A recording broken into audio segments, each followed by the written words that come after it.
The Guilty, written by David Baldacci, read by Keith Brewer and Orla Cassidy.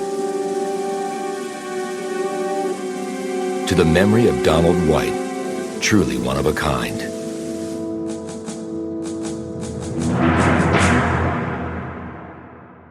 Chapter 1. Will Roby crouched shadow-like at a window in a deserted building inside a country that was currently an ally of the United States. Tomorrow that could change. Roby had been alone in many vacant buildings in foreign lands over the years, tactically positioned at windows while holding a weapon. One did not normally kill from long distance with a sniper rifle chambered with brain-busting ordnance fired with the aid of world-class optics while people stood around and watched you do it. Roby was and always would be a tactical weapon. Longer-term strategies were the professional domain of others, mostly political types. These folks made good assassins too, only instead of bullets, they were basically bribed to enact laws by other folks with more money than was good for them. And they harmed a lot more people than Roby ever could. He eyed the street 4 stories below. Quiet. Well, that won't last. Not after I do what I came here to do. A voice spoke in his ear mic. It was a slew of last-minute intelligence and a verification of all details of the execution plan, which was quite aptly named. Roby absorbed all of it, just as he had so many times in the past. He processed the information, asked a few pertinent questions, and received a standby command.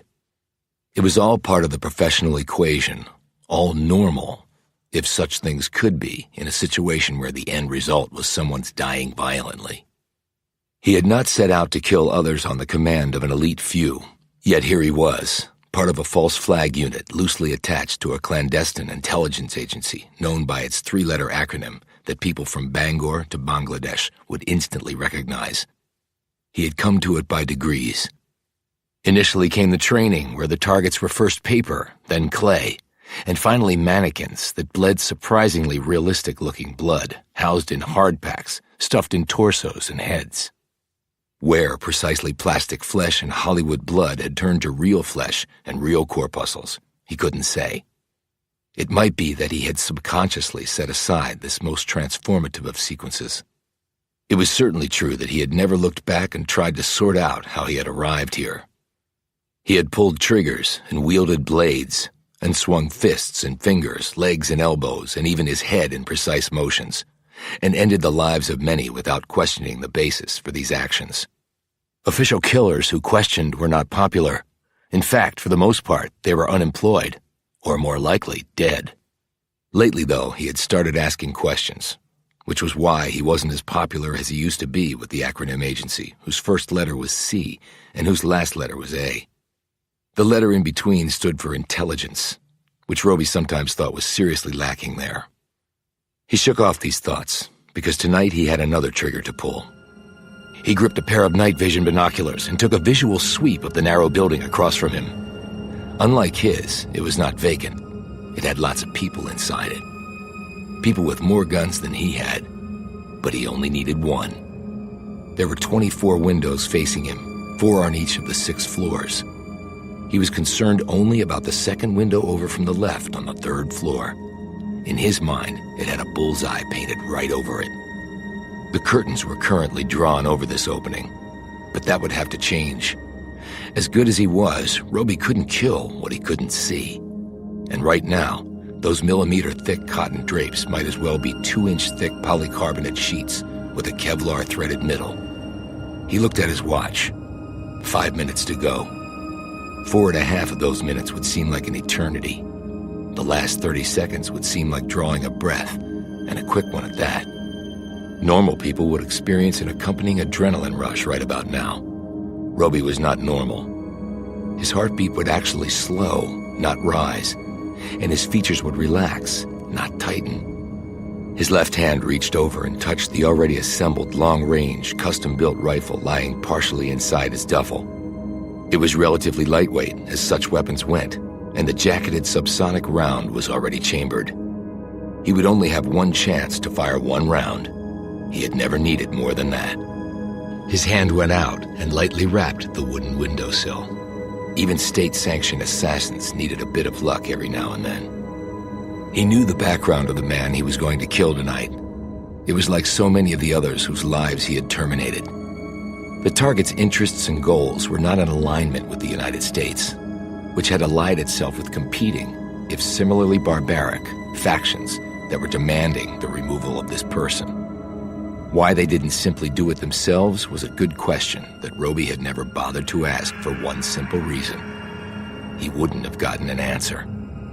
Thus, he and his gun had been sent to do the deed in the interests of national security, which seemed to be a catch-all to justify any death, anywhere, anytime. The clipped voice came back in his ear. Target alone in the space other than the 2 bodyguards and the domestic. The curtains will be opened in 3 minutes. Confirmed on all counts? Roby asked, because he wanted no surprises. Confirmed on all counts. He looked over his shoulder at the window behind him. That was to be his escape route. It didn't look like much of an escape route, and the truth was, it wasn't. But he'd survived worse ones. He was simply a shadow tonight. Shadows were hard to catch, and harder still to kill. He looked at his watch, synchronizing it in his head with the countdown point he'd just been given. Countdown to calm, he told himself. Countdown to the kill, he added. The window he was kneeling in front of had already been raised 2 inches. The windowsill would be his rough fulcrum point.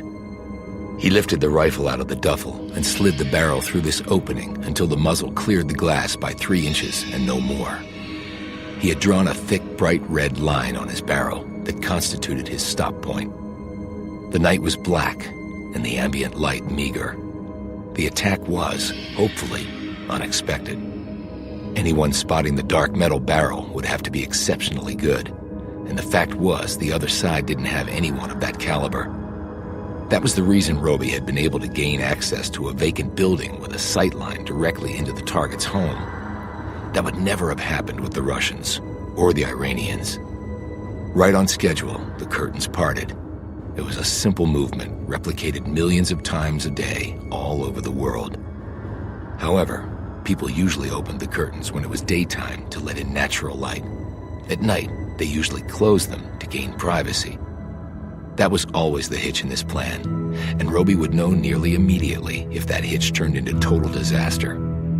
The maid stepped back from the window. Roby thought the woman's gaze lifted just a bit to the building across the street, and she seemed to linger too long in front of the glass. Move, Roby thought to himself, trying to will this message across the width of the street and into her head.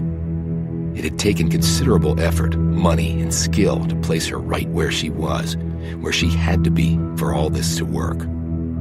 But if she froze now, none of that would happen. She would die, and the man she worked for would not. Roby being here would all be for naught. He might die too, since the U.S. would disavow any connection to him whatsoever.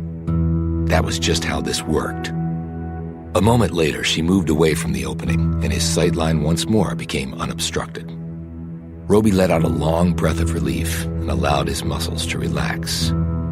He rested his right cheek against the rifle stock's carbon fiber left side.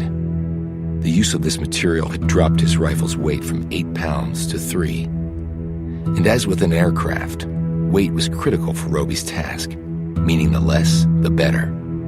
He gazed through the optics latched down on his Picatinny rail. The inches-wide crevice in the curtains came into focus. Through his scope, it looked like a mile across. It would be impossible for him to miss. There was a table in view. On the table was a phone. Not a mobile phone, an old-fashioned landline with a spiral cord. The call would be coming through in less than 2 minutes. The stage was set, everything choreographed down to the last detail. Part of Roby couldn't believe the man or his bodyguards would not notice just how carefully everything had been arranged. Through the parted curtains, he could see the bodyguards doing what bodyguards did, moving, taking in details, trying to keep their deep paranoia in check long enough to carry out their job. But never once did they look toward the window, or, presumably, think about where the phone was positioned in front of that window. Never once. Which meant they were idiots. Roby's people had long since discovered that convenient truth. Because of that, they had not even attempted to buy these folks off. They weren't worth the price. Roby started exhaling longer and longer breaths, getting his physiological markers down to levels acceptable for a shot of this kind. Cold zero. In reality, the actual shot would not be that difficult. The narrow street, including its curbs, was barely 100 feet wide, which was the reason he was using the quieter subsonic round. It was an ordnance perfectly acceptable for a shot over such a short distance. His shot was angled down 1 story. Again, not a problem. It was true he would be firing through glass at the other end, but at this range, glass was not a factor. There was no wind and no ancillary light sources that could possibly blind him. In short, it should be an easy kill. But Roby had found that there was really no such thing. The voice in his ear spoke 2 words.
Category Alpha enemy of an important, if fluid, ally of the United States.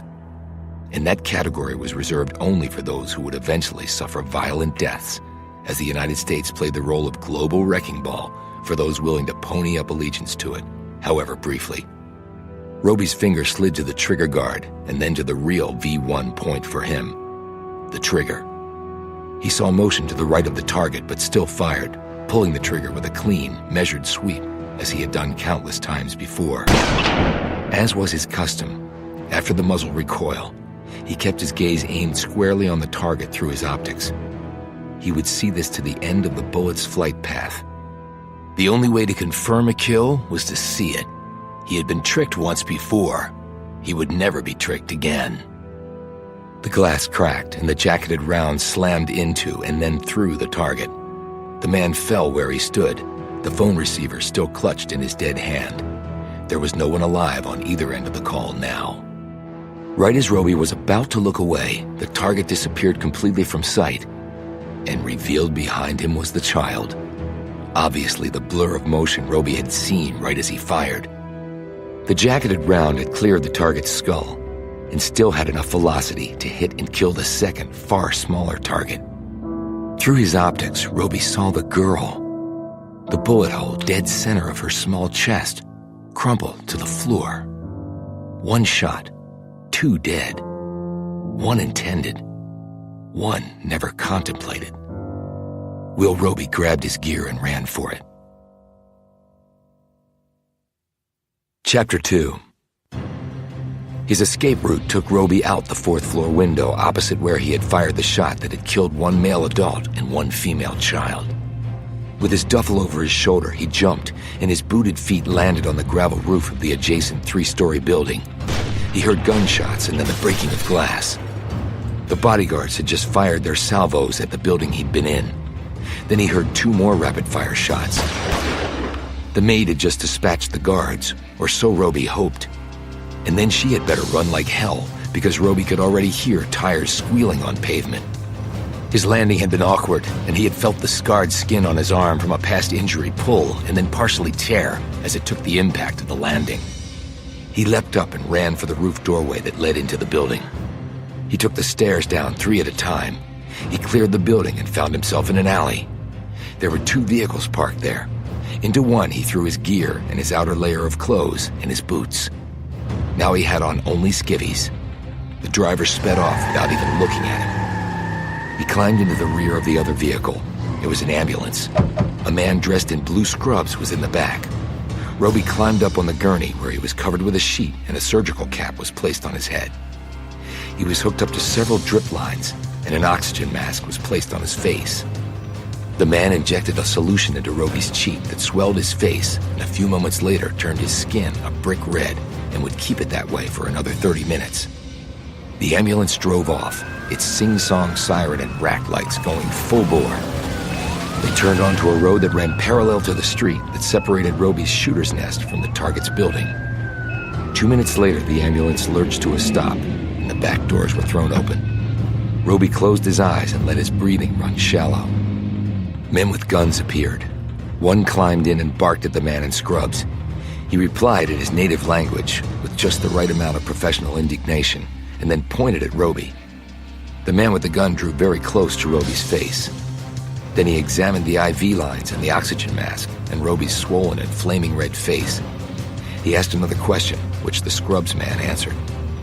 Then the armed man climbed out and the ambulance doors closed. The vehicle started up again. But Roby kept his eyes shut. He didn't open them until 30 minutes later when the ambulance stopped next to a chain-link fence. The scrubs man tapped Roby on the shoulder and then pulled the IV lines and took off the mask. Roby climbed out, his bare feet touching cold pavement. A car was waiting next to the ambulance. He climbed inside, was handed clothes and shoes, and quickly dressed. 30 minutes later, he was wheels up in a jump seat in the back of a UPS Boeing 777 freighter that had counted him as an extra package on board. The jumbo jet banked sharply north and then west and started its climb out on the long flight back to America. Roby sat in his jump seat and pulled out the secure phone the scrubs man back in the ambulance had tossed him right before he had exited the vehicle. The message was waiting for him in the form of a text. Target down. Op exit successful on all counts. Well, Roby knew the first part, and now he knew the maid had carried out her role and gotten away too. And he also knew that the folks on the other end of this communication were trying to put a positive spin on the whole mess. He typed in a message on the phone and fired it off. All he could see in his mind was the face of the little girl with curly dark hair whom he'd killed tonight.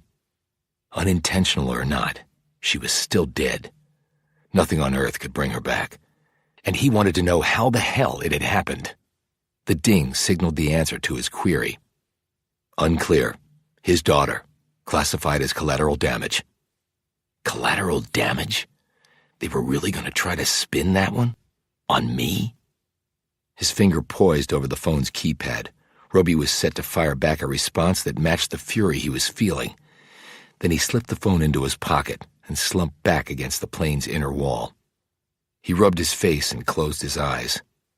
Burned, seemingly on the insides of his eyeballs, was the little face. She had looked surprised at being dead. And who could blame her? Running to her daddy, seeing him die at the same moment she too perished.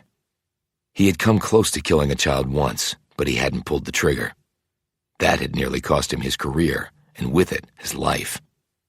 But this time, he had done it. He opened his eyes and bent over as the jet hit a rough patch of air and he was jostled roughly around. He turned to the side and threw up.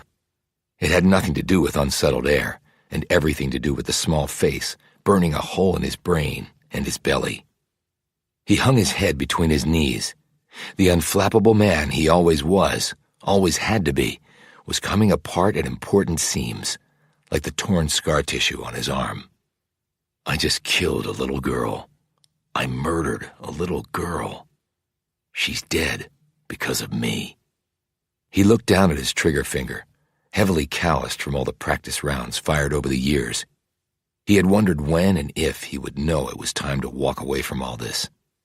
He might just have found his answer. His phone dinged again. He picked it up and looked at the screen. Blue Man. The one person other than his sometime partner Jessica Reel whom Roby could count on, and an agency that would never officially recognize he even existed. Blue Man always told it to him straight, whether Roby wanted to hear it or not. "We'll be standing by when you land. We'll talk." He tried to interpret the meaning behind those few words. What was there to talk about? His trigger pull was done. The op was completed. The official response at the senseless death of a child was collateral damage.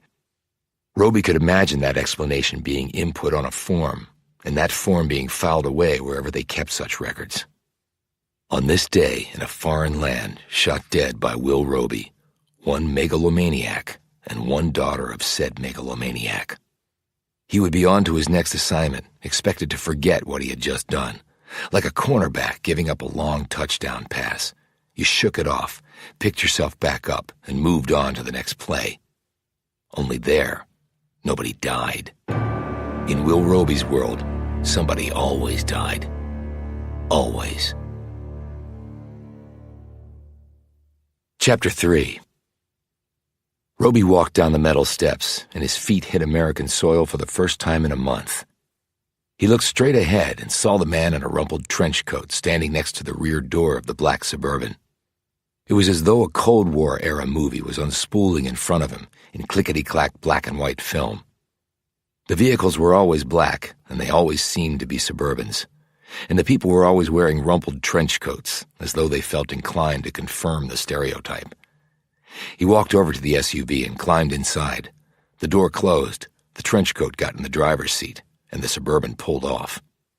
Only then did Roby look to his right. Blue Man gazed back at him. His real name was Roger Walton. But to Roby, he would always be Blue Man, which had to do with his color level of leadership at the agency. Not the highest there was, but plenty high enough for Blue Man to know all, or at least nearly all, that was going on. As usual, he wore an off-the-rack blue suit with a red tie and a collar tab. His silver hair was neatly combed, his face freshly shaved.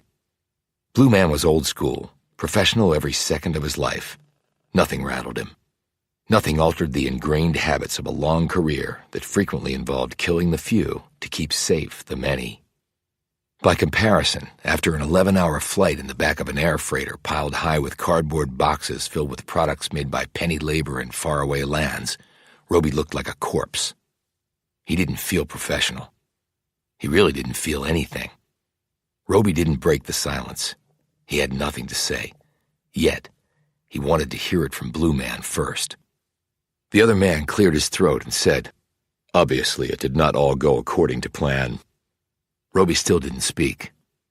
Blue Man continued, "The intelligence was flawed. It often is over there, as you well know, but we have to work with what we have.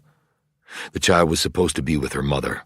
There was apparently a last-minute snafu. The mother abruptly changed her plans. The daughter was left at home. There was no time to abort without suspicion falling on our inside operative." Everything that Blue Man had just uttered was perfectly reasonable, and Roby knew perfectly true. And it didn't make him feel better in the least.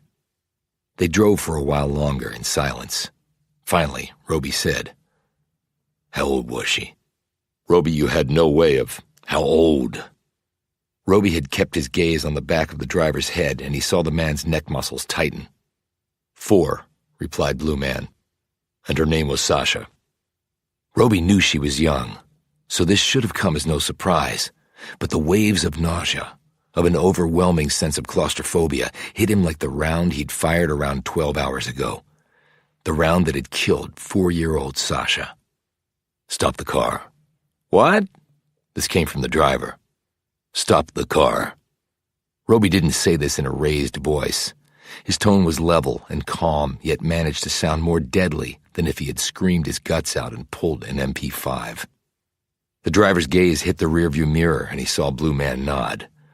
The driver eased off the road and put the SUV in park. Roby had opened the door before the truck had even stopped rolling. He got out on the side of the highway and started walking along the shoulder. Blue Man reached over and closed the door. He eyed the driver, who was still watching him in the rear view, obviously waiting for an order, perhaps to speed up and run over Roby.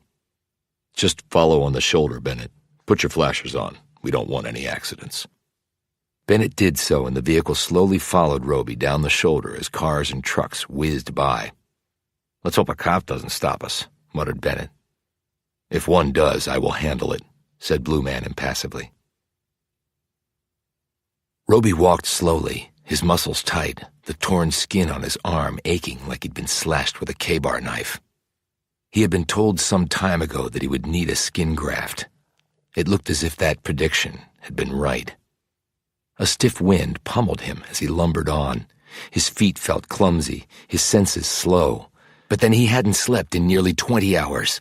He had just crossed quite a few time zones and was also jet-lagged. And he'd killed a kid. He looked neither right nor left. He didn't react when 80,000-pound semis blew past him at 70 miles an hour, whipping his coat around him. The SUV followed Roby for a quarter of a mile before he walked back to it and climbed into the truck, and Bennett pulled onto the highway. "Where's Jessica?" Roby asked. "She's on assignment out of the country," said Blue Man. "When will she be back?" "Not for a while." Roby looked out the window. He needed to talk this out with Jessica Reel. She alone would be able to understand what was going on inside his head. Not even Blue Man could get all the way there. But there was something else. Something that needed doing as soon as possible. He could feel it in every pore of his skin, in every fired synapse of his brain. He blurted, "I need to get out in the field again, fast. Whatever you have, let me do it." "I'm not sure that is advisable."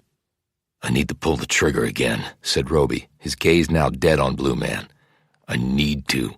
You must have something ready to go." Blue Man cleared his throat again. "We actually have a mission that we thought would be scrubbed, but is now back on." "I'll take it." "You don't know what it is yet." "It doesn't matter. I'll take it." Blue Man let out a shallow breath and straightened his tie. "Are you sure it wouldn't be better to—" Roby held up his hand, and his trigger finger made the pull. "This is what I do, sir. If I can't do this, then I am nothing. I need to know that I still can." "Then you'll get the briefing papers tomorrow." Blue Man paused. "While what happened was terribly tragic, that was not the only reason I wanted to meet with you." Roby turned to look at him. "What was the other reason?" "It's personal." He glanced at the driver. "Bennett, the glass, please." Bennett hit a button on the console, and an inch-thick sheet of glass slid into place, sealing off the front compartment from the back. "Personal?" said Roby. He had nothing personal if Jessica Reel was okay. But no, that was wrong. He stiffened. "Julie? Is it Julie?" Julie Getty was a 15-year-old girl who had been catapulted into Roby's life some time ago in the most violent way possible. They had both nearly died in a bus explosion. Julie's life had been put in danger more than once because of her connection to Roby, and also to Jessica Reel. If anything had happened to her. But Blue Man was already holding up his hand. "Ms. Getty is perfectly fine. It has nothing to do with her." "Then I don't understand what you mean by personal." "Beyond them, It's your father," interjected Blue Man. Roby tried to focus on these 3 words. It wasn't working. All he saw was a face transposed over Blue Man's. His father's. A hard, unrelenting countenance that Roby thought he would never, ever see again. In fact, Roby had not seen his father in over 20 years. He shook his head, trying to rid himself of memories he had not thought about for a long time. Yet now, with Blue Man's words, they were charging at him from all corners. Is he dead? Roby's father was at an age now where a heart attack or stroke could have claimed him. No. What then? Said Roby sharply, tired of how Blue Man was drawing this out. It was not like the man. He was normally terse and precisely to the point, and that's what Roby needed now. He's been arrested. Arrested? For what? For murder. Blue Man paused, but when Roby said nothing, he added, I thought you'd like to know. Roby looked away and replied, Well, you thought wrong. Chapter 4. Roby swayed with the motion of the truck in which he was riding. Dust caught at his throat. The heat of the day seared through the canvas top. He felt like an egg about to be overcooked in a skillet. He rode with one other man, his spotter. Roby didn't usually use a spotter, but Blue Man had insisted on one for this mission, and Roby had not felt up to challenging him. In the military, snipers were almost always deployed in two-person teams. A spotter added security and firepower, set up in calculated shots, kept on top of elements like wind that could vary shots.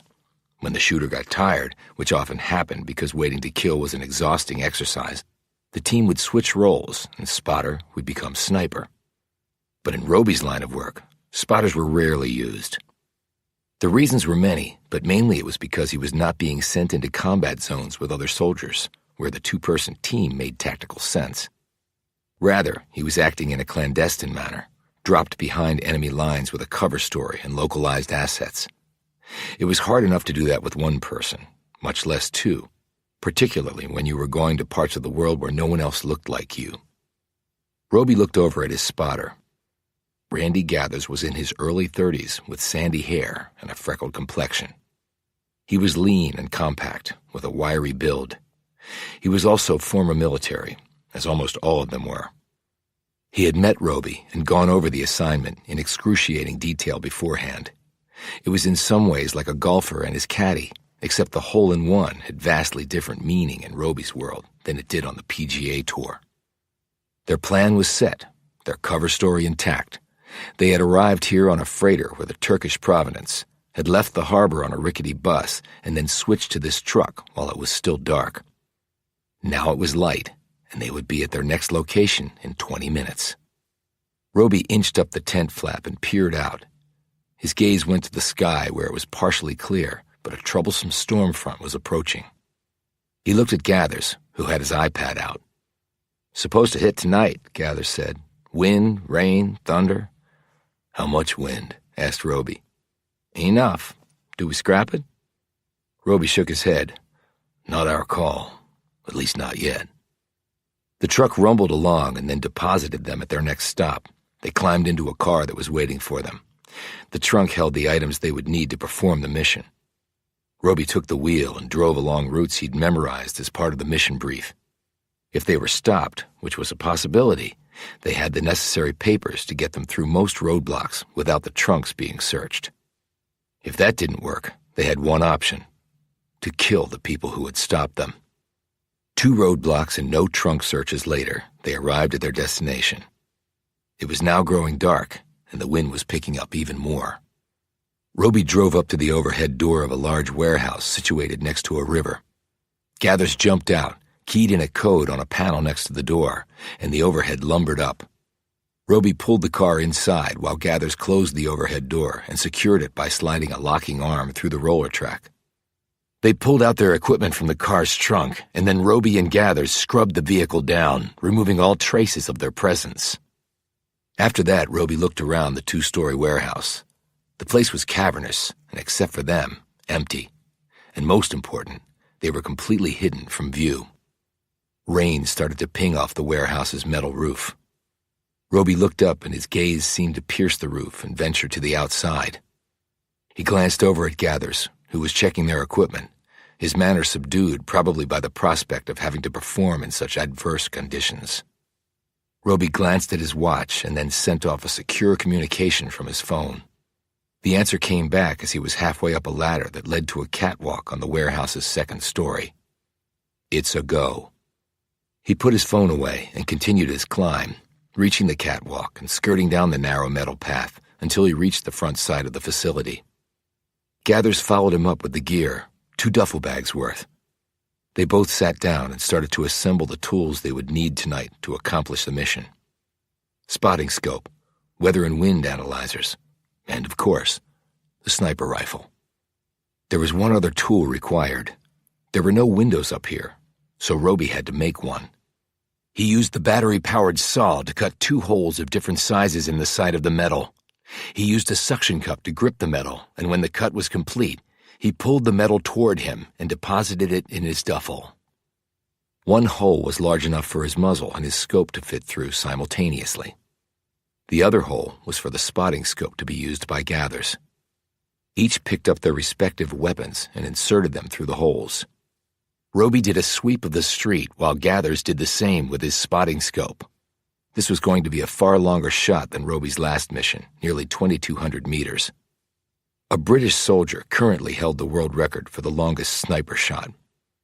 In 2009, he had killed 2 Afghan insurgents at a distance of nearly 2,500 meters. The shots were so far away that it had taken the .338 Lapua Magnum rounds nearly 5 seconds to reach and kill their targets. Roby's shot would be almost 300 meters less in distance, but the conditions were far from ideal, and he would be shooting in between a pair of buildings that could create a wind tunnel that might foul the shot. That was another reason that Gathers was here as the spotter. He would feed Roby all the information that he needed. All Roby had to focus on was making the kill when he pulled the trigger. The good thing about this shot was that the target's security forces had never even considered the abandoned warehouse a potential threat. It was simply too far away from the event that would be taking place over a mile from here. Well, Roby hoped to prove them wrong about that tonight. Roby checked and rechecked his ammo, and then made sure his weapon was pristine and in perfect working order. While he did that, Gathers was soaking up every bit of data that would have an impact on the shot Roby had to make. When that was done, both men sat back. They each ate a power bar, downing it with some G2. Gathers said, "Heard about your last mission." Roby folded up the plastic wrapper from the power bar and stuck it in his duffel, along with the empty plastic bottle. Plastic wrappers held fingerprints, and used beverage bottles contained DNA. Though his were on no database anywhere, the key principle was that no detail was too small to be overlooked. "After the shot, we have 30 seconds to get out of here," Roby said. "They'll be waiting for us with the RIB," he added, referring to a rigid inflatable boat. 10-minute ride on the water, then we load onto a chopper. That'll carry us to the harbor. We board the freighter, which leaves 3 minutes after we get there." Gathers nodded. He knew all this, but it never hurt to run through it multiple times. Over the next few minutes, Roby caught Gathers glancing at him and decided to just get it over with. "You have an issue?" he asked, staring across at the other man. Gathers shrugged. "You know why I'm here." "To be my spotter." "You work alone, Roby. Everybody knows that." "Not always." "Almost always. You accidentally killed a kid. Could have happened to any of us." "But it didn't happen to you." "I'm here because they have doubts." "Do you have doubts that I can make this shot?" "Not if you're the same Will Roby, no." "But if I'm not the same Will Roby?" "Then I've been instructed to make the shot." Roby sat back on his haunches. This he had not been told. Gathers obviously read this on his face and said, "I thought you should know. In fact, we can reverse roles now if you want. No one will know the difference." "Have you even made a shot from over 2,000 meters, Gathers?" "Nearly so, on the practice range." "Nearly so, on the practice range where conditions are ideal." Roby pointed upward where rain was still pinging off the roof. "These conditions are not ideal. In fact, they're horrendous for a long-range shot. Do you still think you can make the kill here and now?" Gathers drew a long breath. "Yes, I think I can." "Well, let's hope we don't have to find out, because 'I think I can' doesn't cut it." Chapter 5. 2 hours later, Roby got another communication. "It's a final go," he said to Gathers. Gathers nodded and started reading his weather instruments again and taking looks through the scope. Roby picked up his rifle and edged the muzzle out through the hole he'd cut. The barrel was hit by rain, but his scope was still under the roof and dry. He placed his cheek against the synthetic stock and took a look through his scope. This piece of optics was the best in the world, an engineering marvel that allowed one to see great distances with superhuman accuracy. "Feed me," said Roby. Gathers started giving him the weather and distance information. Roby took all of this in and made corresponding and necessary adjustments to his optics. Calibrating against the weather was critical here. With the long distance that the ordnance needed to travel, the elements would have a terrific opportunity to screw the shot. And then there was gravity, which, while undeniably present at every spot on Earth, was also, unlike the weather, highly predictable. He sighted through it again, and the glass atrium came into view. "It's helpful they have a flag on top of the building," said Gathers. "Makes the wind call easier, like a windsock at an airport." "That was why our people had it put there," replied Roby curtly. He looked at his watch and adjusted his ear mic. The voice came on and updated Roby. He gazed through his scope again, and people came into view. The party was just getting started. The man of honor would arrive in about 20 minutes. He was incredibly wealthy in the way only a man who had plundered an entire country could become. Had he remained content with that, he would not have been targeted, but he had committed the cardinal sin of deciding to fund terrorist activities that had struck directly at America and her allies. For this, Roby had been dialed up to put a stop to his heartbeat, and along with it, his ambitions. The event tonight was the man's 58th birthday. He would not celebrate another. In an impoverished nation, the limos gliding down the street might as well have been figments of a country's collective imagination, or nightmare, rather. But the country had a wealthy few, and they were all coming out tonight, because not to do so would probably ensure their deaths. Since these folks had a lot more to lose than their bedraggled fellow citizens, they came like the obedient pets they were. What good was it to be rich if you were dead? "Wind call," said Roby. Gathers checked his instruments and gave him the required data. Roby made the necessary adjustments on his optics. The biggest problem, he felt, was the gap between the buildings. The funneled wind there could do things that it wasn't doing here or at the other end where the bullet would strike. He would have to penetrate glass, and unlike his last mission, at this far greater distance, the glass would have a profound impact on a bullet that had already traveled nearly 1.33 miles. And the drop of the ordnance had to be carefully calculated. That was what the spotter, rangefinder, and weather conditions would determine.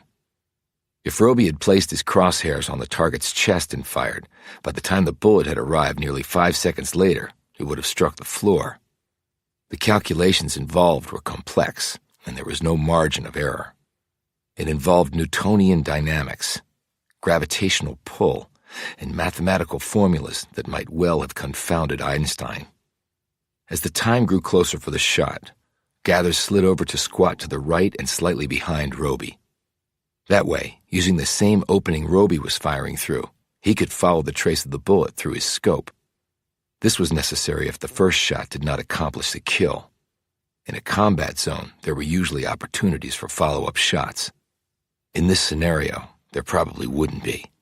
If the first shot missed, people would scatter, and the target would be surrounded and pulled to safety. But since the bullet would take nearly 5 seconds to get to its target, Gathers might have the opportunity to call out adjustments to a second shot, if needed, before the first shot had even struck. If they were lucky, the second shot would find its target. If they were really lucky, they wouldn't need the second shot. The target arrived and swept into the room. He was a big man whose appetite for food and drink neatly matched that of his desire for wealth and power. He sat down in his chair at the head of the table. "B1 came over Roby's ear mic. "Last call," said Roby immediately. Gathers made his final calculations, focusing on the wind tunnel and the flag between the two buildings. He fed this information to Roby, who made the slight, nearly imperceptible changes to his optics. "Dialed in and locked," said Roby. He would make no more changes. With his naked eye, he looked once more at the flag. Then he settled down with his scope. From this point until the shot fired, his optics were his only eyes. He had to trust in them, like a pilot did his navigation instruments while flying through fog. His finger slid to the trigger guard. In his mind, he mouthed the term, True V1. The target had picked up a glass of red wine. He was raising it up, as though to toast himself. He wore a tuxedo. The white shirt with the silver studs represented a huge bullseye for Roby, but he would not be aiming there. Because ordnance dropped over distance, he was actually aiming at a spot above the target's head. Everything was dialed in. Everything was ready to go. Gathers would tell him if the man moved from this spot. Everything about Roby began to relax. His blood pressure dropped. His heartbeat slowed. His respiration grew even and deep as he reached cold zero. Or rather, all of those things should have happened. but they didn't. Not a single one. His blood pressure was amped, his heart raced, and his breaths were more like gasps. He was stunned when, despite the coolness of the air, a drop of sweat slid down his forehead and leached into his left eye. He could not rub it away, not now. He refocused. His finger moved to the trigger. Right before he touched the thinnest and most important piece of metal on his weapon, he saw the child. The little boy ran across the room and held his arms up to the man. He wanted to be picked up.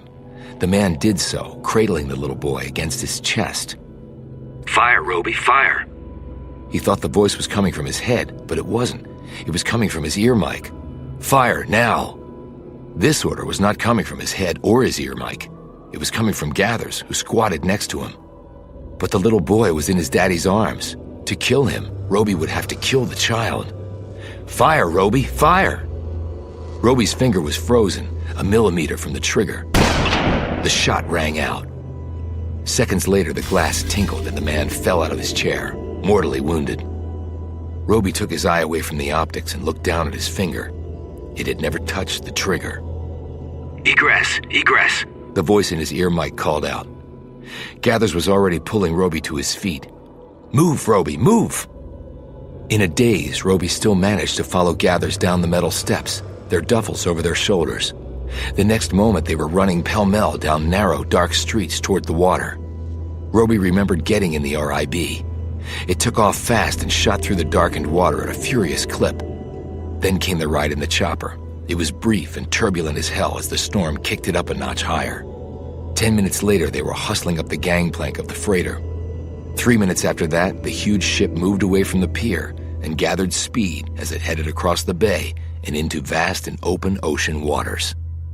Roby looked over at Gathers, who sat opposite him on the bunk in their cramped quarters. "The shot?" Gathers said, "They had a backup team in place, just in case." "You told me you would take the shot if I didn't." Gathers looked nervous. "I was under strict orders, Roby. I'm sorry." Roby looked away. "But why didn't you take the shot?" asked Gathers. "It was all lined up." Roby looked at him incredulously. "Why didn't I take the shot? The little boy, that's why. He jumped right into the target's arms an instant before I was going to fire. If I had, he'd be dead." Gathers stared across at him, his features full of concern. "There was no little boy there, Roby." On hearing this, Roby simply stared at Gathers.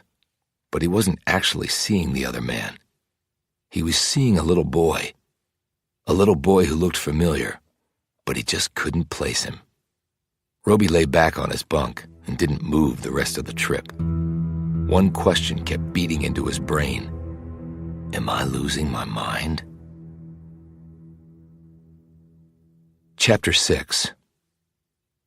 Late at night, Washington, D.C., a place filled with more acronym agencies than any other city on Earth. When ordinary folks were asleep, others from these acronym platforms stayed awake, keeping them safe, or else spying on their fellow citizens. Roby walked the familiar path to the Arlington Memorial Bridge, which took him past the Lincoln Memorial. He didn't look at the seated 16th president as he walked by. He had a lot to think about, and the darkness, with a bit of rain thrown in, had always been a good place for him to think. He reached the bridge, walked halfway across it, and then stopped and gazed down at the white-capped Potomac. No jets flew overhead following the river to their final destination, because Reagan National was closed due to nighttime sound ordinances. The wind-swept swirling waters far below neatly matched what he was thinking. It was all a mess inside his head. He had royally screwed up a mission. He had seen a child where there was no child. He had apparently hallucinated in the middle of a mission, a first for him. Hell, probably a first in agency history. And inexplicably, Cold Zero had never materialized for him. He stared down at his hands. They were trembling. He touched his forehead where the sweat bead had meandered before hitting him in the eye. Unless he figured this out, he was done. He couldn't do his job, which meant he was nothing. Officially, he had been placed on leave. Until he got things straightened out in his head, if he ever did, Roby would not be going back into the field. He stared down at the waters, and in their murky depths he once more saw the face. Only now he realized he had taken Sasha and in his mind changed her gender, moved her 1,000 miles away, and given her another father, and along with it a reason for him not to take the shot. He should have known something was wrong. How could he have seen a little boy in his father's arms if his scope was aimed at a spot above the man's head? His mouth dried up, and his hands shook with the thought of it. He couldn't imagine his mind playing a trick like that on him. Never.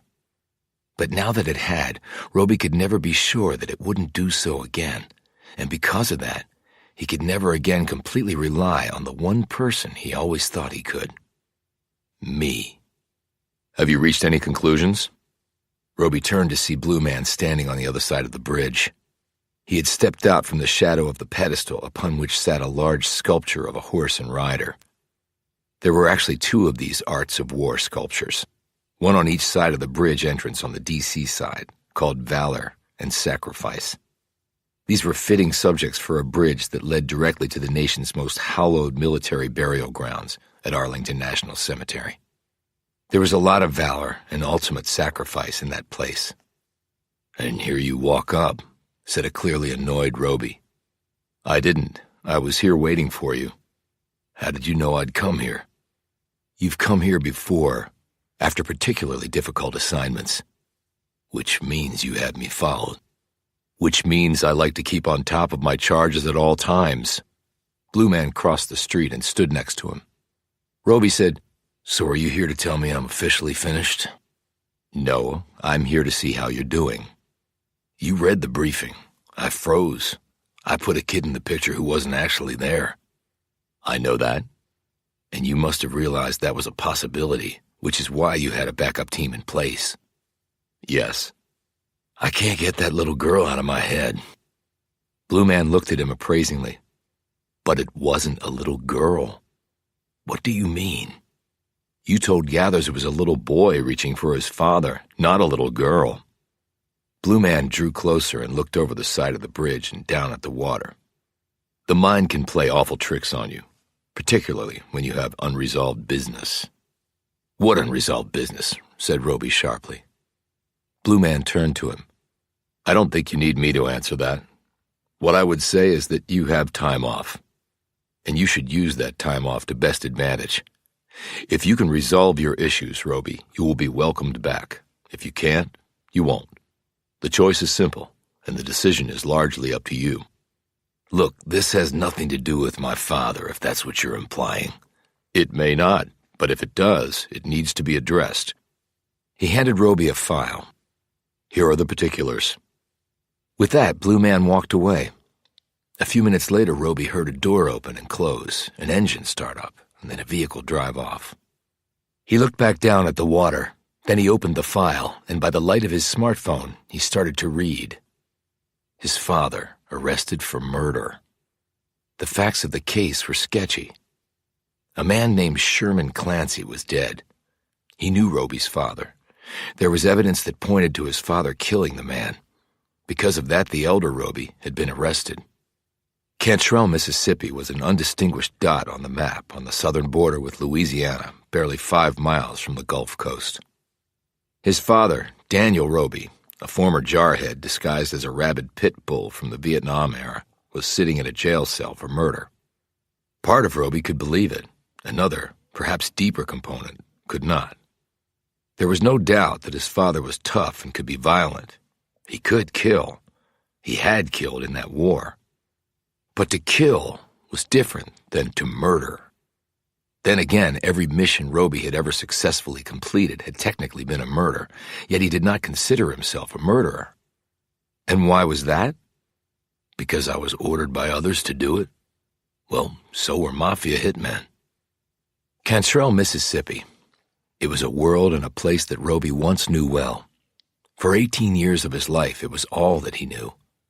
And then there came a time when he had wanted no more of it. It was certainly never a place he had wanted to return to. He had neither kith nor kin left there, except for his father. He had no brothers and no sisters, and his mother, no mother either. He had known the Clancy family when he had lived there. They were farmers, well known, if not overly liked, in the small town. They mostly kept to themselves. They had their land and they worked it. They sold what they grew and they got by. They had neither money nor grand ambitions, at least back then. But it had been over 20 years now. Things might have changed. He knew of no bad blood between his father and the Clancys, but that might no longer be the case, since his father had been arrested for murdering the man. Dan Roby was someone who could change his opinion of you. Roby well knew that, and when the opinion was altered, the man was unlikely ever to revisit it. His thoughts still rambling and confused, he returned to his apartment, a sparsely decorated place that contained not one personal photograph or other memento. Roby had none of those to put out. He sat in a chair and stared out the window. He had killed a father and his daughter. Technically, the killing of the little girl wasn't his fault. In every other respect, it was his sole responsibility. He could do nothing to alter that. The dead were dead. And then he had seen a little boy raising his arms up to his father. Not a little girl, a little boy. He rubbed his thighs with palms that had turned sweaty. He had killed so many times, with hands as dry as hands could be, and now his palms were moist. He could smell his own stink. He could smell fear in every pore. For a man who made his living by being, in many ways, fearless, it was a rude comeuppance. Family. Everyone had one. The difference was in degrees. But those degrees could be as vast as the size of the universe, and even more complicated. Roby had never envisioned himself making the decision he just had. It seemed that the only way he could move forward was to at least make a modest dent in cleaning up the decades-long mess that was his past. He had never had the desire to do this before. Now, it seemed like the only thing he could possibly do. It was not easy traveling to Cantrell, Mississippi, but he would get there nonetheless. He certainly knew the way, and God help me when I get there. Chapter 7. Roby ended up taking a flight to Atlanta and then made a connection to Jackson, Mississippi. From there, Roby could have taken a puddle jumper to Baldacci, but decided to rent a car at the Jackson airport and drive the nearly 3 hours due south to Cantrell. It was a journey that would stop only a few miles before he would plunge into the Gulf of Mexico. He figured he could use the drive to get acclimated to where he was now, and it wasn't like his father was going anywhere. He drove along State Route 49, which cut a diagonal path toward Gulfport. The state was comprised mostly of lowlands, its highest point under 1,000 feet, and nearly 70% of it still covered in forested lands. He passed by farmland filled not with cotton or soybeans, but rather with sweet potatoes, the state's most valuable crop by acre. And then there were the chickens. There were nearly 40 times more chickens in Mississippi than people, and Roby saw a few thousand of them on his drive down. And the Lord knows he smelled them too. Mississippi was a strange amalgam of vital statistics ranking near the bottom of all 50 states in many important categories. Yet while it was the poorest of the states, its citizens gave more per capita to charities than their wealthier sister states. And they also were the most religious of all Americans. Indeed, Mississippi's Constitution prohibited anyone who denied the existence of a supreme being from holding public office.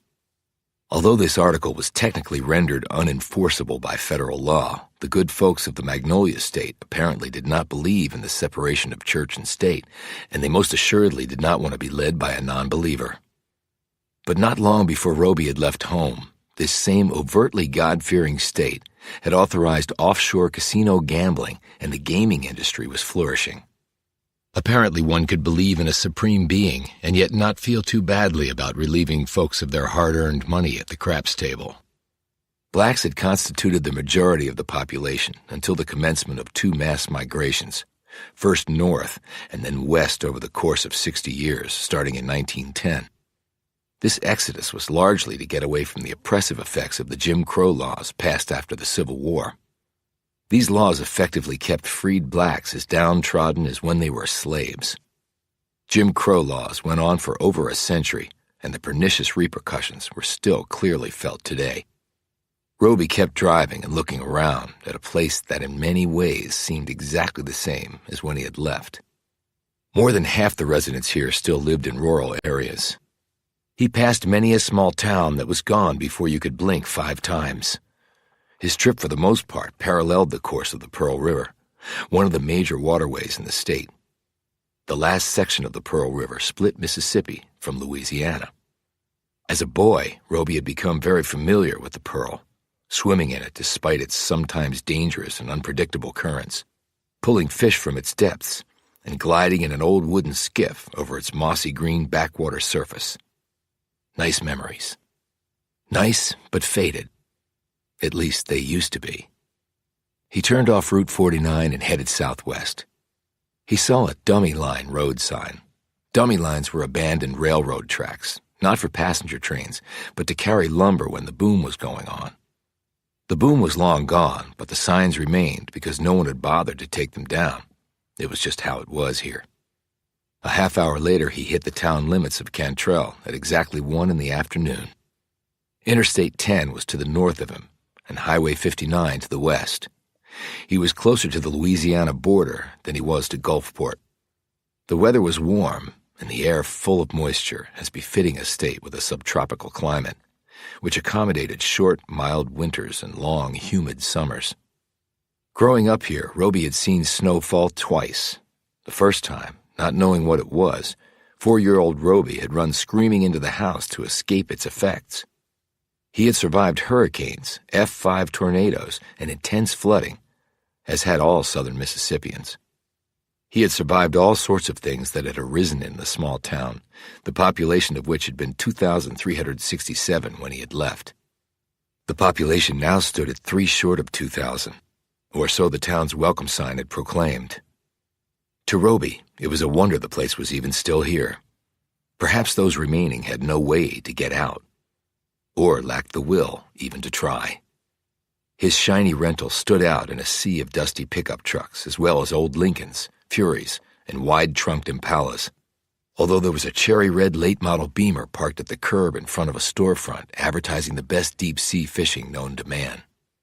It had been 22 years since he had left this place, and he swore that nothing he could see had changed much. But of course, it had. For one, his father was in jail for murder. Unless it had been moved, Roby knew exactly where the town's stockade was. He drove in that direction, ignoring folks staring at the newcomer.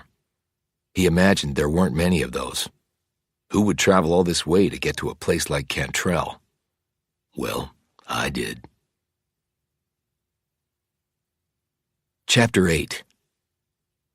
The town jail was in its old location, though it had been spruced up some and fortified with more bars and steel doors. Roby parked his car, got out, and stared up at the brick front with the heavy metal door and barred windows. He had on jeans, a short-sleeved shirt with the tail out, and a pair of scuffed loafers. He slipped his sunglasses into his front shirt pocket. The sign next to the door required visitors to hit the white button. He did. A few seconds later, the voice came out of the squawk box that was bolted to the door jamb. The words were spoken slowly, and each seemed to be drawn out to the absolute limit of their pronounceable length. Growing up here, Roby sometimes felt he had never heard a consonant, certainly never an R. And while N's and G's at the ends of words were clearly seen on paper, they were, like children in lunatic relations, never, ever heard. Deputy Taggart here. Can I help y'all? Deputy Taggart was a woman, Roby noted. He also noted the surveillance camera above his head. Deputy Taggart could see him, too. Roby took a breath. As soon as he said the next words, it would be all over town with no possibility of ever taking it back. It was like social media, without need for an internet. I'm Will Roby. I'm here to see my father, Dan Roby. The voice said nothing for 4 long beats. Then, Can I see some ID? Roby took out his driver's license and held it up to the camera. D.C., said Taggart, referring to Roby's District of Columbia license. Yes. You carrying any weapons? No. Well, we see about that. We got us here a metal detector. You care to answer that question different now, Mr. Roby? No, I'm not armed. The door buzzed open. Roby gripped the handle and pulled. He walked into a darkened space and had to blink rapidly to adjust his eyes to the low light level. A metal detector stood in front of the doorway across the space that led into the interior of the building. A uniformed man stood there, hand on the stippled butt of his 9mm sidearm. He was taller than Roby, with a protruding belly but also broad shoulders and a thick neck that made his head look shrunken.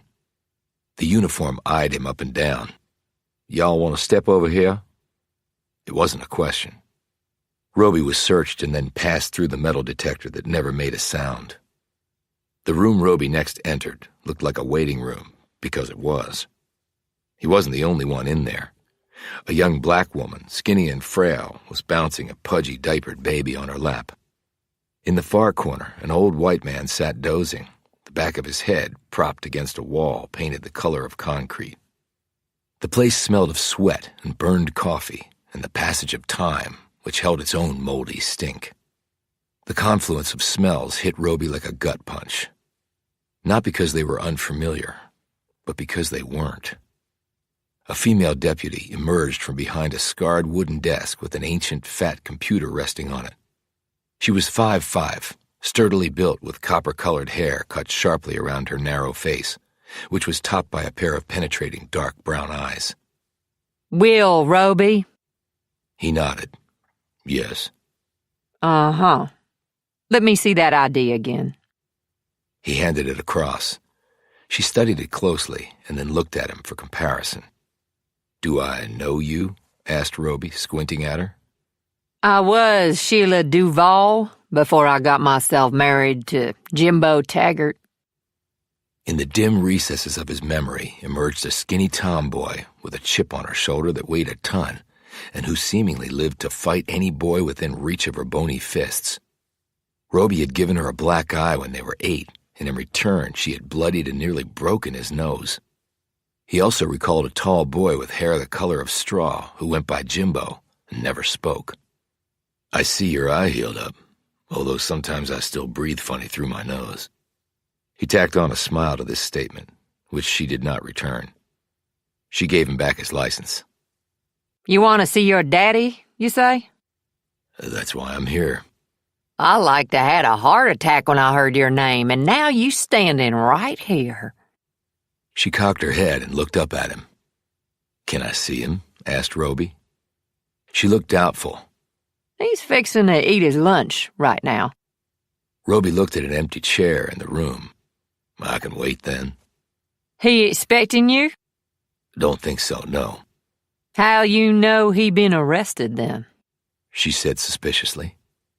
Roby now recalled that as a child and later a teenager, Sheila Duval had been sharp and seemingly missed nothing.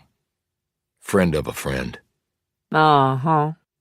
In a more strident tone, she added, Do I look like a dumbass to you, Will Roby? He could hear the squeak of the metal detector guard's gun belt as the big man eased into the room behind him, prompted probably by the rising of Taggart's voice. "No, you don't, Deputy Taggart. You look as sharp and professional as they come, actually." The eyes flickered. You go take yourself a seat right now. "Yes, ma'am." Roby sat across from the black woman with the big baby. She stared over at him for a moment before dropping her gaze to the floor, but she continued to bounce her child with her stick-thin arms that were all mottled and bruised. The old man had woken and was staring at Roby, too. His face was deeply tanned, and his hair, what was left of it, was starkly white and pitched helter-skelter over his scalp like sea spray in a storm. His jowls hung low, and his lined, spotted face told of many decades under an unrelenting southern sun. He had on seersucker pants, a white shirt with sweat stains at the armpits, and scuffed white loafers on his sockless feet. Clip-on red suspenders held up his trousers, and a battered straw hat rested on his knee. Roby didn't know the man and wondered if he had recognized Roby's name. Everybody here must know Dan Roby, he figured, and Dan Roby's being in jail for killing a fellow Cantrell citizen must be the biggest news of the year for the tiny hamlet. How long do you think it'll be? Roby asked. Taggart looked up from her desk. I done told you before. He's having his meal. Can't say how long the man'll be. I don't count. Choose. Roby sat back in the chair. The other uniform leaned against the wall, folded his arms over his chest, and settled his gaze on Roby. Roby gave him a quick glance and then looked away. 30 minutes passed, and he had counted 6 flies buzzing overhead in the warm, humid space, the air disturbed only slightly by an ancient ceiling fan that seemed to be on its last few whirls of mechanical life. A minute later, Roby glanced over as Taggart picked up a phone, spoke into it in a low voice, and then put the receiver back. She rose and walked over to him. Roby stood. Lunch over? He don't want to see you, she said matter-of-factly. So somebody told him I was here? You? Suppose you can head on then, she said, ignoring his question. I've come a long way to see him. Yep, all the way from D.C. Don't know what to tell y'all except goodbye. This drew a snort from the other deputy. Well, can I at least talk to him on the phone somehow? No, we don't do that here. So that's it then? She said nothing. Has he been arraigned? That'd be in the morning over the courthouse. Can you tell me what happened at least? With Sherman Clancy? I'm busy, Roby. I ain't got no time to have a conversation with the likes of you. The likes of me? I'm from Cantrell. You was from Cantrell. Who's his lawyer? Not my business. Can you suggest a place for me to stay then? Why are you staying? Because my father has been arrested for murder. If you were me, would you stay? I ain't you. Got enough trouble being me. This drew another snort from her partner. But she walked back over to her desk, took her time writing something down on a piece of paper, folded it over, and handed it to him. Fair rates and clean sheets. Can't ask for more than that. Thanks. Uh-huh. She turned away. Roby walked out, conscious that all eyes were on him as he did so. He sat in his car and opened the slip of paper. Off duty at 5, Mama Lulu's on Little Choctaw. Chapter 9. Roby had a few hours to kill before meeting Taggart at Mama Lulu's on Little Choctaw, a place he knew was 3 streets over from the jail. He decided to spend the time exploring his old hometown. He pointed his rental back the way he had come, conscious again of the faces peering at him from all corners. He might as well have been driving in a lunar rover for all the attention he was getting. Tourism apparently wasn't a thriving industry here, not that he had expected it to be. Roby quickly left the tiny downtown area of Cantrell. A half hour later, he turned down a narrow dirt lane that ended at the rim of a small homestead. He had not chosen this place by chance. This had been his home growing up. The house was old and small, about 900 square feet, and directly behind it was a 2-story barn topped by a hayloft. It was set on 20 mostly treed acres, though the Robys had raised their own vegetables in a large kitchen garden, grew some corn for sale, and also kept a few horses and cows, and of course, chickens. The front yard was dirt. The bushes and other minimal landscaping had gone to seed. The front porch was sagging. And if that wasn't enough evidence for Roby that his ramrod-straight father no longer called this place home, 3 little shirtless black boys were running in circles in the front yard, while their 20-something mother in cut-off jean shorts and a white tank top hustled after them. The woman stopped running when Roby pulled up and got out of the car. The 3 children crowded next to their mother's broad hips and warily watched his approach, their eyes big as bottle caps. Can I help you? Asked the woman, taking a step back and drawing her kids with her. My husband's right inside cleaning his gun, she added in the form of a clear warning. He just done him some hunting, she added. Killed him some things. Roby looked over her shoulder. I used to live here a long time ago. My father, Dan Roby, owned the place. How long have you been here? She looked a bit confused, and then, as he expected, realization spread over her features. Roby? Dan Roby is your daddy? Roby nodded and again looked toward the house. So, did you buy this place from him? We moved in 2 years ago, but we bought it from the Harpers. They headed on up to Chattanooga. Roby nodded. Okay, thanks. He turned and walked back to his car. The woman called after him. Your daddy done kilt a man. He turned back around. So I heard. He drove off in a swirl of dust. In the rear view, he saw the woman hustle inside, no doubt to tell her hunter husband all about it.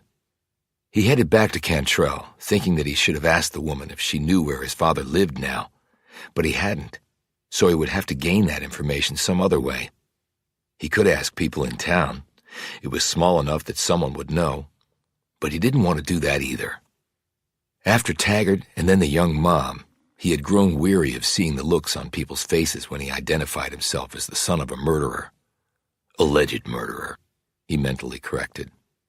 He got back to the main street that cut Cantrell proper into two roughly equal halves and spied what he had earlier, an old phone booth. Through the dirty glass, he could see the phone book dangling on the end of a chain. He parked at the curb, stepped inside the booth, gripped the slender phone book, and flipped through its pages until he got to the right section. Dan Roby. He now lived at Willow Hall. The Willows, as everyone in Cantrell had always called it. Roby read through this line twice more to make sure he was seeing right. It wasn't a street name. It was the name of the house. He knew the place well. He had once dated a girl who lived there with her family. Laura Barksdale's father could trace his roots all the way back to when Mississippi was first settled. The Willows had once been a classic southern plantation, complete with an army of slaves. The Barksdales' ancestors had commanded Confederate troops in the Civil War. They had led citizens' councils to keep blacks in their place when the Civil Rights Movement came to Mississippi. They were prominent and wealthy, and now his father owned the place? He left the phone booth to find two black men staring at him from a few feet away. One was big and bulky, wearing faded jeans, white sneakers, and a gray t-shirt. The other man was smallish but wiry, with sculpted shoulders and thick forearms shown off because he had on a wife-beater along with baggy black corduroys. Roby nodded at them both and then started to walk past. "Will Roby?" said the bigger man. Roby turned to look at him. He was maybe 20. Not even born when Roby had left this place. "Yeah." "You know my daddy?" "I don't know. Who's your daddy?" "Billy Falconer." The image of a huge teenager with enormous shoulders, beefy arms, and a hearty laugh, which he used often, seeped into Roby's brain. Roby said, "We were on the football team together. He was a hell of a left tackle. Protected my blind side really well. Y'all were state champs your senior year. Got yourselves a parade and everything. Daddy still talks about it." Billy Falconer must have had kids young, Roby calculated. Pretty much right after high school. But in Cantrell, that was not so unusual. There was no mad rush off to college for the high school graduates. There was only one sudden, panicked thought, really. Now what the hell do I do?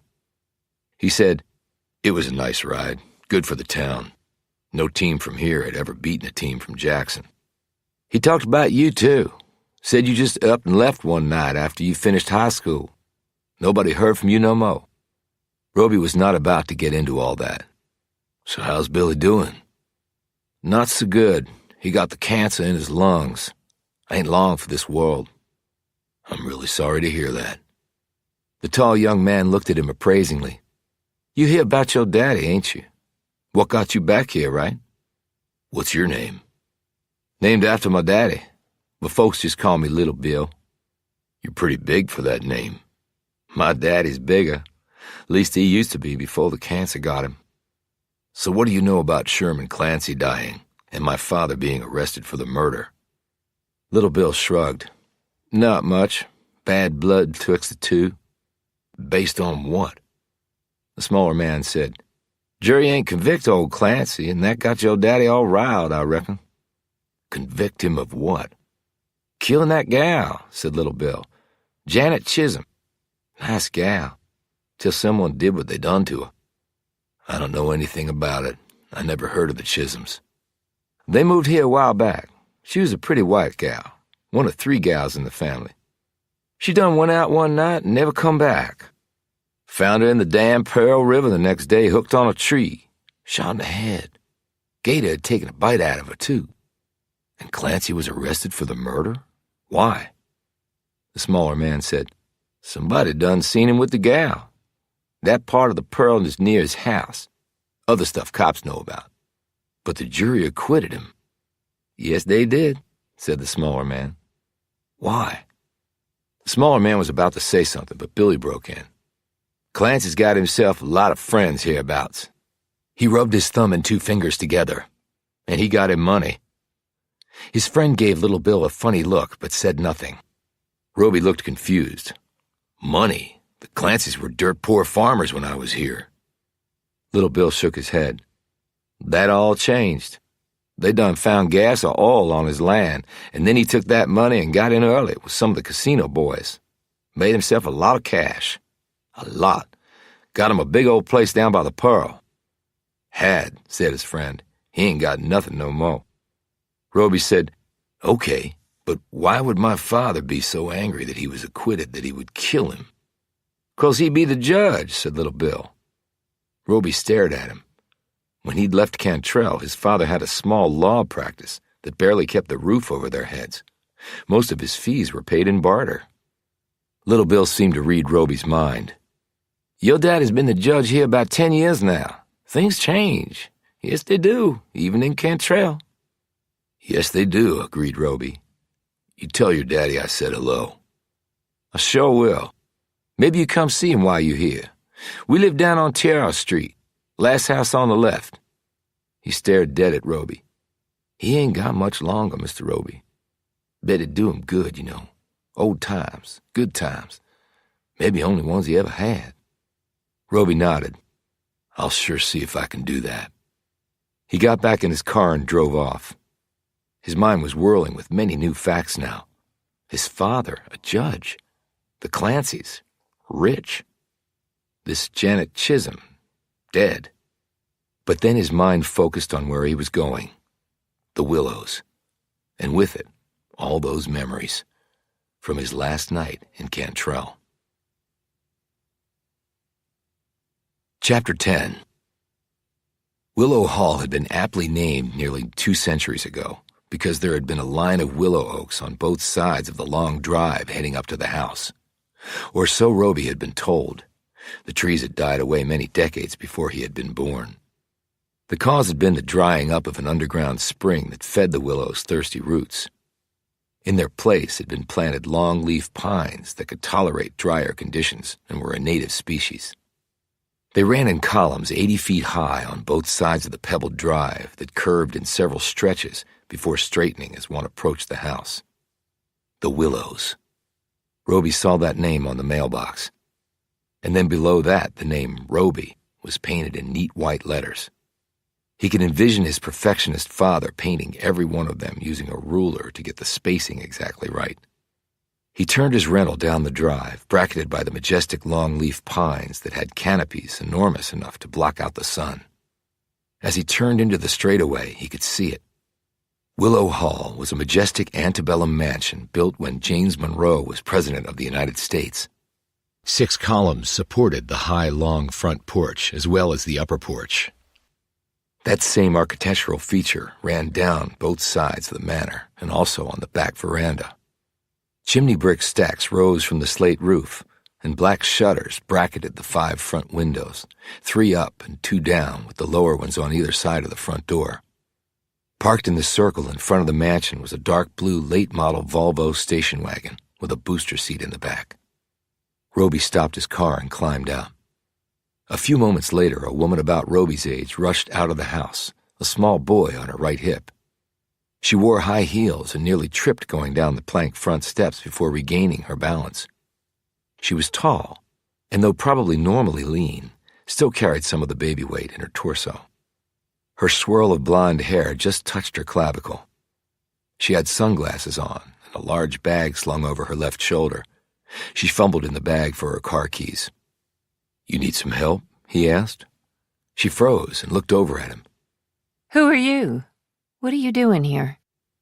She had found her keys, and he could see that she gripped them so that one was protruding between her fingers as a weapon.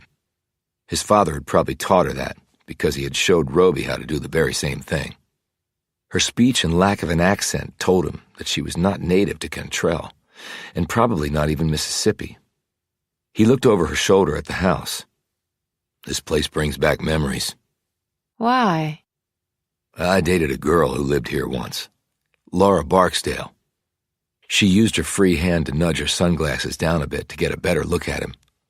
Roby was not as tall as his father, but the two did resemble each other. Everyone had always said the son took after the father. His personality more closely tracked his mother. At least he thought so. Who are you? She said again, but Roby could tell in her look that she had noticed the resemblance to his father.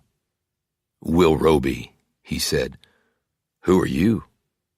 Well, I guess technically I'm your stepmother, Victoria.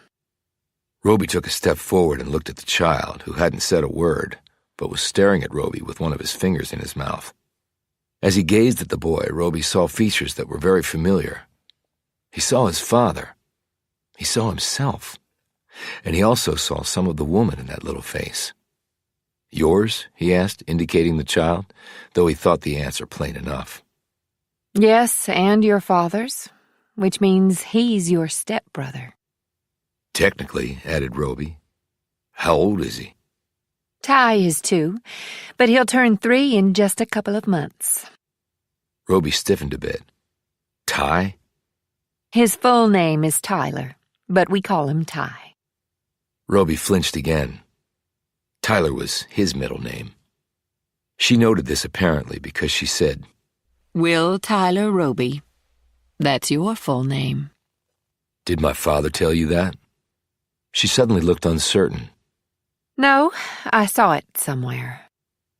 So Dad never talked about me. Roby was not surprised by this. But he named his son Tyler. It wasn't a family name. His mother, he'd learned, had named him Will after her beloved uncle, but Roby's father had selected the middle name. He told his son it was the name of a man he'd served with in Vietnam. He said he'd been the toughest son of a bitch he'd ever known. He later told his son he wanted him to be just as tough. Roby had obviously failed at that, at least in his father's eyes. We didn't know you were coming here, she said, interrupting Roby's thoughts. "Well, that's because I didn't tell anyone." You know about your father, then? I went over to the jail and waited. Apparently he didn't want to see me. Is that where you're going? The jail? I've already been this morning. I'm taking Tyler to the doctor and I'm running late. She looked uncertain again. You look like your father, but can I see something to prove you are who you say? He took out his driver's license and showed it to her. He said, "My dad has a scar on his back, shrapnel wound from Vietnam. It's in the shape of a backwards J. He has one gold tooth in the back, bottom row, and he'd take 2 fingers of Glenlivet over a beer any day." She smiled. He got the scar fixed with plastic surgery and the gold tooth with a synthetic implant.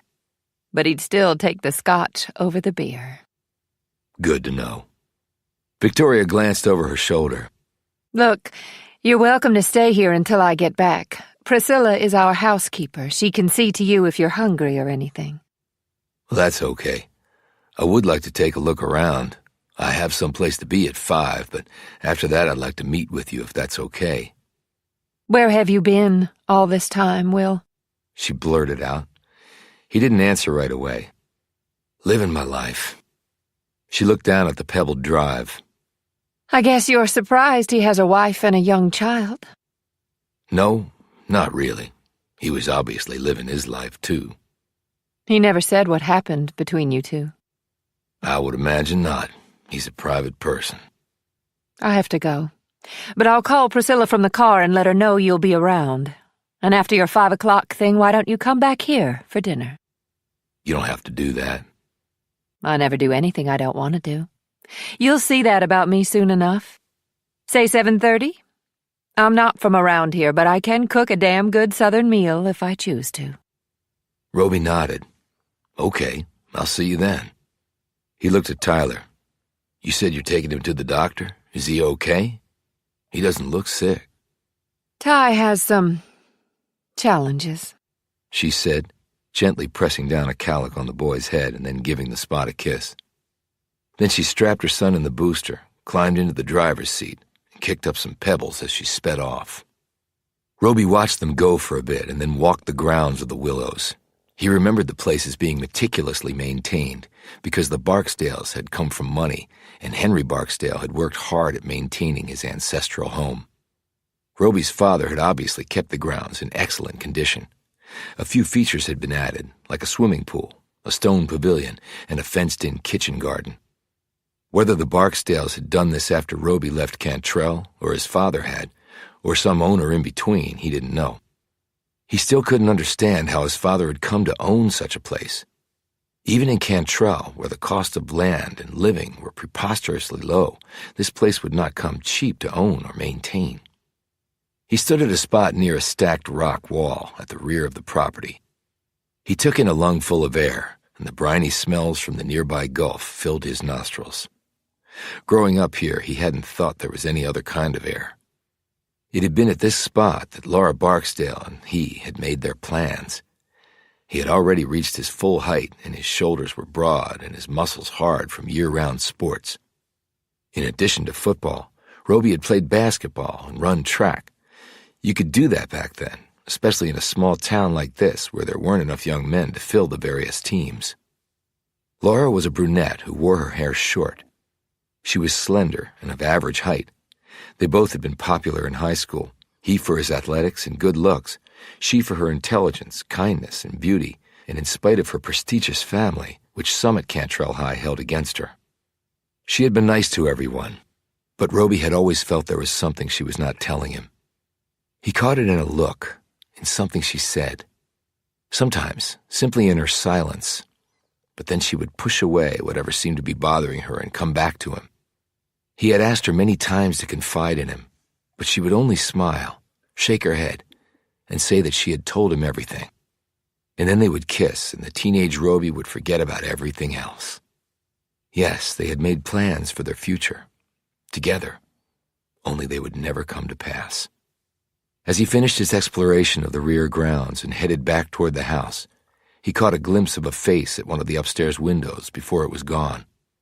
The face was lined and the skin the same color as Deputy Taggart's eyes. Priscilla. Chapter 11. Roby stepped up onto the porch and knocked on the door. The heat of the day was bearing down on him. It was a humid heat, unlike the desert one he'd recently been in. He'd take dry over wet. The humidity just sucked everything right out of you. He remembered how his mother would take a bath in the morning and then again in the afternoon for that very reason. He heard feet coming down the set of grand stairs he remembered that flared out at the bottom, and that he also remembered were set right in the center of the substantial foyer. The door opened, and there was the face he had glimpsed a minute ago. Priscilla was in her early 60s, about 5 feet 4 inches tall, thick-set, with straight graying black hair tied back in a severe bun. She had on a maid's outfit, and her feet were encased in worn, soft-soled shoes, the kind that nurses wore, only black. "You will, Roby?" she said immediately, almost fiercely. "I am." "I'm Priscilla. I take care of your daddy's home." "Nice to meet you." "Nice to meet you. Miss Victoria said you was around. Like to knock me over when she said so." "How long have you been helping my father?" 4 years now." "Do you mind if I come in and look around a bit?" She opened the door wider and moved aside, shutting the door after he entered the foyer. She stared up at him. "You handsome, like your daddy, though not as big. But you're not too scrawny. You look like you can take care of yourself." Roby was gazing around at the rooms bleeding off the entrance hall. The furnishings were tasteful, solid, everything situated just so. His father's doing most certainly, but he could see a bit of Victoria perhaps in the fresh-cut flowers and colorful drapes and throw pillows. And the artwork that ranged from simple to substantial carried a whimsical feel that he just didn't see his Marine father possessing. His gaze dropped to Priscilla. "Can you tell me what happened? Why my father's in jail for killing Sherman Clancy?"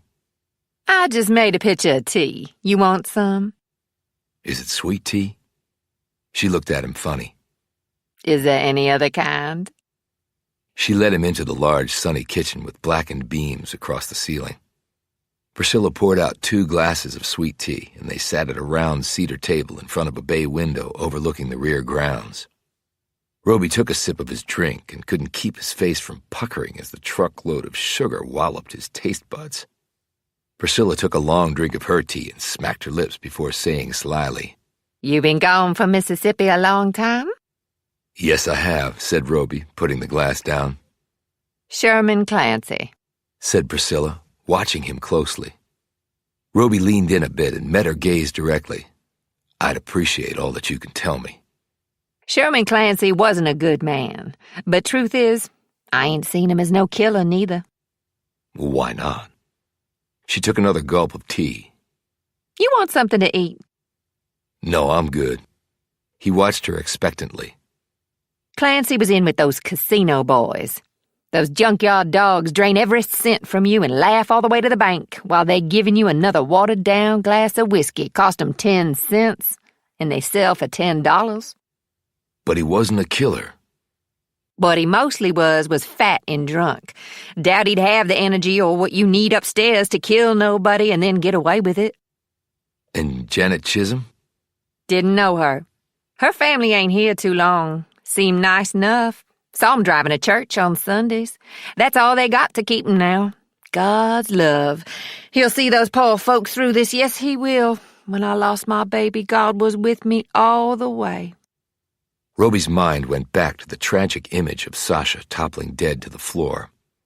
"How'd your child die?" he asked a moment later. Was living up near Hattiesburg back then. Big old rattler done got my Earl when he was just a little boy. Went over to the county hospital, but the man there said there was nothing they could do, and I'd best take him over to the clinic near where we lived. So I took him there, but they told me the county hospital was the only place round got the serum for the rattler. Earl died in my arms in the car on the way back to the county hospital. I walked into that place holding my dead son, and you know what that same man done told me? "What?" That he ain't remember me coming in, that I must have made some mistake, that I must not be right in the head, and that I needed to take my boy's body out of there right that very second 'cause it was upsetting his staff. She shook her head.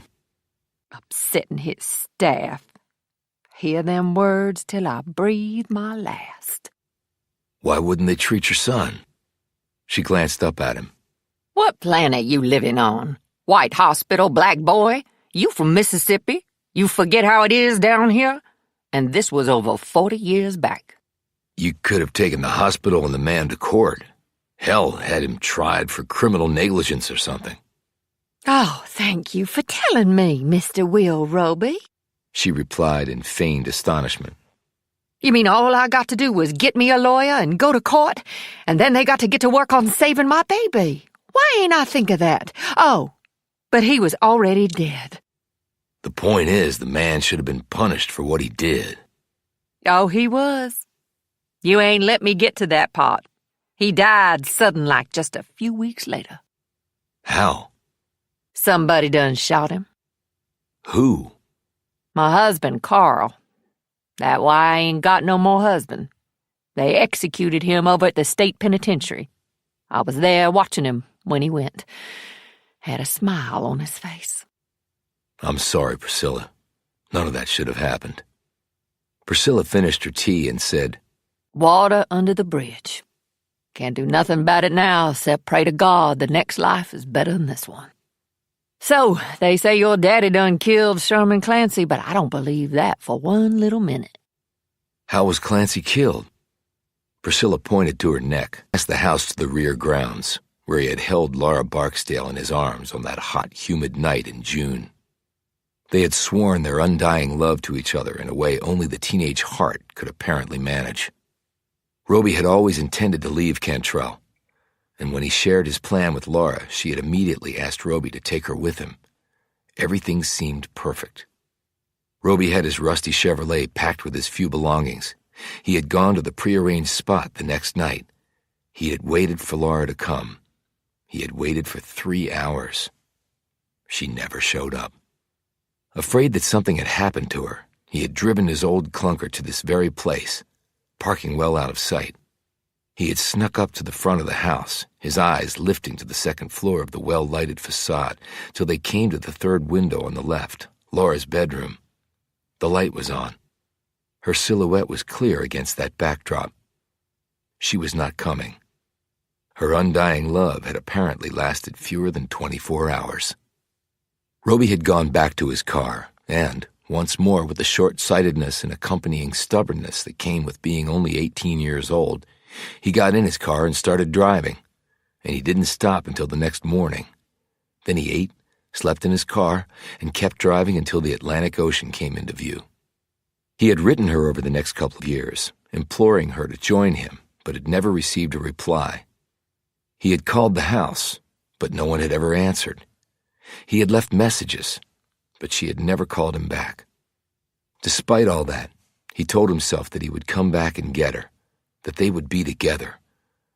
But life had gotten in the way, and the love he held for her had slowly faded.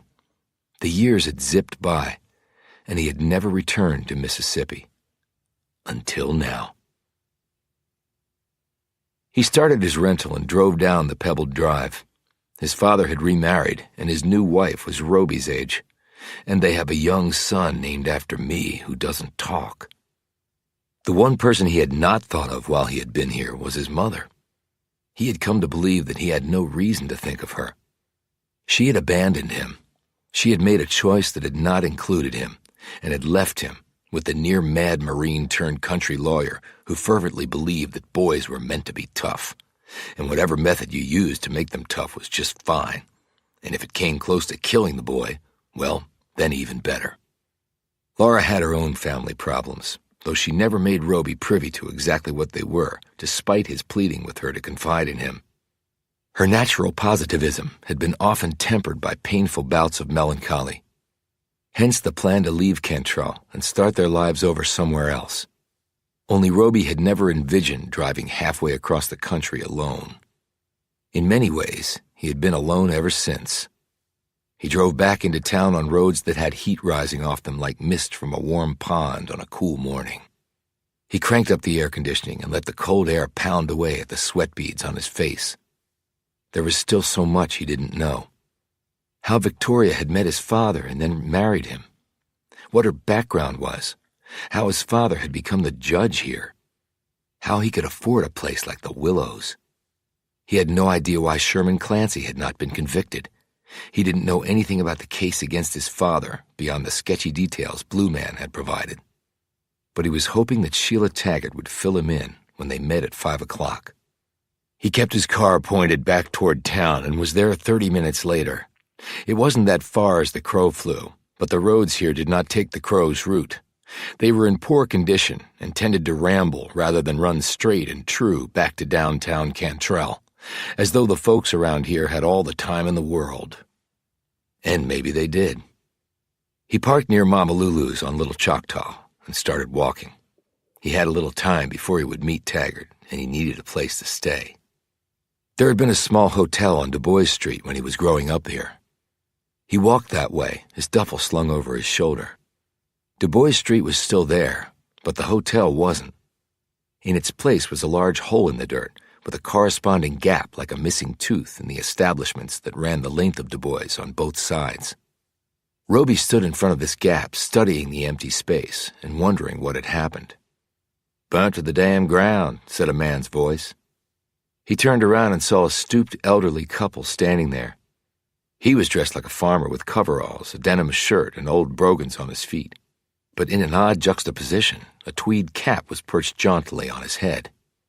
She wore a polka-dot dress with sandals and the thickest pair of eyeglasses Roby had ever seen. They looked to be in their 80s, or 90s, or hundreds. Roby couldn't be sure. The woman looked at her companion severely. "Cussing is trashy, Monroe Tussle." Monroe looked at Roby and grinned, showing off finely sculpted veneers. 69 years we've been married, and she still calls me by both my names.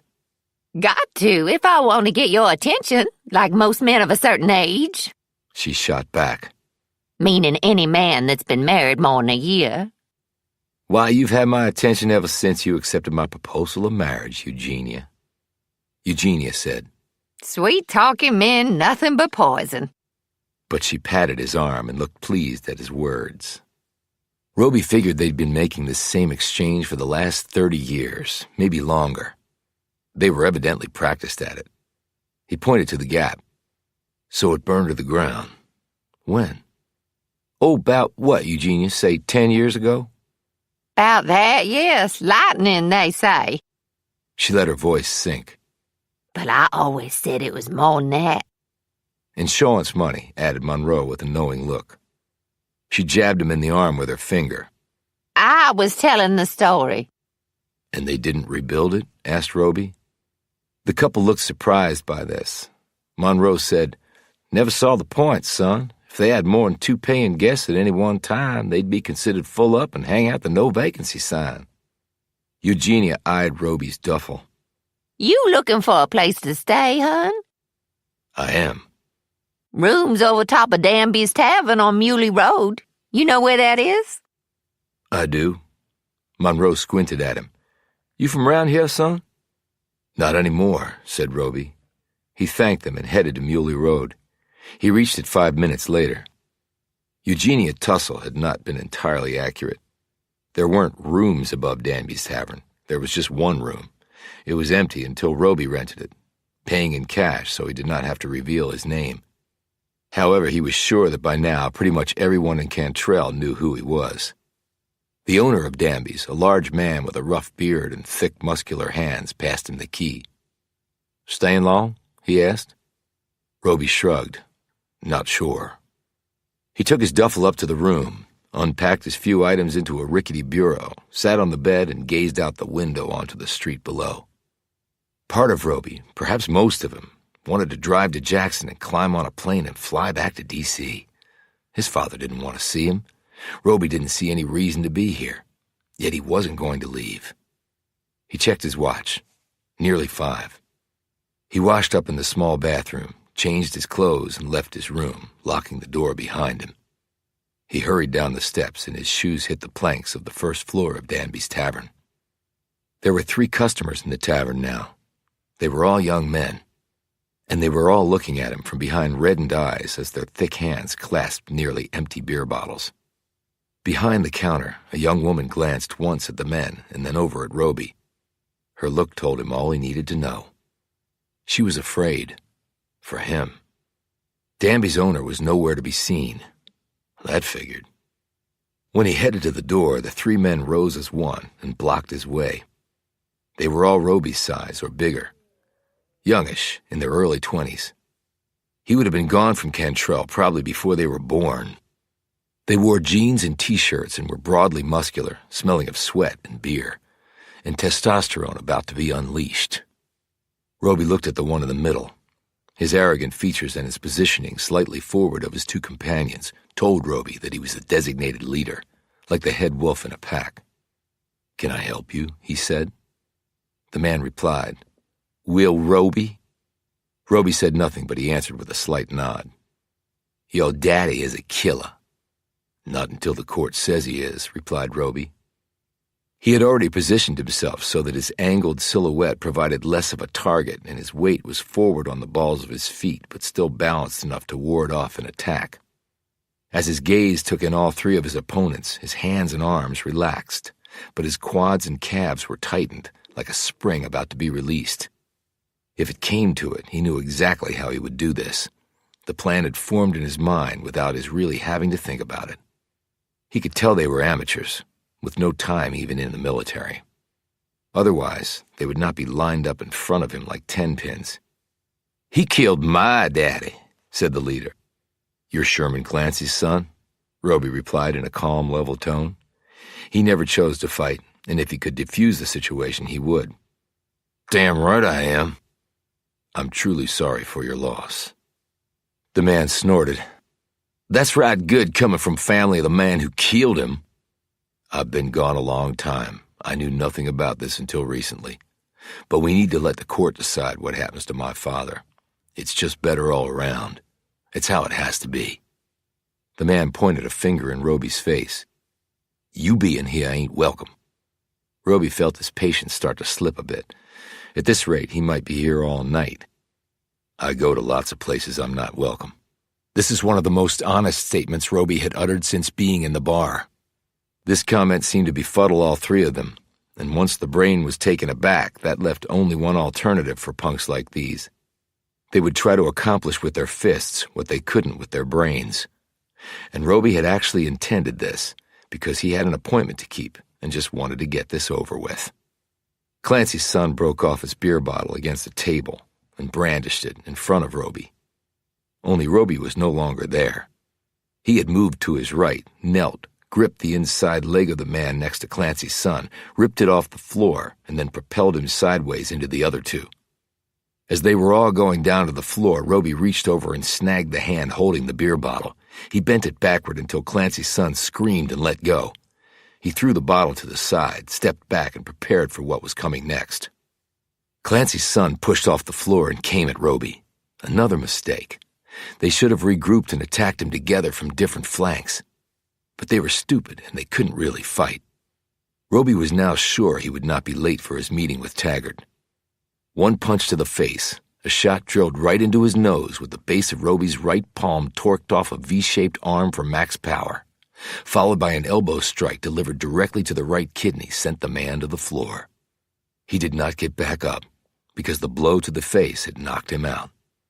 The busted face and bruised kidney would be pains he would suffer later when he came to. The second man bull-charged Roby and managed to get his thick arms around Roby's waist. His plan, no doubt, was to lift his opponent off the floor and smash him against the wall. The flaw in this strategy was leaving Roby's arms free. Roby slammed both palms against the man's ears, which are quite sensitive appendages of the body. The man screamed, let Roby go, and dropped to all fours. Roby gripped the back of the man's neck and jerked the head down at the same time he delivered a brutal knee strike upward to the chin, which cost his opponent 2 teeth, and knocked him flat on his ass and out for the count. The third man did the smart thing. He ran for it. Roby could hear his boots clattering on the plank porch before they hit pavement and were gone. Roby looked down at the 2 unconscious bleeding men and then over at the girl behind the bar. She was staring at him, open-mouthed, the glass rag and beer mug clutched in her hand, but neither touching the other. He pointed to the leader. "Is that Pete Clancy?" "Yes, sir," she said in a trembling voice. "If they press charges, will you be able to tell the truth?" She looked like she might faint. Don't worry about it." He turned and walked out. He would have to hurry now to make his meeting. Chapter 13. Roby walked into Mama Lulu's on Little Choctaw at 5:01. The place was only a quarter full, and Roby recalled that most folks who ate out in Cantrell ate out late. This was usually because they labored long, and their labor was often outside in a hot, humid climate, which required at least a shower and major amounts of deodorant before heading out to a public place. He looked around but did not see Taggart among the tables. He noticed a man at the cash register who was staring at him. With a slight movement of his head, he motioned Roby over. "Go out the way you come in, turn right. There's an alley there. Walk down it. She'll be there." "And who are you?" asked Roby. "Friend of hers, Mr. Roby. Just a friend." Roby did as the man said, though part of him expected an ambush as he walked into the darkened alley. But it was a straight shot with no place for concealment. He exited the narrow path, again ready for someone to jump him, but he saw Taggart sitting in what he assumed was her private vehicle, though she still had on her police uniform. She pointed to the passenger door and he climbed in. As he belted up, she put the rusty Ford Taurus in reverse, backed out, and sped off heading east. At the next intersection, she turned to go south. Roby looked around the interior of the car and noted the booster seat in the back. On the floorboard were discarded fast food containers and polystyrene coffee cups. Roby could see the pavement below through a hole in the floorboard. The inside of the car smelled musty, layered by the stench of a foul diaper. "How many kids do you have?" 4. He eyed the booster seat. Her gaze followed his. My grandson, Sammy. He said incredulously, "You're a grandmother? You're only, what, 41? Had my first at 19. She had her first at 18, you do the math. Okay. You have any kids, Roby? No. Married? No. Ever been? No. She shot him a glance. You of the homosexual persuasion? Not that I'm aware. Once they were clear of the small downtown, she spoke again. Heard you had some trouble at Danby's. That just happened a few minutes ago. How did you hear already? Small town living is faster than Twitter ever thought of being. Got me 2 calls probably before the last fella hit the planks. Just for the record, they attacked me. Not disputing that. Pete Clancy is a royal a-hole. I understand he was from a second marriage? Shortly after Sherm came into money, he divorced Cassandra, married some bimbo he met in Baldacci when he was probably drunk out of his mind, and wham, bam, thank you, ma'am, there was Pete. Then he divorced the bimbo, and she's long gone, but there's still Pete. So with his father gone, won't Pete be inheriting? Old Sherm liked the good life and spent his money. Doubt there'll be much left once the kids from his first marriage try to get their pound of flesh. Seems Sherm didn't leave a will, so he died intestate, which makes it all a little trickier. Since you wanted to meet, I guess the riot act you read me at the jail was just that. An act. Only partly. It did piss me off to see you walk in that door. But you got out of Cantrell. Most of us didn't. Guess I was jealous. And the other part? You're persona non grata here, Roby. Won't do me no good cozying up to you. Folks don't come into Cantrell all that often. Hell, almost never. And your daddy is an accused murderer of one of the citizens of this humble place. Not an esteemed citizen by any stretch, but still, he was one of us. Roby settled back in his seat. So what did you want to meet for? Some things you ought to know, and I suppose you got yourself some questions. I have nothing but questions. Let me ask you one. Okay. You took on 3 big guys at Danby's and licked them. How? What you been doing with yourself all these years? Well, the last guy ran off, so it was only 2, really. You play cute with me, you can get your butt out of my car right now. I learned self-defense after I left here. Just a few moves, and those guys were drunk. Uh-huh. She said clearly, not believing him, but apparently unwilling to push it. Roby looked up ahead. Where are we going? Got a spot on the Gulf, like to go there. Nice place to have a conversation. Why are you doing this, Deputy Taggart? Call me Sheila, for Christ's sake, Roby. I'm not on duty. You can call me Will if you want. No, don't cut both ways. Can't get too personal with you. Okay, so Sheila, why are you doing this? I guess I naturally gravitate to the underdog. And you are the underdog here, Roby. Make no mistake about that. I didn't know it was a competition. This is small-town Mississippi. Everything's a damn competition. We just pretend to be laid back and not give a shit about nothing. But we keep score on football games and everything else. Guess it makes up for most of us not having 2 dimes to rub together our whole damn lives. They drove along in silence until they reached the Gulf Coast. She parked her car on a narrow strip of dirt and they climbed out. He followed her down to the edge of the water. They both gazed out to where the warm Gulf waters ran to the horizon. Overhead, the sun had plenty of fuel left to burn before it sank into the other side of the world. Roby's mind drifted back to August 2005, when Katrina had slammed into this part of America. The storm had come ashore officially as a Category 3 hurricane, but its effect once on land had made it seem like a Cat 10. It crushed and drowned everything and everyone in its path, filling up New Orleans like a soup bowl once the levees failed. While the Big Easy had gotten most of the media attention, large parts of Mississippi had been devastated too. Sheila looked over at Roby. It was as though she could read his thoughts. Katrina missed Cantrell for the most part. Don't know why. Must have been God's work. Towns on either side of us weren't so lucky, though. I lost some good friends. We all did. Roby nodded slowly. He had been in Afghanistan at the time, killing the Taliban from long range with his sniper skills. The CIA had loaned him out to the DoD to help take the fight to the enemy that had toppled the towers and viciously struck the Pentagon, using innocent American citizens trapped inside jumbo jets as their weapon of choice. He had killed many during the day and then tried to sleep at night when the temperatures dropped to 100 degrees in the proverbial shade. His tour had lasted longer than he could remember. He had gotten little news from stateside, but the whole world had known about Katrina. From 9,000 miles away, he had not checked on the town of Cantrell or his father, though he might have been able to. He had not done so because at that point in his life, he didn't care.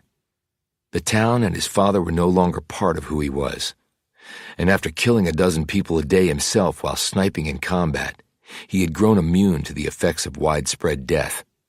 He didn't like that about himself, but he couldn't deny that it had been how he had felt then, and maybe still did. Where were you, Roby? Asked Taggart quietly. When Katrina came ashore.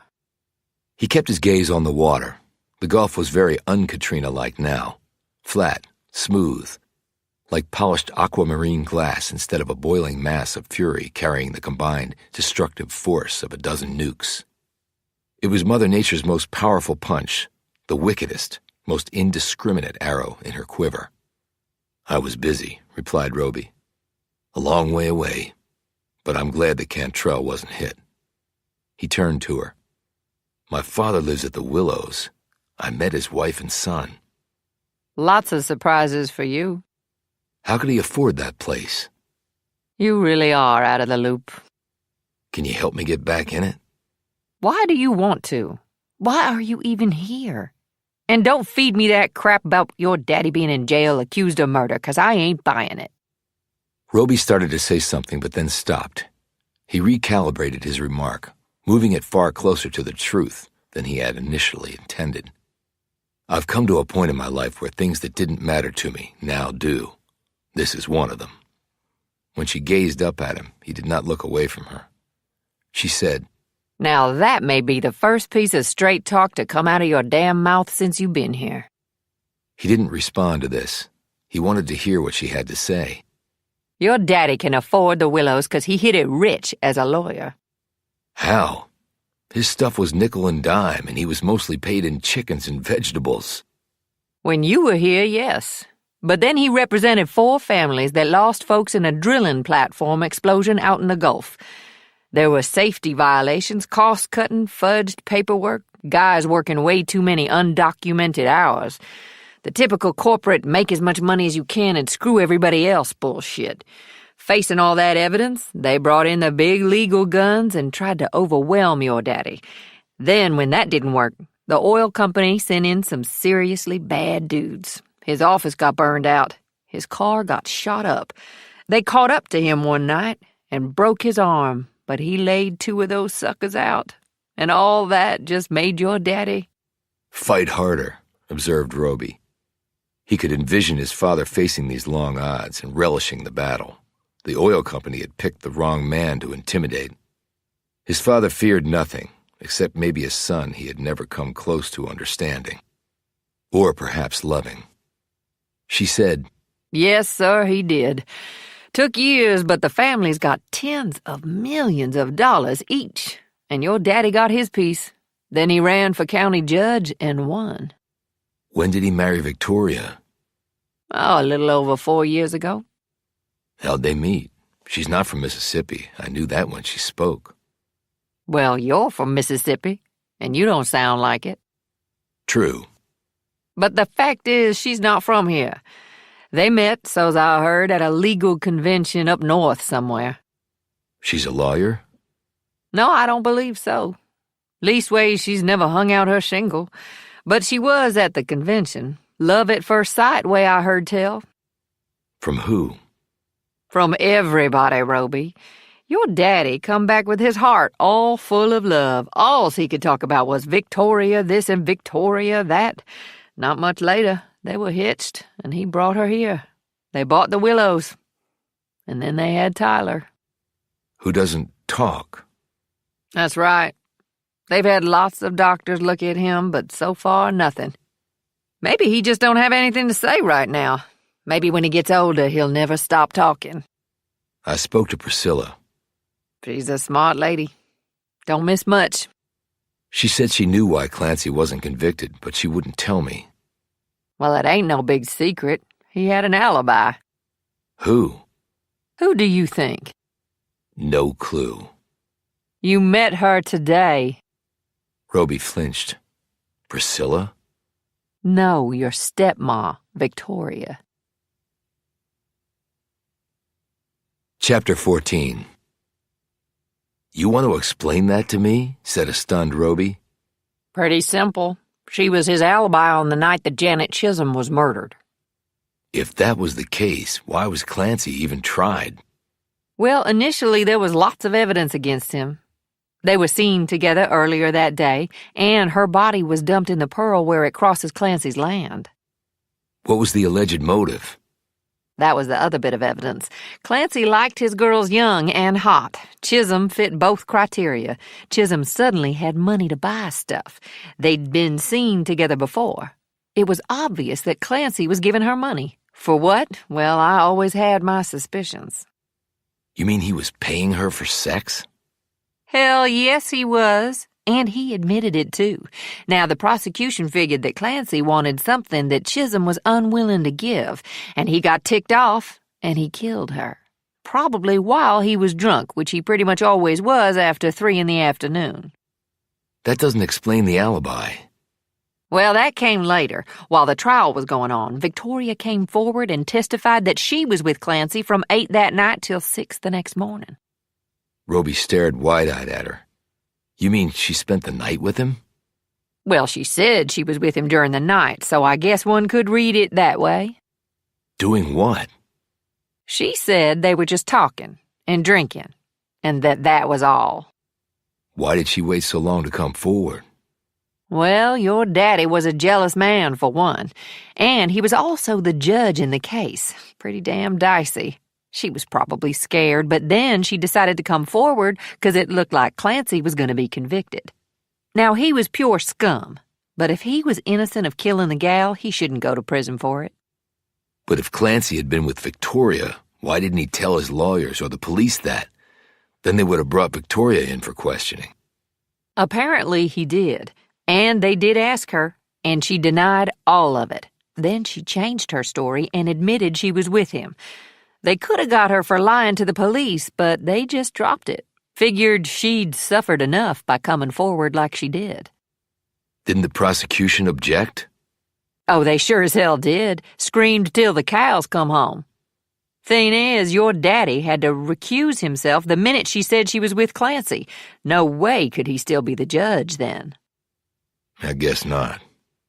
But in the end, the new judge let in the testimony, and your stepmother was real good on the stand, though it was clear she didn't want to be there. I watched her. Looked like she was going to be sick. The jury believed her, though. And since the police said that Janet Chisholm died around 2 o'clock in the morning, they found Clancy not guilty. She paused. And I think some of the jury felt good about giving it to your daddy like that. His wife and Clancy? Holy hell. Why would they want to give it to him? Didn't he help families here get compensation from the oil company for what they did? Yes, sir. And that very same oil company shut down their platform and upped and left the area. 200 men lost their jobs, over half of them from Cantrell. And they were good-paying jobs, too. Nothing to replace them. Hell, over half those boys are still on the government handout. So you see, your daddy is none too popular in Cantrell, at least with certain folks. And so the motivation for his killing Clancy was... She finished the sentence for him. He thought his wife was sleeping with the man, of course. And was she? Taggart shrugged. Who the hell knows? Sherm is a bigger a-hole than his son. Drunk, sloppy, fat, and crude. All the things your daddy ain't. Why would Victoria want to sleep with Hamburger when she's got filet at home? But then again, no telling what's in a woman's mind when it comes to men. We women all got that stupid gene from time to time round the boys. Maybe that night was hers. How did my father react when she came forward? Well, he wasn't exactly happy about it, was he? Did he become violent towards her? Taggart studied him. You mean like he did with you when you was living here? Roby had never told anyone about the beatings. No one. He looked away. Taggart said, Small town, Roby. Folks see stuff, even if a man hits where it don't show. She paused. All I can say, and I'm not defending or excusing him for what he did, but it seems to me that the man has changed. Good for him. So he didn't become violent, and she's still living at the Willows, and she told me she's been visiting him in jail. No, he didn't kick her out, and she has been visiting him. I don't know how your daddy feels about all this. He don't show his emotions, sort of like you. But the fact is Clancy's dead, and your daddy has a damn good motive for doing it. Where was he when Victoria was spending the night with Clancy? At a judge's seminar in Jackson. What did she do with Tyler? Priscilla lives with him. She takes good care of that boy.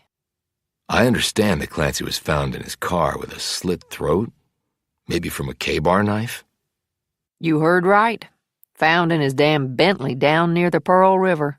Not that far from where they pulled Janet Chisholm's body out. And my father presumably had no alibi? Home alone.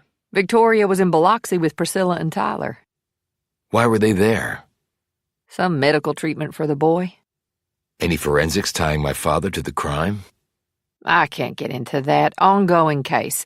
Shouldn't have told you what I did, but I figured you needed to know how things stand. Only fair. I appreciate that, but I still don't know why you're helping me. And it's not just because I got out of Cantrell. You busted up my eye and I close to broke your nose. I figure that makes us blood some things. Is that really why? Works for me. So now you in the loop. What you gonna do? What am I gonna do? Thought Roby. I'm gonna hang around a few days, see what happens. Well, the boys you beat up won't let that lie. They might come back with more boys. So, do I call the police when they do? You call me. She handed him a card. Got my personal cell on it. You call 911, I'm not sure you'll get a speedy response. Is that how it works here? That's how it works in a lot of places, Roby. Now look, I ain't telling you to go out and shoot nobody, but do you know how to use a gun? He looked out toward the Gulf. On the horizon all he could see were storm clouds, though the sky was clear. I know how to use a gun, said Roby. Chapter 15. Roby turned back from the Gulf and said, "Can you show me where Clancy's and Chisholm's bodies were found?" Taggart looked at him sharply. Why? Just curious. Is that a problem? Not if you don't intend on inserting yourself into an ongoing criminal investigation. Investigation or investigations? Does it matter? It might. I'm not talking about a connection between the two. There might be. I'm talking about you inserting yourself. I do not intend to do that. She looked at him skeptically. That's about the most half-assed statement I've ever heard. It's the only one I've got, Sheila. She studied him for one long moment, her gaze like his long-range optics scope, missing nothing. Come on, then. She drove them to the end of a gravel road, where they got out of the car. Clancy's place is over that way, She said, pointing to her right. Big-ass place behind gates. Who lives there now? Just Pete and whatever stupid drunk gal he's shacking up with for the night. But you said the other kids might come calling over Sherm's assets. Yep, and I wouldn't be surprised if his second wife didn't show back up, too. They'll be looking to suck every last penny they can out of dead Clancy like buzzards over roadkill. So he was found in his Bentley? She nodded and led him down a dirt road that twisted and turned deeper into the trees that lined the river. Watch where you step. Snake's out hot and heavy this time of year. Roby saw one rattler skirt away through some underbrush and then spotted a puffy moccasin gliding on the smooth, brackish surface of the Pearl as they drew close to the water. Taggart stopped in a clearing and pointed. Right over there. Bentley was parked next to that tree. He was inside, front seat driver's side, dead. Do you have pictures of the wounds on his neck? She put her hands on her hips. What the hell part of not inserting yourself did you not understand, son? What, because I want to look at crime scene photos? He said back. She gazed at him shrewdly. Your daddy was in the Marines. I know he was. Purple Heart and Bronze Star in Vietnam, war hero. My father never talked about his time over there. Saying goes, those who did the most talk the least and vice versa. I find that holds true about 99% of the time. She paused. Point is, Marines teach you how to kill. They teach you how to slit necks clean. Is that what the police think? She looked away. You want to see where they pulled out Janet Chisholm? Not too far from here. They got back in her car and drove about a quarter-mile farther down a road paralleling the Pearl. A few minutes' walk through some woods brought them to the spot. Taggart showed him where the body had snagged on the branch of a downed tree. Roby gazed at the spot and then looked up and down the length of the river, which was fairly narrow at this point. The body was probably put in the water upriver, then came down here and hooked on the tree. Way we see it, yeah. Forensics showed she'd been dead about 12 hours when her body was discovered. Gator had taken a nibble on her. Have you run a river current analysis to see where she might have gone in the water? How do you know about things like that? She snapped. I watch a lot of crime shows on TV. Uh-huh. Matter of fact, we have. With the currents, time she was in the water and so on, appears she was put in close to where we found Clancy's body. I heard she was killed by a gunshot wound to the head. That's right. You find the gun? No, but our folks said it was a .40 caliber fired from a Smith & Wesson, and Clancy had one of those. Only he said he lost it when we came to collect it for ballistics. What was the time period between their deaths? Well, Chisholm's was much earlier. Had to be, of course. Clancy was arrested and went to trial. That don't happen overnight. I'd say about 3 months, all told. How long between his acquittal and his murder? Only 5 days. So it was probably connected. One reason your daddy's sitting in jail for the crime. If Clancy didn't kill Chisholm, who did? We're following that up, Roby. Never you mind about that. What has my father said to the police? She sighed and shook her head. You lose all your manners when you move from Cantrell. Can't blame a guy for trying, Sheila. Who's the prosecutor on the case? I guess there's no harm in telling you that. Aubrey Davis. Aubrey Davis? The one we went to high school with? The same, she said resignedly. He was the most arrogant son of a bitch around here, mainly because his parents had money and his father was a state legislator. I would say he ain't changed a bit. And he's got a thing for your daddy, let me tell you. More'n once he got his nuts handed to him in a courtroom by Judge Roby. Why? Let's just say the good prosecutor ain't above cutting corners getting a conviction. He's got ambitions, see? He's a prosecutor now with a run for Congress in his future. All he's got to do is get the nomination and he's as good as punched his ticket to D.C. Taking down what some folks see as a judge soft on crime would be a right good selling point for his campaign. And with that sort of personal animus against my father, he's allowed to prosecute him? Hell, there's only 2 prosecutors in Cantrell and the other one just had a stroke. Leaves Aubrey. And my father's lawyer? He don't have one yet. But you said his arraignment was tomorrow. At 10 o'clock. He's been in custody a while. Why so long before his arraignment? Well, they had to find another judge to preside over it, and they don't grow 'em on trees down here. They're bringing in a judge from Baldacci to do it. Her schedule just got freed up. I intend to be there. Along with just about everybody else in Cantrell. Anything else you can tell me? Told you too much already. And you forget the uncertain part, Will Roby, you'll find yourself sitting in a jail cell like your daddy. You hear me? I hear you, replied Roby. Chapter 16. Pete Clancy and his buddy had woken up and were gone when Roby returned to Danby's tavern. The girl behind the bar wouldn't meet his eye when he walked in. The tavern area was pretty full, and all eyes turned to him when he came through the door. Roby was sure that every person in the room knew exactly what had happened here. He reached his room and unlocked the door, bracing for what he might find. But his room had been untouched, for now. He didn't intend to give anyone a second shot. The manager at Danby's had followed him up the stairs. "I think you need to leave here. Don't want no trouble." He handed Roby back the cash he had paid for the room. Roby gave him no argument because he had already decided to go. He carried his duffel bag out to the car. He would find another place to stay, preferably outside of town. He climbed into the driver's seat and slipped his hand under the dashboard. Using Velcro he had brought with him, he had attached a pair of Glock 9mm there. He patted each weapon to make sure it was secured in place, and then set off. The ride to the Willows took about a half hour as he drove along winding macadam, gravel, and sometimes dirt roads to get there. He reached the house and turned down the pebbled drive, passing under the mingled canopies of the longleaf pines. The sun was heading down now, but its glare was still intense, and the tree canopies provided welcome relief.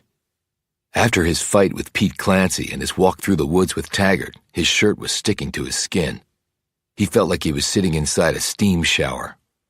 Good old Mississippi. The Volvo was parked in front of the house.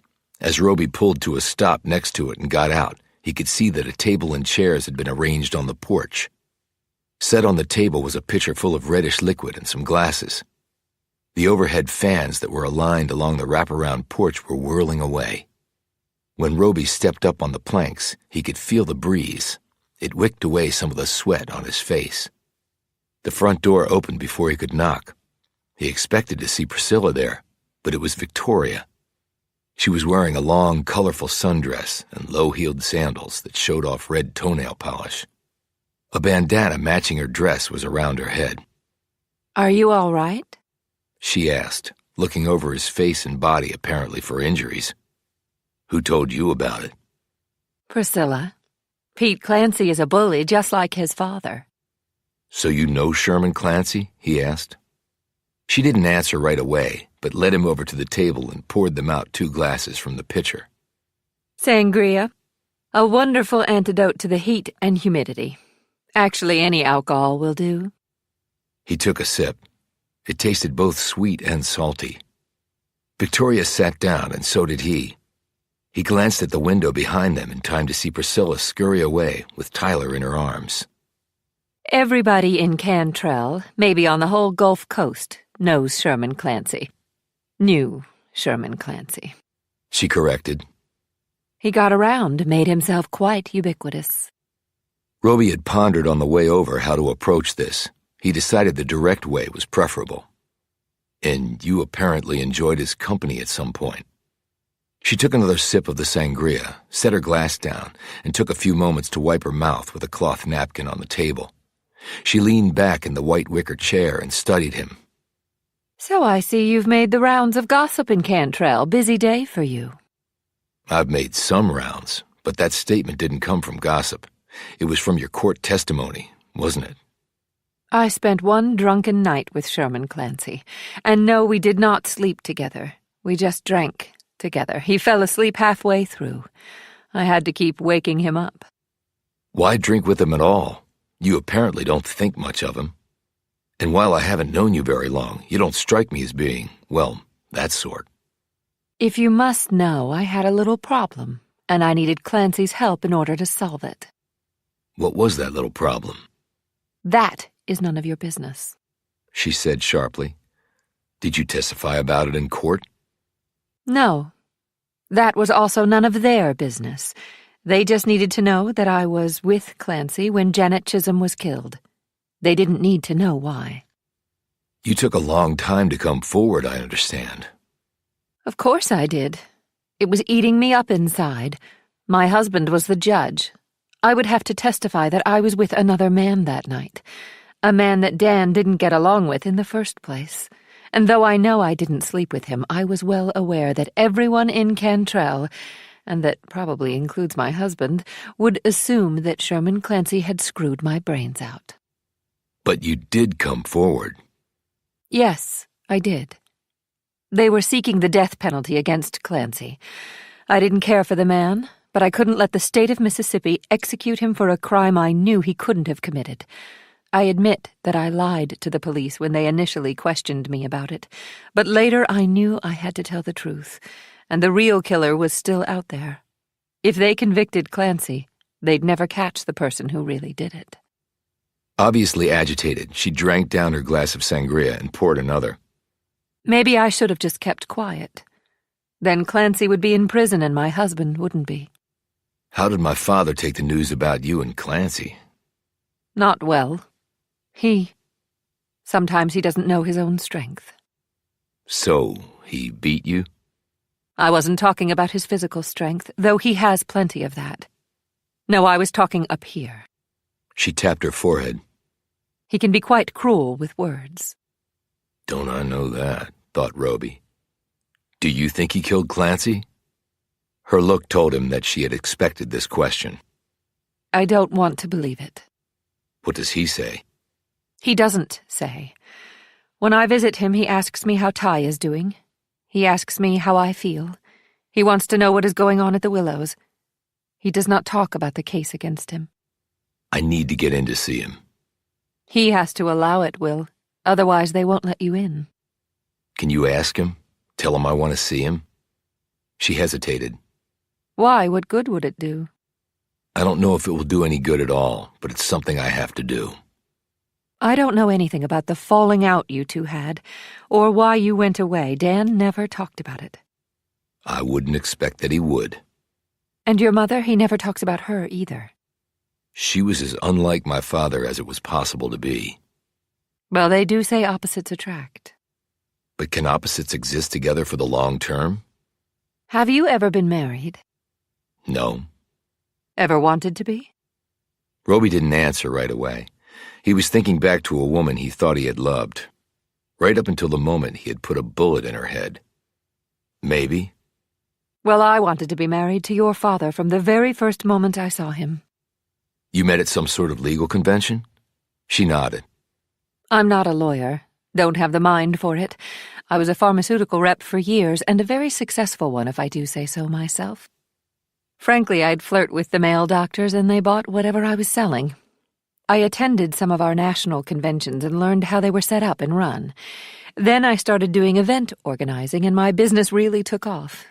Well, when your father walked into that room, my God, he was tall, robust, beautiful white hair, tanned skin. He just commanded the place. All the other judges flocked to Dan Roby. He just had that sort of presence about him. She paused. I'm sure they all hate me for what's happened. My jealous husband kills my alleged lover. Is that how you see it? Doesn't matter what I think. It's what everyone else thinks. That's reality. Will you tell him I need to talk to him? She lifted her gaze to his. If you really want me to, I will. Thank you. Don't thank me yet. He might refuse, and if he does agree to see you, it might be even worse. How do you figure? Because you'll be stuck smack in the middle of this mess. Shall we go into supper? Chapter 17. The dinner was finely cooked and graciously served by both Priscilla and Victoria. Chicken fried steak, green beans with salted pork, fat roasted tomatoes, seasoned squash, soft as butter bread, and banana pudding with a cinnamon crust for dessert. Roby finally put his fork down and said, "One of the best meals I've ever had. Thank you." Victoria looked pleased by his compliment. It was a joint effort between Priscilla and me. She does all the foundation work, and I add a bit here and there as the finish. The woman can cook. All I have to do is try to keep the fat and sodium levels down. The state of Mississippi is not exactly known for healthy eating. But you get to die happy then, interjected Priscilla as she walked in and started clearing the table. I put Ty in bed, Miss Victoria. If you want to go up and say goodnight, boy won't go to sleep till you kiss him on the head. Roby followed her up the stairs. He expected that his father had fallen for Victoria quite as fast as she had for him. Roby's mother had been petite and pretty, and in her son's eyes, nothing less than perfect, right up until the moment she had abandoned him. But Victoria's beauty was exceptional. He wondered, and not for the first time, whether she had allowed herself to be bedded by Sherman Clancy, And if so, why? Was all not right in her marriage? Tyler was sitting up in bed waiting for his mother. When he saw Roby, his expression changed slightly. It was not a fearful one, just curious. While still staring at Roby, he reached out his arms for his mother. She sat down on the bed and swallowed the little boy up in her arms. She put Tyler on her lap and pointed at Roby. Ty, this is Will. He's family. Your brother. Your big brother. Roby could see the little boy mouth the word, brother, but no sound came out. But then he touched his chest and pointed at Roby. Roby didn't understand and looked at Victoria. It's his way of saying he loves you, said Victoria. She placed her hand on her son's chest. He knows his heart is right there. Roby nodded and slowly put his hand on his chest and pointed at Tyler. The boy immediately broke out into an enormous smile that managed to cut right through Roby's normally hardened shell. Roby felt his mouth edge upward into a reciprocating grin. He had never had a brother or any siblings at all. It had been just him for so long now. It was a bit overwhelming to realize that he had another family he never knew existed until he'd come back to Cantrell.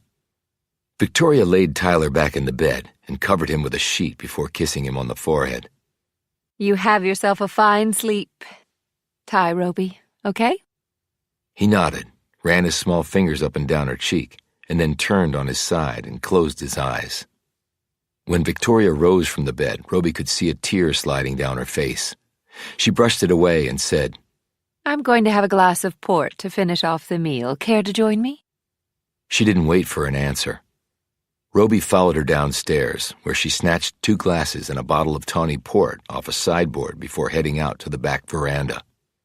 They sat in hanging wicker chairs, drank their port, and looked out onto the rear grounds. The water from the pool shimmered under the moonlight. The briny smell of the Gulf, mixed with the chlorine from the pool, filled Roby's nostrils. His eyes came to rest on the spot where he had last held Laura Barksdale. He turned to Victoria. Who did you buy the willows from? Was it the Barksdales? No, at least I don't believe so. Dan handled all that. I remember he brought me here one day before our wedding and wanted to know if I cared to live here. She smiled. I mean, what woman wouldn't? It's beautiful. We put in the pool and spruced up the grounds and did some interior remodeling, especially with the kitchen. But the place had the most wonderful bones. I knew the Barksdales. Are they still around? Not that I know of. Dan never mentioned them, but if they were a prominent family, I'm sure somebody here knows. Were they a nice family? Yes, said Roby. He took a sip of his port. There was a daughter, Laura, who was very special. He turned to see Victoria's gaze on him. Special to you? Back then, yes. What happened? People make different choices, go different ways. Victoria sighed, kicked off her sandals, and drew her legs up under her. Yes, they do. How did the doctor's appointment go? Not all that well. No breakthroughs or anything like that. Are they sure it's not a physical thing? Yes. He has all the anatomical equipment necessary to speak. Could he be autistic? It's possible. We've had him checked for that, of course, but there are so many different forms on the spectrum. I don't think the doctors can keep them all straight. And they're making new discoveries every day in the field. Right now, they're just puzzled. He seems intelligent and aware of things. He is. He's perfectly normal, except he doesn't talk. She paused, took a sip of port, and said, Our having Ty wasn't exactly planned. Frankly, I'm a little old to be having kids, but it just happened. I think your father wasn't too keen when we found out we were going to have a baby.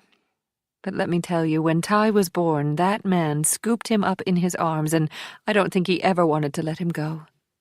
There's something special about watching a big, strong man be so gentle with a baby. Like they're afraid they'll break it if they're not careful.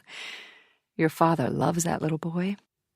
She added wistfully, Sometimes I think he loves Ty more than he loves me. Maybe that's a good thing. I don't know. Roby searched around for something to say to change the direction of the conversation. I guess it's good that Ty is so young. He can't really understand what's going on with his father. He understands more than people think. He may not be able to communicate in a conventional way, but that boy sees everything, and he feels things too. Senses if folks are sad. Like you are now? Like I am now, yes. His arraignment is tomorrow morning at 10. I assume you're going. She looked unsure. Victoria? I haven't decided. I know it'll look bad if I'm not there. But because I provided Clancy his alibi, and the rumor mill is going strong that I slept with the man, folks might think it's all disingenuous. I still think you should be there. Even if your father doesn't want me to be. Did he say that? Sometimes it's what people don't say that's the most important. Well, I plan to be there. I'm sure you do. And I'm not leaving here until I get to talk to him. Then I hope you're prepared to be here a long time, because he is one stubborn son of a bitch. In that regard, I am my father's son. Where are you staying? I was at Danby's Tavern, but after my little run-in with Pete Clancy and his buddies, I was asked to leave. She put her bare feet on the planks. Then you're going to stay here? Victoria, you don't have to. Don't give me any backtalk, Will Roby. This is your father's home, which means it's your home, too. I'll have Priscilla get one of the guest rooms ready. It's not like we don't have the space. And what's Southern hospitality if I can't offer my stepson a roof over his head? She went inside to talk to Priscilla. Roby continued to sit in his swing seat, staring out at a darkness that he was coming to understand might hold more uncertainty for him than any of his missions around the world ever had. So much for coming home. Chapter 18. It was the darkest point of the night, immediately before the growing lightness in the eastern sky. Roby rose from his bed in his comfortable guest room on the second floor of the Willows, slipped on his jeans, and padded out onto the rear upper-story veranda. There was a breeze that carried the salt air of the Gulf to the south and mixed it with that of the freshwater Pearl from the west. The commingled smells had been natural ones for Roby growing up.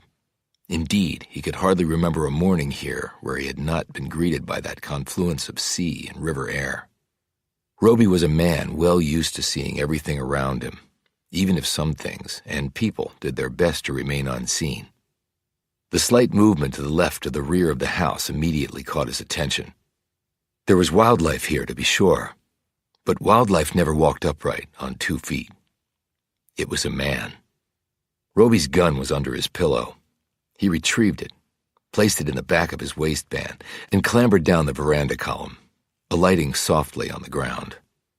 He squatted down, his eyes roaming from the point where he had last seen the movement, and then to the left and right. He didn't pick up on it again, and he heard no noise after that, neither feet running nor a car starting up.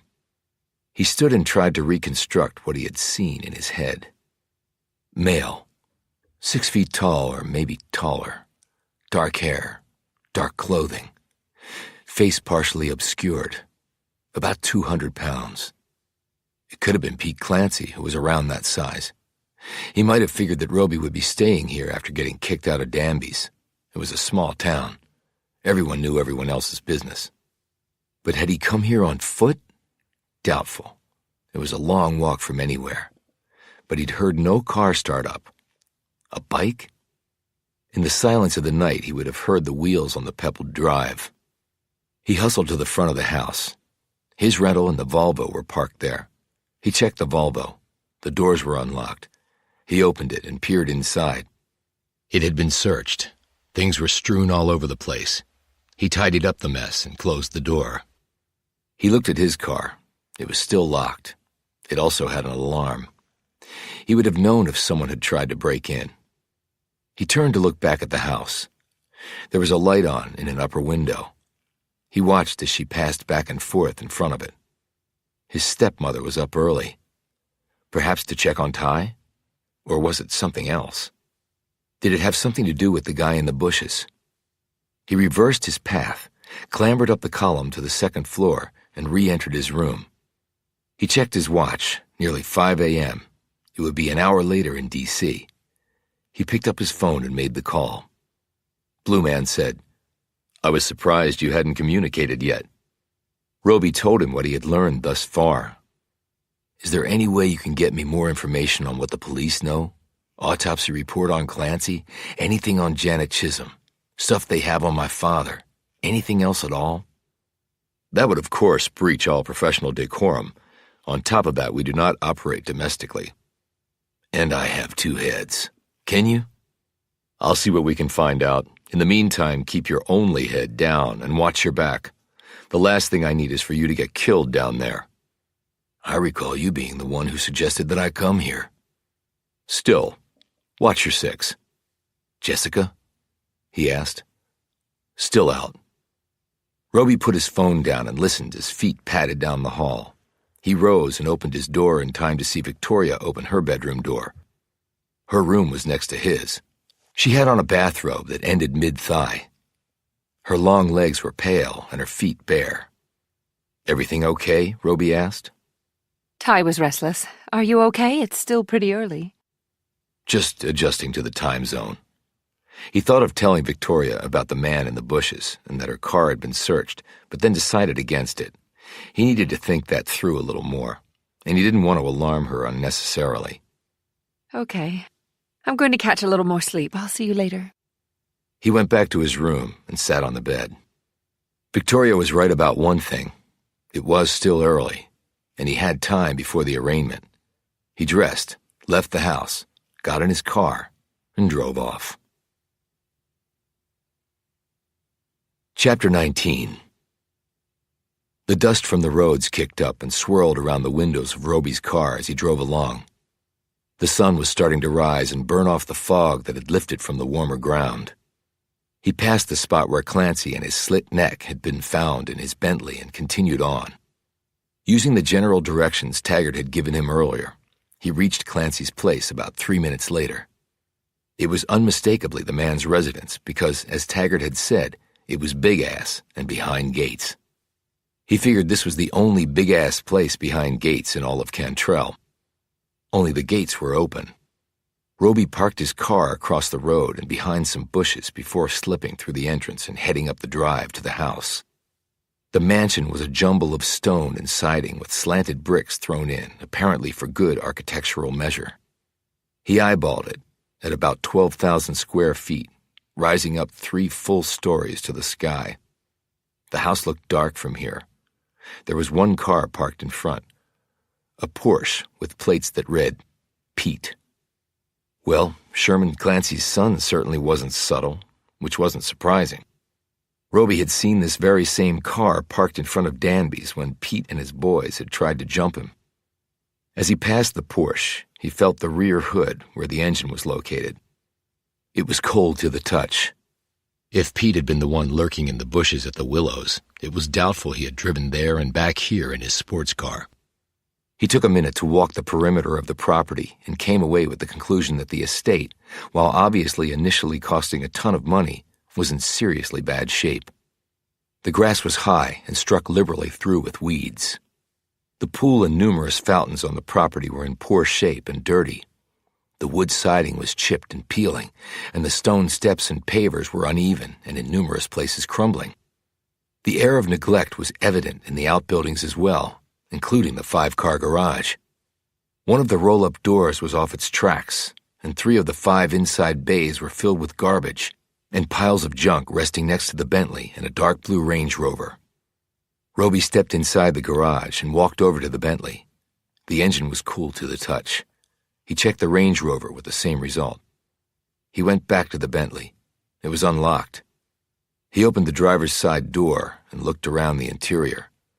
There was nothing much there, although faded red splotches on the front seat back were probably blood. The jugular and carotid arteries were superhighways of blood circulation.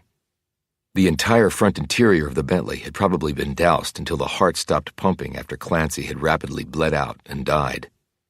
A sound from nearby made him crouch down and then scuttle over to the open garage bay door. He peered out, well aware that he was trespassing, and that Pete Clancy would well be within his rights to shoot him. Roby did not intend to give the punk the opportunity. Clancy stumbled out of the back door, a beer bottle in one hand and a cigarette in the other. With a bit of satisfaction, Roby could see that the man's nose was bandaged and that he moved with a limp from the kidney punch. Clancy looked around, took a deep breath, turned to the side, and threw up on the back steps. He plopped down, finished his beer, flicked away his cigarette, and then lay back. A minute later, Roby could hear the man snoring. Roby retraced his steps and was soon back at his car. He drove off as the dawn broke cleanly. He doubted Pete was the man in the bushes. He'd obviously been drunk and here all this time. He had one more place to visit. A few minutes later, he had wended his way down the dirt road and pulled to a stop. He first eyed the place where the Bentley had been parked near the Pearl River. Then, when he continued to gaze around, he saw it, leaning against a tree. An old bike. He got out of his car, walked over to it, and looked around, and listened. He thought he could hear footsteps moving through the trees. He followed the sounds into the woods. A few minutes later, he cleared the trees and reached another open space. A moment later, and for the second time this morning, he glimpsed movement. But this time, he didn't lose track of it. It was a young woman, very young. She could barely be 18. When she looked over and saw him, she gave a little cry of panic. He held up his hand. "I didn't mean to startle you. I'm sorry." He made no move toward her. Who are you? She gasped. What are you doing here? "My name is Will Roby, and I might be here for the same reason you are, to see where Sherman Clancy was killed." She was petite with strawberry blonde hair and an upturned nose sprinkled with freckles. She had on loose-fitting jeans, sneakers, and a tight pink t-shirt that emphasized her large breasts. There was a leather bag slung over her shoulder. I'm not here 'cause of that jerk. "Why then?" Wait a minute. Roby, are you related to... "He's my father." Well, he did us all a good service by killing that bastard. If he killed him. But why do you say that? I'm Sarah Chisholm. Janet was my older sister. "I'm sorry," said Roby, "but then I don't understand why you're here. Back there on the dirt road is where they found Clancy's body in his car." She looked around, her face twisted in confusion. I didn't know that. This spot was where Janet and me would come. Roby leaned against a tree and folded his arms over his chest. "Why would you come here?" Sarah Chisholm looked uncertain for a moment. The next second, she stared defiantly at him and said, What the hell business is it of yours? Roby said, "I was young once, and I had spots along the Pearl where I came to drink beer and do other things." This assessment seemed to take all the fight out of the young woman. She plunked down on a fallen tree. We'd smoke some weed, too. Not something our parents would understand. But there's just nothing to do around here. I hate it. "Why'd your family move here?" Work. For my dad. "What's he do?" She looked nervously at her shoes. He's the preacher over at the Jerusalem Baptist Church. We came from Mobile. He doesn't know about what we do here, or did here. She added hastily, her lips quivering. "Well, your secret is safe with me." She looked at him curiously. You're not from around here. "No, but I was." He paused, choosing his next words carefully. "They say your sister spent time with Clancy." He thought she might get angry again, but she didn't. She just kept looking down at her shoes, even as her hand slipped into her bag and pulled out a can of Coors Light. She popped the top and took a swig. He gave her money. She looked up. He gave me money, too. "So he liked giving people money?" She nodded. But not for nothing. No, not for nothing. We had to do stuff for him. She said in a small voice. To him. "Did your parents know about any of that?" They didn't, till that stuff about Janet came out in the trial. I had to testify. Like to kill my daddy. Then they didn't even convict the bastard. "Because he had an alibi." She took another sip of beer and held it up. You want some? "No, thanks." Right. He had an alibi. She looked at him accusingly. Your daddy's wife gave it to him. She was with him the night Janet was killed. That's what she said. And if she was, that means someone else killed your sister. Any idea who that might have been? I couldn't say nothing about that. I didn't ask you if you could. I asked if you had any ideas. She didn't answer him, and Roby waited a few moments before adding, I know you want your sister's killer to pay for what he did. Of course I do. Have the police talked to you about it? Not yet, but I guess they will.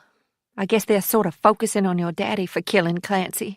Police department ain't that big, I reckon. You have another sister, don't you? Emma. But she's only 13. She don't know nothing. Have you talked to her about it? She don't know nothing, okay? He put up his hands in mock surrender. Okay. Roby made a mental note to check out what Emma Chisholm might actually know. I gotta go. Do you live close by? I guess that's your bike back there, but I can give you a ride. No, thanks. It's not that far. She eyed him suspiciously. And I don't know you from Adam. Well, I'll let you get on. He turned to leave, but then said, if you think of anything, you should tell Deputy Taggart. She'll be able to help you. I already done told you. I don't know nothing about nothing. Memories are a funny thing. Sometimes you know more than you think you do. He pulled out a piece of paper and a pen and wrote his phone number down on it, passed it over to her, just in case. She took the paper and stuffed it in her pocket. He walked back through the woods to his car and then waited until she passed by him on her bike before driving off. Chapter 20. Roby headed back to the Willows, showered, and changed his clothes. As he was heading downstairs, Victoria came out of Tyler's room, carrying the little boy. She was still wearing her robe. Are you heading out already? She said in surprise. It's early yet. I thought I'd get into town, have some coffee, and get over to the courthouse. I doubt there will be many seats left. He studied her. You decided whether to go or not? Not yet. She admitted, averting her gaze and taking the opportunity to rub a smudge of dirt off Tyler's cheek. Priscilla can make you some breakfast. That's okay, I'm good. He headed out to his car, got in, and started it up. He glanced at the house and saw Victoria and Tyler staring at him from an upstairs window, and Priscilla doing the same from a lower one. He drove into town, found a diner, sat at the counter where he had 2 cups of coffee and a bowl of buttery grits and a fat biscuit, and checked his messages. Nothing from Blue Man, but Roby had asked him to look into things only a few hours ago, and even Blue Man needed a little bit of time to work his magic. He gazed around at the others in the diner. Every eye had ventured to him when he walked in, and most were still casting him furtive, curious glances. The folks were more diverse than Roby would have thought. Whites, blacks, and a sprinkling of Latinos. Most were men. All but a handful of them were dressed in work clothes. Those in suits, Roby assumed, might have something to do over at the courthouse, or maybe labored in a bank or a medical practice. He didn't see Pete Clancy and his buddies, which was a good thing. They might bring a gun to the next fight, and Roby had left his in the car, since he was going to the courthouse later. One of the gents in a suit rose from a table in the back. Roby watched him in the mirror hung on the rear wall of the diner as he made his way slowly toward the counter. He was about 5'10" and flabby, with his short grayish-brown hair precisely parted and cemented down with hairspray. His suit was a 3-piece seersucker with a bright red tie over his starched collared white shirt, which made it look like his chest had been slashed open. He stopped along the way to pat backs, shake hands, and chit-chat with the other folks there. Not many looked happy to be pressing the flesh with the man. When he came to a stop next to Roby and put a hand on his shoulder, Roby knew who it was. In fact, he had known who it was from the man's swaggering walk. It hadn't changed since high school. "Hello, Aubrey," he said. "Damn, Will, sight for sore eyes, man. Sight for sore eyes," replied Aubrey Davis, his twangy speech so exaggerated that Roby felt sure the man was doing it in front of the locals simply to increase his potential vote count when he ran for Congress. He sat on the stool next to Roby and unbuttoned his jacket. He flicked a finger at the waitress, and a few moments later a cup of black coffee was set in front of him. "Thank you, darling." said Davis before turning sideways on his stool and eyeing Roby. "What the hell you been doing with yourself, Will?" "This and that." "You got out of here right after high school, didn't you?" "Something like that."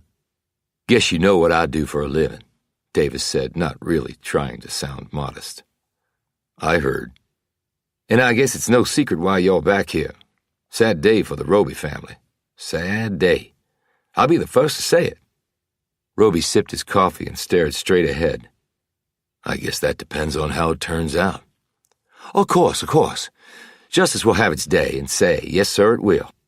Leastways while I'm the prosecutor for Cantrell, Mississippi. Must be difficult for you to do this. I mean, with a judge you've appeared in front of so many times. Hope you don't feel conflicted." Davis smiled, though it didn't reach his eyes. He took a moment to light up an unfiltered Marlboro he pulled from a pack in his side pocket along with a metal lighter with the initials AD engraved on it. He blew smoke out his nostrils and dropped his ash in the cup saucer. "Well, damn good thing I've always been able to see the big picture. Petty shit don't influence me one bit. Now, I take no pleasure in prosecuting your daddy. I'm sure you know that. But it is my job, and I'll carry my duty out faithfully." He waved his hand at the other folks in the diner.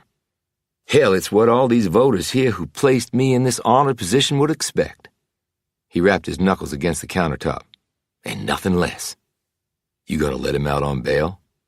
"Can't get into that with you, of course, but I'm a fair man, always have been."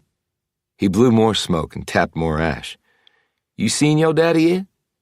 Something in Davis's voice told Roby that he knew his father had refused to see him at the jail. "I'll see him today." Davis's shrill voice dropped an octave as though to evidence confidentiality and sincere concern. "How's your stepmama holding up? Heard you was staying out there with her, and ain't that fine? I'm sure your support is appreciated." The network here is faster than the internet, thought Roby. "She's holding up." "Uh-huh. She's a damn good-looking woman. Everybody knows that. I've been married about 15 happy years, but I got me 2 good eyes, don't I?" He laughed and then grew serious. "My point is, if things go against your daddy, and I'm not saying they will, but if they do, she'd be okay. Still young and all. Find somebody else." He dropped his voice lower and leaned in closer to Roby.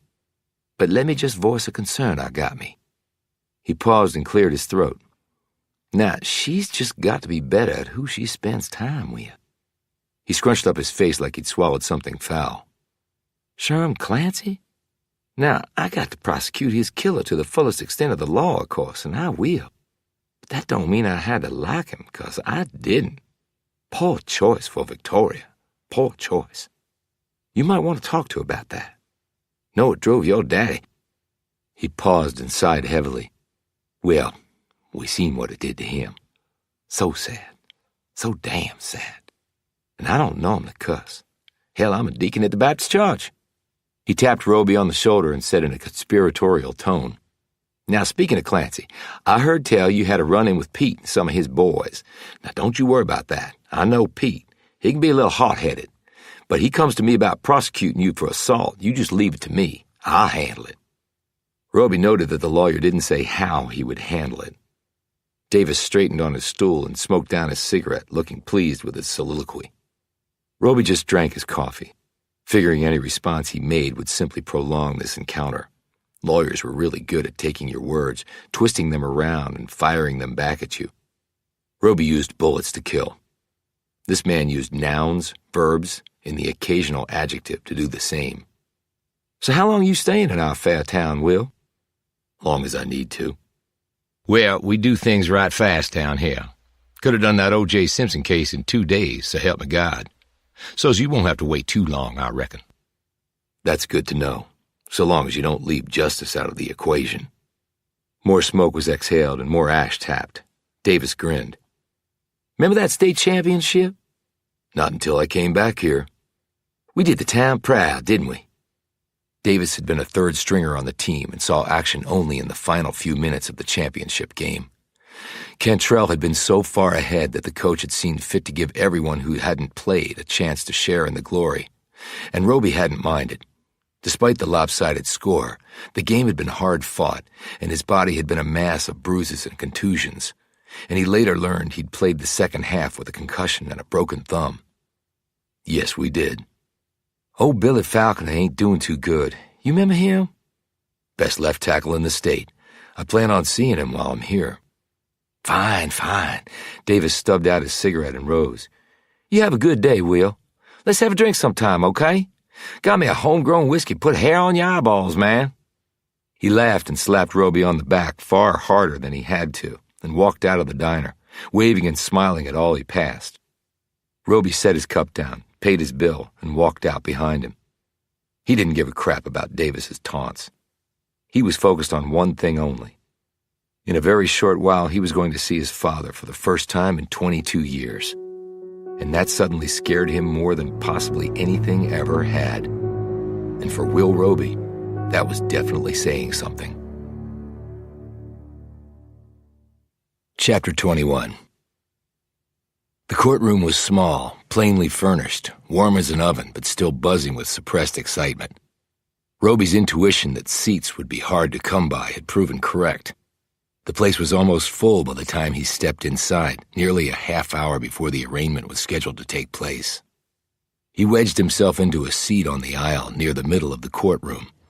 After he sat, his gaze swept the space. Pete Clancy was here, minus his entourage.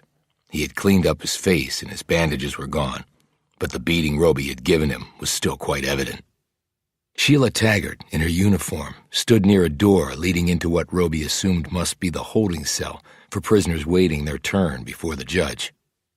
Little Bill Falconer was sitting across the aisle from Roby. He motioned for him to join him. Falconer made room and Roby settled down next to him.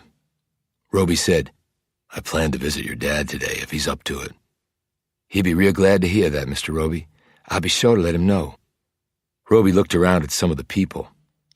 "Is any of the other Clancy family here?" Falconer pointed at a group near the front. His 3 boys and 1 daughter from his marriage before, and damn if his 2 exes ain't sitting right next to each other. Roby took in the 4 grown children, who all looked miserable. Then his gaze fell on the 2 women. One was Sherman Clancy's age. She must be Cassandra Clancy, deduced Roby. The other was about 20 years younger. The bimbo. "I'm surprised they're sitting together," said Roby. "Well, with Sherm gone, it's all about the money, ain't it? They probably figure it's better to work together than fight it out and let the lawyers get it all." "You're probably right." Little Bill grinned. "But if it does get ugly over the dollars, we might have another murder trial on our hands, too." Roby spotted Sarah Chisholm sitting with another group of people, a man and woman who were probably her parents. The younger girl next to Sarah was no doubt her remaining sister, Emma. Little Bill confirmed that this was indeed correct when Roby asked him. "I've listened to Chisholm's sermons," said Little Bill, "and I walked out feeling like I'm on a straight line to hell, no matter what I do while I'm still drawing breath." Mr. Chisholm was dressed in black with a white shirt. He did have a stern, pious look to him, thought Roby. His wife was small and mousy, and while her husband simply looked angry, her flickering gazes showed a woman utterly defeated in body and spirit. Sarah looked at the back of the person in front of her. Her sister Emma kept her gaze on her lap. 20 minutes later, Aubrey Davis made his appearance. He walked in with the same swagger he had shown in the diner. He carried a bulky briefcase and set it down next to the counsel table. He turned and put his hands on the railing separating the audience from this section of the courtroom and surveyed the crowd. As they all stared back at him, Roby could easily tell from the man's satisfied look that Davis was enjoying every second of this spotlight. Davis sat down at the table, opened his briefcase, took out some papers, and started riffling through them, looking both focused and important. Roby glanced over to see Pete Clancy shooting daggers at him. The young man lifted his hand, pointed his index finger at Roby, and, using his thumb as an imaginary gun hammer, shot Roby in the head. Unconcerned, Roby looked away. From what he had seen of the man, he doubted Clancy could hit anything farther than a foot away with either gun or fist. He next saw Sarah Chisholm staring at him. Her look was worried and somewhat pleading. Roby guessed that she was fearful that what she had told him would end up as public knowledge. He inclined his head slightly at her, trying to be reassuring. As he lifted it back up, her father was staring dead at him. He looked from Sarah to Roby and then at his daughter once more. He said something to her. She went pale and immediately looked down. Mr. Chisholm turned back to Roby and gave him an expression that was, politely put, uncharitable, particularly given he was a man of the cloth. Roby looked away when Taggart opened the door she was standing guard by, and there he was. Dan Roby was dressed in an orange prison jumpsuit, the same outfit he had no doubt seen other prisoners wear many times in his courtroom. His white hair was neatly combed, his chin shaved, his physique still formidable, and his posture bolt upright, even as he shuffled along in shiny shackles around his waist, hands, and feet. Taggart in another uniform escorted Roby to the counsel table, unshackled him, and he sat there alone. He looked neither right nor left. He had on a pair of wire-rimmed glasses. His hands were tanned, big, veiny, and balled into fists as he rested them on the worn wood of the table. Roby watched as Davis cocked his head and glanced at the man he would shortly be prosecuting across the width of the space between the tables. Roby could not see Davis's expression, but supposed it was one of barely contained glee. Taggart looked at her watch, took a step back, and announced, "All rise for the Honorable Judith Benson." They all did, as the back door to the courtroom opened and out stepped a woman, tall and big-shouldered, with short graying hair. She had on thick glasses and carried herself with assuredness as she climbed the steps to the raised bench and sank down in her chair. "Be seated," said Taggart as soon as the woman's butt had hit the leather. "Call the case, please," said Benson, her tone no nonsense. Taggart picked up a clipboard and called out, "State of Mississippi versus Daniel Roby, charged with murder in the first degree for the willful killing of Sherman Clancy. This here is the arraignment hearing." She put the clipboard down and stepped back. Judge Benson ran her gaze first over the courtroom, and then she eyed Davis, and then Dan Roby. She came away puzzled. "Does the defendant not have counsel?" she asked. Davis rose. "Your Honor, over the state's heated objections, defendant has waived the right to counsel and desires to represent himself." Benson did not look pleased by this. Her gaze swiveled to Dan Roby. "Mr. Roby, you understand that the charges leveled against you could result in your imprisonment for the remainder of your life or even being put to death?" Roby stood. "I do." "And with that in mind, you still do not desire counsel?" "I believe that I am my own best counsel, Your Honor." "I have no doubts as to your legal abilities, but I want you to understand that I strongly recommend that you seek independent legal counsel. As you well know, if you cannot afford one, counsel will be appointed for you." "I understand that, but I stand by my decision." "We will revisit this question, Mr. Roby, at a later date. How do you plead, sir?" "Not guilty," Roby said immediately. She turned to Davis. "Counsel?"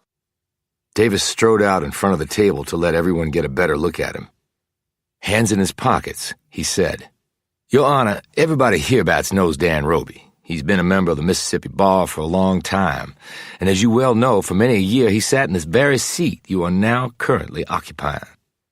Benson looked annoyed. "We can forego the history lesson, Mr. Davis. We are only here for an arraignment. Defendant has pleaded not guilty. Let me hear your position on bail." "We request that no bail be set, Your Honor. Instead, we ask that the defendant be remanded into the custody of the Cantrell jail until his trial." She looked askance at him. "I realize that the charge is a serious one, but do I understand that you're not proposing any bail whatsoever?" "No, Your Honor, we are not." She looked at Dan Roby. "Mr. Roby, you care to respond?" Roby cleared his throat and said, "I've lived in Cantrell for the better part of my life, Your Honor. I have substantial ties here. My wife and young child are here. I own a home here, and I have a job here. I have no criminal history whatsoever. I've never even been cited for speeding. I do not represent a flight risk, and thus I argue that reasonable bail is appropriate and should be set, regardless of the seriousness of the charges, to which I have, this day, emphatically pleaded not guilty." "Mr. Davis, care to rebut that?" "I agree on all points with the defendant, Your Honor. Perhaps I did not explain myself adequately." Apparently you did not, said Benson in a chiding tone. I do not necessarily consider the defendant a flight risk, but it has come to our attention that it would be safer for the defendant to remain in jail pending his trial. Benson hiked her eyebrows. Safer? Can you explain that? To come to the point, Your Honor, we have received threats against the defendant's life. He pulled some pieces of paper from his briefcase and asked permission to approach the bench. It was granted, and he showed her the pages. She read over them slowly and then handed them back. You consider these credible? We do. You understand that simply because the defendant has been threatened does not necessarily mean he should be kept locked up. The state does have a duty to protect him from such illegal threats regardless of the charges against him. Of course we do, Your Honor, but we must be practical, too. We're not a big city with lots of deputies available to watch over the defendant 24 hours a day. I sincerely want him to remain safe so that he may be tried for the crimes he's charged with, and I don't want his being free on bail to serve as an incitement for others to commit the very same act with which he's charged. I hope you can understand my dilemma. Benson looked uncertain for the first time. She glanced at Dan Roby. Mr. Roby, do you have anything else to say? Only that I can take care of myself, Your Honor, and anyone seeking to harm me or those connected to me would do well to rethink such action because it will end in a way other than what they intend. As he said this, Dan Roby turned and looked over the entire courtroom. When his gaze hit upon his son, he stopped, but only for an instant. Then he kept going and turned back around. Benson nodded. I will take the arguments under consideration. Until such time as I render a decision, the defendant will be remanded into the custody of the state of Mississippi. She smacked her gavel, rose, and left the way she came in, not even giving Taggart a chance to say, "All rise." Dan Roby was being removed from the courtroom right at the moment that the main door opened and Victoria appeared there. She was dressed all in black, with a skirt that hit right at her knees. Her high-heeled shoes matched the color of her clothes. All heads turned to her, including Dan Roby's. Husband and wife locked gazes for a moment, and then he turned and was led away. The door closed behind him. Davis stuffed his papers back in his briefcase, then turned and glanced at Victoria, who still stood framed in the doorway and looking surprised that the hearing was already concluded. Davis flicked a gaze at Roby and smiled. Right before folks got up and started heading out, Victoria fled. As folks quickly filed out, Davis came up to Roby. "Well, that was interesting," said Cantrell's sole remaining prosecutor. "What credible threats?" asked Roby. "Can't really say. We're investigating them, of course, but I think your daddy will be a lot safer in jail than out." "He should have a lawyer," said Roby. His mind, though, was on the expression in his father's eyes when he had seen his son. It had not been what Roby had expected. Indifference. It was more painful to him than anger would have been, and here he had convinced himself that he didn't care what his father felt toward him. Davis said, "I'm not disagreeing with you. He sure as hell needs a lawyer. Right now he's got a fool for one, if you believe the old adage, which I happen to. You got any influence, you should talk him into hiring one. Sure as hell got the money for it. Now I'll be seeing you, and let's not forget about that drink sometime, man." Davis walked off, leaving Roby alone in the courtroom. Chapter 22. Based on the man's threatening gesture in the courtroom, Roby had thought that Pete Clancy and a group of his cronies would be waiting for him outside. He wasn't, but someone else was. Sarah Chisholm's father was leaning against the handrail on the courthouse front steps. He pushed off when Roby appeared at the doorway. "I'm Lester Chisholm," he said, holding out his hand. The men shook. "I understand that you're Will Roby, Judge Roby's son." "I am." "As a man of God, I can't condone what he did." "Allegedly did," said Roby. "Allegedly did. But as a father, I can't say I'm unhappy." "But it's clear now that Sherman Clancy didn't murder your daughter," countered Roby. "Is it?" Roby looked at him curiously. "He has an alibi." "And people lie all the time, Mr. Roby. I see it in my work. Humans are frail.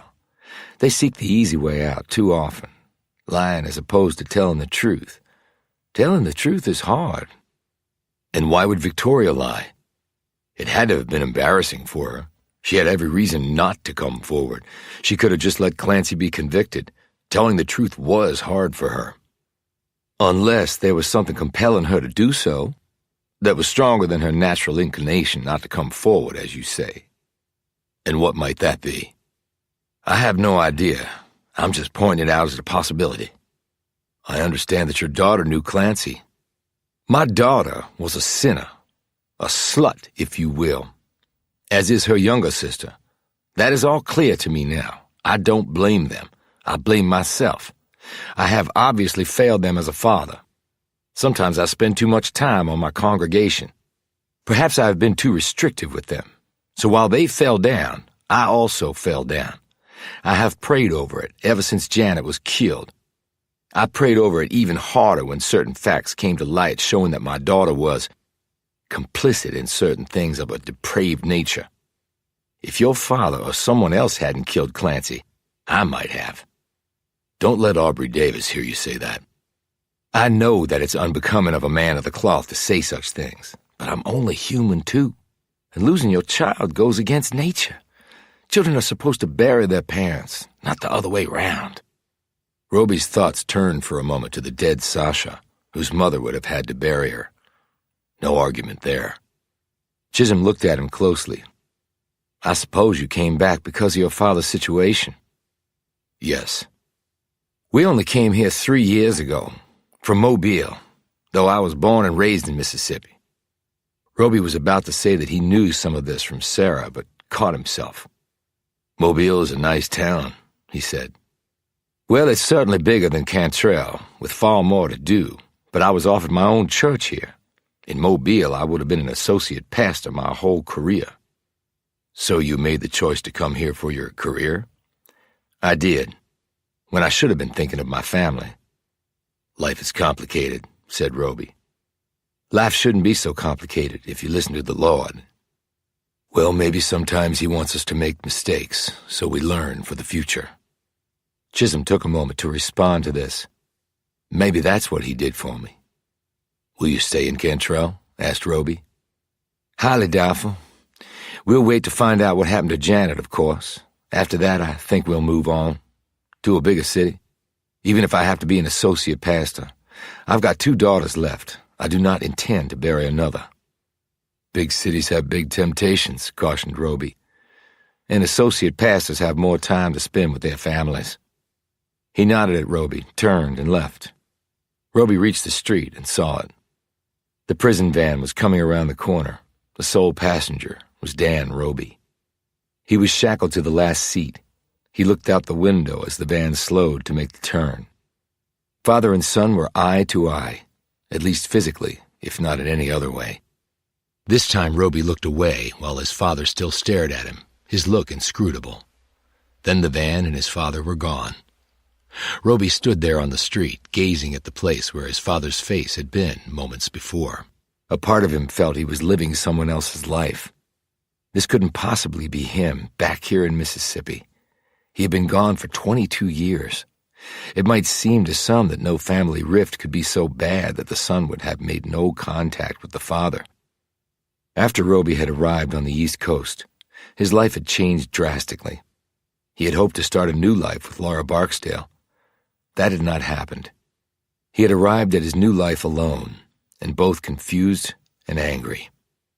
His life and future had been saved by a confluence of events that had propelled him into the beginnings of the career he now had. He had thought of his father several times over the years. But his work involved a level of secrecy that had prohibited him from contacting his father or thinking of going back to his old home. But things had changed. His father's being charged with murder had been the catalyst for him to deal with a past that he probably should have confronted long ago. And he had been unable to complete his last assignment. His finger couldn't pull the trigger.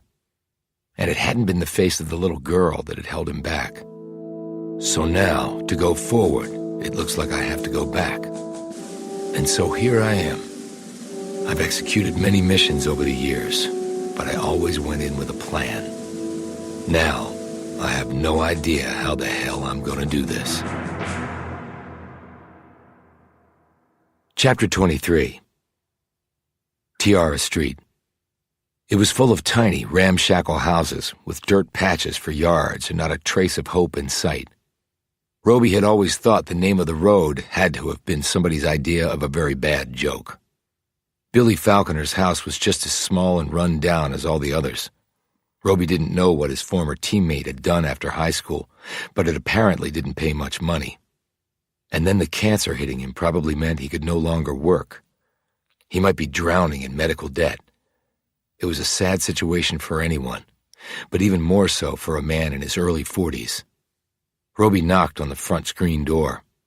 There was movement inside, and a black woman appeared in the doorway. She was tall, thin, and worn. Her long hands were veined, her nails short, and her forearms wiry. Her dark curly hair was rapidly spreading to gray. The lines in her face spoke of a hardscrabble existence on this little patch of Mississippi soil. What can I do for you? She asked, wiping her hands on a not overly clean cloth. I'm here to see Billy Falconer. He's not seeing nobody right now. He's not well. I know. His son told me.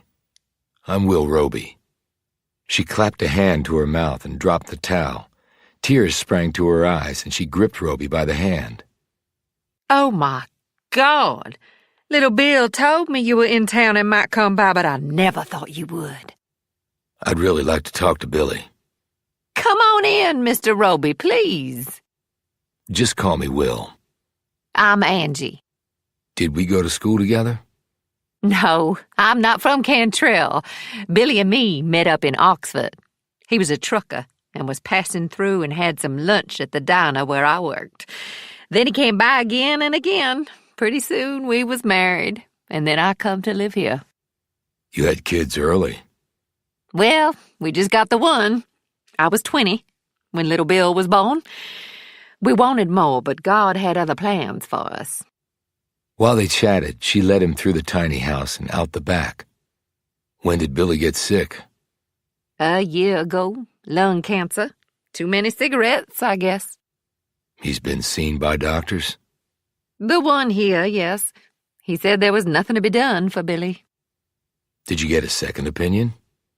Angie stopped and looked at him. No, I mean the doctor here said the cancer had spread and that was that. Did he go through an operation? Is he on chemo or did he undergo radiation? None of that stuff.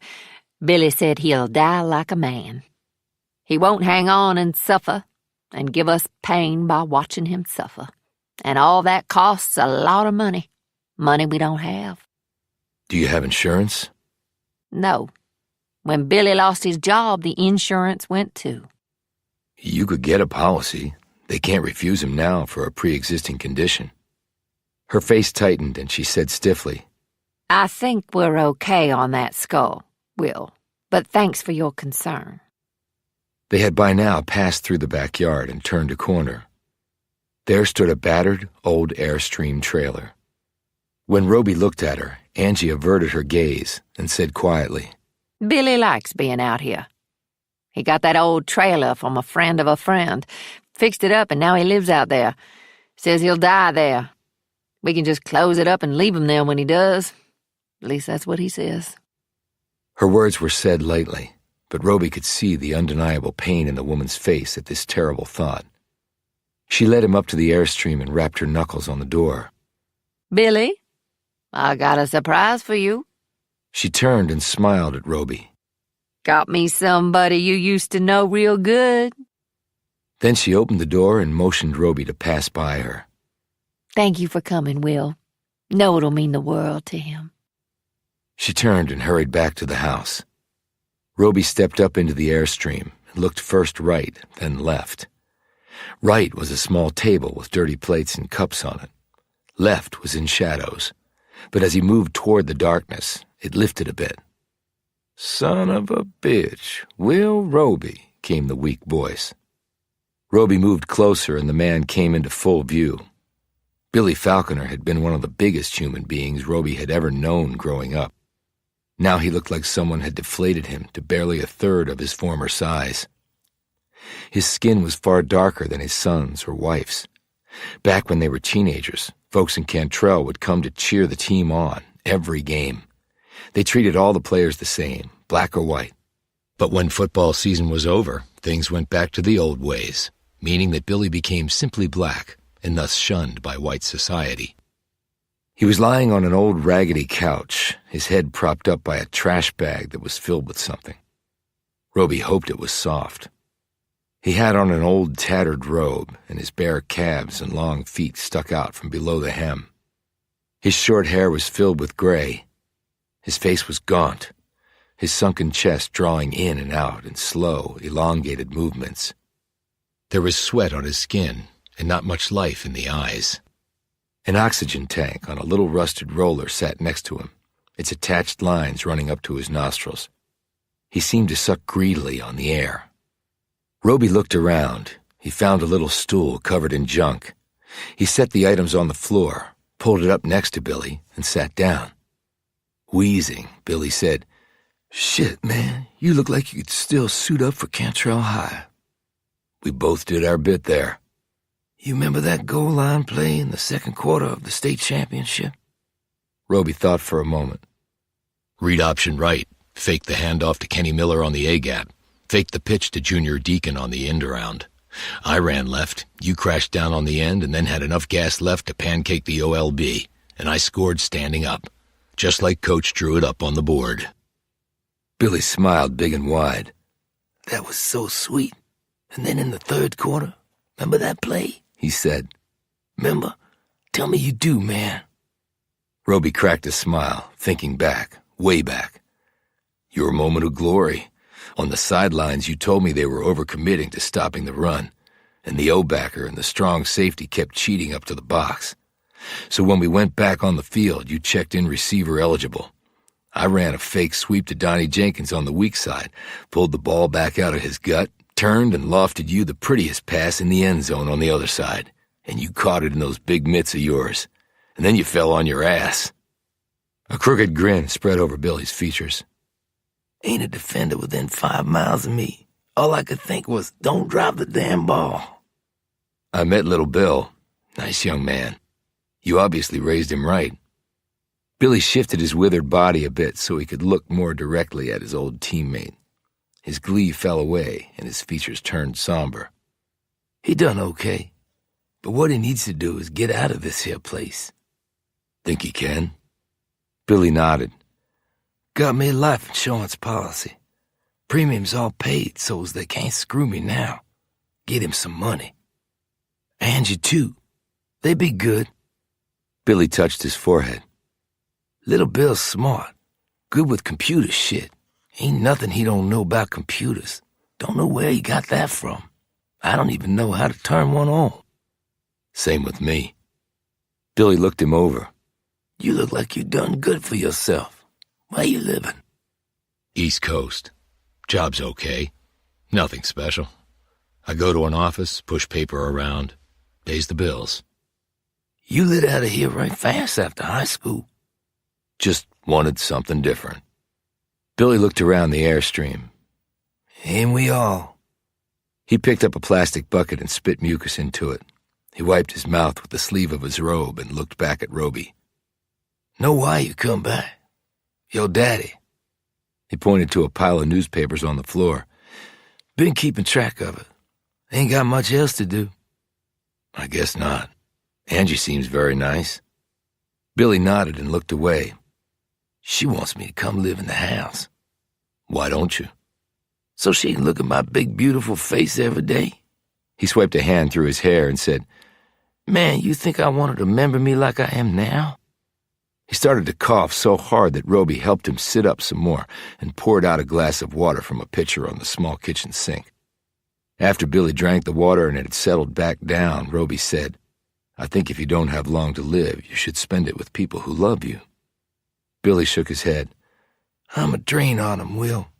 Soon as I kick off, they can get on with their lives." Before Roby could respond, he added, "How's your daddy doing?"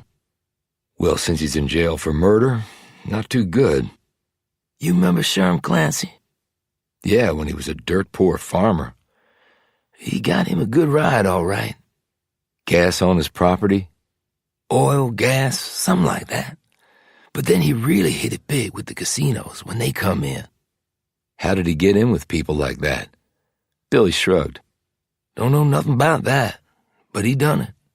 Then he was rolling in money, built that house, bought himself that car, one he died in. With the neck slit maybe by a K-bar blade. Like your daddy had. I remember seeing it when we was kids. Good memory. But I got me one of them knives, too. Roby studied him. How? My uncle was in the Marines over in Nam. He left it to me when he died.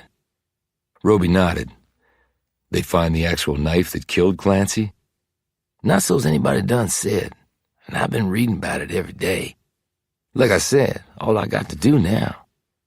What about Janet Chisholm? Billy struggled to sit up more. Roby rose and helped him, adjusting the trash bag pillow to support him. What about her? If Clancy didn't kill her, who did? He was screwing her. Paid her to do it. What the papers say. That come out at his trial. Disgusting. He was old enough to be a damn granddaddy. And my stepmother provided the alibi. Billy nodded. And your daddy maybe killed him 'cause of that. You know Victoria? Nah. Seen her around and all, but after you left, I never spoke to your daddy no more. He was just sort of curled up on life, so to speak. Didn't see nobody, just worked. He won that big case. Then he come back with Victoria and they bought the Willows. Like to knock everybody in town over with a stick when they done that. And they have a little boy. He ain't talked none, so's folks say. I know, he doesn't. So you talked to your daddy yet? Don't think he wants to see me. You left a long time ago. You ever talked to him over the years? No. Billy fell silent and looked at his old friend. Hell, Will, my daddy done beat me too. Lots of daddies do that shit. I swatted little Bill on the ass a couple times is all when he was small, but I never hit him with my fist. Never took a switch or a tree branch to him. Never busted no beer bottle over his head. My daddy did that to me, and Mo. Lot more. Told myself I ain't never doing that to my kids. That's good to hear, Billy. Kids have enough shit to deal with without somebody who is supposed to love them beating the crap out of them. So was there something else then, Will? What made you leave? Roby ran his eye over the oxygen tank. Who's the doctor that diagnosed your cancer? Doc Holloway. Is he an oncologist? Billy made a face. A what? A cancer specialist. Oh, no, he ain't that. But he a good doctor. Took care of all of us over the years. Everything from a broken arm to some of Angie's female problems. Kind of jack of all trades. And master of none, thought Roby. Do you need anything, Billy? Money? Billy waved this off. I'm good, Will, but thanks. Roby rose. I've got to get going. It was good to see you. If you think of anything you might need, will you let me know? I'm staying at the Willows. Billy nodded, looking pensive. Hey, Will, you think maybe you might come back and we have a beer or two? Talk some more about the old days? Sounds good, Billy. And I'll bring the beer. Chapter 24. It wasn't hard to spot them. In fact, Roby was sure they had wanted him to see that they were back there. It was 3 men inside the car. It wasn't Pete Clancy and his buddies. It looked to be a far more formidable force. They were all about his age and wearing suits and carrying hardened expressions. And if Roby had to guess, they had guns under their jackets. Roby kept his speed steady and also kept gazing in the rear view. The road he was on was macadam sprinkled over dirt and wound in and out of tree lines. It was also empty except for the 2 cars. The sedan sped up and passed him, then pulled over and slowed to a stop.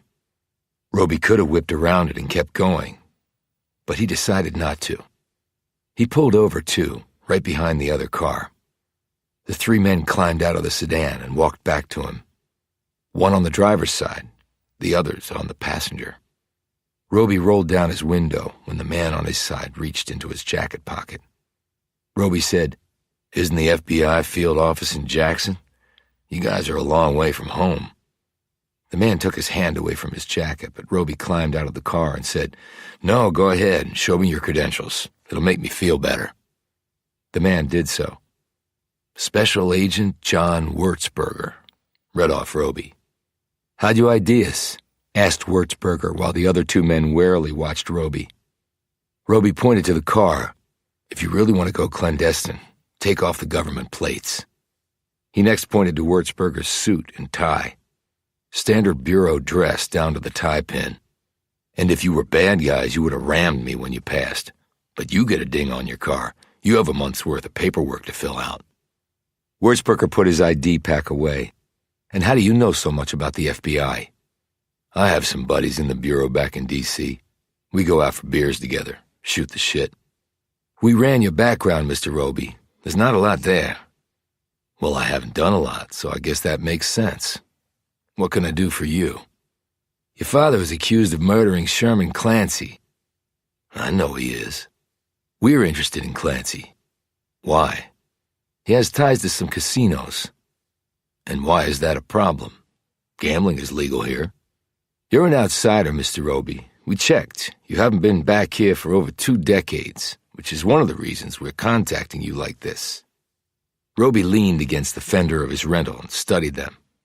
"And why is that important? Do you believe that your father killed Mr. Clancy?" "I don't know. Like you said, I just got here." "Well, if he didn't, there might be another explanation." "Clancy's casino partners, you mean?" Wurzburger looked intrigued. "Why do you say that?" "Well, you brought up the ties to the casinos, and they've been described to me as junkyard dogs who may have had a reason to kill him." "Who told you that?" "Can't remember exactly, but I think pretty much everyone in Cantrell will tell you the same thing if you ask." "So, local scuttlebutt?" "Which often turns out to be spot on." Wurzburger looked at him curiously. "And you're here because of your father?" "I am. But you think he could have killed Clancy?"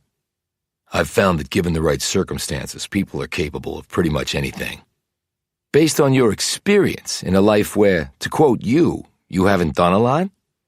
"I like to observe people, Agent Wurzburger. You can learn a lot by keeping your mouth shut and your eyes and ears open." Wurzburger nodded and then handed Roby a card. "Well, if you see or hear anything, will you give me a call?" Roby took the card. "You haven't really told me why the FBI is interested in this case." "You're right, I haven't. Have a good day." Wurzburger and his men returned to their car and drove off in a swirl of fine Mississippi dust. Roby got back in his car and headed on. He pulled to a stop later in front of the Willows.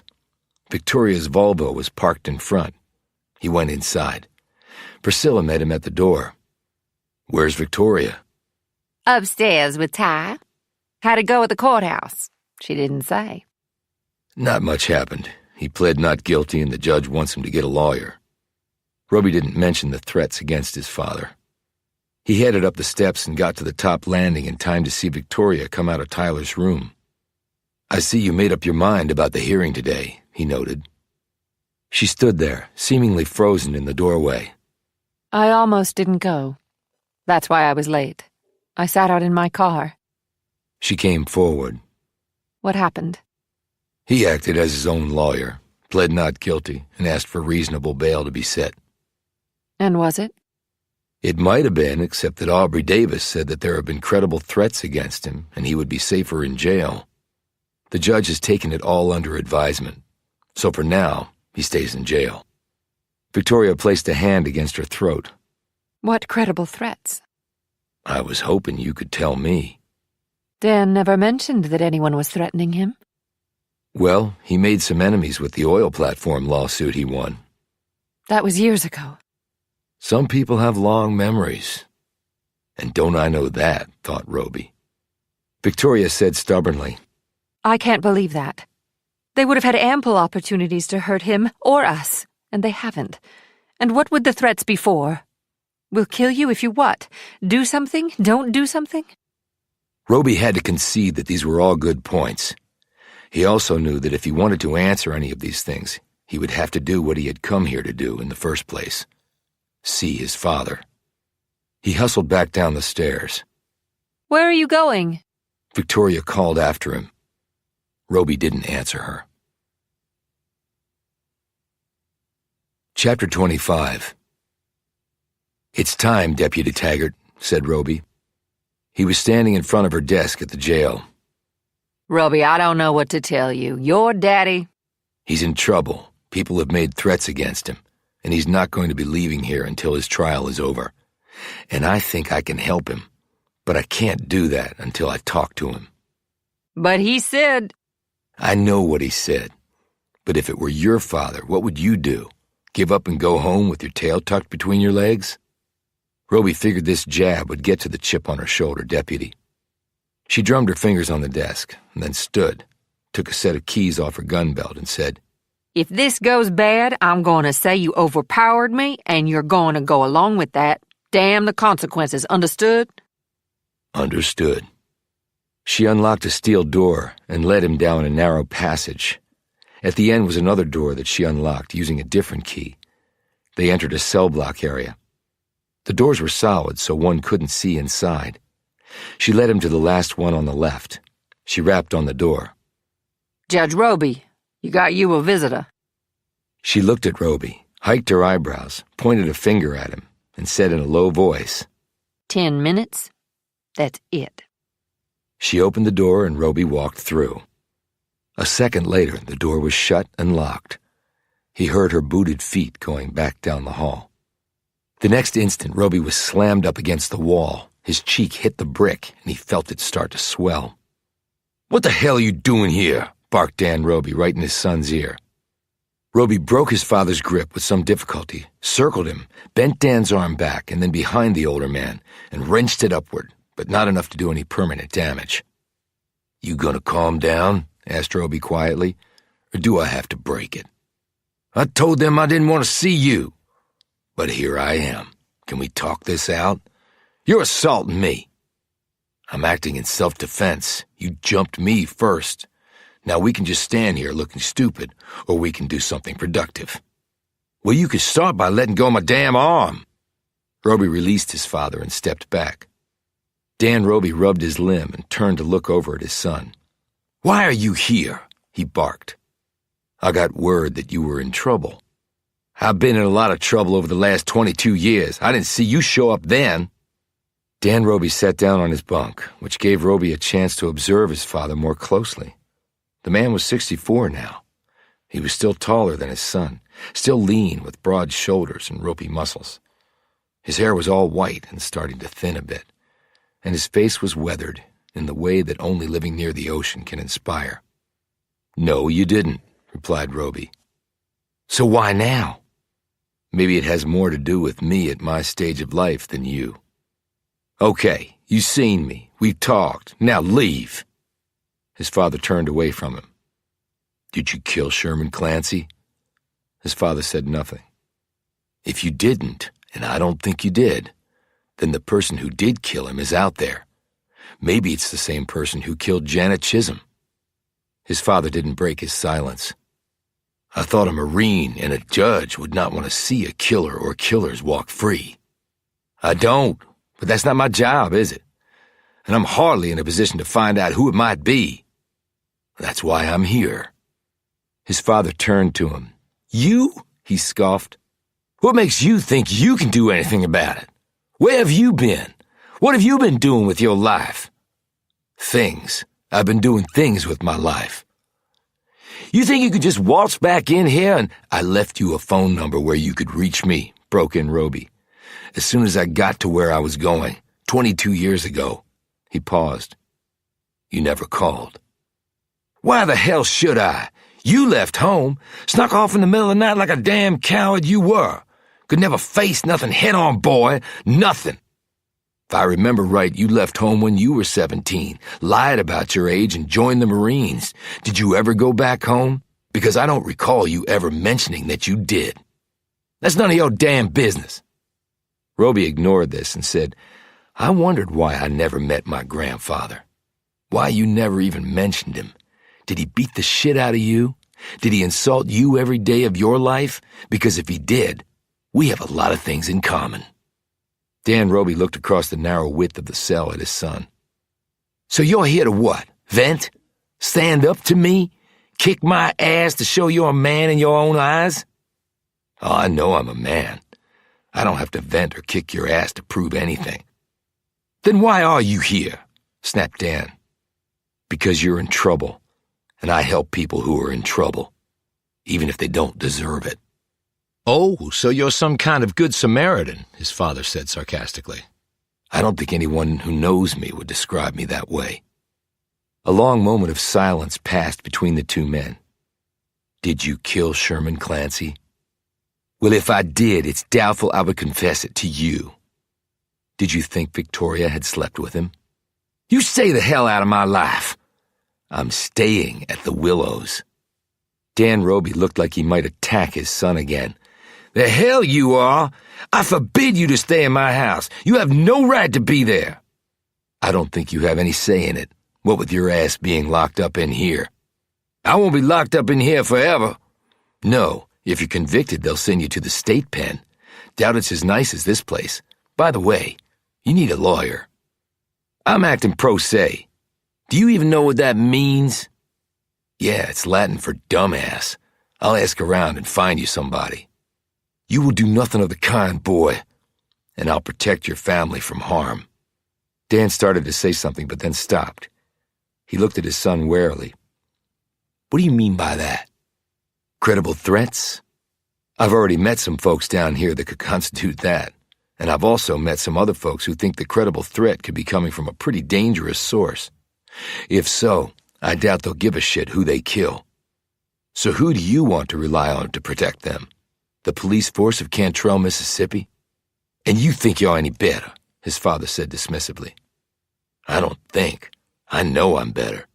That's what I've been spending my life doing, Dad. He rolled up his sleeve to expose the burn. Sometimes it gets a little hairy, but you just keep soldiering on. And now that I know Ty is my little brother, it will take an army of them to get past me. His father ran an eye up and down his son's lean, muscled physique, but he came away looking unsatisfied. Hell, you even know how to use a gun? Because everybody around here does. Roby said, You're the second person in Cantrell to ask me that. And yes, I know how to use a gun. Better than anyone you'll ever know. Chapter 26. Think of 3 lawyers and then tell me the one you'd want to hire if your butt was on the line. Roby was staring at Sheila Taggart as she sat behind her desk. She looked back at him, her gaze resigned. Tony Moses is who you want. Roby gazed skeptically at her. Tony Moses? Is that a real name? Couldn't tell you, but if you need a kick-ass lawyer, she is it. A woman, then? A black woman, then. Amended Taggart. And the other good thing is she and Aubrey Davis can't stand the sight of each other. I bet she'd do anything to get this case. She's that good. 13 capital cases in the last dozen years. Here and over to Biloxi and up on to Hattiesburg and even one in Jackson. She won 'em all. I'd say that was pretty damn good, considering none of her clients were exactly upstanding citizens, and almost all of 'em were the same color she was, which in Mississippi ain't just good. It's a damn miracle. So I'd say she's aptly named. At least the Moses part, leading people to the promised land. Where can I find her? Right next door. She says she likes being next to the jail because she can just walk over and pick up clients. Only exercise she gets, so she claims anyhow. You know her well? Well, as anybody around here can. Thanks. Guess it went all right with your daddy, seeing how you're still alive and all. It was a close call for a while. You want something for that swollen cheek where he belted you? I'm good. Outside, Roby gazed up and down the street until his eyes settled on the black metal shingle dangling from a small, tidy brick building painted a stark white. He walked over and read off the sign. Tony Moses, J.D., Counselor at Law. He knocked on the door and could immediately hear a buzzer go off somewhere. He pushed open the door and walked in. A young woman sat at a desk in the small foyer. The desk held a sleek computer along with neat stacks of files. The woman was in her late 20s, Roby estimated, and had long red hair, a face covered with freckles, and beautiful green eyes. She rose and came forward. Can I help you? I was looking for Tony Moses. Can I say who's asking? Will Roby. I'm here to see about her representing my father. Her look told Roby that she knew exactly who his father was. Just give me a minute, Mr. Roby. She disappeared into an internal office. About 10 seconds had passed when the door opened and Roby saw her. Tony Moses was barely 5 feet tall, but as wide as she was tall, with a massive bosom. Her kinky dark hair fell over her shoulders. She wore glasses tethered to a cord. Her pantsuit was a bit small for her stout frame, and her thick feet were wedged into open-toed heels. Her brow was full and furrowed, and her eyes enormous and darker than her hair. Her mouth was wide, the lips painted a muted red. The nails were long and manicured. But when she spoke, Roby forgot all about what she looked like. Where have you been? She demanded in a quiet voice that nonetheless seemed to have the impact of a clap of thunder. "Excuse me?" said Roby. He stepped back as she charged forward. Where have you been? Simple question. I just came from the jail. Uh-huh. Your butt hadn't eased across the county line for 10 seconds when I knew all there was to know. Come on in. We have things to talk about. She turned and walked back into her office. Over her shoulder, she called out, Your daddy could be a dead man walking, so time is definitely of the essence. The young woman had eased out of Moses' office and was looking sympathetically at Roby. Would you like some coffee? She asked.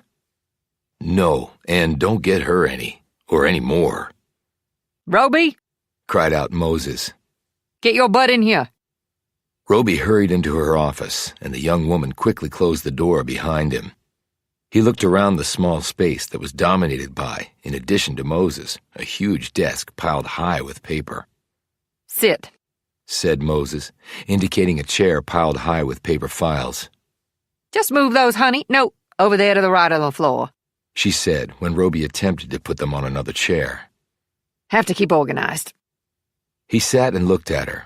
She stared back at him. Well, are you here to retain me on behalf of your daddy? He doesn't know I'm here, but we talked. She pointed to the fresh bruise on his cheek. I can see you talked all right. How many shots on him did you get? He needs a lawyer. Damn right he does. Representing himself, damn fool. And he's told that to quite a few folks in his own courtroom. I can say his spiel word for word. Trying to be your own lawyer is like playing Russian roulette with a full chamber of bullets. You got no chance except to die. You come highly recommended. She inclined her head. I was wondering when you were going to get around to asking Sheila Taggart about hiring a lawyer. She speaks highly of you. Moses nodded. My terms are non-negotiable. You pay my hourly fee, which isn't cheap, but compared to New York or D.C., I'm basically free. I work my butt off on the case, leaving no stone unturned. If I win, I get nothing extra. And if you lose?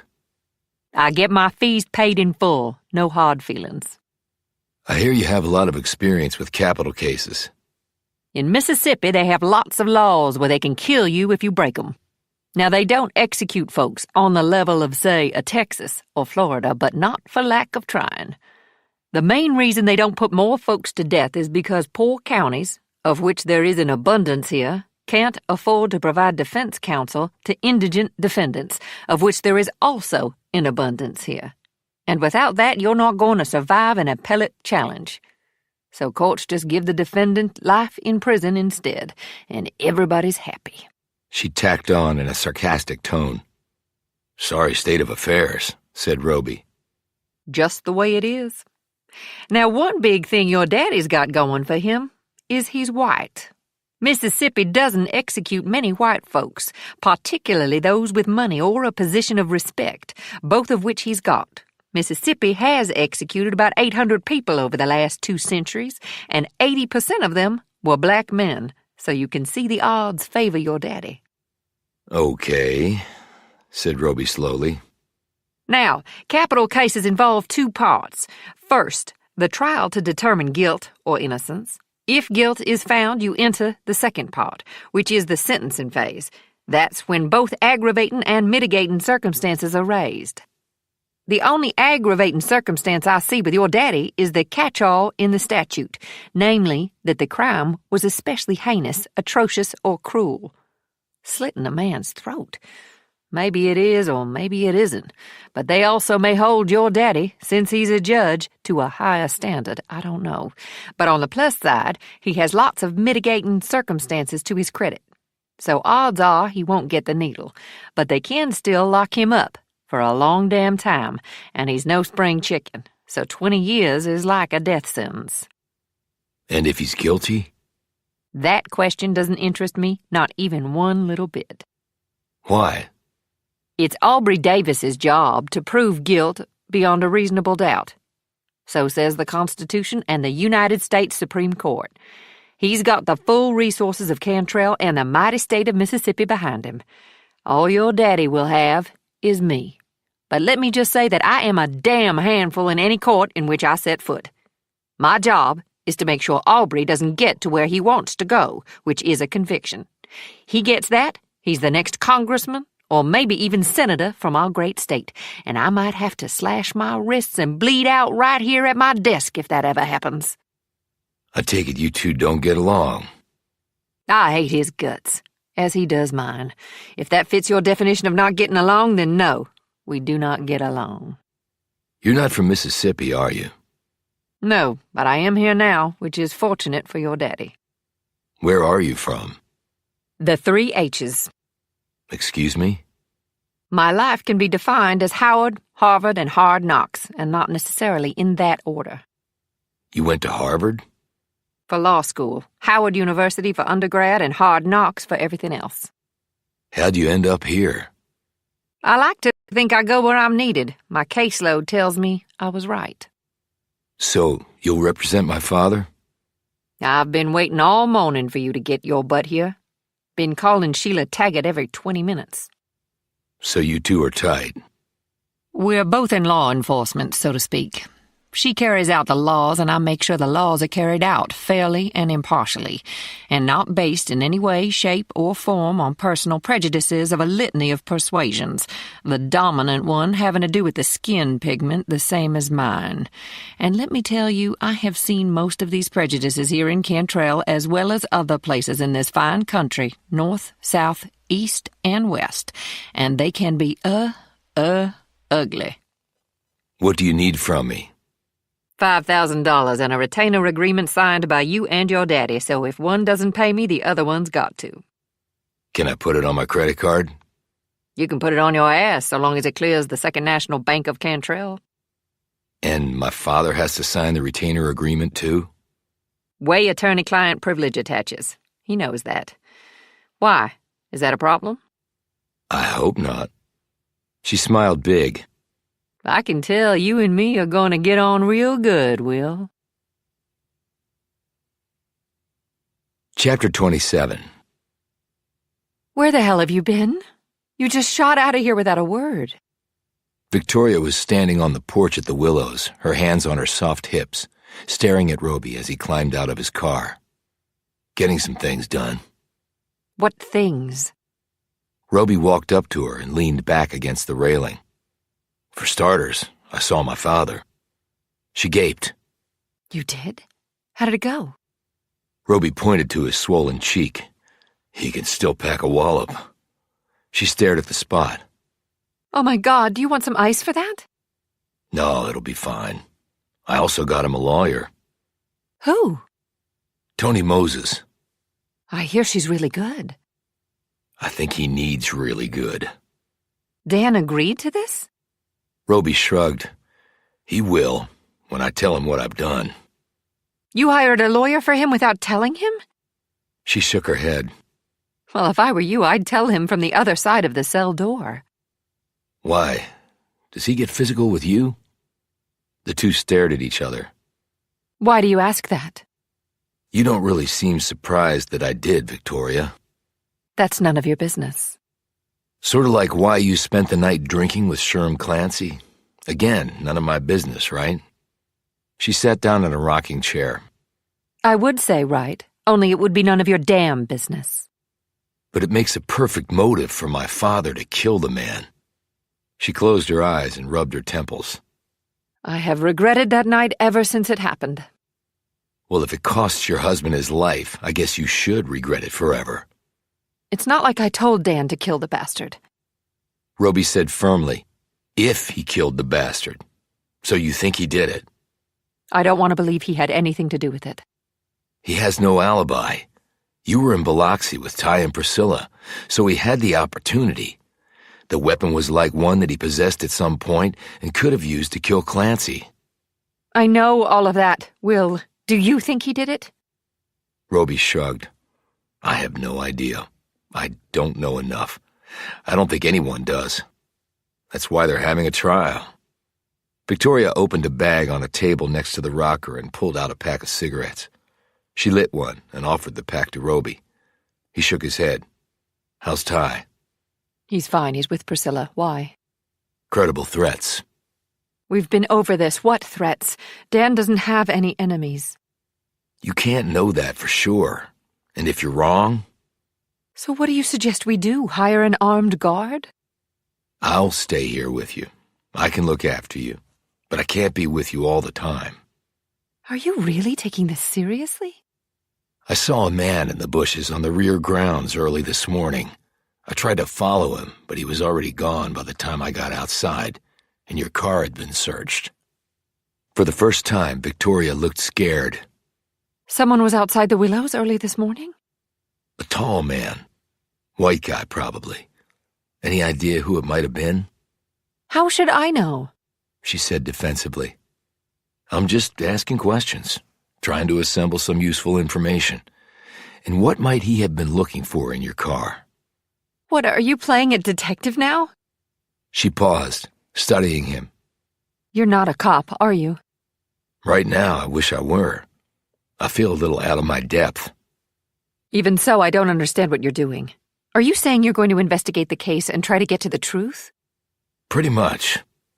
Why? And don't tell me it's because of your father. You've been gone longer than you were here. And you've never contacted him. Dan would have told me. I don't like questions without answers. Well, like them or not, I think that's what you're faced with here. Roby's phone buzzed. He checked the screen. It was Blue Man. I have to take this, said Roby.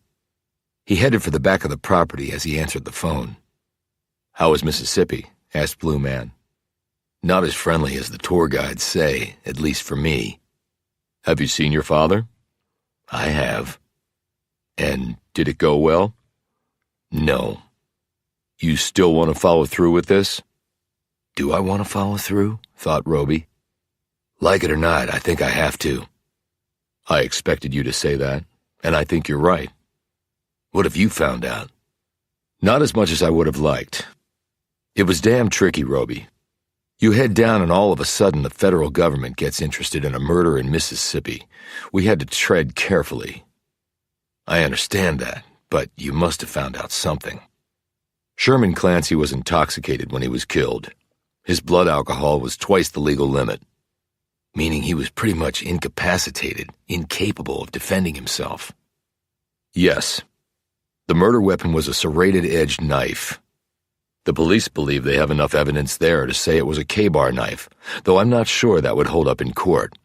But it was definitely a serrated blade. And evidence tying my father to the crime? Well, the motive was obvious. His wife was with Clancy and he found out. Right. Have you talked to his wife? Well, I guess also your stepmother. I have. In fact, I'm staying at their house. She says she was just drinking with Clancy, nothing more. And you believe her? I don't believe anyone. What else is there tying him to the crime? Dan Roby was seen driving his car near the spot where the murder took place. Who saw him? A local fisherman and his son. Their names? Tuck Carson and his son Ash. They told the police they saw your father in his Range Rover driving from the direction where the body was found about 1 in the morning. That would be about the time the death occurred. What were they doing out at that time of night? Well, they said they were out to get bait for the next morning. What else? At the crime scene, forensics found a boot print matching one of your father's by the driver's side door. The ground was damp and muddy, and the impression was clear. There were also several hairs that they said matched his, found in the Bentley's interior. He could have ridden in the car before, or they could have been planted. So could the boot prints. Yes, they could have, but the witnesses apparently did see him in the area at the time. Anything else? Your father publicly threatened Clancy outside a restaurant in Cantrell 2 days before Clancy was killed. Several people heard it. Your father said he knew what Clancy had done, and he was going to make him pay. Blue Man paused. So even if your father isn't the murderer, you can understand why the police arrested him. I can, conceded Roby. Anything on Janet Chisholm? Not much more than you probably know. Gunshot to the head killed her, body thrown in the river, fished out downriver the next day. Clancy was tried for the crime because of their relationship, but he was acquitted. Principally because my stepmother provided him with an ironclad alibi. The same alibi that may have provided the motive for your father to kill him, and the cause and effect didn't take long. 5 days after he was acquitted and released from jail, Sherman Clancy was dead. So if Clancy didn't kill Janet Chisholm, who did? Why are you concerned about that? It has nothing to do with your father. We don't know that. There might be a connection. And there might actually be a Loch Ness monster, but I wouldn't bet the farm on it. Anything else? Jessica? Still out. Listen, Roby, I understand why you're down there doing what you're doing, and I know that I was the one who suggested that you resolve past issues. But you are a highly valuable asset of your government.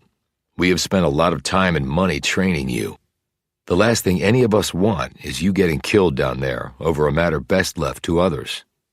I think you should know by now that I can take care of myself. And life is highly unpredictable, and small rural towns hold dangers sometimes that the worst hotspots in the world couldn't match. You remember that. Blue Man clicked off. Roby put his phone away and concluded that Blue Man was a very wise person indeed. He stood there lost in thought for a few moments. He was putting together a to-do list, and there were now many items piling up on it. He assembled them in some order, then climbed into his car and left in pursuit of the first one, the eyewitnesses. Chapter 28. Tuck Carson's house was on the Pearl River, befitting a man who made his living from pulling fish out of its depths and taking those who wanted to do the same on guided tours. It was more a shack than a house. There was a pressure-treated wood pier out back at which 2 boats were docked. One was a sleek bass boat, low to the water with a Yamaha engine on the stern and a bow trickle thruster when it came time to fish. The other boat was a 22-foot center console hardtop with twin engines on the back and fishing poles resting in holders up and down the sides of the watercraft. The smell of fish guts was strong as Roby got out of his car and walked up the gravel path to the house. Before he got to the porch, the door opened, and out stepped a short, stocky man around 40, with thick forearms and greasy hair that sprawled out from under an oil-stained Briggs & Stratton ball cap. He had on a dirty work shirt that revealed his topmost chest hair. He wore cut-off shorts that showed bandy legs that were deeply tanned and muscled. In his right hand, he held a gutting knife. In his other was an unopened can of Michelob. "What can I do for you?" said the man. "We go out at 5 in the morning, back at 10. Full up for the next 2 days. Talk to the wife about scheduling something." "I'm not here to fish," said Roby. The man gripped his knife more tightly. "What then?" "I'm Will Roby." The man's eyes widened, as Roby knew they would. "Are you Tuck Carson?" Carson stuck the point of his knife into the porch railing, popped his can of beer, and took a long swig. "I done said all I had to say to the police." "I'm sure. But you'll have to testify when the time comes that you saw my father where and when you did." Don't think you should be here, being his son and all. I just want you to tell me what you saw." The screen door opened and a boy about 13 came out. He was dressed in jeans, sneakers, and a white t-shirt badly in need of laundering. His hair was a tumble of brown and blonde strands. He wore round glasses, and in his fist was clutched a can of Pepsi. "What's up, Pop?" "Are you Ash?" asked Roby. The boy continued to look at his father. "Well, see, won't." Carson took another drink from the can and wiped his mouth with the back of his hand. "The man wants to know what we saw that night." "Why's he care?" "He's the judge's son, that's why." Ash took a step back from Roby and took a swig of his Pepsi. "Saw him clear as day. He was driving that Range Rover of his. Ain't nobody got one of them here but him." "No, Sherman Clancy has one too," countered Roby. The boy shot his father another glance. "It was the judge's truck," said Carson. "Besides, Clancy was in his old Bentley at the time, dead." "Okay, you saw the truck. But did you see my father driving it?" "Course we did," growled Carson. "Like the boy done said." "Can you tell me where exactly?" "Please," added Roby. "You know where they found Clancy's body?" said Carson. "Yes." "You hang a left out of there onto the road and go a quarter-mile north. That's where we saw him. We was coming back from catching bait for the morning run. We go to 4 or 5 spots, and that's always one of them. Good bait there." "Wait a minute. If you were catching bait, why were you in a car? Why not your boat?" "One of the places is in a little cove. Can't really get to it by boat.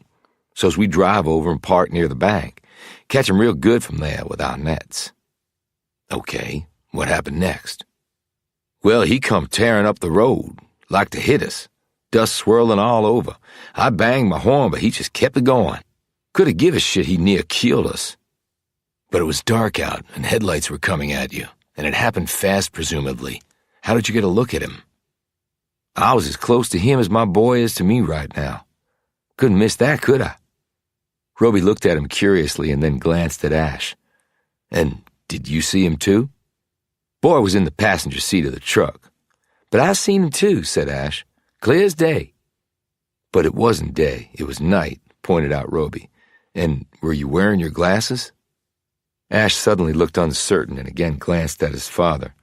Roby looked at Carson and next his beer. "And I take it you hadn't been drinking." Carson finished off his beer, his Adam's apple sliding up and down with each swallow.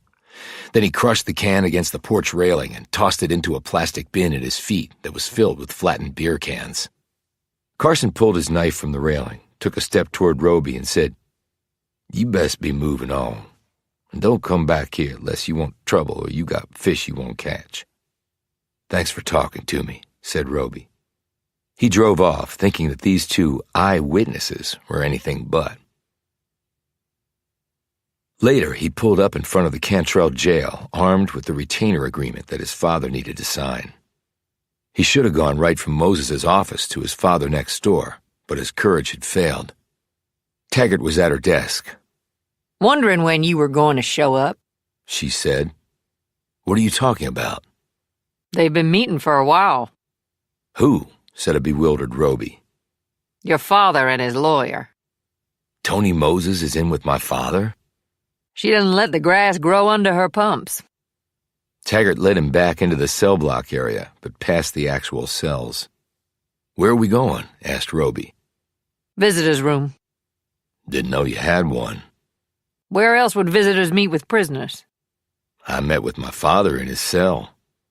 "Well, I was afraid he'd get violent with you." "He did get violent with me, Sheila," barked Roby. "See? It was good I kept you two in the cell, then." She opened a door at the end of the hall and ushered Roby in before leaving him and closing the door. Tony Moses was seated at the small table in the center of the room. His father sat opposite, his shackles locked into a steel ring mounted on the floor. Moses looked up and did not seem unduly surprised by Roby's appearance. "Glad you're here. Have a seat." Next to her was a stack of files. She had a legal pad in front of her and was busily jotting down notes. Roby eyed his father, who had not yet looked at him. "I thought you said he had to sign the retainer agreement." With her free hand, Moses held up a document. He already signed it. Then why did you tell me I had to get him to sign it? Said Roby, trying to keep the anger out of his voice. I guess I wanted to give you a goal to shoot for, Roby. Never thought you'd actually get it done, so I did it myself. Roby eyed his father. So you agree you need a lawyer? Dan Roby looked at Moses. Why is he here? He's a client. Not with me, he's not. And his being here breaks attorney-client privilege. Roby sat down. I signed the agreement, too. Then take off your signature, or I'll represent myself. Roby looked at Moses. What if I'm working for the defense? How do you mean? Said an interested-looking Moses. As your private investigator. Bullshit, said Dan. I have one of those already, said Moses. I've been out to see Tuck Carson and his son. I'm not sure how they could have seen my father late at night in a swirl of dust and headlights zooming past them. The kid wears glasses and he probably didn't have them on that night. And the father likes his beer. He drank down a whole one while I was talking to him. So I don't think their eyewitness testimony stands up. He looked at his father. Unless you tell us you were driving at that spot at that time in your Range Rover and almost hit the Carsons. I don't have to tell you anything, said the older Roby, looking pointedly at his son. Roby turned back to Moses. I can work on the case. I can dig stuff up. I can check things out. I guess you're expecting to get paid, said Moses. No, I'm not. Well, then that works for me. If you know what you're doing, that is. No margin of error here. I don't want him working on my case, yelled Dan. Moses put up a hand. Judge Roby, with all due respect, you're not the one making the decisions on things like that. I am. And I'm paying for your services. She put the $5,000 retainer on my credit card, pointed out Roby. And I had her cancel that and put it on mine, countered his father. What the hell is your problem? I'm trying to help you. And I don't remember asking for your help, boy. Moses stood. Look, you two knuckleheads, I'm trying a case for murder in the first degree. She turned to Dan Roby. Your butt is looking at going away for the rest of your life. So pardon me if I avail myself of help in defending you. She turned to Roby. I have no idea why you dragged your butt back here, except you got some daddy issues need sorting out. But if you're working this case for me, you don't do nothing that'll jeopardize my defense, you hear me? I hear you. He studied her. Now you really sound like you're from Mississippi, not Harvard. Hell, baby, when I go in that there courtroom, you won't hear nothing but Mississippi come out my damn mouth. She sat. Now, what you said about the Carsons is interesting and helpful, and it would be more helpful if your daddy would tell us whether he was out that night or not, driving in his Range Rover. Roby looked at his father. Were you? Dan Roby simply looked away. Roby turned back to Moses. Can I get a copy of the file on this case? I assume the prosecution has to turn over its stuff to you. Aubrey Davis had been duly informed of my appearance, and he promised that his office will forthwith be sending me their evidence. I will not hold my breath while I wait, but when I get it, so will you. Roby nodded. Do you think you can get him out on bail? Moses shrugged. Well, I need to see these credible threats Aubrey is going on about. Maybe we don't want him out on bail. Do you want to be out on bail? Roby asked his father. His father said nothing. Roby rose. Well, good luck with your client. When you get the files, let me know. Where are you going now? Asked Moses. To check out some things. Well, then report back to me with whatever you find. Right before Roby hit the door, his father said, If you're doing this to make amends, don't bother. It's too damn late for that. Roby took a cue from his father and said nothing. He just left. Moses turned to Dan Roby. Whether you beat this or not, Dan Roby, let me tell you something. What? Snapped the man. You're a damn fool. Chapter 29.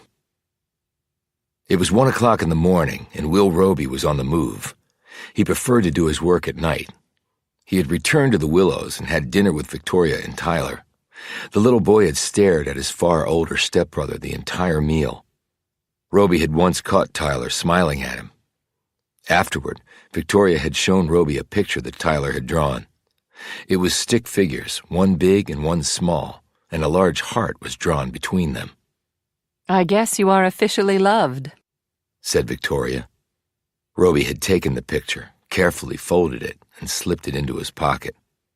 When he'd told her about Moses' meeting with them, she had asked, Do you think he'll seek bail? Too early to tell. We need to evaluate the credible threats first. Now he stared up at the house, Clancy's mansion. Dark and hopefully empty. He had seen Pete Clancy head out in his Porsche a half hour before, probably to go drinking with his buds. Roby made his approach from the rear. He had seen signs stuck in the ground announcing that there was a security system in place here. He doubted Pete would make use of such a thing, but he would need to check. He reached the rear porch, the same one Pete had thrown up on. Roby noted with disgust that the vomit, hardened and dried out, was still there. What a catch he would make for some young woman. He peered through the glass and noted the alarm pad on the inner wall. It glowed green and thus off. He tried the door. Locked.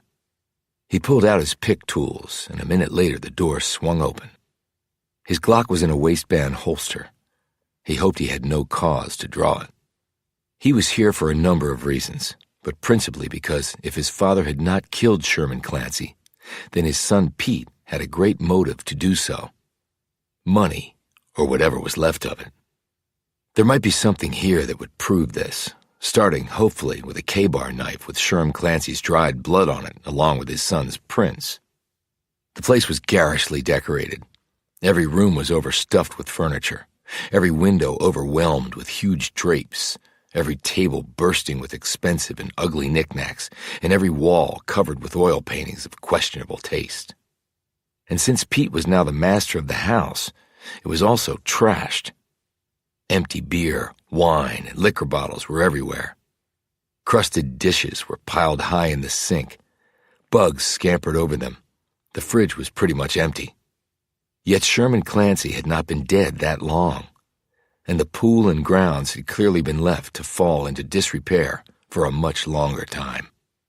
Roby thus assumed a lot of this had been going on while the old man was alive. Was the pot of gold running out? If so, why? Taggart had said Clancy had been a big spender. Was that the reason? Or was there something else? The house was large and there were many places to look, and Roby was one to be methodical. After an hour or so, he finished with the first floor and headed up the winding staircase. The second floor was all bedrooms and bathrooms. He searched each one and found nothing useful. There was one more floor to go. There were 5 rooms up here. One was a club room with a full bar, pool table, steam and sauna room, and a hot tub that looked like it was actually clean and operating normally. Roby thought Pete might bring some of the ladies up here for a quick steam, sauna, and dip in the hot tub, and probably more than that. He hoped the chlorine level in the water was set on high. One room was set up as an office. Roby took his time going through this one. There was a desk lamp with a frayed power cord. Roby turned it on and drew it closer to some paper files he had found, moving a half-full can of Budweiser out of the way. He took pictures of these files. There was also a computer. It was password protected, but Roby finally hit the jackpot when he typed in redneck. Pete had evidently been using this computer because he saw emails coming in and out from Pete's account. It appeared that since Sherm's death, his son had been contacting various folks at one of the casinos in Baldacci named the Rebel Yell Grand Palace. As he read through these emails, it became clear to him that Pete was angling to replace his father as a business partner with these folks. That could be a terrific motive to kill the old man. Roby copied these emails to a flash drive he had brought. He also copied other emails that he didn't have time to read but that looked interesting. He would read them later. The next room was apparently Pete's sleeping quarters. It was like one would have expected from a young man living alone. Disgusting. Roby wondered whether his tetanus shot was up to date as he surveyed the interior of the room. He couldn't see the floor for all the crap everywhere. Dirty clothes, 2 guitars, magazines, a rifle and 2 handguns, Video game packs, dishes, empty beer cans and liquor bottles, a chin-up bar, some dumbbells. The walls were covered with posters with 3 basic themes: music, sports, and porn. Over the doorway hung a string of women's colorful thongs. Notches in the bedpost, 21st century style. If there was a desk in here anywhere, Roby couldn't see it under the junk.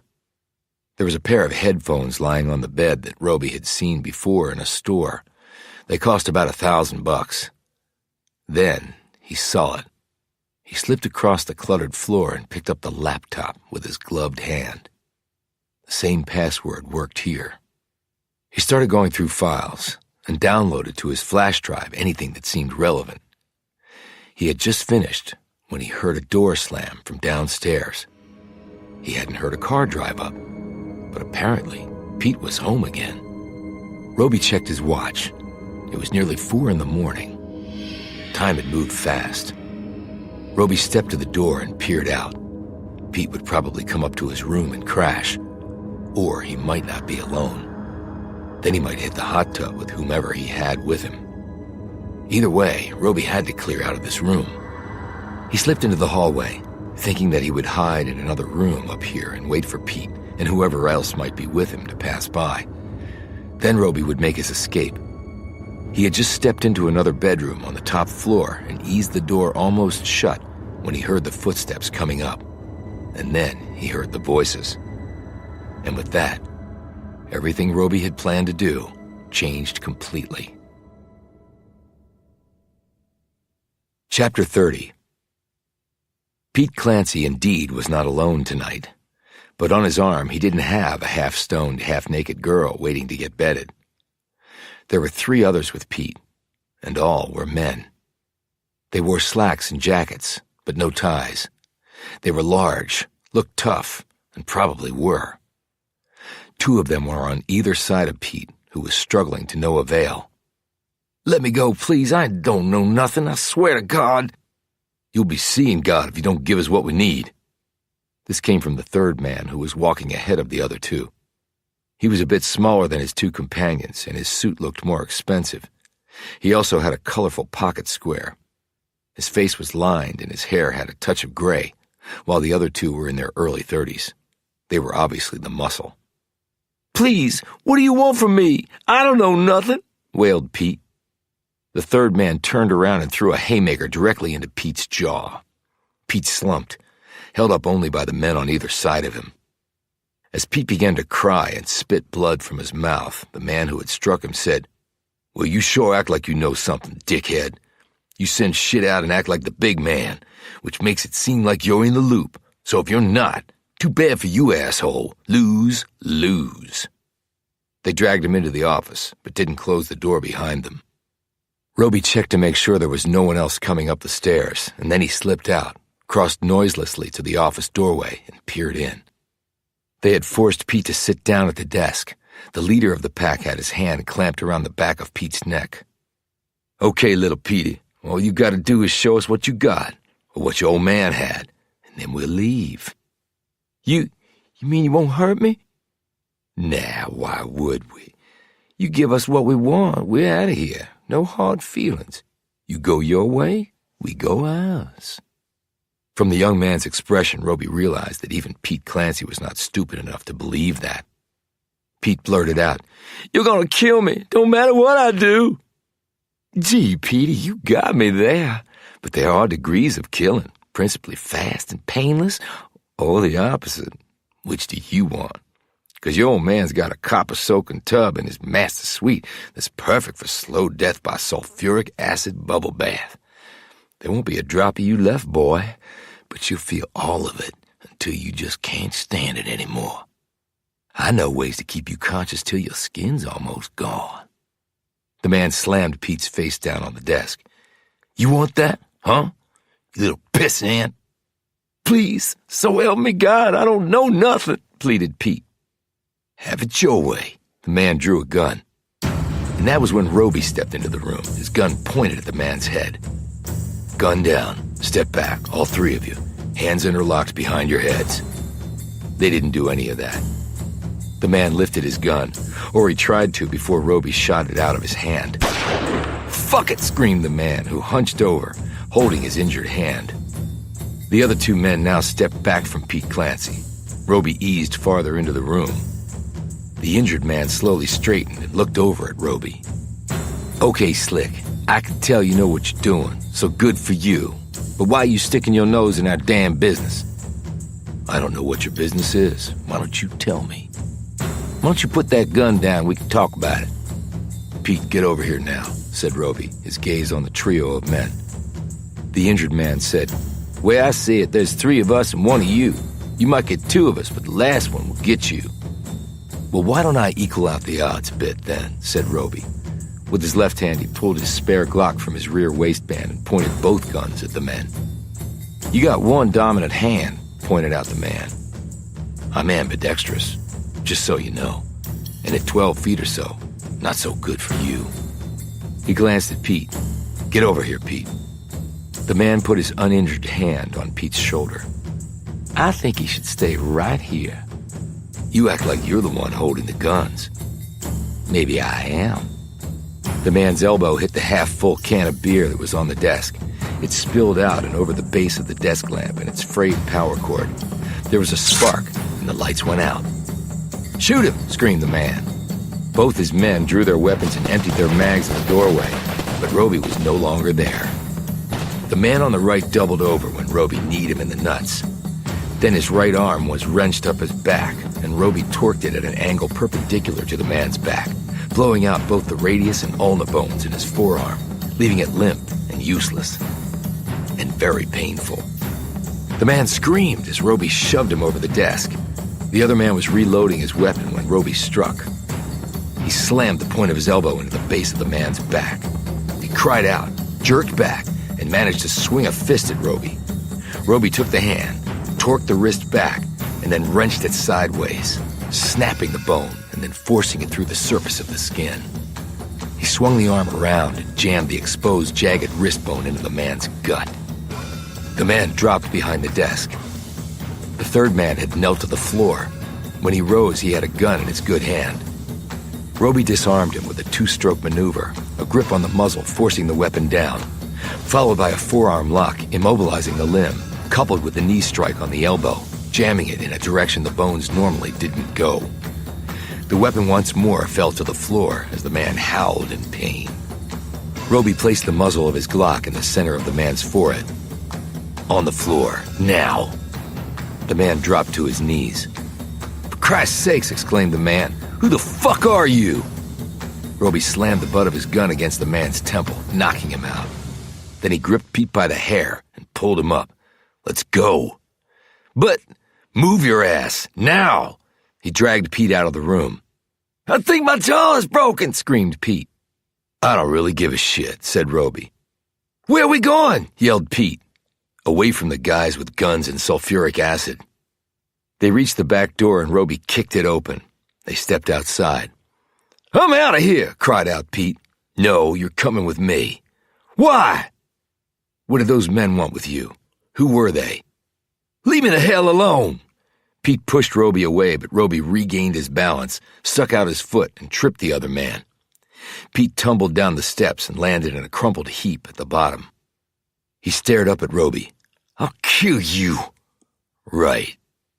Pete jumped up and sprinted off into the darkness. A few moments later, Roby heard the Porsche start up, and it came careening around the side of the house. Pete slammed it into second, the wide wheels gripped the asphalt, and smoke streamed out from behind them as he accelerated to third and was past Roby, who had hurtled down to the bottom of the steps and aimed his weapon. But he wasn't going to fire. For all he knew, Pete would lose control of his ride and end up slamming into a tree. Hell, he might do that anyway. Roby holstered his weapon, checked to make sure his other Glock was secure in his waistband, and hustled to his car.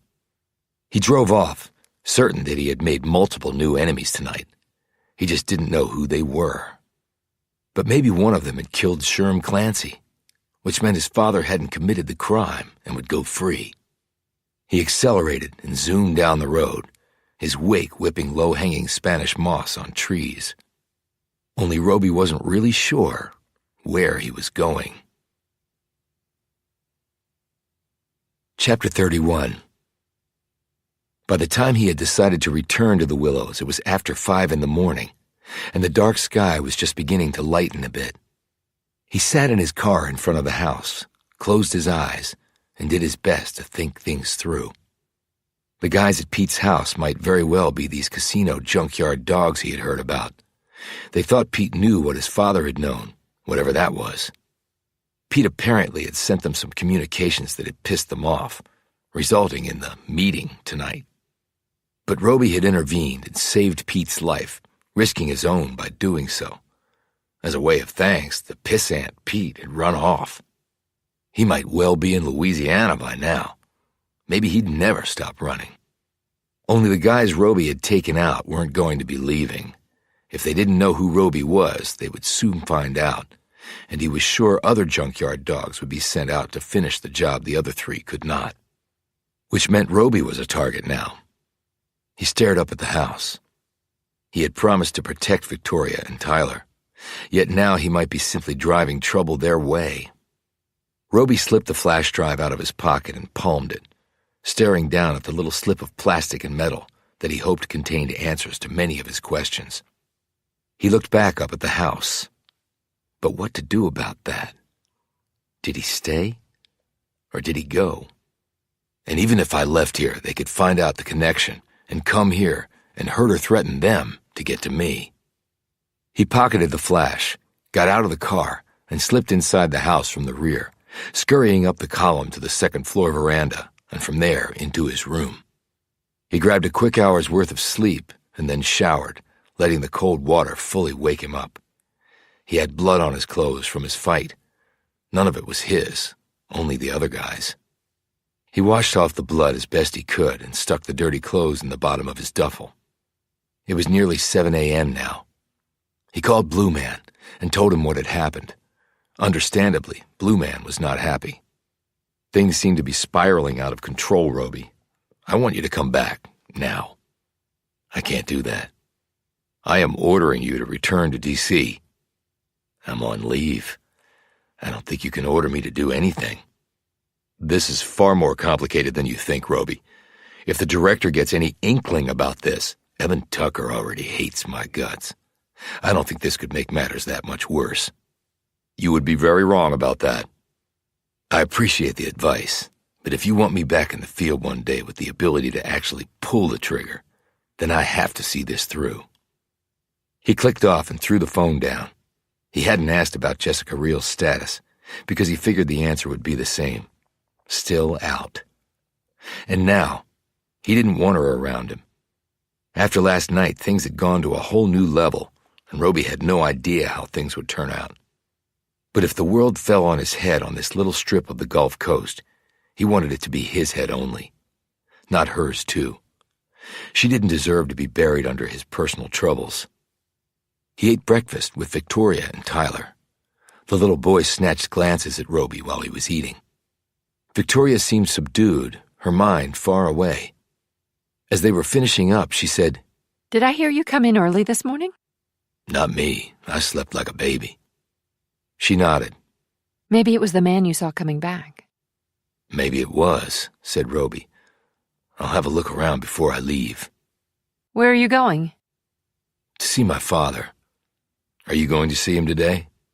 I see him every day, and I'm going to take Ty with me this time. Roby glanced over at the little boy. I think that would do them both some good. She lowered her voice. You think so? Seeing his father locked in a cage? He doesn't have to know that's what it is. It could be just a visit. Victoria looked away, clearly frustrated.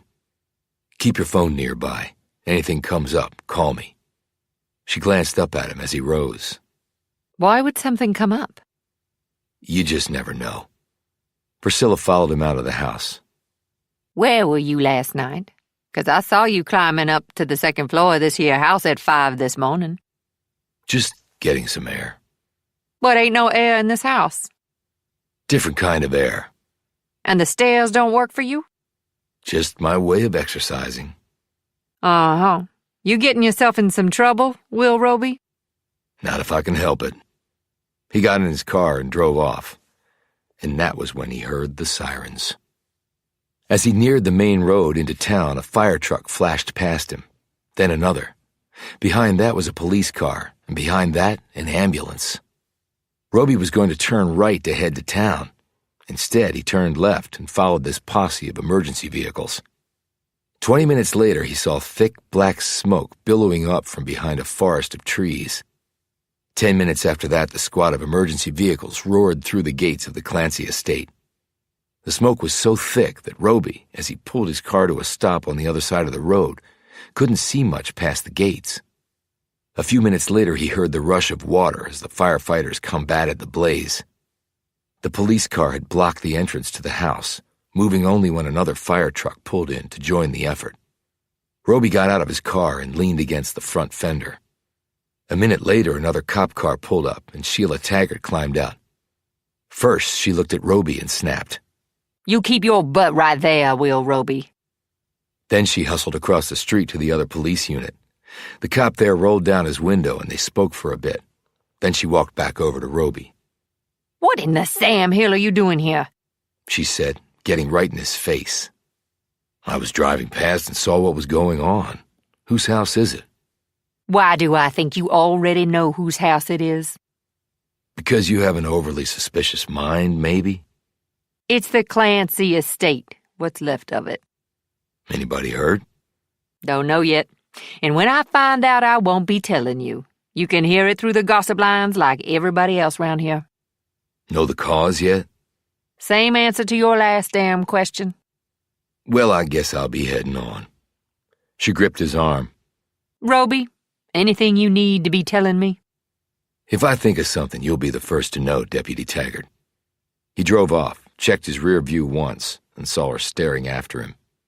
He knew one person he had to talk to, and hoped that she would keep it confidential. If there was such a thing as confidential in a place like Cantrell, Mississippi. Chapter 32. "Are you a damn fool or what?" Tony Moses was staring up incredulously at Roby from her desk. He had just finished telling her what had happened. The lawyer's reaction had been reasonably predictable. "I'm not sure what else I could have done," he countered. "How about calling 911? How's that for a damn plan?" Didn't seem like the best idea at the time for a lot of reasons. Her mouth curled to a frown. "You have put me in a precarious position, and I do not like to be put in precarious positions. I put others in them. Others do not do that to me, particularly someone working for me.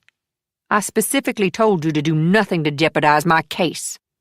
"Well, since you're not paying me, I'm not sure technically that I am working for you."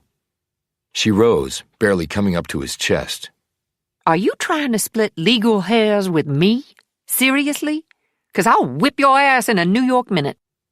"Look, the point is, there are other people out there with a great motive to kill Sherman Clancy." "But you don't know who they are?" "We can find out." "And you let Pete get away. He could tell us all about it." "We can find him." She sat back down. "I need to think about this, Roby. I need to really think this through." "But you don't have to tell Aubrey Davis, do you?" "I might very well. Crimes were committed. Folks tried to kill Pete and you."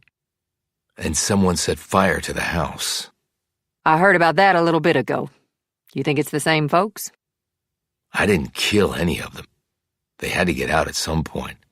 And if they wanted to cover their tracks or destroy anything incriminating, that would be one way to do it." She eyed him suspiciously. "So you overcame 3 armed men all by yourself?" "I got the drop on them. No telling how far a little luck will carry you." "Well, when your luck runs out, they might just be carrying you to a grave."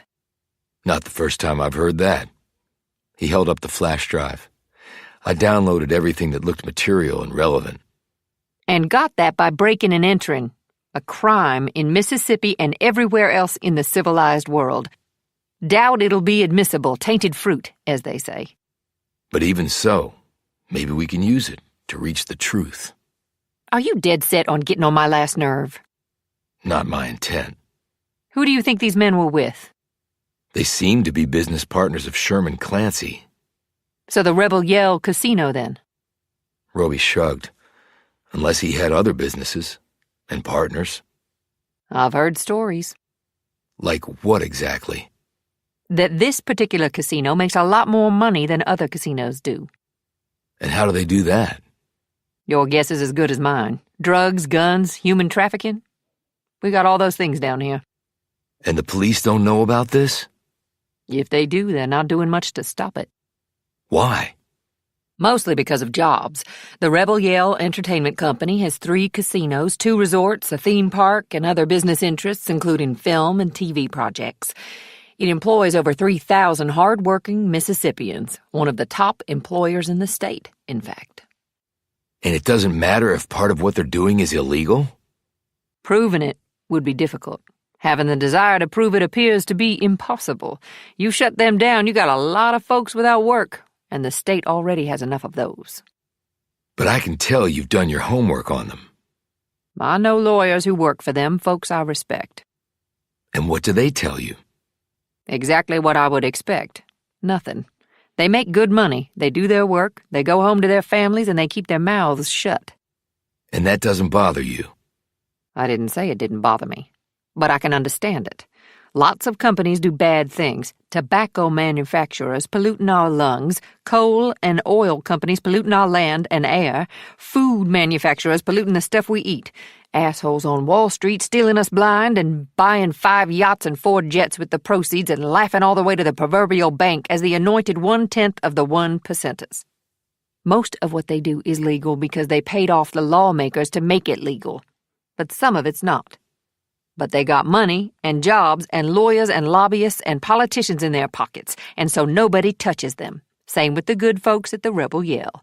Welcome to America, Mr. Roby, where the only thing that's really fair is the color of most of these folks' skin. Okay, I think I get the picture. Do they know who you are? They will by now, and they'll be coming for me. What are you going to do about that? Be ready for when they do. She sat and steepled her hands. Can I ask what it is exactly you do for a living? You can ask, replied Roby. But you can't say? Look at the files on the flash drive and tell me what you think.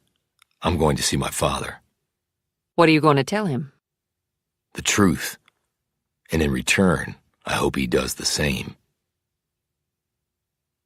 Taggart wasn't at the jail, so Roby was escorted back by the same deputy who had run him through the metal detector previously. His father was sitting on his bunk, and this time he did not attack his son. Roby leaned against the wall and in calm, succinct sentences explained to the man what had happened last night. When he was done, Dan Roby didn't say anything for several minutes. To his son, it seemed his father was thinking through every possible scenario, like he had first as a Marine and then as a lawyer. Finally, he cleared his throat and said, "They're going to want to kill you for what you did." "I assume so." "There's no assumption about it," said Dan Roby sharply. "Do you know these people?" "The Rebel Yell? Not really. Tony Moses thinks they're into illegal stuff." "Could be," said his father. "Lots of that going around." "Which means that they have a great motive for killing Sherman Clancy. After what I heard last night, it seems to me that they're the prime suspect." "Good luck proving that." Roby cocked his head. "We don't have to prove it. We just have to use it to cast reasonable doubt. Then you don't get convicted. Isn't that legally the way it works?" "Legally, yes. Practically, no." "Explain that to me." "I get off on what folks around here will conclude was a technicality. They'll still assume I killed the man because my wife slept with him." "Since when do you care what people think?" "I do care what people in Cantrell think because it is my home. They are my neighbors. They are my friends." "Your real friends wouldn't believe you could kill anyone." "Would your real friends believe that you couldn't kill anyone?" His father shot back. "No," admitted Roby. "They would know better," he thought. "So you're saying that you want conclusive proof of your innocence to come out of all this, which means you did not kill Sherman Clancy." "I never said I did kill him." "But you never said you didn't. And while we're on the subject, was it you driving the Range Rover that night?" "How is Ty doing?" his father asked. Roby took a deep breath and held it before letting it go. He had to remind himself that he could not get it all done today or tomorrow or the next day. Small steps, like executing a mission. You check off one box, and then the next, and then the next. Seems to be holding up. Victoria said she was bringing him to see you. For the first time, Roby saw distress in his father's eyes. I'm not sure that's a good idea. Why not? His father barked. I don't have to explain anything to you. I don't even know why the hell you're here. Roby pushed off the wall. I've got things to do. Anything you need? His father started to say something, but then shook his head and looked away. I didn't hurt your arm, did I? Asked Roby. About as much as I hurt your face, so not much.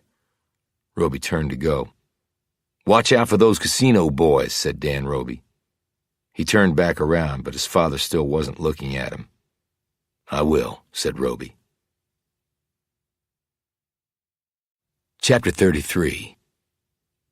When Roby left the jail, they were waiting for him. Agent Wurzburger, he said, nodding at the FBI agent and two of his men, who were sitting in the vehicle parked next to Roby's. We need to talk, said Wurzburger. Do we? Said Roby. I said I'd call if I had anything to tell you, and I don't. We received a call about you from D.C. Would you rather talk about it in the privacy of our car, or do it right here in the open? Roby gave the three men a searching look and then climbed into the back seat of the sedan. What call? Asked Roby. From a sister agency that does not officially operate domestically. Roby did not react to this externally, but the term son of a bitch floated across his thoughts.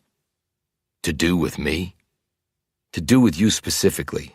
They didn't go into detail, but it was clear that you were a valuable asset that they do not want to see damaged or worse.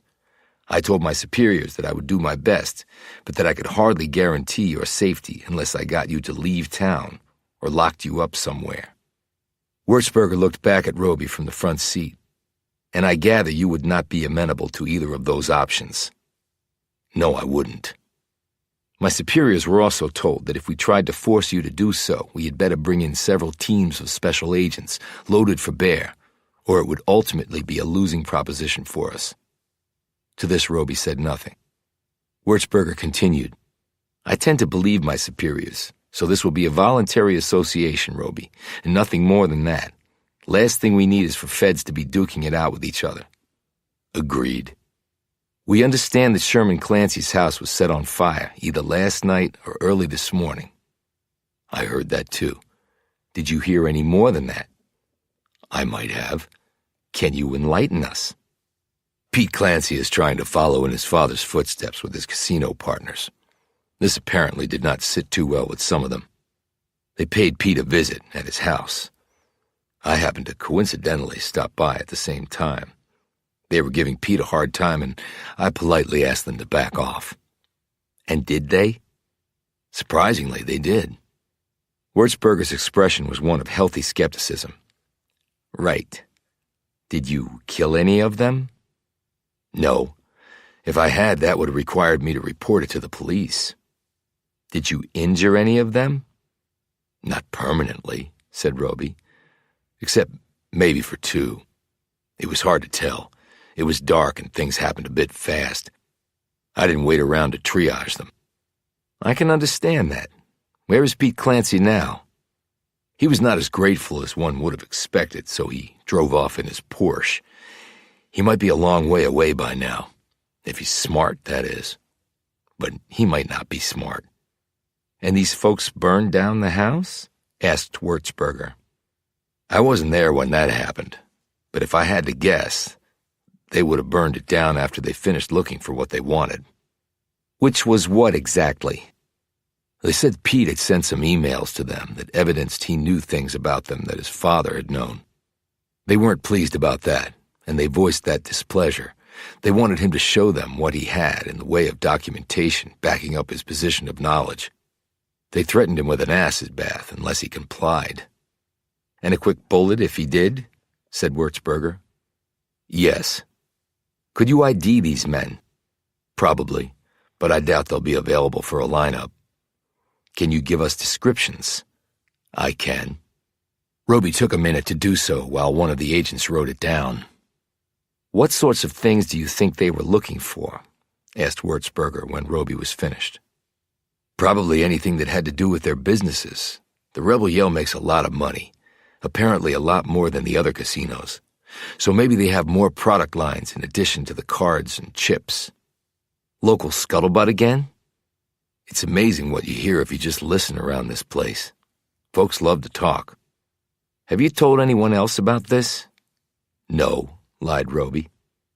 "What you found out could be a great motive for killing Sherman Clancy, which might mean your old man gets off the hook." "That had occurred to me," said Roby. "But keep in mind that if you screwed with the casino boys, they're going to want retribution, and they probably already know who you are." "I agree on both points. You want some protection? I can spare an agent." "I think you have your hands full. I'm good, but thanks. Change your mind, give me a call." "I'll do that." As Roby was getting out of the car, Wurzburger said, "I can understand that you're probably very good at what you do, but nobody's invulnerable." "I've never thought otherwise," replied Roby. Chapter 34. Hello? Wurzburger and his men had just driven off. Roby turned to see the girl standing there next to his car. She was staring up at Roby with the expression of a child lost in a storm. Emma Chisholm. He remembered her from the arraignment. She'd been sitting next to her sister, Sarah. "You need something?" asked Roby, drawing closer to her. Then something struck him. "Shouldn't you be in school?" Mom homeschools me. She had some stuff to do this morning. "Okay. Everything all right?" You talked to my sister, she told me. "I did, yeah." Roby paused. "I'm very sorry about Janet." She made her choices. That's what Dad says. And then she paid the price for those choices. Bad choices. Roby was taken aback by the bluntness of the statement, and then he noted that the girl actually didn't look lost in a storm. She just looked indifferent. "What can I do for you?" Sarah said you wanted to know things. Stuff that she might know about. "That's right, I do. You know about my father?" Of course I do. Everybody in Cantrell knows about that. "Do you know anything about it?" asked Roby. Yes. And I can tell you. But it won't be free. It'll cost you. Roby nodded slowly, repulsed by the Chisholm girl's obsession with money. But maybe they had never had any. He doubted Baptist preachers in backwater towns made much. "How much?" 100. she said promptly, as though she had planned this all out. "That's a lot of money. How do I know what you have to tell me is worth it?" That's the catch. You don't. And I want the money up front. Then I tell you. Then I leave. Those are my terms, take 'em or not. She swished her long hair out of her face and stared up at him with a coldness that was unsettling. Roby gazed around. "It might look funny to folks if I gave you $100 out in the open." Do you really want to do this in private? You and a young teenage girl exchanging money? Well, thought Roby, she had a point there. "How about at the cafe over there? You thirsty? I can slip you the money while we're sitting." Let's go. I have to be back home in an hour. They got their drinks, Roby a Coke and Emma a cup of coffee. Roby said, "Coffee stunts your growth." That's bullshit. She said, taking a sip. And what did you expect me to get, a glass of good wholesome milk? They were sitting at a corner table in the rear of the place that was pretty much empty at this time of day. Roby had taken out 5 20s from his wallet and under cover of passing her a napkin, slipped them to her. She counted them unobtrusively and placed them in her pocket. I could just leave now and not tell you anything. And if you tried to stop me, I'd say you were trying to pay me to give you a blowjob or something. "I guess you could," Roby said evenly. "And I could tell your father all about it. He already told me Janet and Sarah were sluts. Why not just make it all 3? You're 13, right? I'm sure he'd be great to live with for the next 5 years." Emma stared at him with emotionless eyes, took a sip of coffee, then leaned forward. Janet told me she was going to meet someone that night. "Who?" She didn't say who, just someone. But she thought it could mean a lot of money. Enough, in fact, to go back to Mobile. That was her plan? That's all of our plans, except for Dad. We loved Mobile. We hate this place. Janet would be alive if we hadn't moved here. I think your father realizes that. He realizes shit. I don't think that's fair. Do you want to hear what I have to say? Or do you want to analyze how dysfunctional my family is? Because I'm not going to do both. Go on. Janet knew something. I don't know what, but it was a big secret. She said it had to do with some important people in town. And that was where the money, the payoff, would come? That's right. Did Sarah know about this too? I don't know. Maybe. Maybe it was Sarah who told you, not Janet. Why do you say that? They were closer in age. I bet they spent more time together. You were just the kid's sister to keep in the dark. So what? She snapped. I can still hear things. Yes, you can. What else? Janet went out that night to make a big score. She was happy, really looking forward to it, and then she ended up dead. Roby sipped his Coke and thought about what she had told him. What was Janet wearing that night? What? What was she wearing that night? What does that have to do with anything? Just indulge me. Sexy stuff, like for a date? No, jeans and a long-sleeve shirt and sandals. Good memory. I watched her get dressed. Those were her favorite casual clothes. So she wasn't going to hook up with a guy. This was money for something else. Okay. Did she say where she was going for this meeting? The same spot, she said. I guess Sarah knew what that meant. I didn't. You know what they were doing with Sherman Clancy? What, you expect me to be all upset and stressed out? Yeah, I'm pissed that Janet is dead, although she just thought of me as her dorky kid sister. But they needed money, and if Clancy was willing to pay them, so what? So you don't see anything wrong with that? Consensual sex? No, not really. We're living in the 21st century, in case you hadn't noticed. Sex for money is illegal. Lots of things are illegal. That doesn't make them wrong. Roby rubbed his eyes. He had little experience with teenagers, but he still couldn't believe he was having this conversation with a 13-year-old. Had the world really changed that much while he wasn't looking? She said, I was also pissed that I couldn't get any of that money. I bet Clancy would have paid me too. Sarah said he liked them young, and I wouldn't have done anything that would get me pregnant. I'm not stupid. Okay, enough was enough. Roby stood. Right, thanks for talking to me. She took another slow sip of her coffee and rose too. God, I never would have taken you to be such an uptight jerk. Yeah, me neither. They walked out together and right into Sarah Chisholm. She looked at Roby and then at her sister. What are you two doing? She demanded. Just talking, said Emma sweetly. He had some questions and I had some answers, and now I can get those shoes I wanted. She added gleefully. Sarah scowled at Roby. I told you she knew nothing. You stay away from her. She grabbed her sister's arm and jerked her away. You stay away from us both. Emma looked back and called out. Nice doing business with you. Roby looked over his shoulder and saw Victoria staring at him from across the street. She had Ty on her hip. She was in front of the jail. She was apparently going to see her husband. Roby hustled across to her.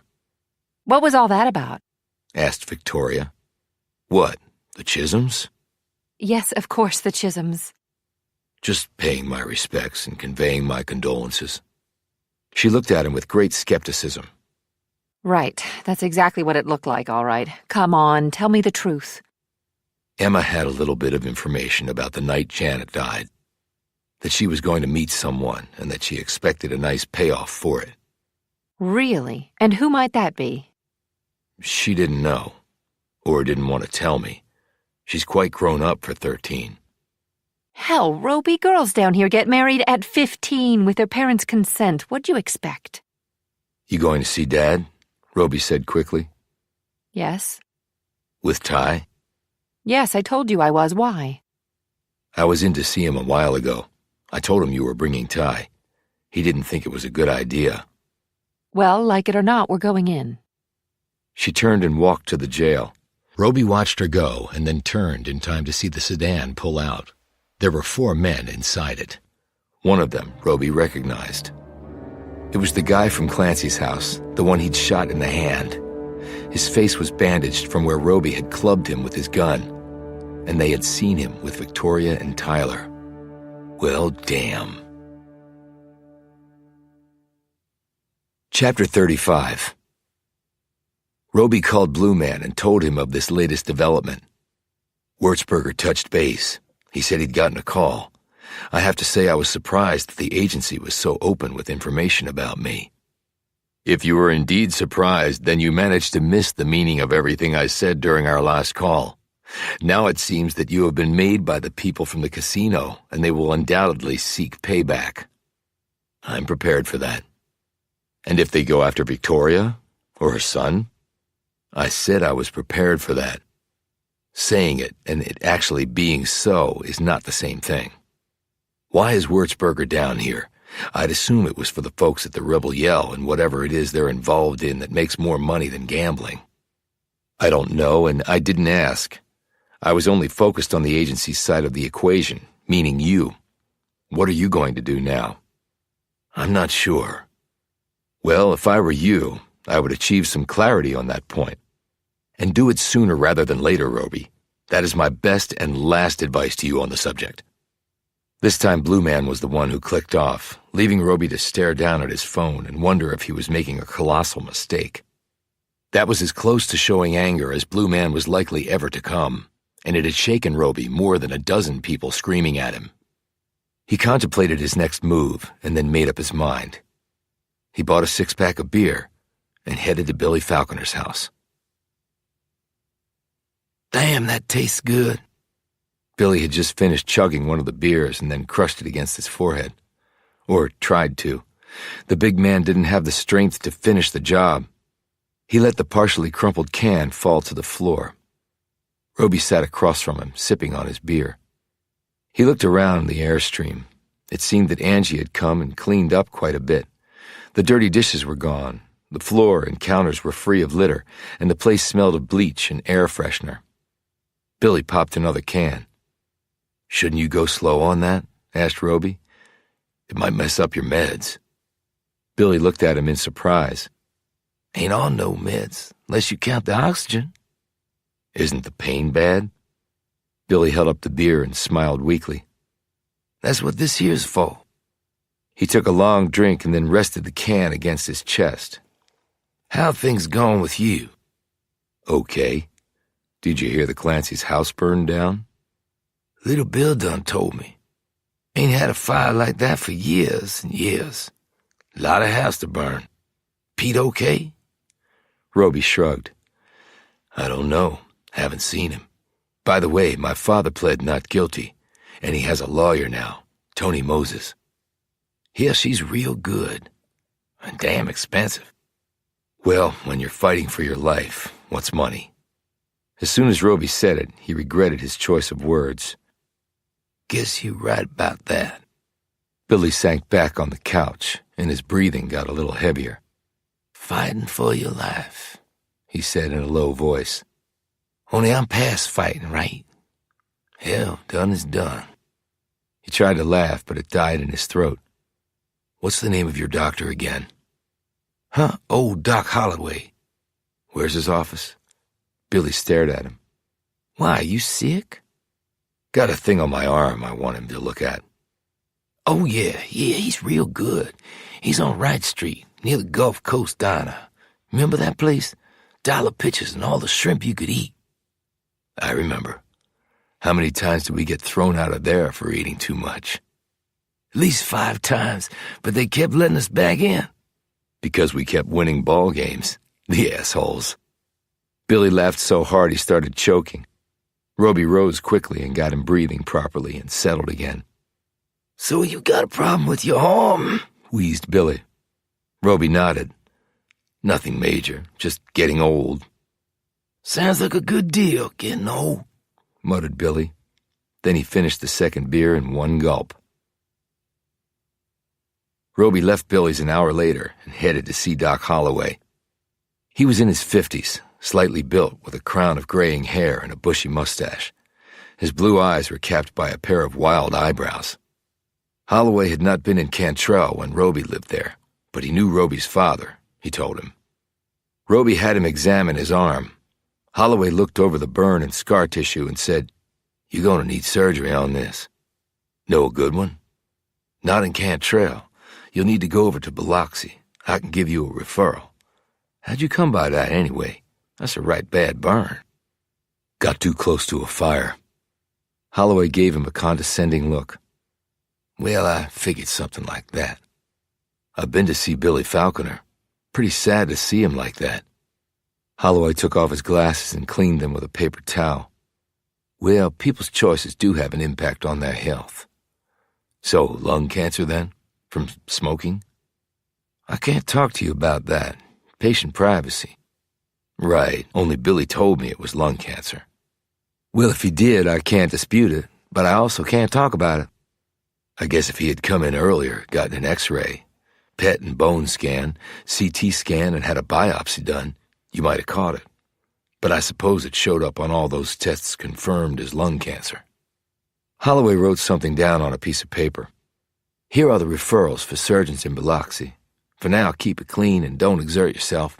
Looks like you partially tore some of the scar tissue already." Roby took the paper. "Right, thanks." He walked out thinking Holloway was either just following the rules in not discussing Billy's case, or he hadn't done the tests he was supposed to have done to confirm the man actually had terminal lung cancer. Only Roby wasn't sure what he could do about it. He drove back to the Willows. Victoria's Volvo was there. She must have finished her visit at the jail. He walked inside and looked around. Priscilla came out from the kitchen, rubbing her hands on a towel. "You should keep the front door locked," said Roby. Since when? Ain't nobody in Cantrell locked their doors, especially during the day. What if you got company coming? "Then they can knock and you can come and unlock the door." I'll have to ask Miss Victoria about that. "Don't worry about it. I'll talk to her about it. Where is she?" In her room? He climbed the stairs and knocked on Victoria's bedroom door. Who is it, Priscilla? "It's Will." Oh, come on in. He opened the door and stepped inside. Victoria was lying on the bed, her shoes on the floor next to her. She sat up a bit on a pillow. Her face was puffy with sleep. I must have dozed off. Roby stood next to the bed. "Hell, you." He sat on the edge of the bed. "You need to start taking some security precautions. For starters, locking the doors so no one can just walk right in." You really think these folks will try something? "They saw me in town talking to you. They saw Ty." Victoria now sat up straight. Oh, shit. "Yeah, it was bad luck, but we can't do anything to change that now. It is what it is."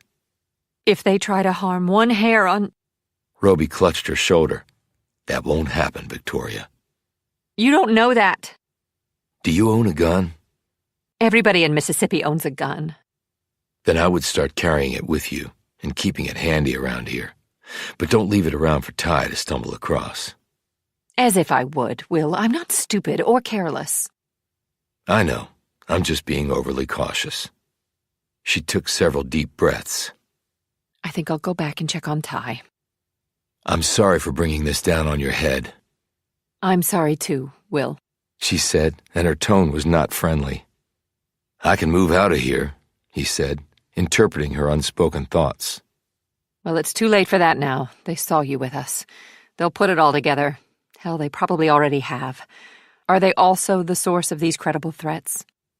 "I don't know, since I haven't seen these credible threats. Davis hasn't shared them with Tony Moses yet." She rose, slipped on her shoes, and headed out to check on Ty. Roby went to his room and sat on the edge of the bed, lost in thought. It hadn't occurred to him before, but as he looked around, he realized that this had been Laura Barksdale's bedroom. He should have noted it before. Late at night, he had shimmied up to the second-floor veranda and into her bedroom enough times. Her bed had been set here as well, and with the way the room was configured, it was the most logical place. Her desk had been against the wall, facing the front of the house. She'd been an A student, unlike Roby, but he figured his grades were good enough, considering he played sports year-round and had far from a perfect home life. He rose and went to the window, overlooking the front of the house. This had been the same window where he had seen her silhouette. His mind went back to that night, over 22 years ago. It had been the biggest shock he had ever received, that she had chosen to stay here instead of go with him. If he had ever bothered to psychoanalyze himself, he might have concluded that his problem getting close to people might stem from that. But he had never bothered, and thus never concluded. His phone buzzed. The number was one he didn't recognize. Hello? Mr. Roby? Yes, who is this? Sarah Chisholm. He froze, but only for a moment. She was the last person he ever expected to be calling him, especially after what had happened with her younger sister earlier. Sarah, what is it? You said if I remembered anything that I should give you a call. And did you remember something? Well, to tell the truth, I never forgot it. What is it? It has to do with Janet, who she was meeting with the night she was killed. Who? I don't want to tell you over the phone. Why not? Look, Mr. Roby, Emma told me what you did. You mean what I paid her? Right. Now Roby understood the call.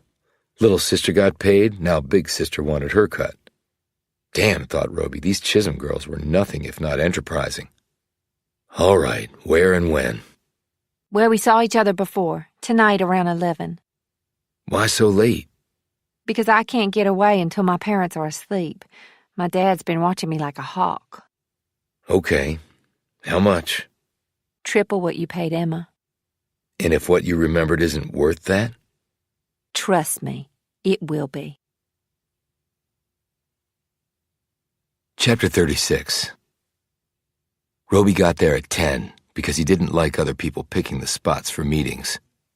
He had left his car about a quarter mile away and approached on foot. He was currently motionless behind a tree, taking stock of the land in front of him. He didn't like walking around out here late at night. Snakes were plentiful, and most of them were venomous. But even worse than that were the gators. The Pearl had its share of the deadly creatures, and though gators were mostly afraid of humans and avoided them whenever possible, sometimes the two species butted heads, and the gators won their fair share of those encounters.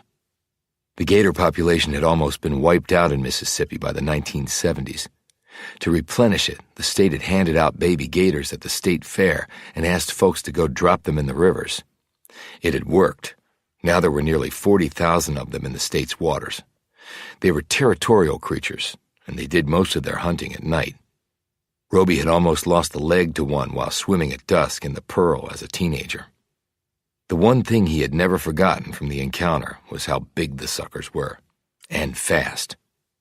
He had both pistols with him, and he would use them, if necessary, on snakes, gators, or anything threatening him that moved on two legs.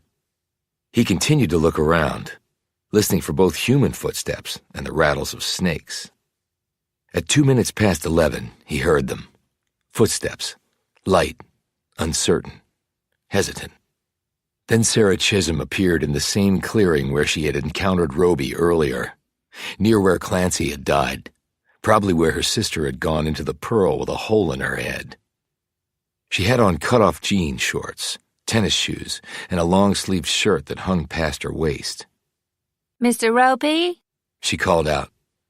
Roby did not step out into the clearing. Are you alone? He said. Yes. She replied, a bit too quickly. Roby's hand went to his waistband, and out came one of the Glocks. A round was already chambered. He had 3 spare mags on him, as well as his other Glock. Come all the way out in the clearing, he said. She did so. And then so did the other man, right behind Sarah. It was the same guy from the other night, bandaged face in the car. He held up his gun hand, which was also heavily bandaged. He had his gun in his left hand. Hello again, said the man. Remember me, Mr. Roby? The guy was murderous intent, all dolled up in gauze and attitude. Roby looked around for the others. No way this guy came alone. They were probably starting to outflank him now, coming from all corners. Bang, bang, you're dead. Stupid for him to have come here alone at night. He fished for his phone. But who would he call? Taggart? Who knew how long it would take for her to get here? And if she did manage it, she'd be outgunned and end up dead like him. 911? He remembered what she'd said about that. They'd get here tomorrow to take pictures of the body, what was left of it. He put the phone away. You better come out, Roby, said Sarah, a touch of nervous triumph now in her voice. They got you surrounded, she added, her voice quavering. Should have offered to pay me more than $300. Shut up, bitch, yelled the man. He slugged Sarah with the butt of his gun. She screamed and fell to the ground, holding her head where he'd struck her. The man pointed his gun at her. Roby, you got till the count of 5 and then she's dead. How about you being dead too then, replied Roby. He lined up his iron sights on the man's face. There was just enough moonlight to make this an easy kill. I've got lots of guns aimed at her, Roby. Even if you kill me, she's dead. And when you fire, you reveal your position, and then you're dead. Looks like I'm dead either way, so why not take you and as many of your boys with me as I can? Because if you come out with your weapon down, I'll let her go. Bullshit. Please, Roby, sobbed Sarah. Please do it. They're going to kill me. You were dead the minute you did the deal with them. She shrieked. Roby, I don't want to die. Roby was on the move. If the head guy was in the middle of the clearing, he figured he had deployed his troops in a circle around that area, which would include where Roby was right now. If they had come in from the direction Sarah had stepped from, that meant the guns assigned to get in behind Roby were the farthest away and probably still getting into position. He did not intend to allow that to happen. He encountered the first sentry 30 seconds later. The man had a gun and a knife. Roby stripped him of the gun and used the knife to slit the man's throat. He laid him quietly on the dirt and turned to his left. Roby, I'm going to shoot her in 3 seconds unless you walk out here. Kill her. Then you have no more leverage. Then I'll kill all of you, guaranteed. The man gripped the gun more tightly and looked around the dark woods. His confident look slowly fell away as though he had just realized his costly miscalculation. 1. Roby slipped to his left, passed by a tree in a low squat, found the second sentry anxiously peering around in suit and polished shoes, and snapped his neck cleanly. He laid this man down, too. 2. Roby, please! Screamed Sarah. Okay, said Roby. I'm coming out. He stepped toward the clearing, aware that as soon as he stepped into it, a number of weapons would be pointed his way. He had one gun in hand, his back up in the small of his back, and a knife palmed on the inside of his left hand. He stepped into the clearing and looked over at the man and then down at Sarah. The girl was trembling all over. When she saw Roby, she said, Thank God! She started to get up. The man kicked her. Stay down. She sank back down to the dirt, sniffling. The man stared over at Roby from a distance of 10 feet. Drop the gun. Roby did so. I think you got other weapons. Maybe I do. The man pointed his weapon at Roby. You don't look so tough now. Neither do the 2 guys I already dealt with. You'll need to hire more. Not a problem. The position pays well. So should I kill her first or you? What? Wailed Sarah. You said you'd let me go if he gave himself up. I was lying, you stupid piece of shit. You think I'm gonna kill him and leave you to tell everyone? Jesus, get a freaking brain, will you? I'll be doing the gene pool a favor getting rid of you. Oh my God, whimpered Sarah. Roby could see she was just about to go into hysterics, which meant he would kill her first. He slid the knife into place. 10 feet, not a problem. Aim for the neck, move to his left, pull his back up. Bye-bye, Sarah, baby, said the man.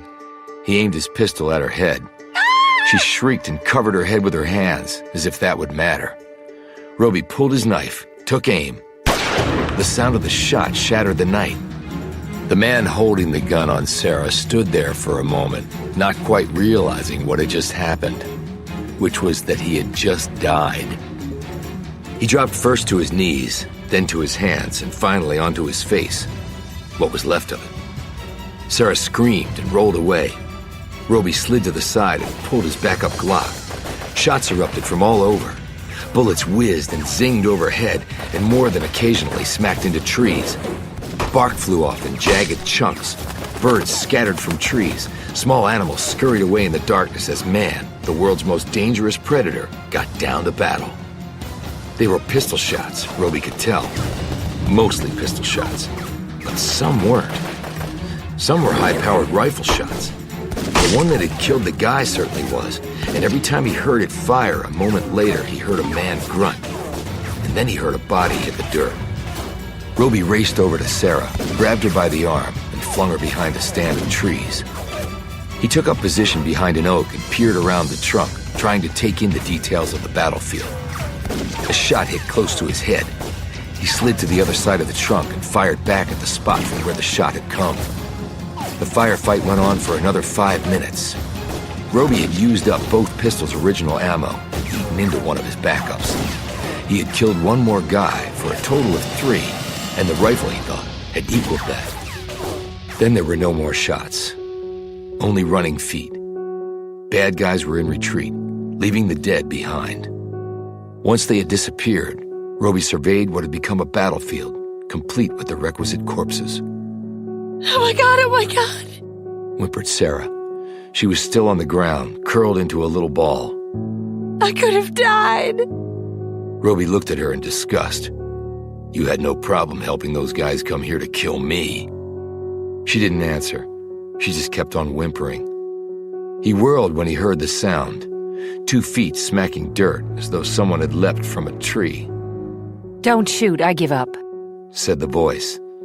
A voice Roby instantly recognized. He holstered his gun and peered around the tree. Jessica Reel was standing there, her rifle over her shoulder. She said, I leave the country for 5 minutes and you get yourself in so much trouble I have to come here and save your ass? Chapter 37. Reel strode forward. Jessica, what the hell are you doing here? Roby exclaimed. Blue Man called me back from assignment. Sent a jet to bring me directly here. Said you needed some backup over a family matter. Since I could easily relate to that, here I am. When did you get here? Early this morning. I picked up your trail at the house where you're staying. Been following you ever since. I didn't see you. She cracked a smile. Would you expect to?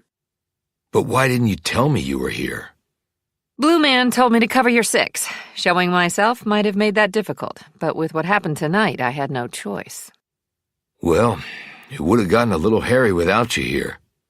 Hey, could you guys catch up later? They looked down at Sarah, who was still crouched on the ground.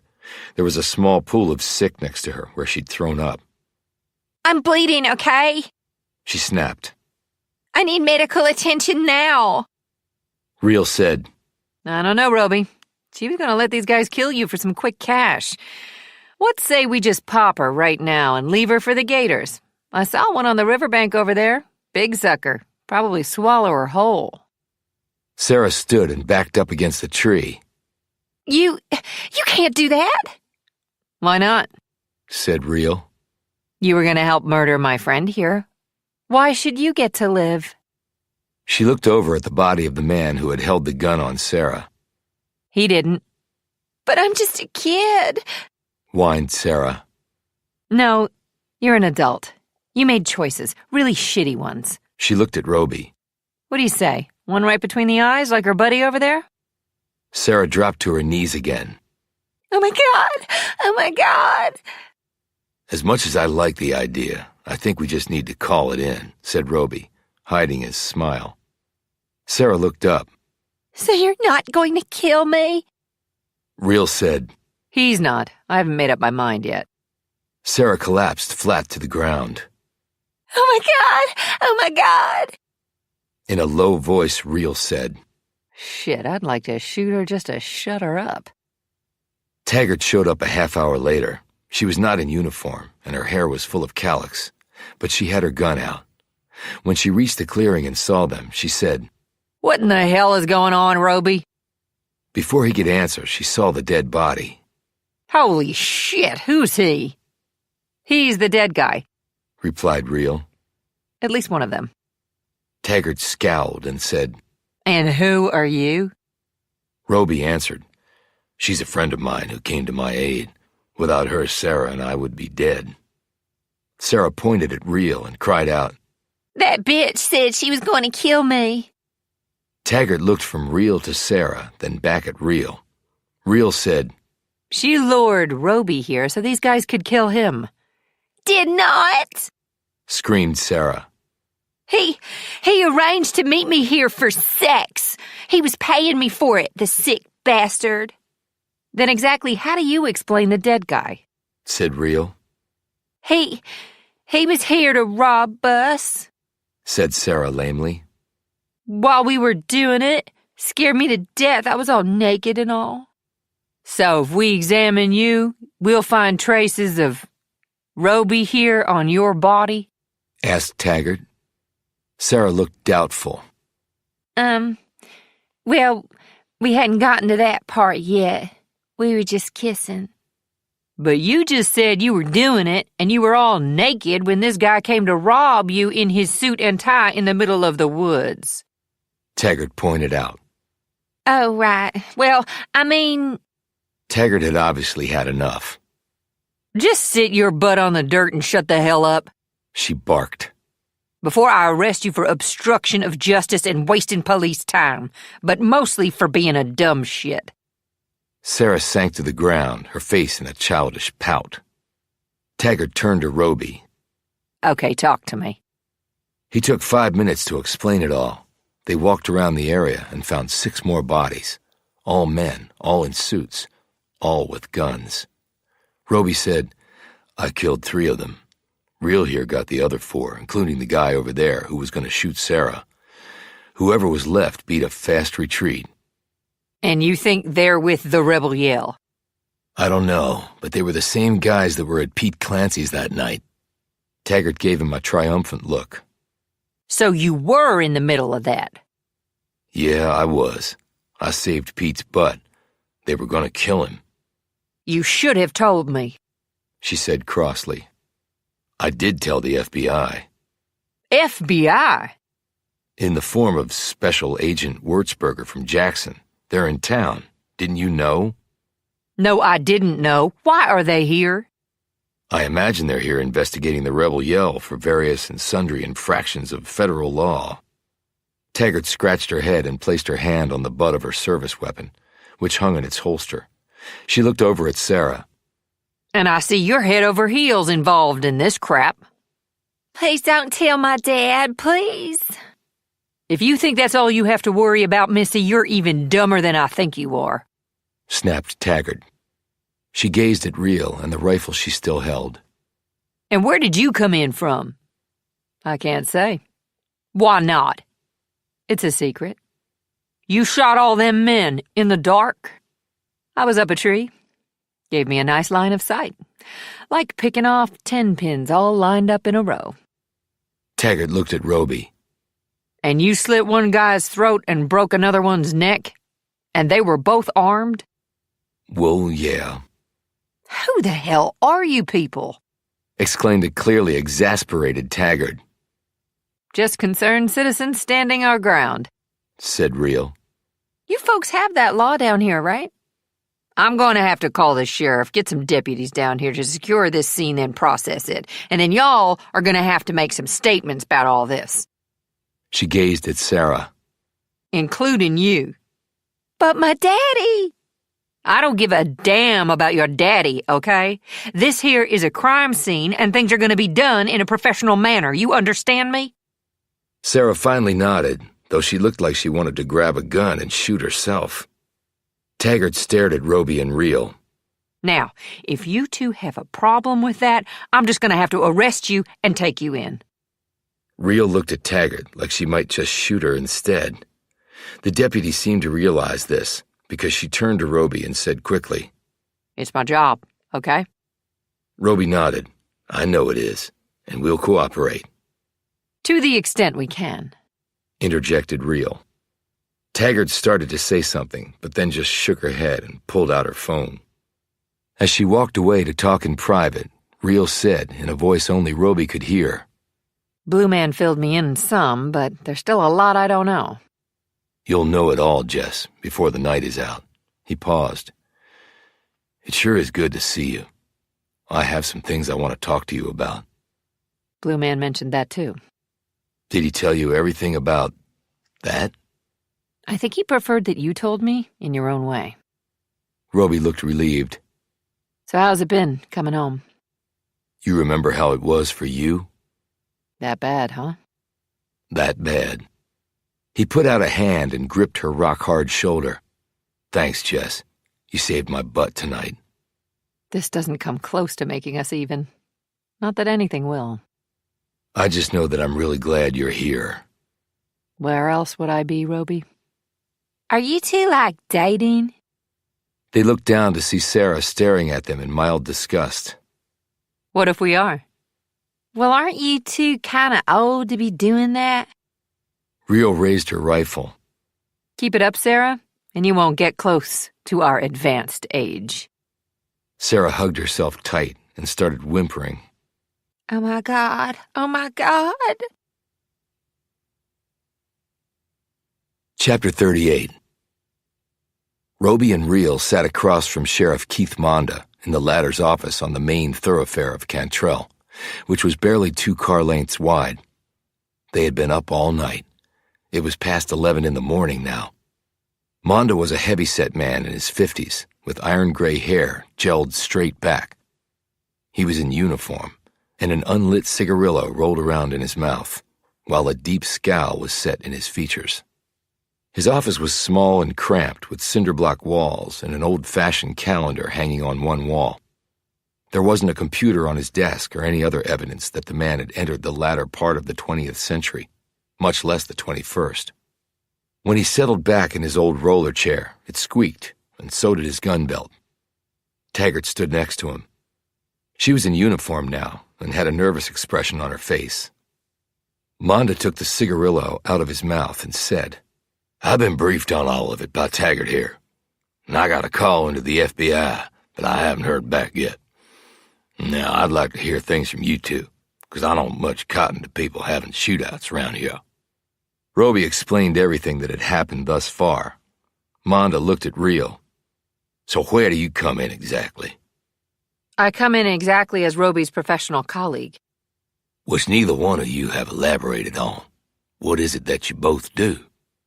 I have a phone number that you can call, replied Roby. The man's scowl deepened. I'm not interested in calling anybody. I want to hear from you, right now. Reel said imperturbably, The number is in Washington. It's a federal government phone number. They can tell you certain things at their discretion. And you can't? We're not allowed to. You can lock us up if you want, but that won't change things. Monda placed the cigarillo back into his mouth and eyed her. Taggart here said you shot down 4 armed men with a rifle in the dark. Well, they were shooting at me, and I don't much cotton to that. I don't doubt that. What are you two, like special forces or something?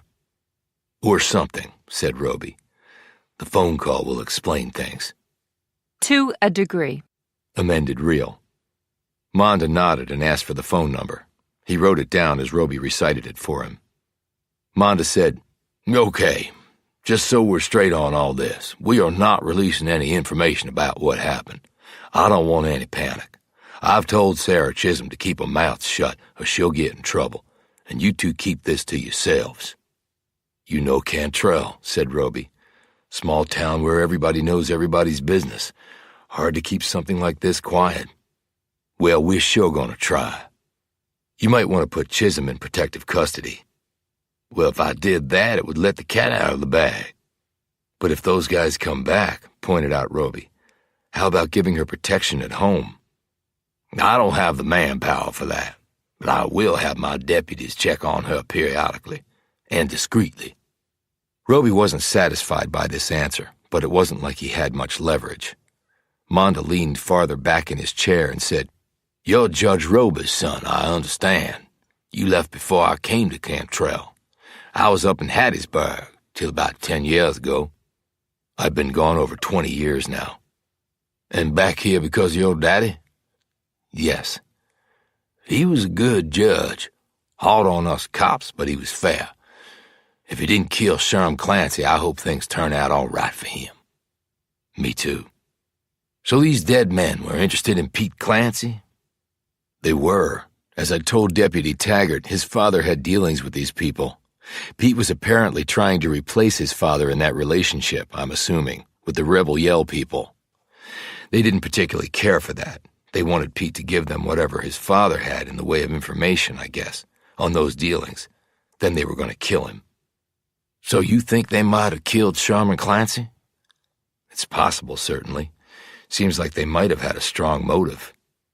None of them were carrying ID. We're running prints and such, but they haven't come back yet. Point is, we don't know who they are. May never know.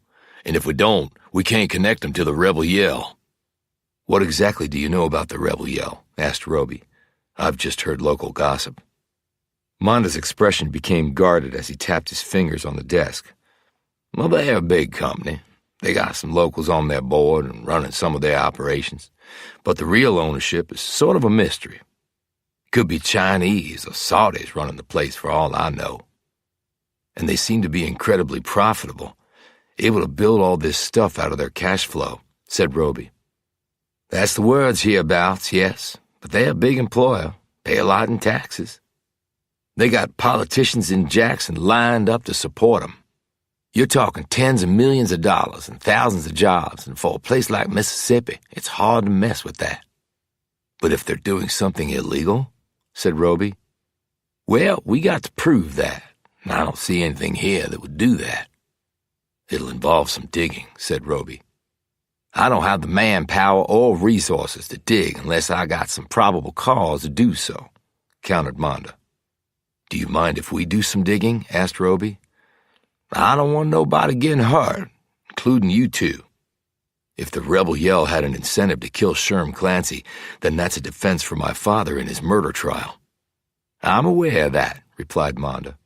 "But what I'm telling you is that you go sticking your nose in places like the Rebel Yell. Don't think that the Cantrell Police Department can protect you if things go sideways." We would never think that, said Reel in mild disgust. She rose. "Can we go now? I could use some shut-eye. It's been a long night." Monda stared up at her. "Didn't think they let women in Special Forces stuff. More of a man's world, right?" "Well, you know the old saying. If you want it done, send a man. If you want it done right, send a woman." Reel turned and walked out. Taggart had to look away so Monda would not see the smile on her face. Monda eyed Roby. "She always that decisive?" "Yeah." Roby stood. "If you need us for anything else, Taggart can get hold of us." "Roby, I meant what I said. My job was to uphold the law. But taking on the folks at the Rebel Yell, well, let's just say we're not equipped for that." "I hear you," said Roby. "But it's my father's life on the line. So whatever road will get him off, I'm going down it. Rebel Yell included." After he left, Monda eyed Taggart. "So what do you think about all this, Sheila?" She considered this for a moment. "Well, sir, if I were the folks they're going after, I think I'd be shitting in my pants." Chapter 39. "I don't have to stay here," said Reel. She and Roby were standing in front of the willows. "And this looks a little too fancy for my tastes," she added. "I'm more into bunk beds and pot-bellied stoves. Antebellum structures and mint juleps on the veranda just aren't my thing." "Victoria is nice, and there's really no other place to stay around here." "Are you sure she'll be okay with it?" "Okay with what?" Victoria had come around the side of the house with Tyler in tow. He had on shorts and a t-shirt. She had on white capri pants and a sleeveless pale blue blouse against the heat. "With my friend Jessica staying here at the Willows." Victoria walked over to them, and each woman ran her gaze up and down the other, completing a quick but in-depth appraisal. Victoria said, So you're Will's friend? Yes. Just got into town? Just. How long will you be staying? Long as Roby needs me? Victoria eyed Roby. Need her for what? For what's going on with my father. But what can she do? Is she a lawyer? No, just someone I've worked with in the past. She slowly nodded. You weren't here when I came down this morning. Did you go out early again, Will?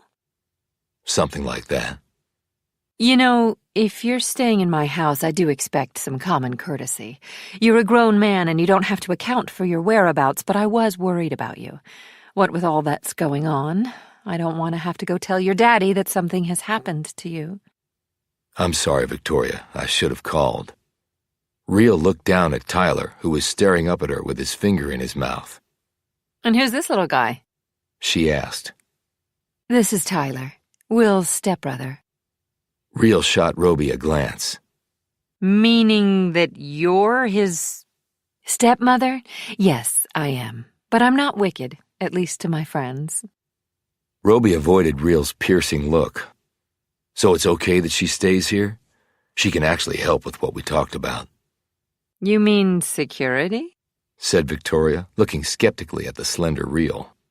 How about I just hire some big burly guys? If you want the JV team, go ahead. Said Real matter-of-factly. Jessica can help us, said Roby. I mean, really help us. If you say so. Replied Victoria, shrugging. She picked up Tyler. I need to get this boy some lunch. You two want to settle in and then join us? We're eating in the pavilion. Get some breezes down there that will feel really good on a day like today. She walked off. Real looked at Roby. Stepmother? Did you know before you came? No. Must have been a shock. It was. Cute kid. He doesn't talk. Has some issue. Real stared after Victoria and Tyler as they reached the house and went inside. That's too bad. Roby leaned against the front fender of his rental. We need to find Pete Clancy. He might be dead. Don't think so. He's on the run. Real said, Well, then he might be far, far away. You think Blue Man could help us there? I think you need to stop stomping on the good graces of Blue Man. He said that? He asked. No, but I interpreted that. You've got me. I think that's going to be it. He doesn't even want you down here. Roby sighed and stared up at the willows. Real followed his look. What's up? I have memories of this place. A girl. Do tell. Roby filled her in on Laura Barksdale and the night he had left Cantrell for good.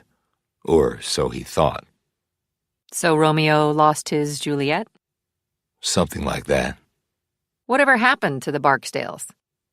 I don't know, replied Roby. Well, maybe you should find out. He shot her a glance. Why? What does it matter? I can tell that it does, to you. And if you come back to your hometown, you might as well address everything while you have the chance. You might not get another. Roby glanced over at her, surprise on his features. You speaking from experience? What else? I wouldn't really know where to start. How about with your father?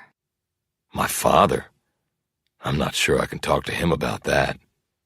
Roby, my father was someone you couldn't talk to about anything. But unless your dad is a racist murderer like mine, then I think you can probably have a conversation with him. Chapter 40. At the luncheon outside, Tyler kept his gaze swiveling between Roby and Real. Victoria picked up on this and said, He's wondering why you're here. Real put a hand on Roby's shoulder. I'm Will's friend. Roby nodded. Tyler immediately touched his heart and then pointed at Real. She looked taken aback by this and glanced over at Victoria. Congratulations, you've been officially inducted into Tyler Roby's Hall of Love. Real stared quickly down at her plate while Victoria studied her closely. Do you have children, Jessica? Roby glanced sharply at Real but said nothing. Real lifted her gaze to meet Victoria's. No. Well, it's not too late for you. Look at me. We're probably the same age. Yeah, said Reel tersely. about. After lunch, Priscilla cleared the dishes. Victoria had gone into the house with Tyler, leaving Roby and Reel at the table. So you be staying with us? Asked Priscilla, eyeing Reel. For a while, yes. I'll set up a bedroom for you. Please don't go to any trouble. I don't need much. No trouble. She swept some crumbs off into the grass and said, Heard tell there was some trouble last night. Who did you hear that from? Asked Roby. I forget. Might be some folks that were in the woods last night on the north side of town doing some gator bagging. Roby and Reel exchanged a glance. Priscilla continued. But I'm sure you two don't know nothing about that. We don't hunt gators, said Reel. How about people? You hunt them? Well, that would be illegal. Pointed out Reel. Uh-huh, said an unconvinced Priscilla as she gathered dishes in her arms. Roby rose. Let me help with those. No, just sit yourself down and enjoy this fine Mississippi heat and humidity. She sped off to the house. I think we've been made, said Reel. Small town, said Roby. But made by gator hunters is a first for me. So instead of taking in this fine Mississippi weather, why don't we go see your dad? Let's go see his lawyer first. I want to find out if she learned anything from the files I found at Pete Clancy's. As they walked toward the front of the house, Reel said, So what is this lawyer like? Tony Moses? Well, let's just say that the phrase force of nature doesn't do the lady justice. Gotta meet her, if just for the novelty. Moses met them in her office. Roby had introduced the two women, and then Moses had immediately launched into discussion. These files you brought me? Anything helpful? Asked Roby. The money part was easy. Sherm Clancy made a lot, and he spent a lot, and he recorded every dime of it. What else? Anything about the rebel yell? I'm sure there would be, if I could read it. What do you mean? Asked Roby. Take a look for yourself. She spun her computer screen around so they could both see it. They read down the screen. Reel said, It looks to be in code. That was my conclusion, said Moses. Roby sat back. I wonder if we can find someone to break it. Like who? Asked Moses.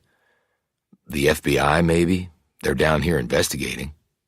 I wouldn't advise that, said Moses. Why? You stole this from the Clancy's residence, which means it's tainted. So technically the FBI can't use it. I doubt they'd even look at it. Could get them folks in trouble, condoning a felony. Roby looked at Reel. How about our folks? Remember what I said? I wouldn't go there.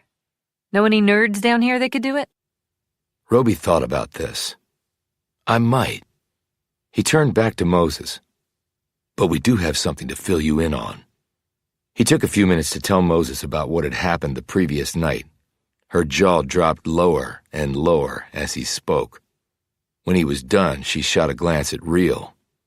Who the hell are you people? You're actually not the first one to ask that, said Reel. And the answer would be? Persisted Moses. We can't tell you, said Roby. You're gonna give me a heart attack, you know that.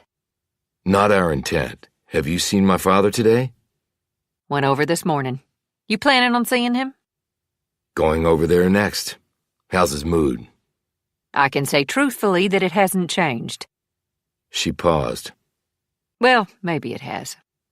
How so? Asked Roby. She peered up at him. He seems, well, resigned. To what?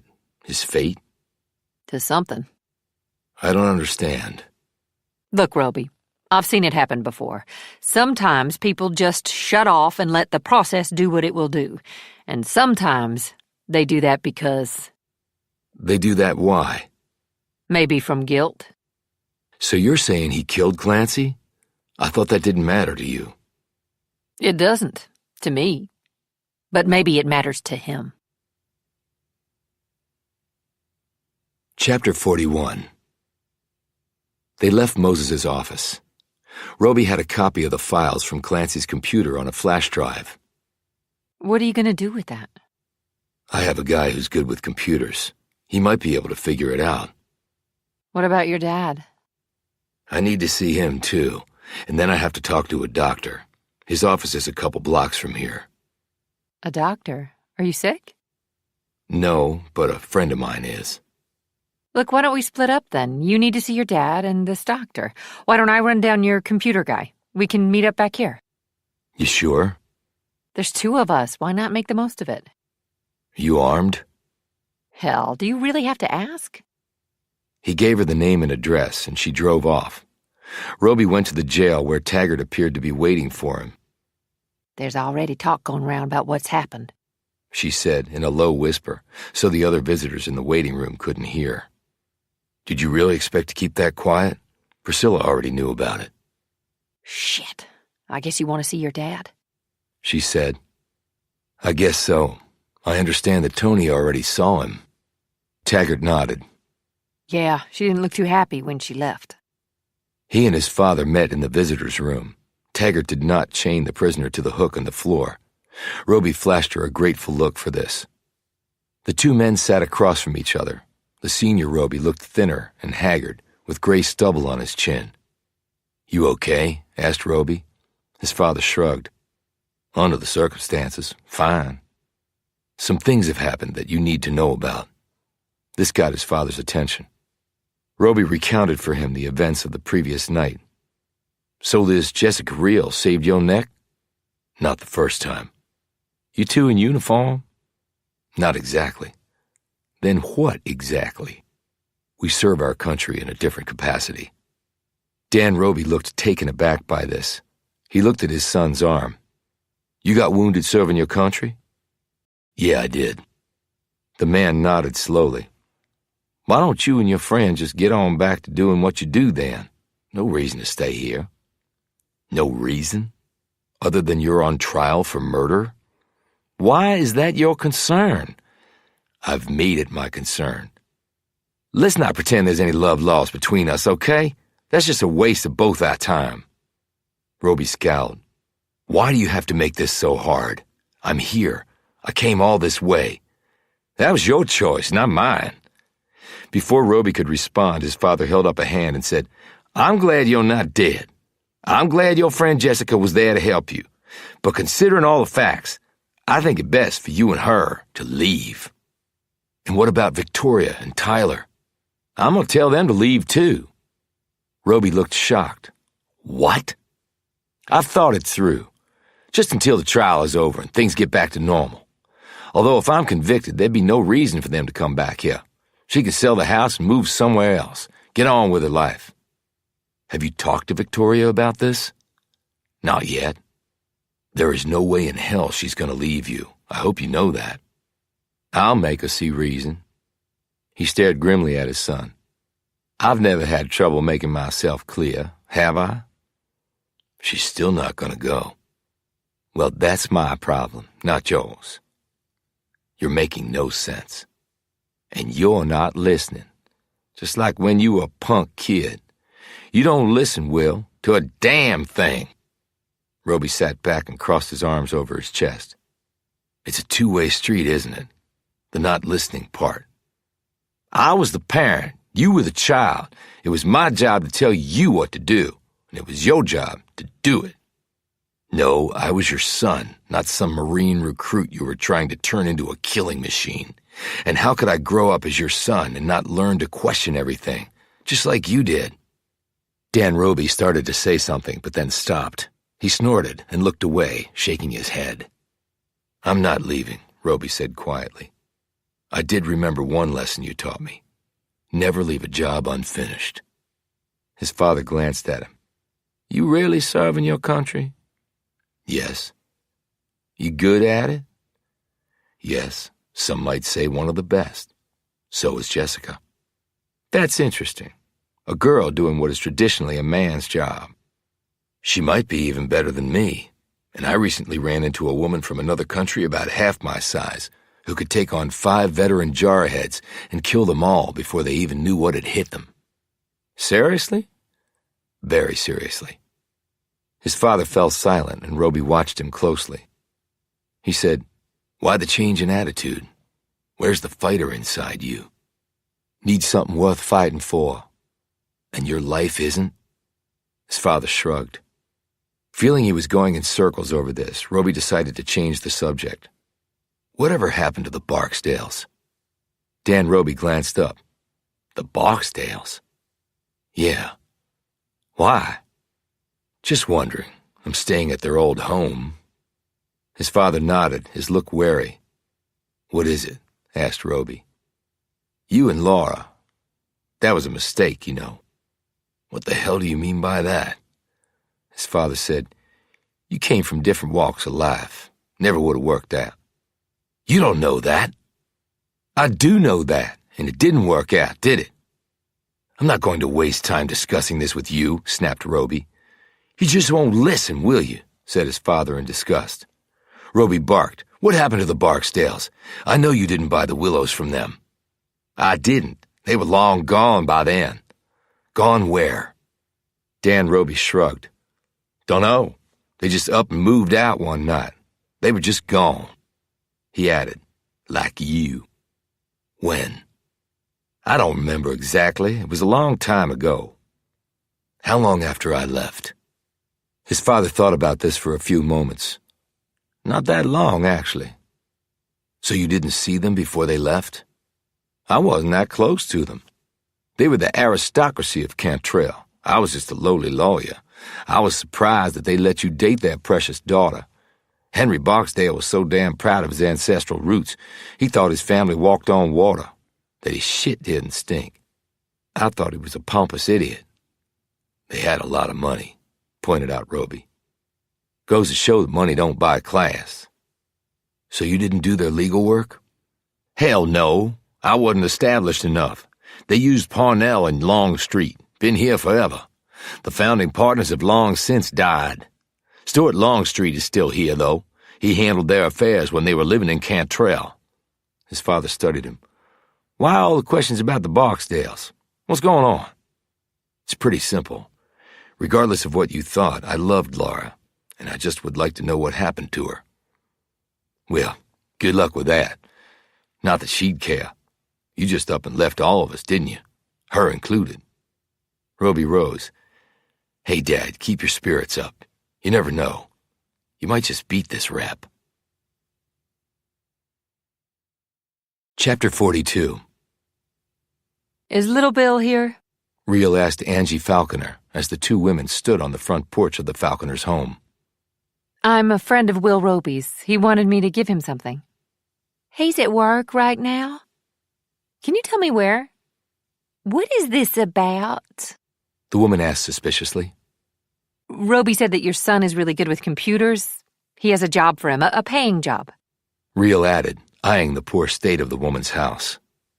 Oh, okay. I can do that. He works over at the mall at a video game store. Didn't know you had a mall here. It's just a strip mall. Half the stores are closed, but kids like their video games, I guess. She gave Reel directions and also told her she would call her son, so he would be expecting her. Reel drove there in about 25 minutes, mostly on winding back roads that weaved in and out of forested land interspersed with swamps. As Angie had said, the strip mall was half boarded up. The sidewalks were cracked, with grass growing in the crevices. The parking lot's asphalt was lumpy, and she could count the number of cars at the mall on 2 hands. But they were all parked in front of the video game shop, which seemed to have a lot of activity. When she walked in, a bell on the door tinkled. Reel looked around approvingly. The shop was clean, the displays sharp and eye-catching, and the games neatly racked. There were about 20 customers in the shop, mostly teenagers, but some adults, too. A tall, burly young man came up to her. "Are you Jessica?" Yes, you must be Bill. Mom called. She said you had a computer problem. Will Roby does, which means it's my problem, too. She looked around. But you look pretty busy. Is this a good time? Oh, yeah. They all know what they want. They're just wasting time playing games, and the longer they stay, the more they tend to buy. And there's 2 other people on duty. Come on back.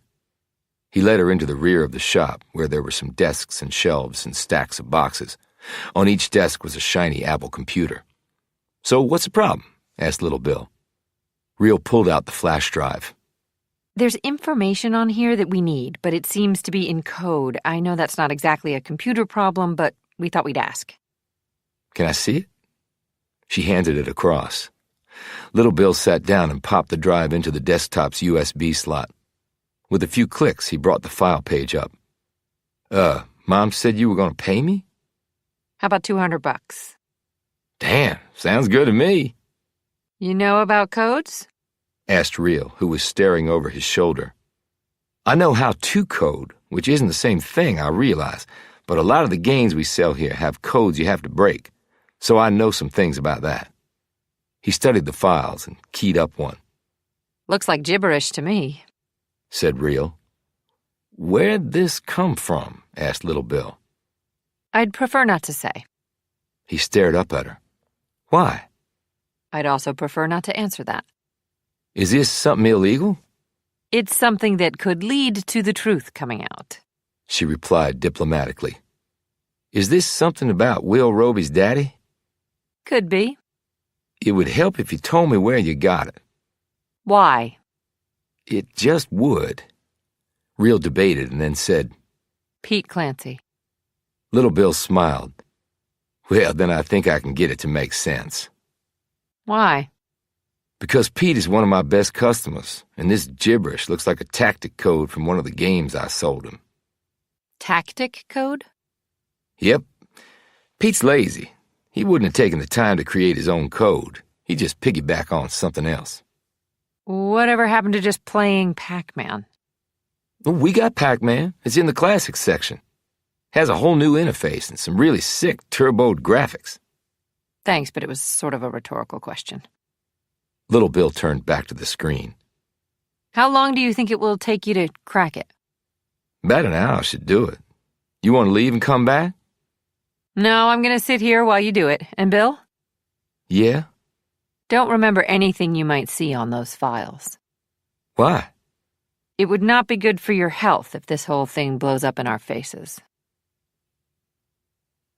"I appreciate your seeing me, Mr. Longstreet." Roby sat across from the lawyer in the latter's large paneled office. Stuart Longstreet was in his 60s with creamy white hair, a clean-shaven chin, a pair of listless blue eyes, and a large belly that protruded between the flaps of his suit coat, which looked like it had been tailored to his flabby proportions. His expression was one of privileged contentment. "It's certainly a tragedy with what happened to your father," he said in a tone that made Roby believe the lawyer was actually enjoying the development. "Well, I'm hoping that justice will be served." Yes, of course," the man said hastily and without a trace of sincerity. His manner suggested he wanted to hasten this interview to an end. "Now, you have some legal issue?" "Well, I guess it's more of an information issue." "Oh, yes?" said Longstreet, looking curiously at him. "The Barksdale family?" The expression of privileged content withdrew and was replaced by one of heightened suspicion. The listless blue eyes transformed into a pair of flickering propane gas jets. Roby could just see the wheels turning in the legal brain. "The Barksdales, you say?" "I knew the family when I was growing up here. I dated Laura Barksdale. I just wondered what had happened to them. As you know, my father bought their old home." "The Willows, yes," said Longstreet absently. "Still a lovely place, even with the changes they've made." He sniffed, his expression one of disapproval. "I was stunned along with many others of my circle when he purchased it." "I'm sure." "The oil platform case?" "Yes." Longstreet's features hardened. "Cost Cantrell a lot of jobs. Some say it ruined the town." And the men who lost their lives would no doubt say differently, as would their survivors. "Yes, of course. No, I have to admire his, professional tenacity." "And you would have caved a minute after the company's hardasses came to your office and said boo," thought Roby. He said, "But the Barksdales, I understand you handled their legal work?" "Who told you that?" "Was that information wrong?" Roby noted the lawyer's hand had made a fist so tightly that his index finger was turning pink as the circulation constricted. No, our firm has proudly handled the Barksdairs legal matters for well over a century. My grandfather worked on it as did his father before him. But not anymore? Well, no, they are no longer here. Which is why I'm here to see you. Do you know what happened to them? No, I don't, said the man. He rubbed at his nose.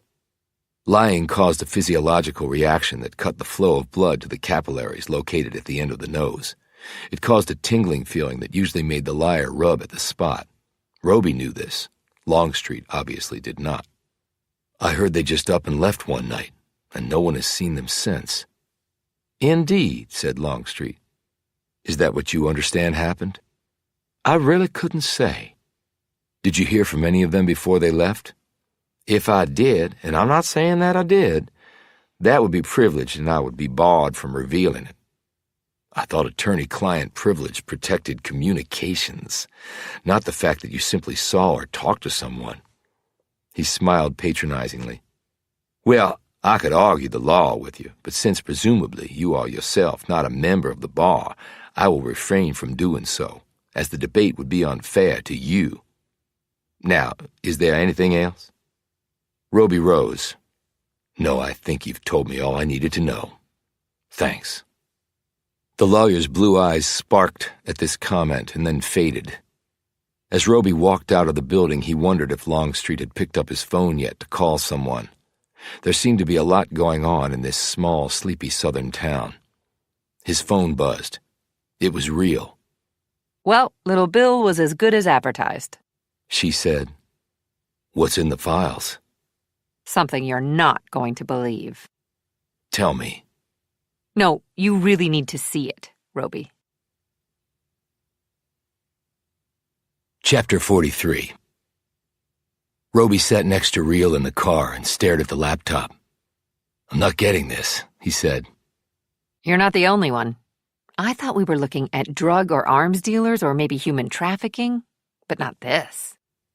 This was a series of photos showing a man in his 40s with very young children in grossly perverse sexual situations. Who is this prick? Asked Roby. Don't know, but I'd love to put a round in the sucker's head. All the kids are either black or Latino. Reel nodded. I wonder why. But why would these photos be on Sherm Clancy's computer? Blackmail? Reel nodded. Well, the guy's not Clancy, right? No, not even close. Then blackmail it could well be. Probably what these guys were looking for when they came after Pete, but you beat them to it. But they may not know that. They might think they got the laptop and all the files. Then why come after you using the girl as bait?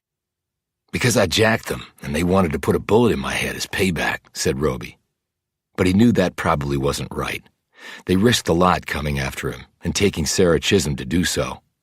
There had to be a more compelling reason than simple payback. These guys weren't street punks like Pete. He had a sudden thought. Is there a way to tell if a file has been copied from a computer, like I did with these? I asked Little Bill that very question, and he says there is. A few keystrokes and you'll know if files were downloaded to another storage device. So that's the answer. They know I made copies. Well, they know someone made copies. They couldn't know for sure it was you, but they needed to cover that end. They might think Pete has other copies, too. Which is why he ran for it, added Roby. Which is why he ran for it. Agreed Reel. So Sherm Clancy was blackmailing this person, presumably for money. Do you think the guy in the photo is connected to the Rebel Yell casino people? I wouldn't bet against it. When did Clancy hook up with the casino? I don't know exactly. I was told he made money selling the mineral rights to his farmland. Then he used that stake to buy into the Rebel Yell. Who told you that? More than one person, actually. So it seems to be an accepted fact. Roby leaned back in his seat, his brow furrowed. I know that look. What's going through that head of yours? Mineral rights, said Roby. What? We need to go check something out. What is this place, Roby? They had driven a long way through dusty back roads to arrive at a place that, even for Cantrell, was in the middle of nowhere. They were now standing in the middle of that nowhere. This is, or rather was, Sherman Clancy's farm. Looks like the wilderness has reclaimed it. Looks like it. They spent 30 minutes walking the property before Roby sat down on the trunk of a fallen tree. Rio came to stand in front of him. So? She said. This property hasn't had anything done to it in a long time. The fields are all overgrown. The farmhouse and barns have pretty much fallen in. The only thing left intact, really, is that shack at the very rear of the property. Okay. What did you expect to see? I expected to see some evidence of drilling for any oil and gas under the property. That process leaves signs, even after all these years. I don't even see traces of an access road for the big equipment they would have hauled in here. Well, maybe they didn't find anything here. There would still be evidence of them looking, and I was told that Clancy got a pretty penny for his property. No energy company is going to shell out big dollars unless they're pretty damn sure whatever it is they're looking for is here. They typically will do an exploratory contract to check, or get permission to drill in from an adjacent property. But there really isn't an adjacent property here. The rest of it is forest. There was one road in and out when I was growing up here and knew the Clancys. There's still only one road, the one we walked up, because we couldn't drive up it anymore, and it wasn't nearly wide enough or sturdy enough for the sort of equipment they'd be bringing in to extract either the oil or gas. Reel sat down next to him. So you think the sale of the mineral rights story was just a cover for how he really came by the money? A payoff for the photos? I don't see any other way it makes sense. Then Clancy could have used that money to buy into the Rebel Yell business. So we need to find out who the guy in the photo is. He might have a motive to kill Clancy, which might very well let your dad off the hook. By the way, when do I get to meet him? You want to meet my father? You got to meet mine. He was in prison, began Roby. Then he paused as Reel hiked her eyebrows at him. I just love ironic symmetry.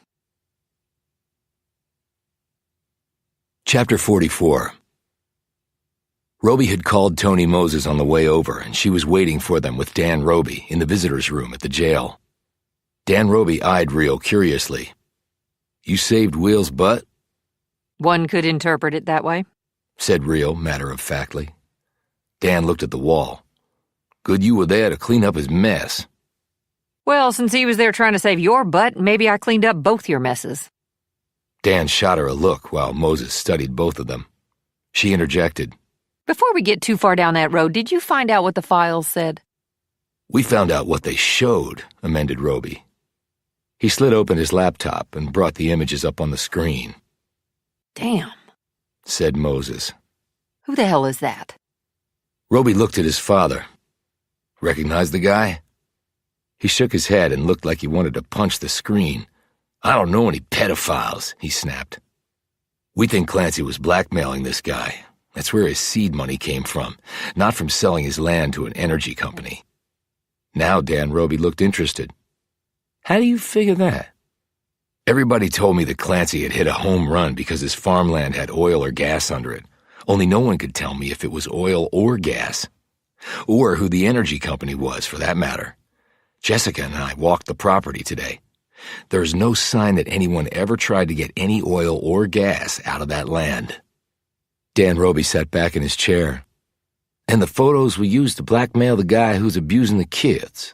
And that was Clancy's jackpot. Yes, said Roby.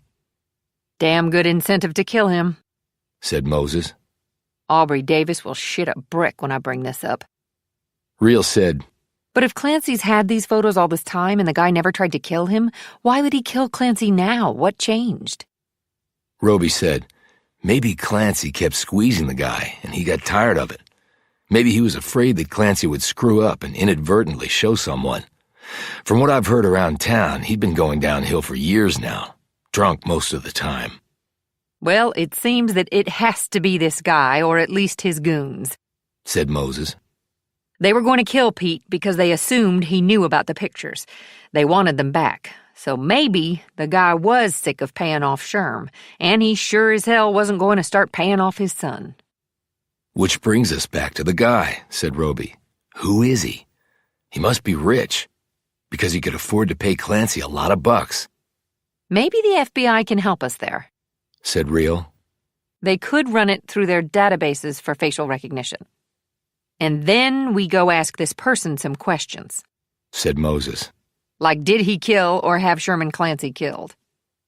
It's too bad we shot down all those guys. Said Real. I should have just wounded one of them so he could answer our questions. Moses looked at her wide-eyed. Remind me not to get on your bad side, girl. Do you think Sarah Chisholm might be able to tell us something about them? Asked Roby. They took her. She thought they were going to do a deal with her. She might have seen or heard something. Worth a shot, Said Real. How do you want to do it? Delicately. He looked at his father. You want to answer my question now? Which one? Were you driving your Range Rover the night Clancy was killed? You do what you need to do, said his father grimly. And I'll do what I need to do, He's not how I pictured him to be. said Real. They were in Real's car outside the jail. How did you picture him to be? Asked Roby. I don't know, just not like that. He doesn't want me down here. He told me to go back to where I came from. Well, what did you expect, Roby? For him to welcome you with open arms after 20 years? Hell, you never talked about your family. I didn't even know your old man was still alive. Well, I did come back, and I am trying to help him. That should be worth something in his eyes. Do you really care about that? Roby shot her a glance. What do you mean? I mean, is this about your dad or your inability to pull the trigger on a target because you inadvertently shot a little girl and then imagined you saw a little boy in the way of another shot? I see that Blue Man did fill you in. Would you expect him not to? Why are you really here? My mission, which I chose to accept, was to come down here and help you. But you didn't expect to drop into a firefight. No, that was just gravy on top of the mashed potatoes. He smiled weakly at her comment, and then leaned back against the car seat. I'm sort of screwed in the head right now, Jess. I've been there, and there is a road back. That's why I kept asking Blue Man when you were getting back. I thought we could talk about things that you would understand. Every situation is different, and I'm not a qualified shrink, but I can give you the benefit of my experience, Roby. It's complicated. Of course it is. It's in your head. How can it not be complicated? You're right. I came back here more for me than my dad. Okay. I felt like I had unfinished business. I can relate to that. You helped me clean up my past. Roby rubbed at his temples. And after seeing the little boy in the middle of my last shot, I began to think I had to go back to move forward, if that makes sense. It does. Right before I was to take the shot on my last mission, everything was off. I thought I don't know, that I might be having a heart attack. Or more likely a panic attack. I couldn't make the shot, Jess. Even if I had fired, I would have missed. So to get back to where you can do your job, you need to work through Mississippi? Unfortunately, this isn't a peaceful walk down memory lane while I get my head straight. My dad's on trial for murder, and people are shooting at us. You take life as it comes at you, and it's rarely perfect. But things aren't going to get any better between my father and me. You sure about that? You saw him today. I saw a man mightily confused and unsure what to do, and I'm not just talking about you. You saw that? Roby said skeptically. In both of us? Yes, I did. Now tell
Chapter 45.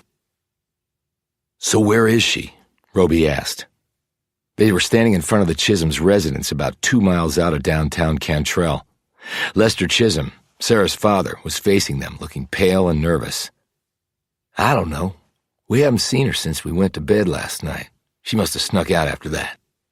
She snuck out all right, said Roby, but then she came back, and obviously left again.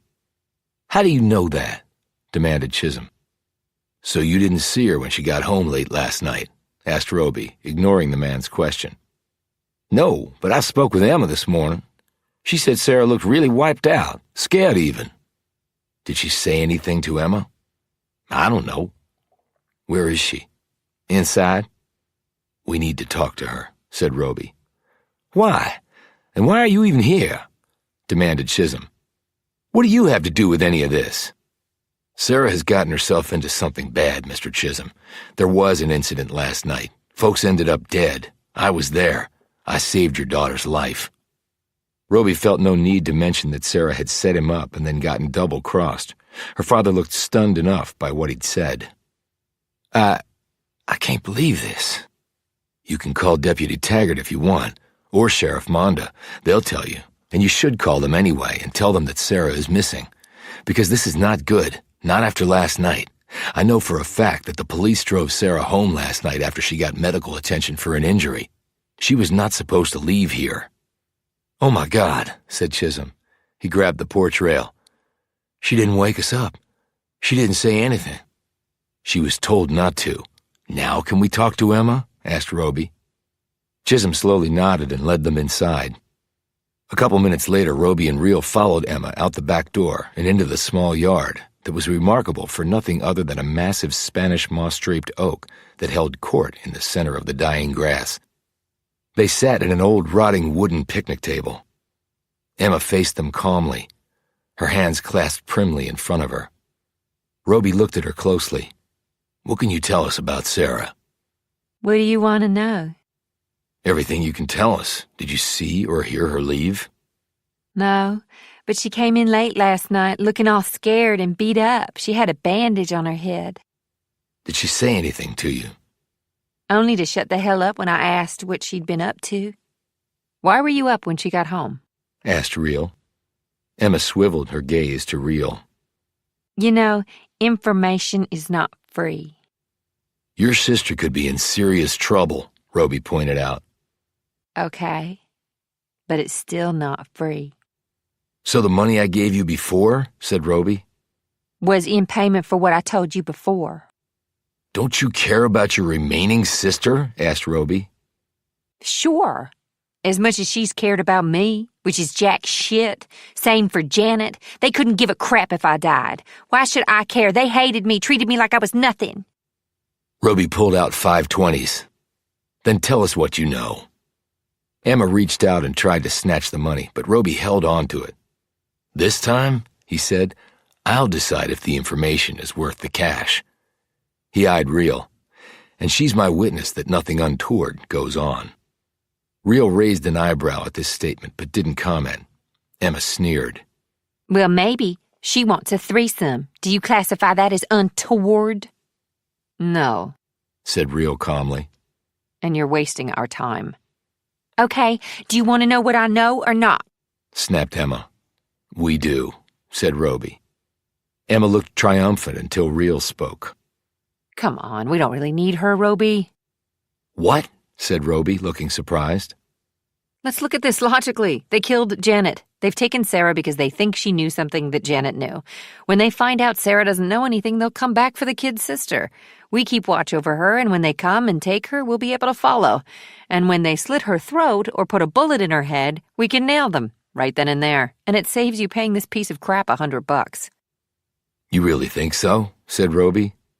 These are guys. All guys think girls talk to each other. They'll come back for the kid for sure. You're just trying to scare me, said Emma smugly.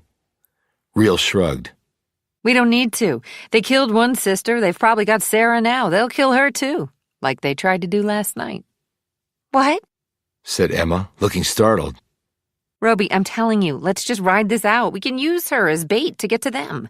just like they used Sarah last night to get to you. They tried to kill you. I say we return the favor. You only killed 3 last night. I shot another 4, but there were quite a few of them left.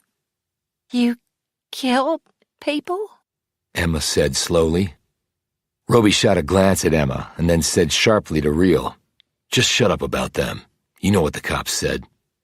Look, I'm just trying to do you a favor and save you some bucks at the same time. She's not worth risking your life for, that's for sure. She's just bait. She'll die, but then we kill them. "I don't know," said Roby doubtfully. Emma said in a shocked tone, You're talking about killing people and then letting me die like you don't matter. Finished Reel. Yeah, that's right, because you don't. She rose. I'll take the first watch, Roby. I doubt they'll try anything during the day, but you never know. Roby slipped the bills back into his pocket. "Okay, I guess you're right." He started to rise too. Wait! Exclaimed Emma. They both looked at her. Reel said, What? You can't just let them come and take me. Why not? I'm just a kid. I could not give a crap. said Reel casually. When I was your age, no one cared about me. Why should you be any different? Emma's hard exterior completely collapsed. Please, I can tell you about Sarah. Reel held up her hand. Just don't even go there. I've listened to enough of your bullshit. You know zip about anything other than how to con somebody, and we're not buying. She turned to leave, but Emma gripped her arm. I do know things. I know what Sarah was up to. I heard her. Reel peeled the girl's fingers off her arm, then sat across from her. Okay, listen up. This is your last chance. You try to juke us now, we are out of here, and you are dead. Do we understand each other? Emma's lips trembled, but she nodded her head. Reel looked at Roby. He said quietly, "What did you hear, Emma?" She was talking to somebody on her phone in her bedroom. So how could you hear? Asked Reel sharply. Because I was hiding in her closet. Do you do that often? Asked Roby.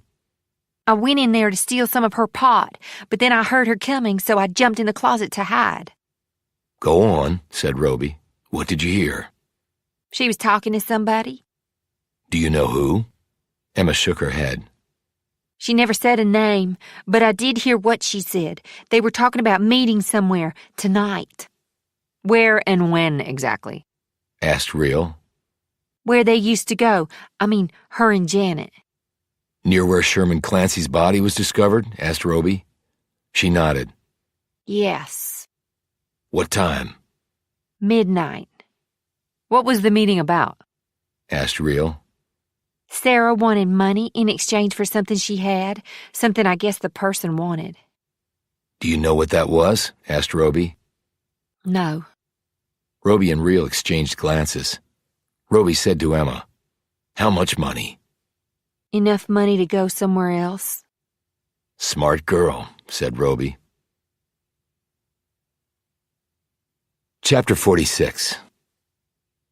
Well, at least our good cop, bad cop routine worked, said Reel as she drove herself and Roby away from the Chisholms. But what a piece of work. I just wanted to slap her face. She's screwed up, said Roby, but then lots of people are screwed up. Present company definitely included? Said Reel, eyeing him. Definitely included.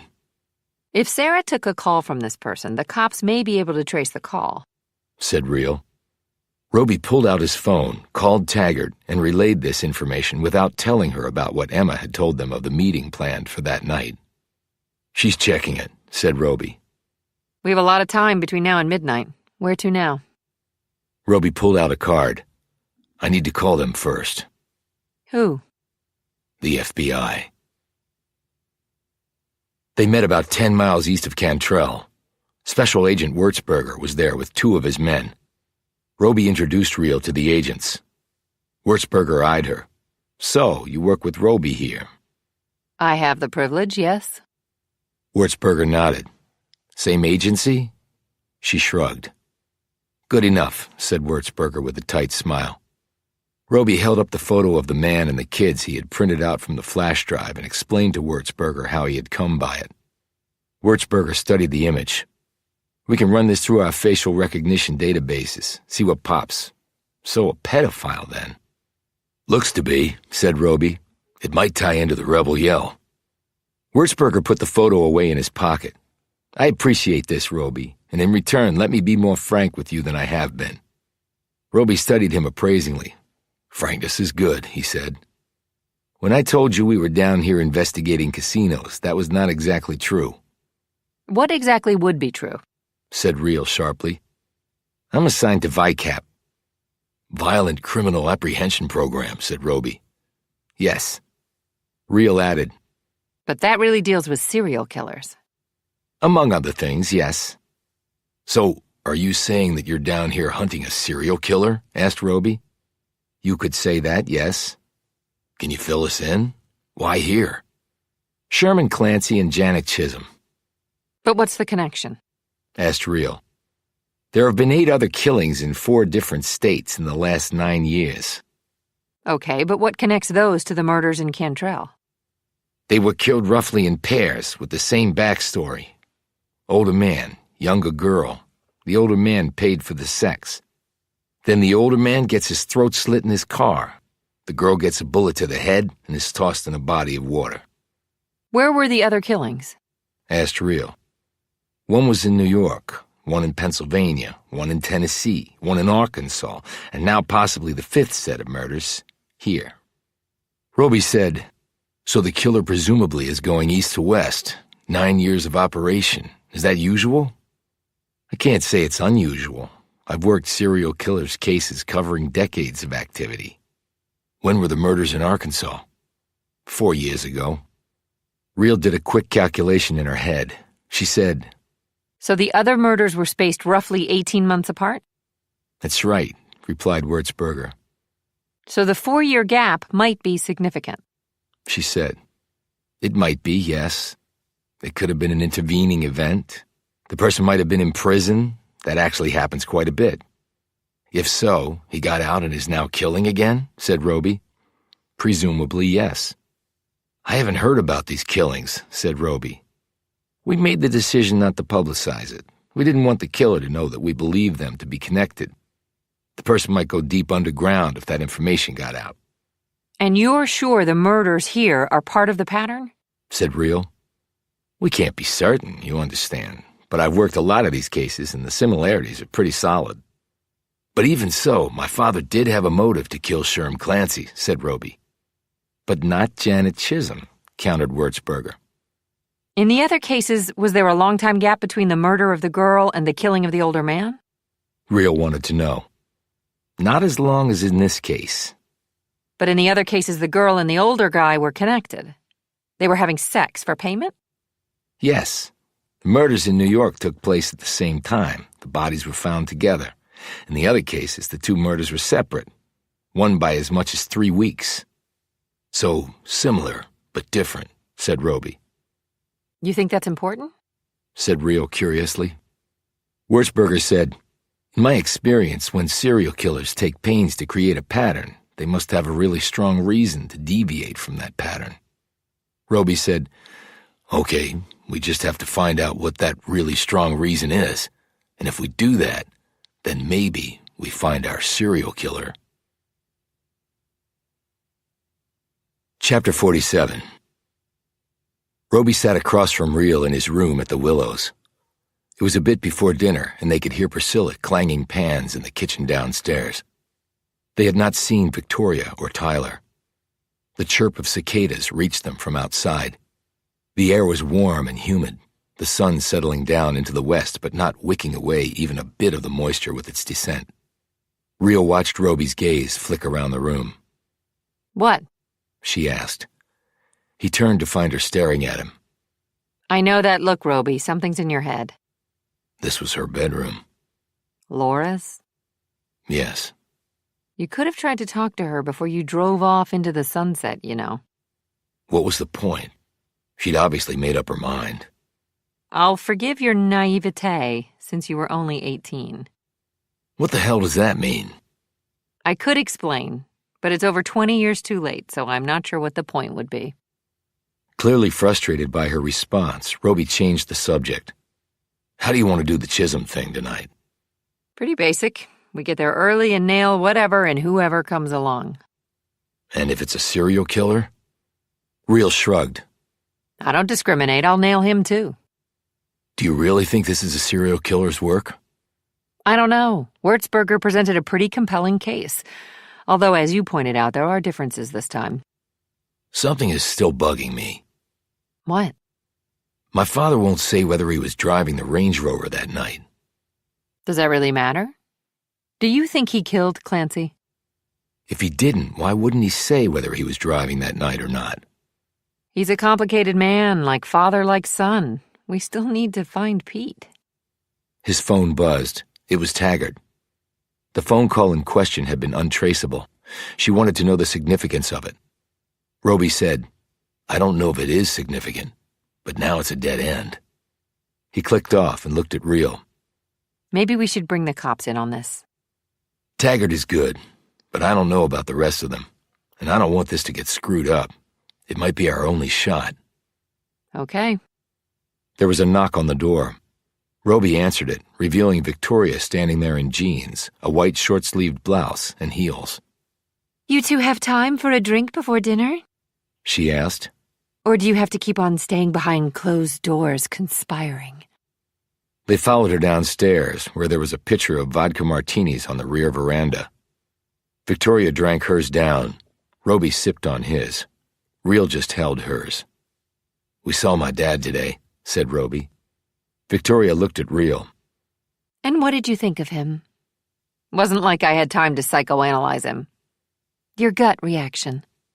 Good guy, tough, proud, unbending, doesn't suffer fools gladly or any other way. Victoria looked impressed. You have a perceptive gut. I've had a lot of practice. So, do you think you can find out what really happened to Sherman Clancy? I hope we can. Making progress? Little by little. Victoria finished off another vodka martini. Where's Tyler? Asked Real. In his room. He was tired today. Think it's the heat. Even if you're used to it, it can wear you down. I guess that might be why life is slower down here. If people move too fast, they'll just melt. After dinner, Real went back to her room, and Roby joined Victoria on a walk of the rear grounds. They ended up next to the pool, where they sat in low-slung lounge chairs. Jessica seems like someone you can depend on, said Victoria. She is, and I have. You two are tight? As tight as anyone I know. Good, Will. We all need somebody like that. Did Dad talk to you about his idea? You mean the one where Tyler and I get the hell out of Dodge? Yes. Not going to happen. I told him that. I'm here for the long haul, come what may. I told him that would be your answer.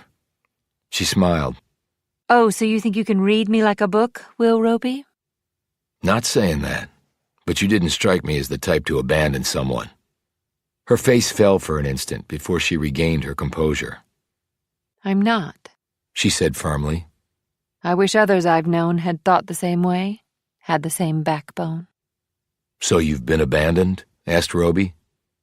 In a way, Will. We've all been abandoned, haven't we? Some of us just don't know it, is all.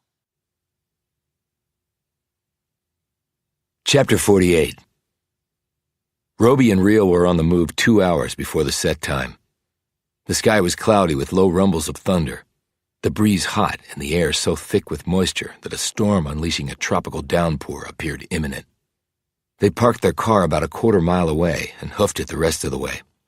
When they reached the spot, they split up and started their vigil. They were armed with both weapons and night optics, which Real had brought with her. They were also calmed together. Roby was hunkered down behind a stand of bushes. In front of him was the spot where he and Sarah had first met. In his ear, he heard Real's voice. I've got the high ground. As soon as I see anything, I'll ping you. Roger that. He settled farther down behind his cover and let his sector sweeps go into automatic. He saw everything in wispy green thanks to his optics. He didn't know what they would be encountering tonight. They had struck quite a staggering blow to what might be forces from the Rebel Yell Casino. These men had planned on killing Sarah Chisholm after using her as bait to get to Roby. He did not believe the young woman would be stupid enough to try her luck with them again, But then again, you could never underestimate the stupidity of some people. He checked his watch. 2 minutes to go. He let out a long breath. He wasn't going to achieve complete cold zero now, but he also knew something else. I'm in my element. This is what I do. Roby heard the sound of the vehicle approaching in the distance. It would be pulling down the dirt road. It would go as far as it could go, and then the person would have to get out and walk the rest of the way, as Roby had when he'd first come here and stumbled upon Sarah. But where was Sarah? He assumed she would be arriving either by foot or by bike. He spoke into his mic. You hear that? Roger. See anything? I don't have a sight line to the road from here. You want me to get one? No, stand by. They're supposed to meet in this clearing. The driver will have to get out of the car and walk to reach this spot. You think Sarah is coming by car?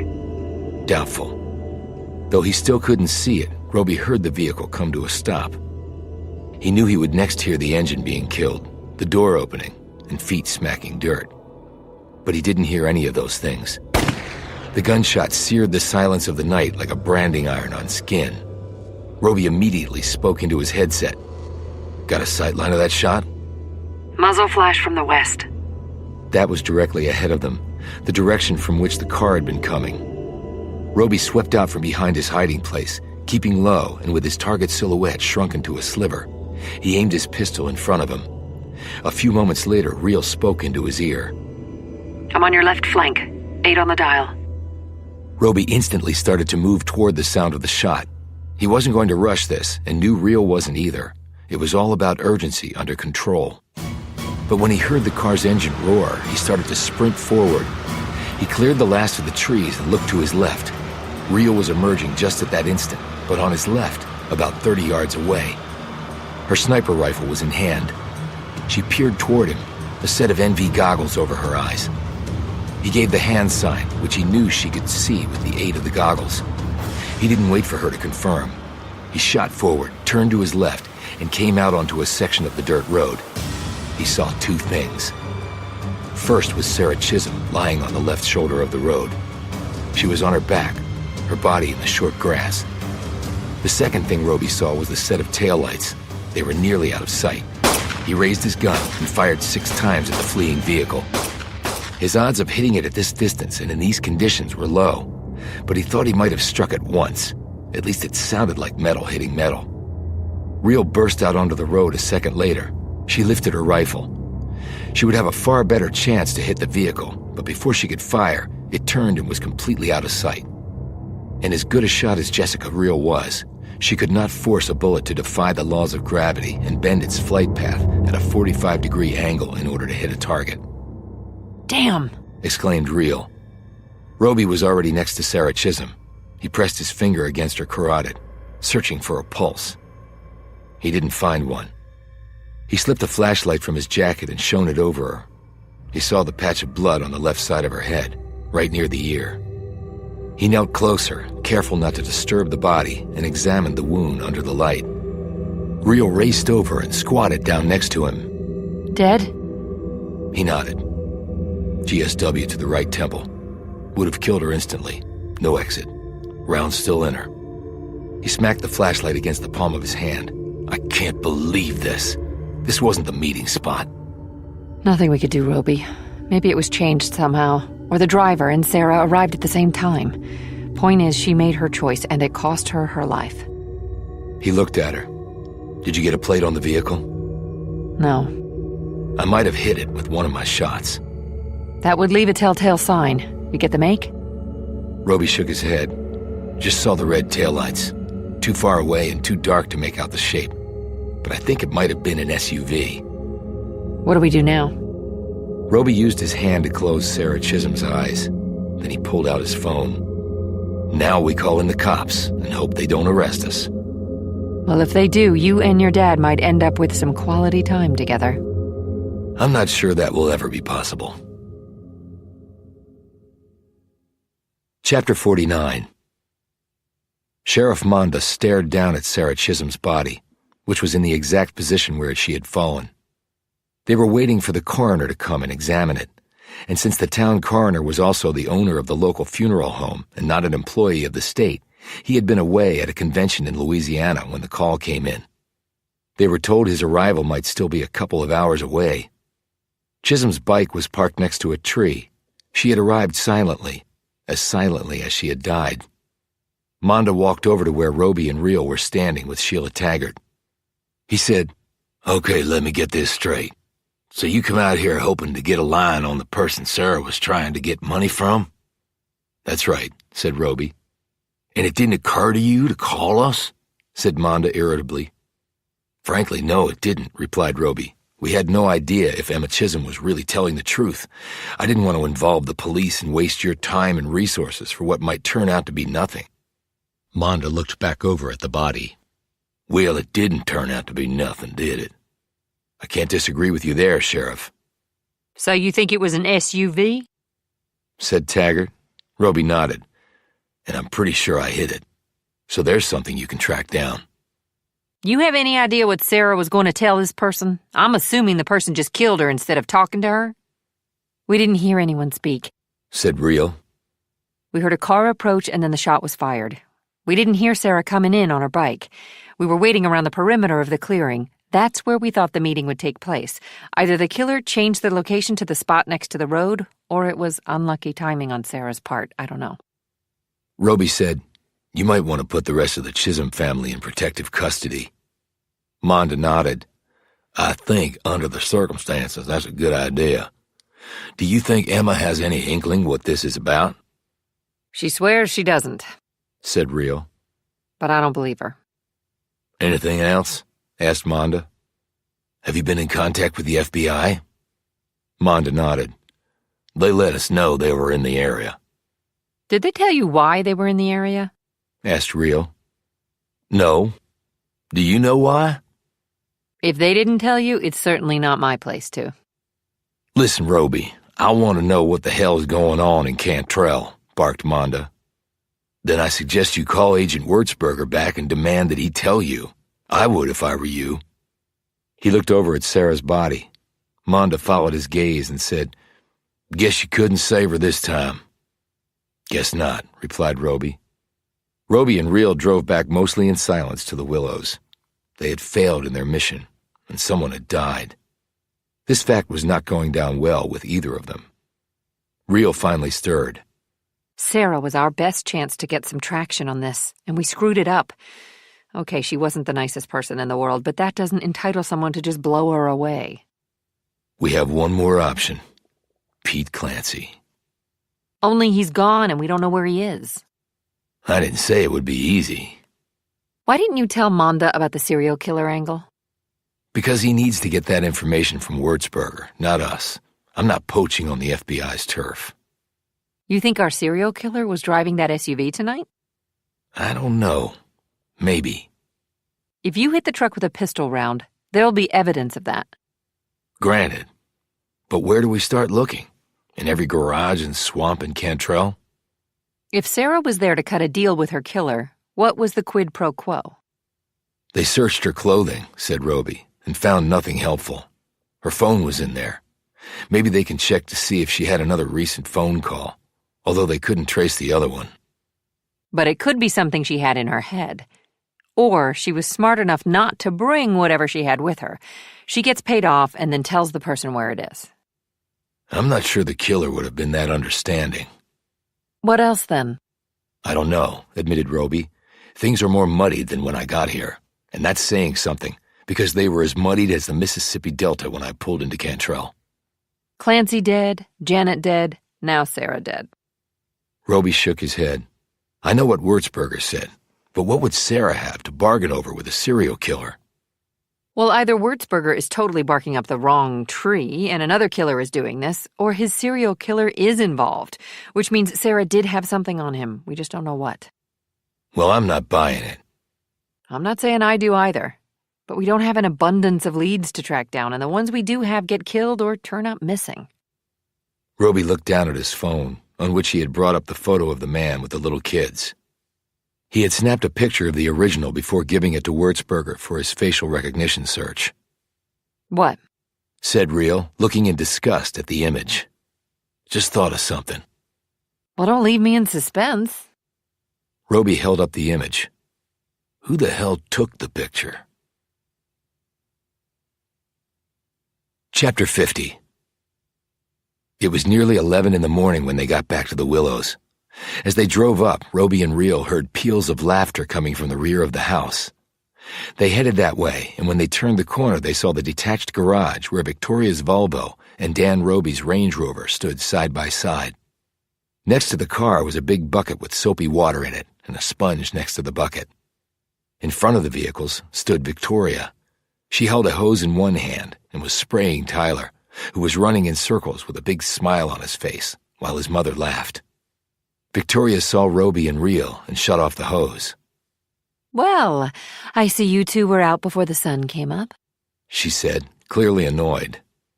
We had some things to look into, said Roby, deciding not to tell her they had actually been out all night. He looked at the bucket and the drenched Tyler. He's having fun. We were just doing some chores when I decided this little guy needed a cooling down. I can see that, said Roby, who was watching Tyler with amusement. He was pointing at the hose and then at himself. Reel said, I think he wants another blast. Victoria sprayed Tyler again, while he once more ran in a circle. If he could speak, Roby could imagine the boy screaming with delight. The day was already very hot, and the water was no doubt very cold. Roby eyed his father's Range Rover, his gaze flitting over the New Orleans Saints sticker on the back hatch. He still didn't know if his father had been driving the SUV on the night of Clancy's murder. The fact that his father had refused to say whether he had or not made Roby suspect that his father had been driving the Range Rover. If so, where had he been going to or coming from at that time of night? So what have you two early birds been up to? Asked Victoria. Roby glanced at Reel, who shrugged. We've actually been out all night, he admitted. What?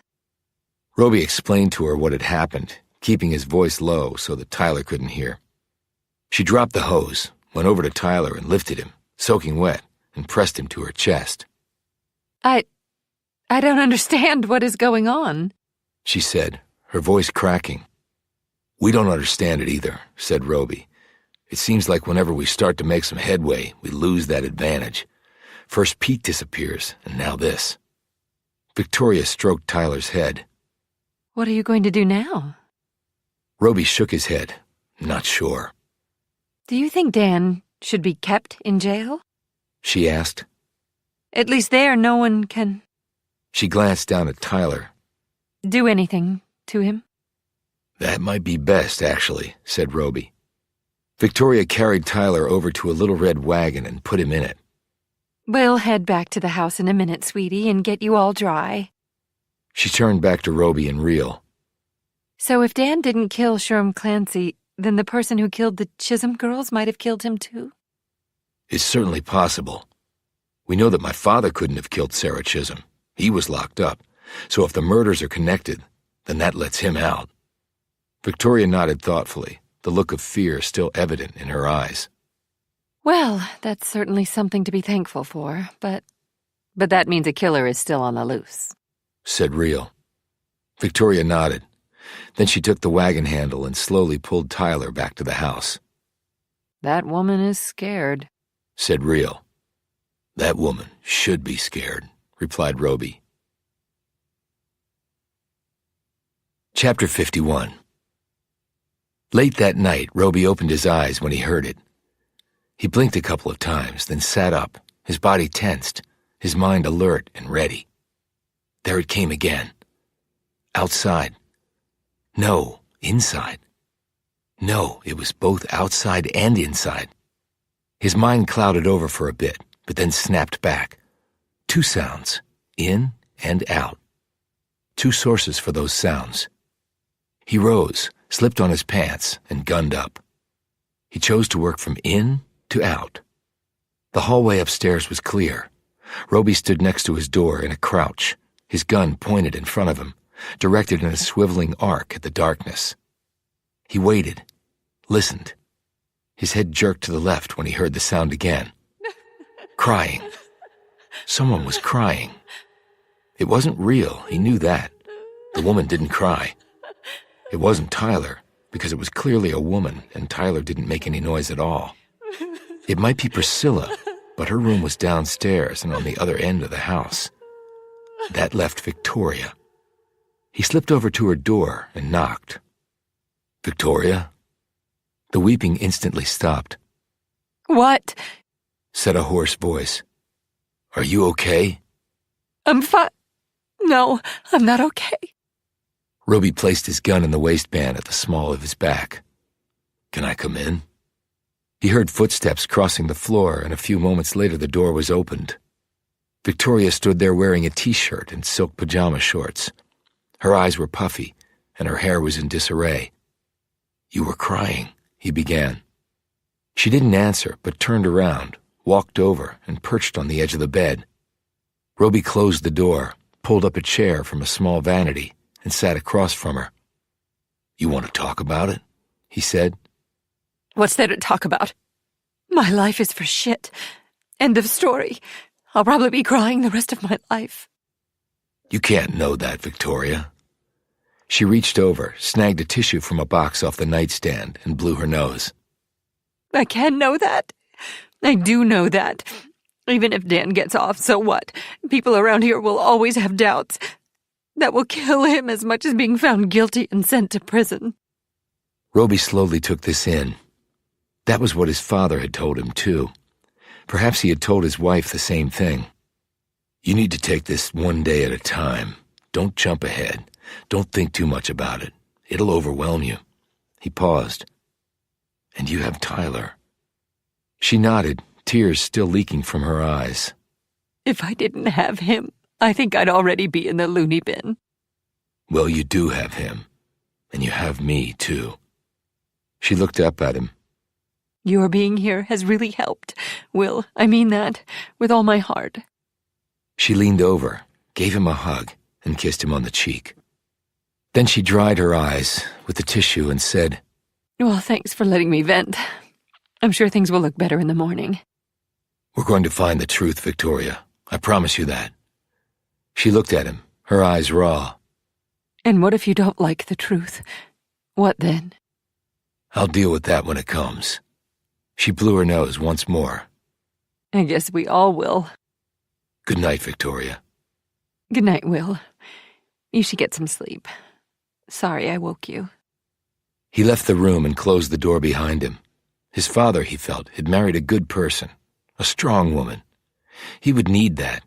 He would need all of that. And that was when he remembered. The sound from outside. And then he heard something moving in the hall. He turned in an instant, his weapon out, and pointed at the new noise. Jessica Reel was staring back at him, her gun in hand. She said, "What's up, besides you?"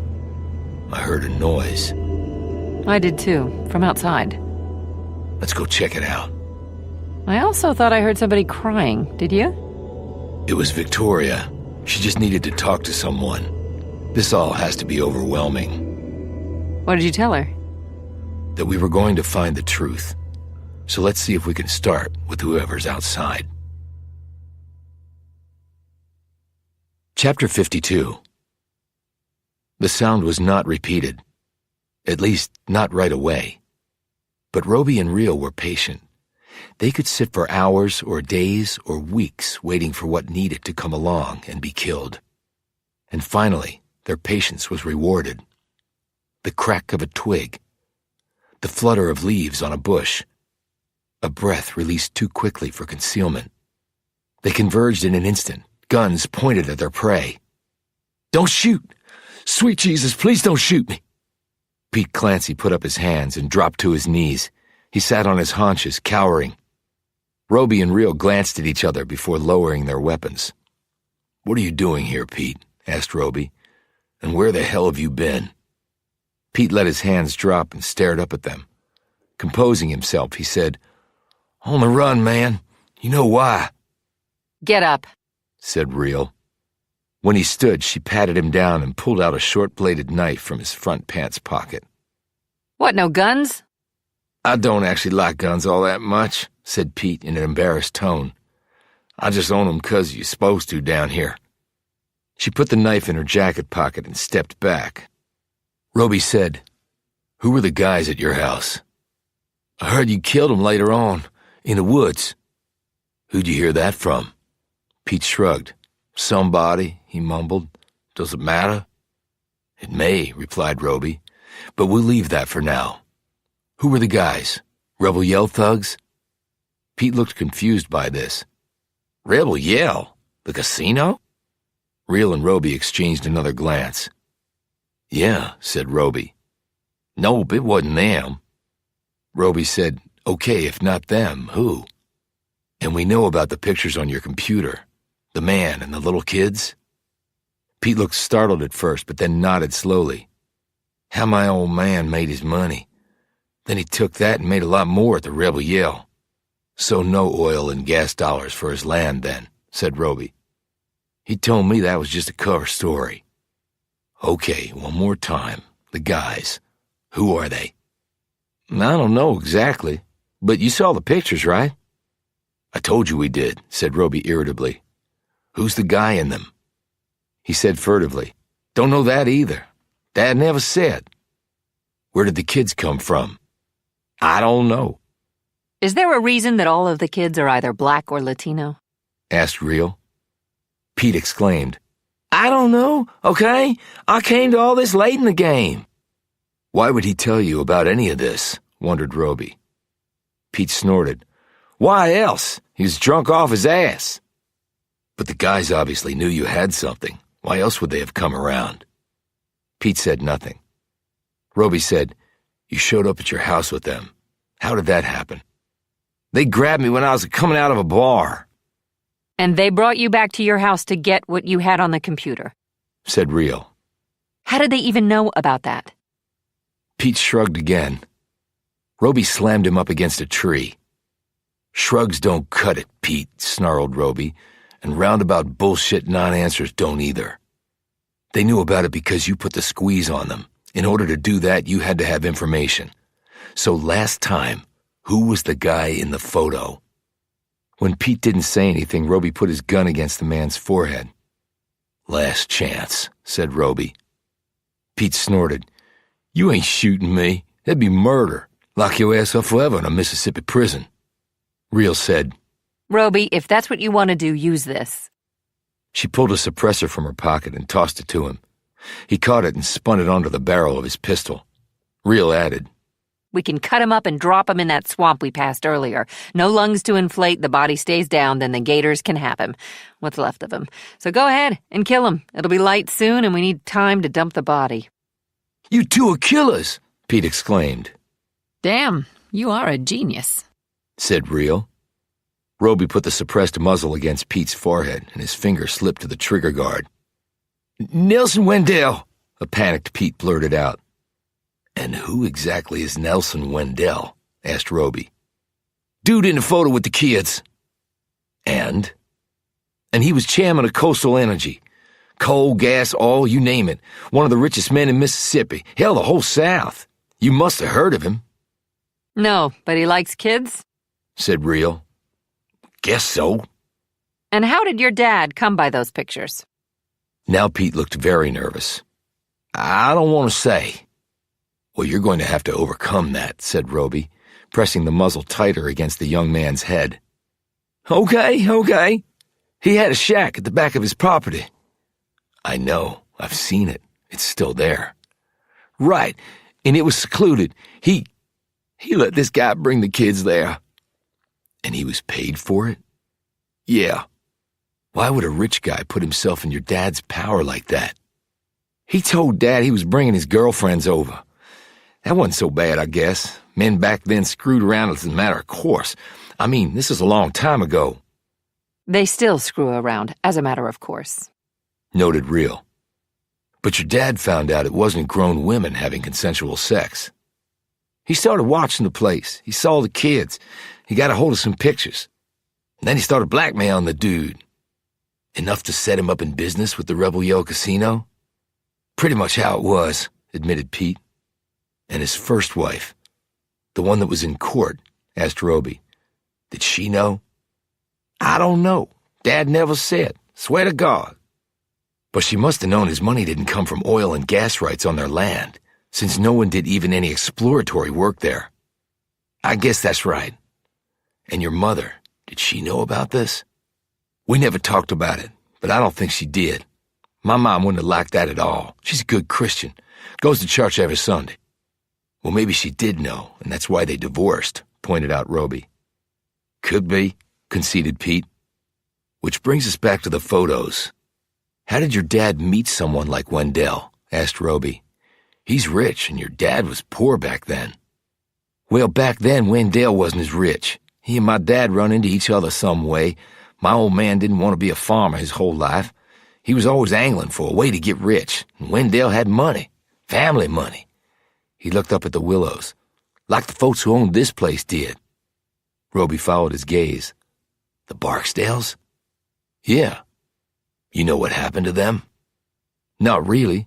I remember my dad talking about them a few times. He said they just up and left. Nobody knew they were even gone till the house come on the market for sale. He looked around. Pretty out of the way. Folks don't come around here unless they visitin', and apparently folks didn't visit much with the Barksdales. Did you know them? Laura and her brother Emmett, said Roby. You ever seen them in town? No, I think they were gone before I was even born. Did your father know Henry Barksdale, the father? If he did, he never said so to me. How'd your dad get the pictures? Pete looked away. Roby raised his gun again, but Pete put up his hands. Okay. Dad told me he had a deal with the man who took the pictures. What sort of deal? He'd give my dad the pictures if he never told him about being involved in all that stuff. So this other guy was into kitties too? Said Real. Yeah, I guess. And he gave Sherman Clancy pictures of Nelson Wendell with the kids, so Clancy wouldn't rat him out for what he was doing? That's right. Roby absorbed all of this and said, Do you know who the other guy was? Dad never said. I'll ask you one more time. Do you know who the other guy was? No, I swear, I don't. I wish I did, but I don't. I just knew about Wendell. And you communicated with Wendell's people because you wanted to keep the cash coming in? Said Roby. Well, you've seen the house and everything, and it's all going to hell. Dad's bank accounts are cleaned out. Son of a bitch spent every last dime he had. I can't even afford gas for my Porsche. What was I supposed to do? Oh, I don't know. How about get a job? Said Real disgustedly. He said angrily, Hey, I grew up kind of rich. Didn't prepare me for working for a living. Not my fault. Real looked at Roby. Can I just shoot him anyway? Roby said, Where can we find Nelson Wendell? At a cemetery over in Tupelo. Roby looked stunned. You're saying he's dead? Yep. He died about a month before my daddy did. So it wasn't Wendell you were communicating with. And it wasn't Wendell who sent the goons after you. So who was it? Coastal was looking to go on the New York Stock Exchange. How do you know that? Asked Roby. Looked it up. Pete added defiantly. I took a semester of business classes at the community college. I'm no dumbass. Okay, Mr. Business, how does that tie into all this? Well, Nelson Wendell ran Coastal right up to his death, so I bet the company don't want all this crap coming out about Wendell. It might mess up the deal. Could cost the family billions, and a public shaming on top of it. So it's the family that's coming after you? Said Real. Guess they didn't like my proposal.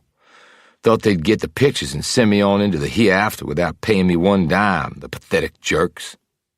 And this possibility hadn't occurred to you? Look, this blackmail crap is new to me, okay? My old man made it look easy.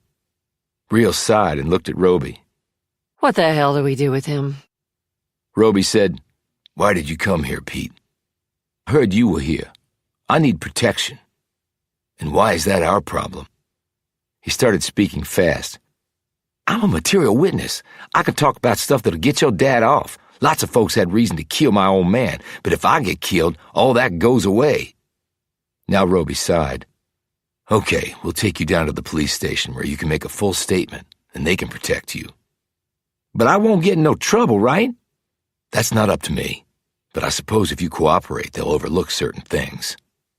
Look, man, I ain't going to jail. I can't be in no box. You're lucky you're not in a coffin, said Real. because you are that stupid. Sticks and stones, said Pete smugly. Real pressed the muzzle of her gun against his forehead, and the smug look vanished. She said, Let me make this as clear as possible. I don't care if you get killed. I might end up being the one to pull the trigger, actually. But you are in way over your head, so you better drop the smartass routine and start treating this situation like it's life and death. And in your case, my money's on death. She stepped back, holstered her weapon, turned, and walked off, leaving Pete Clancy looking like he might be sick to his stomach. Chapter 53. You mean you're not even going to talk to them? Roby was staring at Sheriff Monda. Pete had given his statement and signed it. He was now in protective custody, which in Cantrell meant he was sitting in a spare jail cell. The man had not been happy about it, but it was better than being dead, Roby had told him. Taggart was hovering next to her boss, looking extremely nervous. Real was watching all of this while leaning against the wall with her arms folded over her chest. "Do you know who Nelson Wendell is, or was?" asked Monda. "Yeah, some uber-rich asshole who likes to play with children in a very inappropriate and illegal way. Solely based on Pete Clancy's word and the admission that he was trying to blackmail those folks. We have pictures of a younger man who may or may not be Nelson Wendell." If Wendell was that well known, I think we'll be able to find folks who can ID him in those pictures. Real pointed out. Are you sure you don't recognize him, Sheriff? Monda glared at her. "No, I don't. I never met the man. And another thing is, the statute of limitations has long since run out on this, which means he couldn't be prosecuted for this even if he wasn't dead." Real said, You're forgetting about those guys who kidnapped Pete and Sarah and nearly killed me and Roby. And they might have killed Sarah, too. Those are all new crimes. "And we don't have one shred of proof that those fellas are connected to the Wendell family," countered Monda. "But if you investigate, you may find that evidence," pointed out Roby. "Did you know how influential the Wendell family is in Mississippi? Hell, all the way over to Atlanta, for that matter. They're worth billions, and they give a lot of it away, and all told, they account for over 100,000 good-paying jobs." "Which is all wonderful, but not an excuse to commit crimes," replied Roby curtly. Monda hitched up his pants. "Well, I don't have probable cause to investigate them for anything. Probably get my ass sued if I tried. Then turn it over to the state police. Same problem. They're not looking to take a black eye over this either, based on some old pictures. Hell, they might have been doctored for all I know. What about Pete? Pete Clancy is a liar.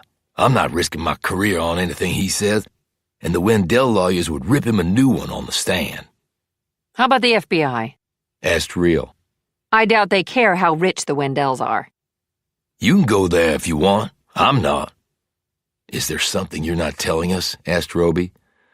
Monda looked away, but Taggart said, His wife and his brother and his son are employed by Coastal. "This has nothing to do with that, Sheila," barked Monda, giving Taggart a scathing look. "Are you sure about that?" asked Roby. "Damn sure. Now, if you can bring me some usable evidence, maybe my mind can be changed." He pointed a finger at Roby. "It's all well and good for you to want to go after those folks, but you don't live here. You just flit in and out. But I can't do that. This is my home."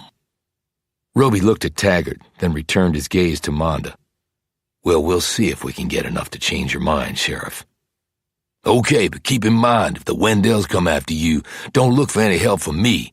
Not unless you got some strong evidence they're connected to all this."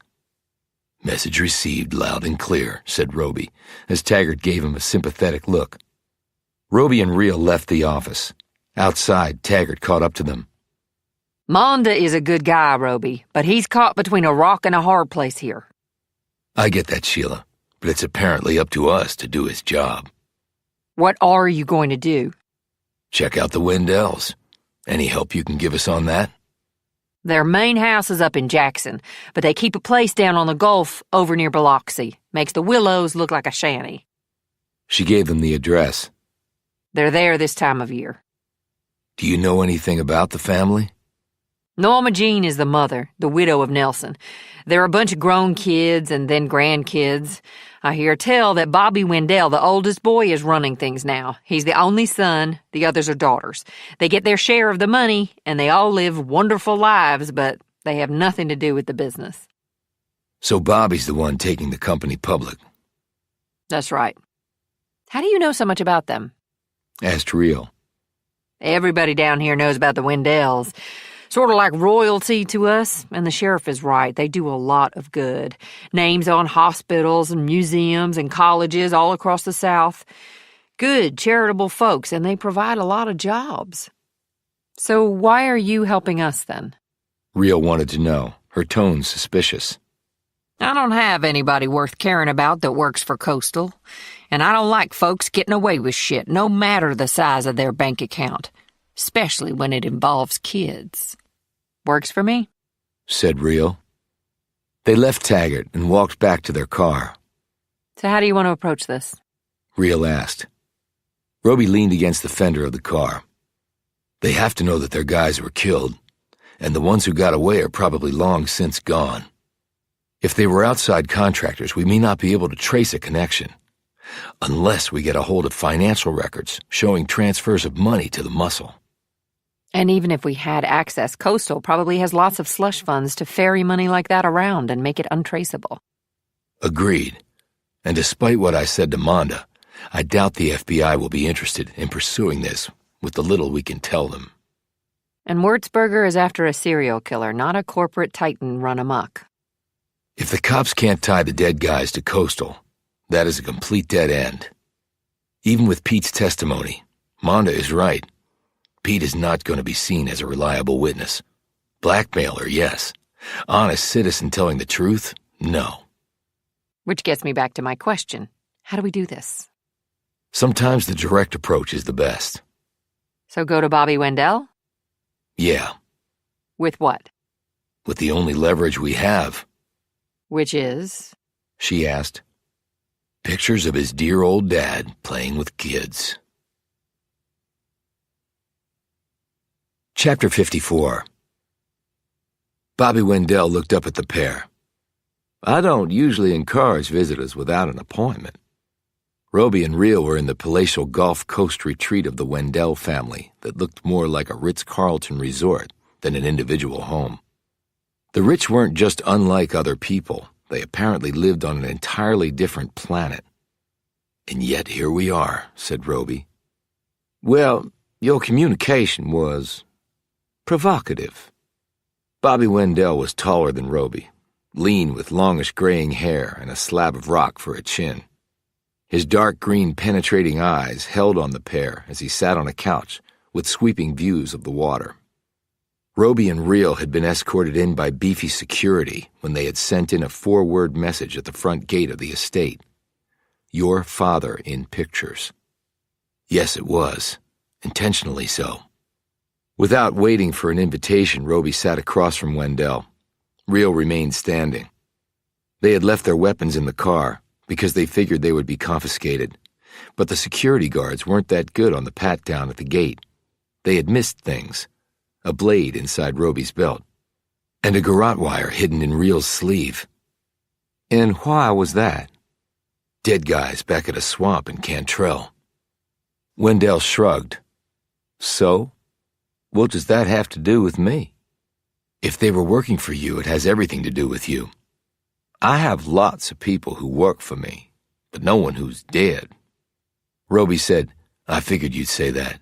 So let's get to the pictures. Unless you want us to leave now. I'm listening. We talked to Pete. Pete who? Nice one, said Real. Wendell glanced up at her. You look very serious, very professional. Then looks aren't deceiving. Wendell glanced back at Roby. Pictures? Your father and his young friends. Wendell winced, looked away, and rubbed his mouth with his index finger. I hope you're better at blackmailing than that little shit was. Is that a confession? Said Real. What do you want? A man is in prison right now, on trial for killing Sherman Clancy. Okay, What does that have to do with my situation? It has a lot to do with it if you had Sherm killed. That would mean the other guy is innocent. Wendell leaned forward and said, "Until my father died, I didn't even know who Sherman Clancy was. In fact, I didn't know who Pete Clancy was until he tried to blackmail me." "So you admit you know who Pete is," said Roby. "Trust me, I wish I didn't. But you knew about your father's problem? That he liked to diddle little kids? No, I had no clue about that until Pete sent me the pictures. So you're saying you didn't have Sherman killed? If I did, why in the hell would I admit it to you? But the fact is, no, I had no idea my father was being blackmailed for anything. When I saw the pictures..." His voice trailed off and he rose, walked over to the window, and looked out at the view. "We have 147 oil and gas platforms out in the Gulf," he said. "We're not as big as ExxonMobil, but we do really well. My father was a brilliant businessman, none better in my mind. I couldn't hold a candle to him when it came to doing deals and making money. I think it's because I'm not a psychopath. He evidently was. But then again, some of the best capitalists are." He turned back around to face them. "But when I saw those pictures, I wanted to vomit. I wanted to kill my old man." "And how exactly did he die?" asked Roby. "On the operating table. He had an aortic aneurysm. No question how his life ended. They didn't even bother with an autopsy, and I didn't see the pictures until after he died." "And you hired people to get the pictures back from Pete?" Wendell shrugged. "I may not be as smart as my father, but I'm not stupid. So again, I have no idea what you're talking about." "People have been kidnapped and people have died," Roby said. "Don't know what to tell you." "You're planning to go public with your company?" "We are." "So you have a lot to lose if this comes out," said Roby. "In the grand scheme of things, no. My old man had withdrawn from the business over the last 5 years. Our underwriters are banking on me, not him. He's dead. I'm not. Even if he was a pedophile, the boys on Wall Street won't give a damn.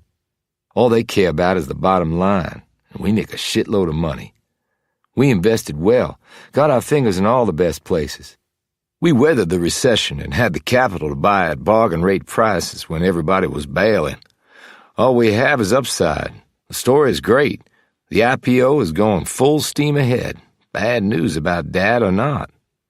So why do you care about the pictures, then? Asked Real. When Wendell said nothing, Roby answered, "Because his mother, Norma Jean, is still alive." Wendell looked away again. "My old man was an asshole. Treated me and my sisters like shit. I'm running the company now, largely because my father was too busy living his life of decadence. Diddling little boys. I always thought he was off with other women. I wish he had been. Now, I guess I know better." "And your mother?" "Heart of gold, innocent as they come, maybe as naive as they come. If she saw those photos, it would kill her." He turned to look at them. "Kill her.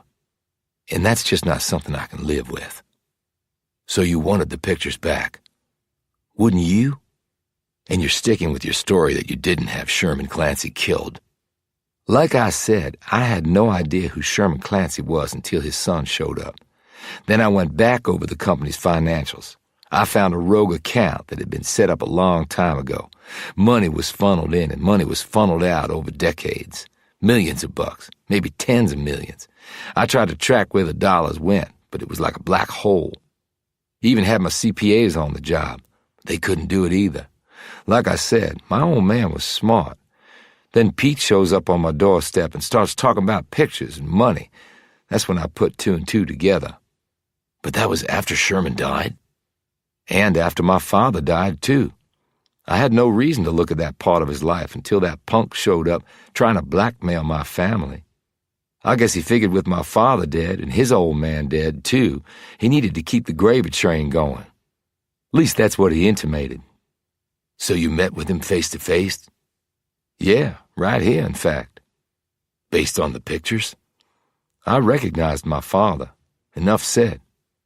And did you know the kids in the photo? Wendell shook his head. No. They looked like just kids. He glanced down, his face turning pale. None of them were white, Mr. Wendell, pointed out Roby. They were either black or Latino. I'm wondering if that's significant. What do you mean? I mean, it might tell us where they came from. Yeah, well, I don't know anything about that. Roby said, I was at Pete's house when he showed up with those men. They were there to get the pictures and kill Pete. They said they were going to give him an acid bath. Maybe they did, and maybe they didn't. I can't tell you. Maybe they were just trying to scare him so he'd give up the pictures and go away for good. And you, of course, won't admit to sicking them on Pete. No, I won't. That's why I have a room full of lawyers. And I know you two don't have recording devices on you. They would have set off the sensor built into the door frame you walked through. Roby glanced at the door. Your doing? No, my old man's. Like I said, smart and paranoid. Roby studied him. You and your sisters. Did he ever... Never, snapped Wendell. I mean, not with me, and I don't believe with my sisters either. He paused. But it's not like I ever came out and asked them after I saw those photos. But wouldn't they be screwed up or something if that had happened to them? If their own father had done that to them? He looked up at them in a pleading fashion. And they're not screwed up? Asked Rio. Not so they admit, replied Wendell. Well, maybe it's a hard thing to admit, said Roby. I didn't kill Sherman Clancy, and I didn't have anybody else do it. I just didn't want my mother to ever see those pictures. And if these men threatened Pete or went over the line, that wasn't my doing. I didn't want it to go down like that. I just wanted the pictures. And if the FBI were to go through your accounts, would they find money paid to certain contractors that would seem mysterious? Like the men who were killed? I'm a careful man. Interpret that how you want. The pictures we saw, said Roby. Someone had to take them. Did Pete ever tell you who was the cameraman? Wendell looked genuinely puzzled by this question. Hell, I was fixated on seeing my dad like that. I never even thought about the person taking them. You mean another adult was involved in this? That's exactly what I mean. But who? Who is the sick son of a bitch? Was it this Sherm Clancy? I wish I knew, said Roby. And the photos? I won't use them unless I have to. But be prepared, Mr. Wendell, that this all might very well come out. Chapter 55. Roby and Rio were sitting in their car outside of the Wendells' Gulf Coast home. He had left his phone number with Wendell in case the man wanted to talk to them again. Roby was now on the phone doing a search. He pulled up a screen and read down it. Newsfeed. Billionaire oil man and noted philanthropist Nelson Wendell died on the operating table after emergency surgery to repair an aneurysm in his aorta. Like Bobby said, he died before Sherm Clancy did. So you believe the son's story? Said Rio. Yeah, I do. While he wouldn't incriminate himself, what he did tell us about his father seemed sincere. Yeah, I thought so too. Which means we have to find out who took the photos. Why? Do you think that's connected to the recent murders? You don't think they are? Well, those photos were taken a long time ago. The murders of Clancy and the two Chisholm sisters are very recent. There may not be a connection, especially if we believe Bobby Wendell that he didn't kill Clancy. Roby shook his head. I think all three murders are linked. Clancy and the Chisholms. And your father is being framed? Why? I think he is being framed, but I don't know why. I'm not convinced of any of this, Roby. Okay, but do you have another lead I'm not aware of? Said Roby curtly. No, I'm just trying to see the big picture on this. The big picture, I think, includes somebody being involved in this who we don't have a clue to as yet. An unknown factor that is driving all this. Okay, Clancy dead. I get that. He was blackmailing Wendell, but if Wendell's son didn't kill him, then who? How about the guy who was taking the pictures? Now that makes sense. Pete Clancy said his dad made a deal with this person, but he could have gone back on that deal. And that could have cost Clancy his life. But what about the two Chisholm sisters? How did they know about any of this? I've been thinking about that, and my best guess is pillow talk. What? Pillow talk. They both had sex with Clancy. He was probably drunk at the time. According to Pete, his dad was mostly drunk all the time. He has sex with the girls and he talks, says stuff he ordinarily wouldn't. You've seen something of the Chisholm girls. They are opportunistic to a fault. They knew that information might get them money. Money they needed to get the hell out of Cantrell. They took the risk, and it cost them their lives. Real nodded thoughtfully. That seems to hold together. Janet Chisholm goes to meet the person for a payoff and ends up shot and thrown in the river. Wait a minute, said Roby. Emma Chisholm told us that Janet had something on an important person or persons. That was where she was going to make a lot of money. So the Wendells, then? Maybe Bobby just fed us a load of crap. Maybe. I guess if Janet Chisholm had those pictures, too. Real nodded. And when she gets popped, Sarah takes up her sister's opportunity and dies, too. Although it was pretty stupid of her to meet the person out in the middle of nowhere after what happened to her sister, don't you think? And Sarah wasn't stupid, which means something is off there. I just don't know what. We could be missing a few pieces of this puzzle. Pointed out Real. Granted, but how do we find out what they are? By playing detective. But that's all we'd be doing, playing, since that's not what we do, Roby. I'm not leaving this damn place until I figure this out. What if you can't figure out all of it? What do you mean? You might piece together who killed whom, but that's not your endgame, is it? Then what exactly is my endgame? She touched his trigger finger. Getting this to work again? Isn't that what you want? When he didn't say anything, she said, Isn't it? What if I can't answer that question? Then I'd say that's an answer in itself. Why are you doing this? Doing what? Asking all these questions about me. I thought that was obvious. I'm trying to get to the bottom of what's going on inside your head. It's not easy, Roby. It wasn't easy for me when I had to do it, but you do have to do it. You were right. To go forward, you have to go back. You get this square, your foundation is set. You can move on. But until then, you're going to be damaged goods. This all started with a screwed-up mission. Me killing a little girl. I think this would have happened regardless, the moment you learned your father was in jail for murder. You can't know that for sure. Why not? Seems obvious to me. Look, you can stop interfering in my personal life. I don't need that. Not now. Not from you. Okay. So do you want me to leave? Roby said nothing, for a very long time. Real waited him out, her gaze held steady on him. No, I don't want you to leave. I need you. Are you sure, Roby? It won't hurt my feelings if you tell me to go to hell. I'm a big girl, I can take it. I don't want you to leave, Jessica, he said slowly. Okay. Then I'll stay. So where to now? We need to find the guy who took the pictures. Okay. How? Asked Real. He let out a long breath. If I knew that, I would have already found him. Chapter 56. Victoria was not at home when they returned. Priscilla was taking care of Tyler. Don't know where she went. Don't know when she'll be back. Was all the normally loquacious Priscilla would say on the subject. Roby's phone buzzed. It was Tony Moses. She wanted to see them. Is my dad okay? He's fine, but I've met with Aubrey Davis, and we need to do a powwow with the fine, upstanding prosecutor. Can you be here in 30 minutes? Yes. With Real driving, they made it in 28 minutes, although their car was caked with road dirt by the time they got to town. Real parked in front of Moses's office, and they climbed out. Hey, Mr. Roby.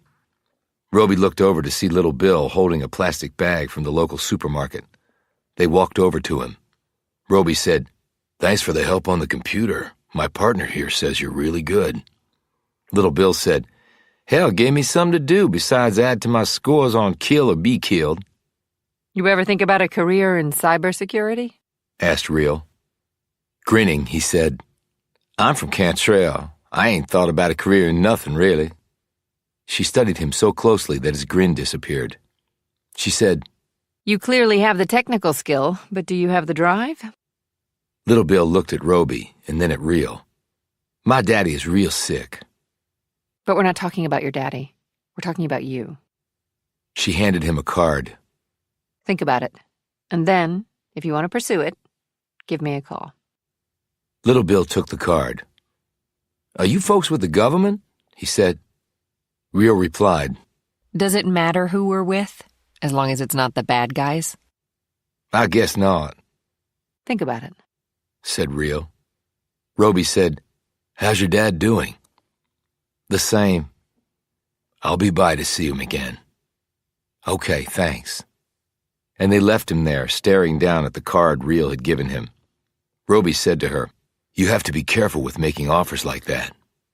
We still want the best and the brightest, right? Roby shrugged, and a minute later they were in Tony Moses' small conference room. Aubrey Davis sat across from her. The man looked like someone had stolen all of his toys, but the Mississippi prosecutor was evidently trying to put on a game face. Hey there, Will. How you doing? We still got to have us that drink. Roby and Real sat next to Moses, who had papers and files spread out in front of her.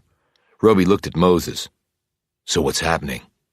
What's happening is that with all of the stuff I've shared with my colleague over there, I believe it's time he strongly reconsiders his case, and I wanted you two here to help convince him. Davis began to protest. Look here, Ms. Moses. The defendant has been charged, and it is my duty to... To what? Broke in Moses. Screw up your chance to be the next congressman from the fine state of Mississippi? Because if you try this case and lose it, that's exactly what you'll be doing. You couldn't win an election for town drunk after that. Davis swelled with indignation. I take umbrage at the accusation that I am putting any political ambitions I may have over...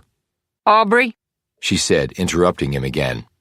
Do you or do you not want to find the real killer in this case? Course I do. How dare you suggest otherwise? Then let's get down to it. First things first. What do we do with my client? He is still charged with murder, said Davis promptly, and he's the only credible suspect we have. Moses looked at Roby. What do you say to that? Roby kept his gaze on Davis.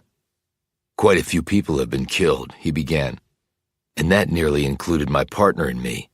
I'm convinced that Sherman Clancy's murder and the murders of the two Chisholm girls were done by the same person. Which lets Dan Roby out because he was in prison when Sarah Chisholm was killed, said Moses promptly.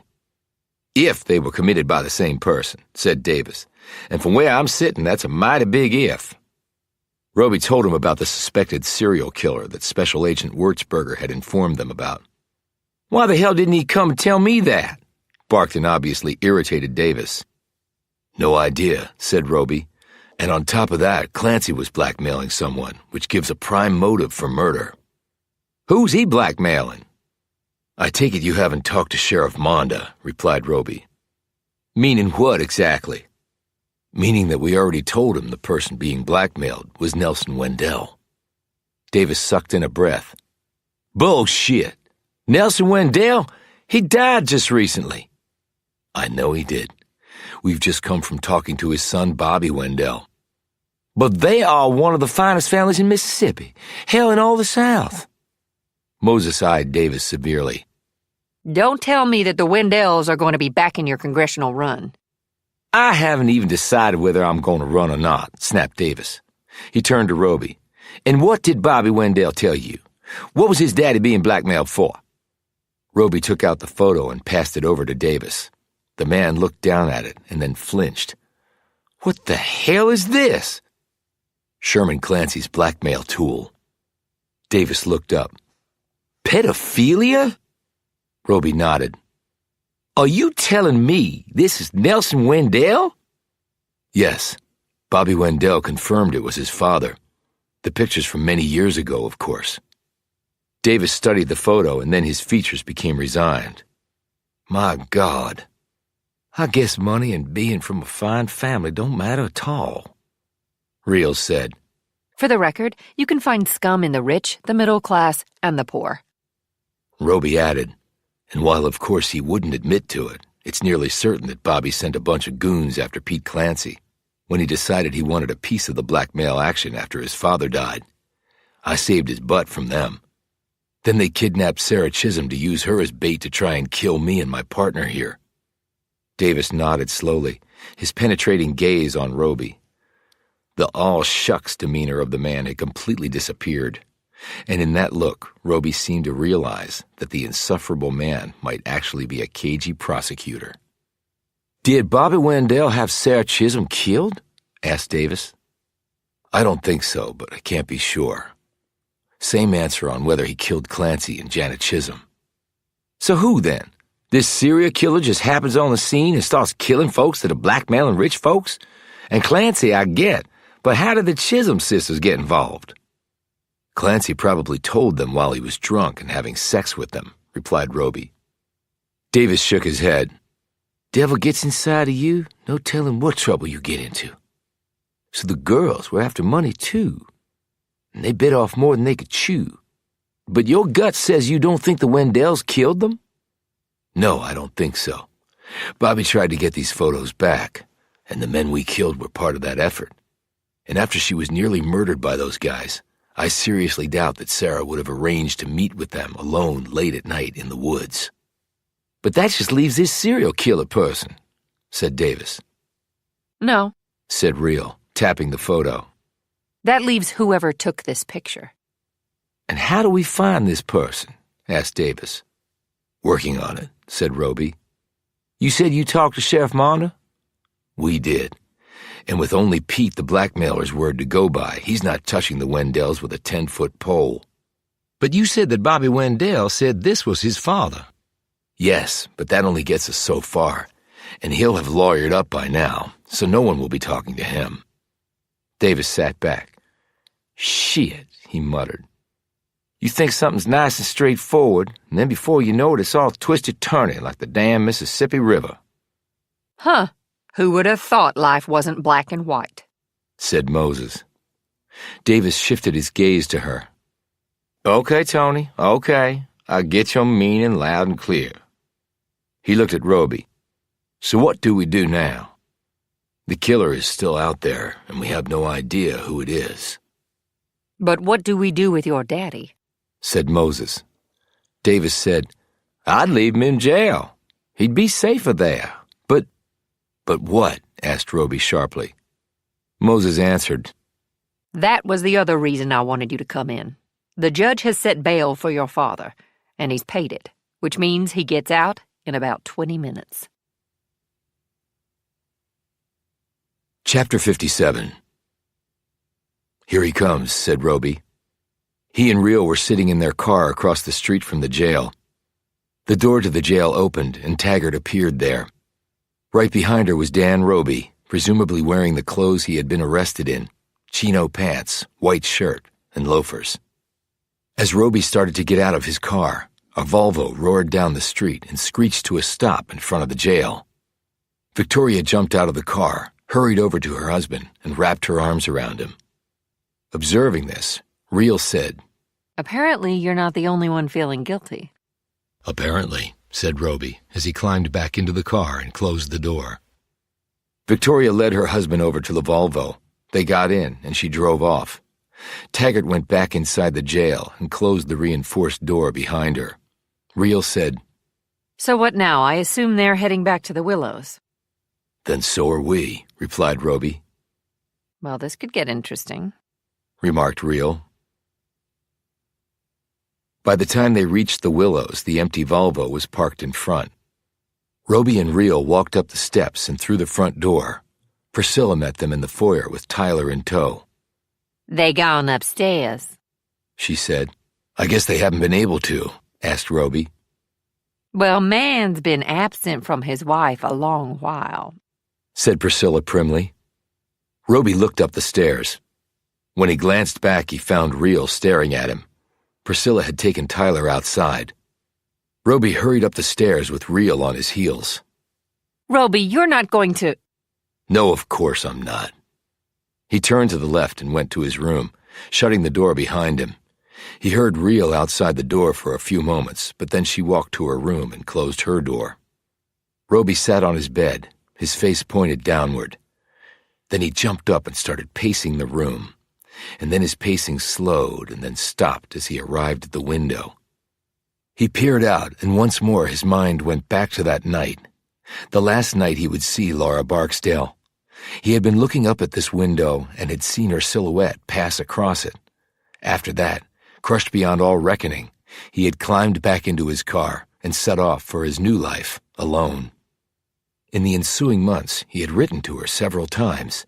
He had also phoned and left messages.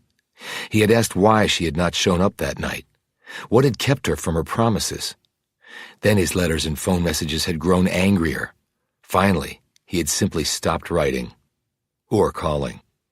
He left his room and walked outside, sat in front of a pond, and watched a couple of ducks paddling their way across its surface. A shadow fell over him about a half hour later. It was Victoria. Her hair was damp, and she carried the fresh scent of a recent shower. She had on shorts and a tank top. Her feet were bare, her shoulders freckled. "How's he doing?" he asked.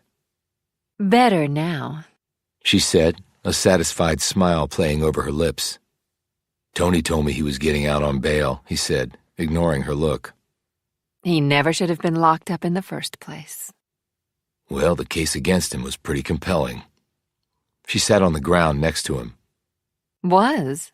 So there are developments? There is reason to hope he'll get off, yes. She searched his face and then looked away. He didn't kill anybody. I know that. We just have to convince everybody of that. Beyond all doubt, he added, recalling their earlier conversation. So he can stay in Cantrell with his head held high. You make that sentiment sound silly. It's not, at least for him. If it came out that way, I apologize. I love your father. I'm sure you do. And I'm not a slut. I never cheated on him. I know what people said about me and Clancy, but I never slept with that man. But you also never explained why you were with him that night. You said you had business with him. You never said what. She stared over at the water, her brow creasing. He was blackmailing me. Roby flinched. Blackmailing you? How? Before I met your father, I had some issues. What kind of issues?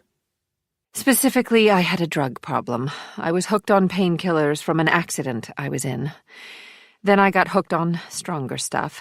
Then I had to steal to support my habit. I sought help, went into rehab, kicked my problem, and started my life over. But Clancy found out about that? How? He never said. Apparently he makes a business out of doing stuff like that. What makes you say that? Things he let slip. She looked at him. You believe me, don't you? Yes, we've actually uncovered other instances where Clancy was blackmailing people. So what did you do at the meeting? Paid him off.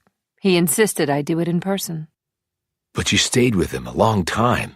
If it was just a payoff, why drink with the guy for hours? Why not just drop off the payment and go? Because that was another condition of his will. He wanted me to stay and drink with him, and he also wanted me to sleep with him. I refused, and told him to go to hell. After that he stopped asking, but I had to stay and drink with him. He wanted it that way because I think he was planning on blabbing about it to everyone to rub Dan's nose in it. Let them think we had slept together. But at that point, I didn't care. I didn't want Dan to find out about what I had done. That was more critical to my thinking. The stuff with Clancy, far less so. I knew Dan would never really believe I had slept with that jerk. But maybe he did believe it, said Roby. He threatened Clancy about it in public. That was just him being a man, protecting his territory. I told him I didn't sleep with Clancy, and I really think he believed me. I didn't tell him about the blackmail stuff. I just said we'd run into each other and had a few drinks. No harm, no foul. On the other hand, Clancy had details about my past that would prove far more compelling, and he threatened to show them to Dan. I couldn't let that happen. Your father wouldn't have understood. How much was the payoff? $50,000. In cash? That's how he wanted it, and that's really how I wanted it. I didn't want any trail of money going to him from me. Where'd you get $50,000 in cash? I had a life before Dan. She said in a defensive tone. My convention planning business did very well. I had saved most of it since I worked too hard to enjoy any time off. I dipped into that. You could have gone to the police. I could have, yes, but I didn't. They sat in silence for a few minutes. This is all so screwed up, she said in a hushed voice. Yeah, probably in more ways than you know. She looked back at the house. This Laura Barksdale. What about her? You never saw her again. Never. But you thought about her? Yeah, I did. She must have been important to you. She was. Like your father is important to me. I guess. But you have him. I don't have Laura. If he goes to prison, I won't have him. She shot him a glance. And neither will you. Chapter 58. Dinner was tense, awkward, and uncomfortable for everyone. Only little Tyler seemed to be able to rise above the somber mood. Every few minutes he would reach out and touch his father's cheek. Roby could never remember his father smiling like that when he'd been a kid, but he couldn't begrudge Tyler his positive effect on his old man. He felt his own mouth tugging upward in a smile when Dan Roby reached over and tousled Tyler's hair. He caught Victoria looking at him once, but when he caught her eye, she busily passed more food around the table. Real sat there taking it all in, registering every move, every word, and she seemed profoundly unsatisfied with the results. Dan Roby took a drink of tea, set his glass down, wiped his mouth, and said, "Tony filled me in on everything before I left jail." He glanced first at Real and then at his older son. "I appreciate all the work and the risks you two have undertaken. I probably would have been set bail regardless, but I don't think my case would have looked as good as it does right now without your efforts. Actually, I know it wouldn't." Reasonable doubt, remarked Real. Dan pointed a finger at her. "Exactly. Alternative explanations and motives. I thought you wanted a slam dunk to wipe away all doubt, not just from the jurors, but from everyone in Cantrell," interjected Roby. "I do want that, but right now I'll take what I can get." He glanced at Tyler and then Victoria. For two reasons. Tyler reached out both arms, and his father gently lifted him up and set the boy on his lap. He kissed Tyler on top of the head and looked at Victoria. "You seem tired. You been sleeping badly?" Victoria coughed. Not too good, actually, for obvious reasons. "Well, I hope you'll sleep better tonight." I'm sure I will, with you back next to me. "You want to take Ty on out and see if Priscilla has some ice cream for him in the kitchen, hon?" Dan said to his wife. "I need a few minutes with Will and Jessica." In a lower voice he added, "Not for Ty's ears." Victoria swept Tyler up in her arms and carried him into the kitchen. As soon as the door had closed behind them, Dan pulled his chair in closer. "Bobby Wendell is in a lot of trouble." Roby said, "If he hired those people to do what they did, he is. But it still has to be proven." "But you don't think he had anyone killed? Clancy? The Chisholms?" "No, we don't," said Roby. "Aubrey Davis is still going to try the case against me unless we can deliver him definitive proof that someone else was responsible. I would have expected nothing less from him. Talk to me more about this serial killer." Roby and Real took turns filling him in on what Wurtzberger had told them. Dan rubbed his jaw. "You know, it seems a little convenient that a serial killer would just happen along and kill 3 people who had, by their actions, given other people motivation to murder them." Sort of what we'd been thinking, too, said Real. "How do you explain away the forensic evidence against you at the crime scene?" asked Roby. "Planted. Then I doubt it was our roaming serial killer who's responsible. Why would he want to frame you?" "He wouldn't," said Dan. "No reason to, which is why I think your FBI buddy is barking up the wrong tree here." Which gets us back to question 1. Who killed them? If it's just one person, said Real. Clancy and Janet Chisholm may be the same person, but it might be that a second party killed Sarah Chisholm. It could be, agreed Dan slowly. But then it gets really complicated. Maybe too complicated. In my legal experience, most murders are pretty straightforward, and the person responsible readily apparent. "Why didn't you stay in jail?" asked Roby. "Safer in there for you." "Yeah, that's what someone would say who hasn't been in a jail cell. It's not a lot of fun. Besides, I would rather be out here protecting my family in case there's some nutjob out there gunning for me."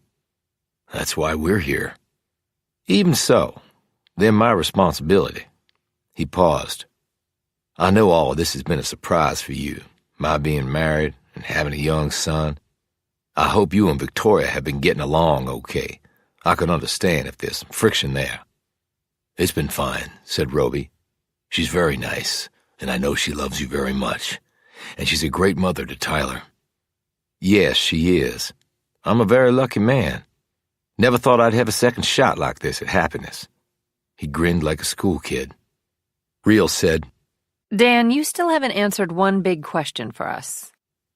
Dan settled his gaze on her. "Let me guess. Was I or was I not driving the Range Rover that night?" You get an A+.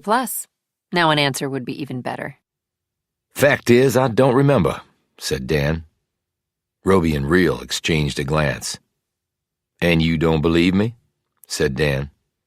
Roby answered, "Doesn't matter if we don't. And by the way, we don't. It'll only matter to the jury. And no one sitting on it will believe that you can't remember whether you were in the Range Rover that night or not." Are you protecting someone? asked Real. Dan looked at her sharply. "Like who?" I don't know. That's why I'm asking. We know that Victoria, Tyler, and Priscilla were out of town. So who else might be deserving of you falling on your sword?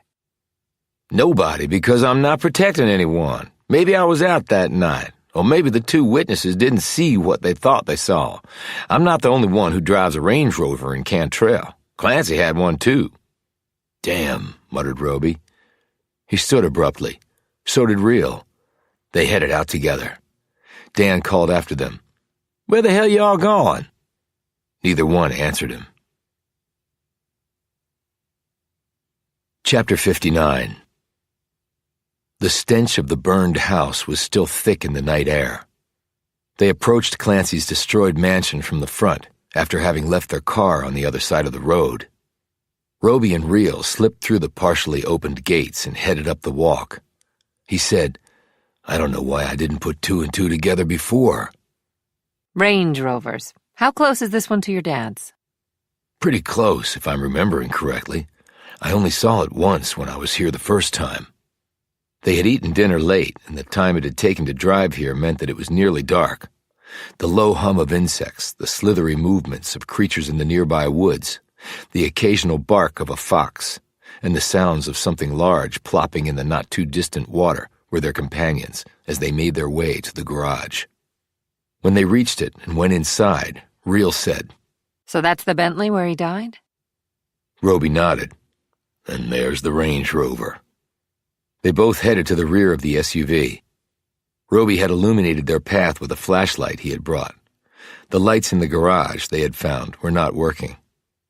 There it is, Real said, pointing to the hole. Roby knelt down and examined it more closely. "Looks like a pistol round, all right.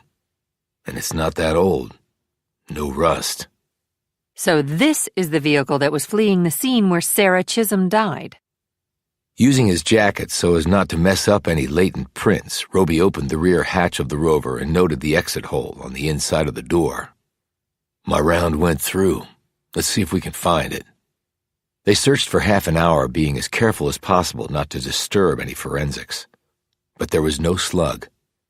That means whoever was driving this knew I'd hit the Rover, and when he got back here, he searched the back and found the round.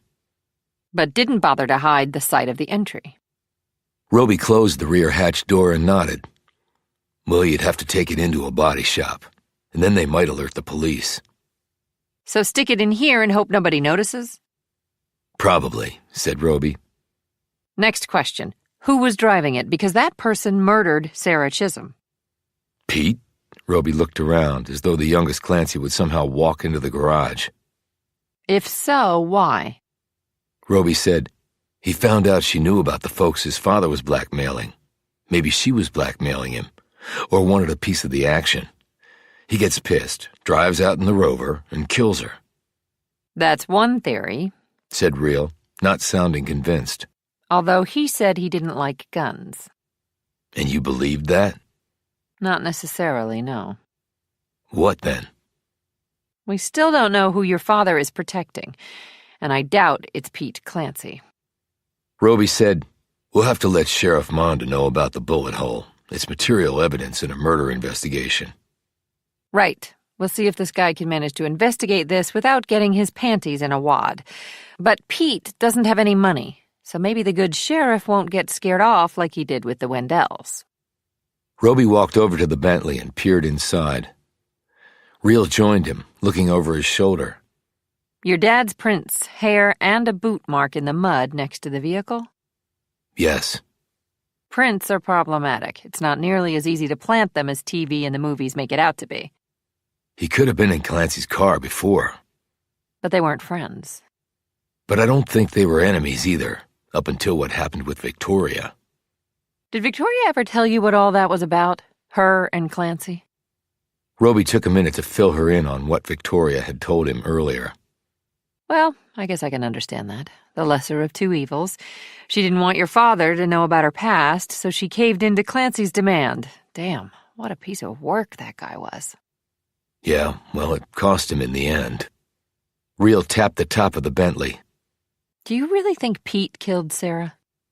Anyone could have taken the Range Rover. The garage door is off its roller.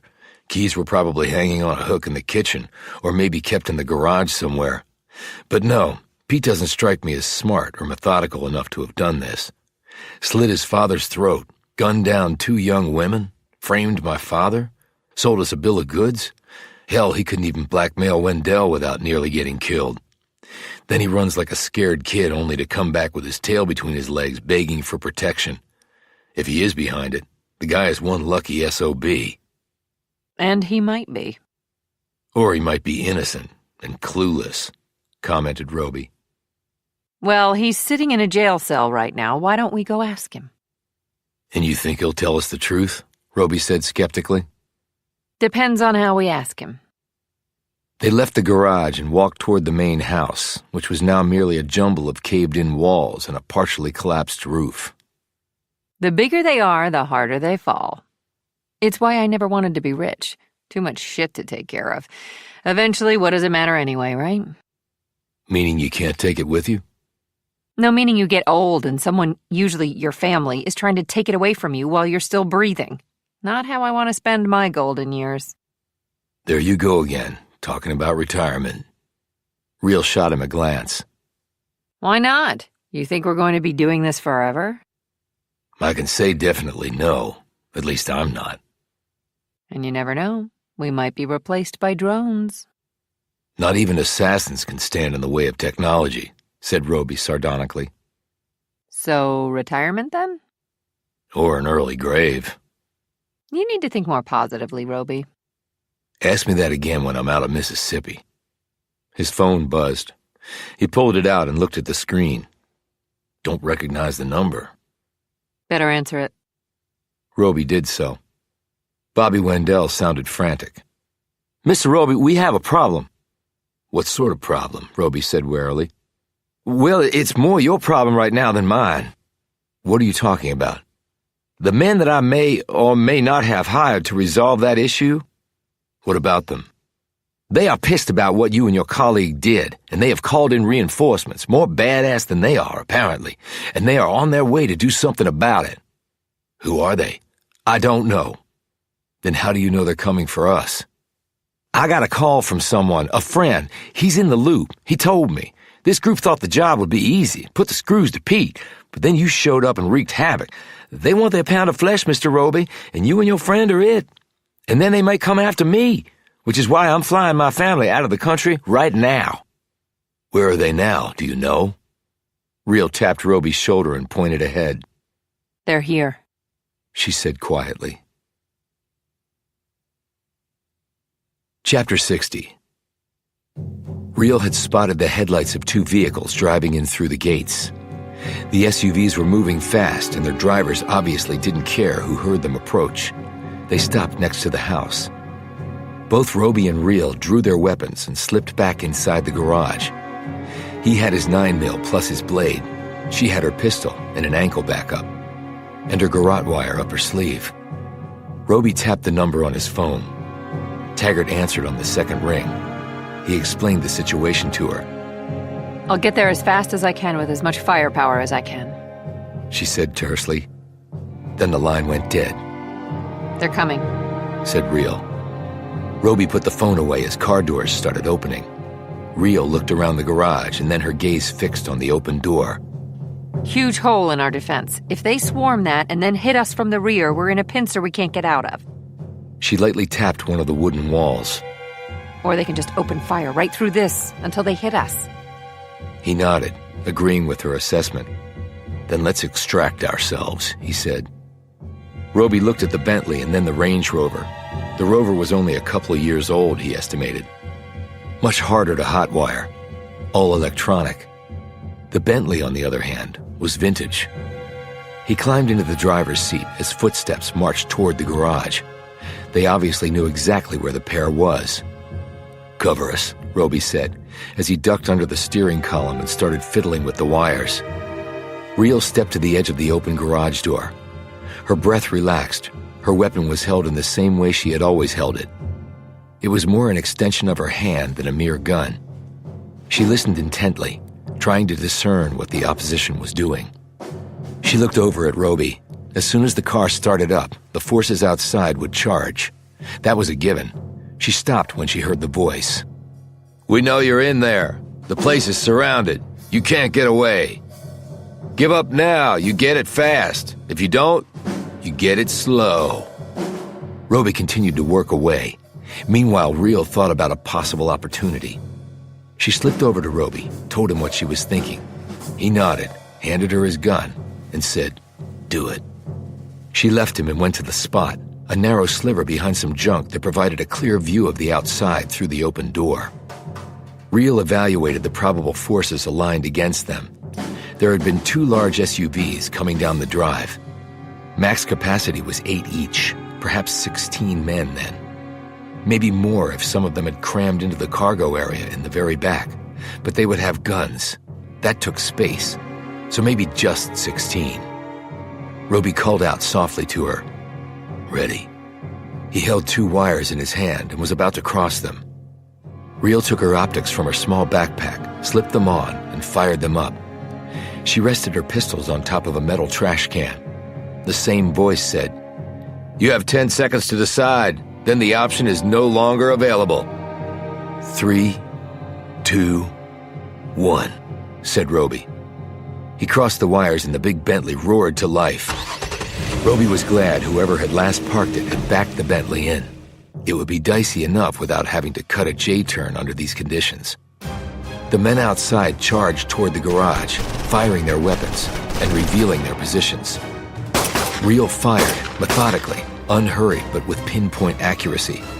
4 men who had exposed themselves with their muzzle flashes fell dead, while the others took cover. "Move, Jess," cried out Roby. She sprinted across the garage floor as bullets ripped through the space. Real tumbled into the front seat of the Bentley and then immediately slipped over into the back seat.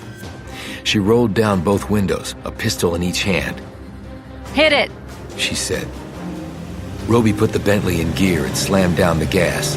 The big car lurched forward and smashed through the garage door, sending big chunks of it flying away. They heard a scream and a thunk, and then another body fell, presumably by collision with a part of the garage door or the car. The Bentley careened down the driveway. They were taking fire from all sides now. Roby sat low in the seat, his head barely above the dash. He was glad that the old Bentley was built like a tank with heavy metal sides. He jerked the wheel to the right and clipped a guy reloading his weapon, sending him sailing away where he slammed into a pile of burned objects that had probably been carried out of the house earlier by the fire department. Real was firing out of each of the open rear windows. She wasn't firing wildly, but she wasn't necessarily firing at targets either. She just needed to get them through this gauntlet. Glass exploded as a round wiped out the Bentley's rear window. Bullets hit a front tire and a rear tire, shredding them. Still, Roby kept the accelerator flat to the floor, and the Bentley kept moving, though not as smoothly.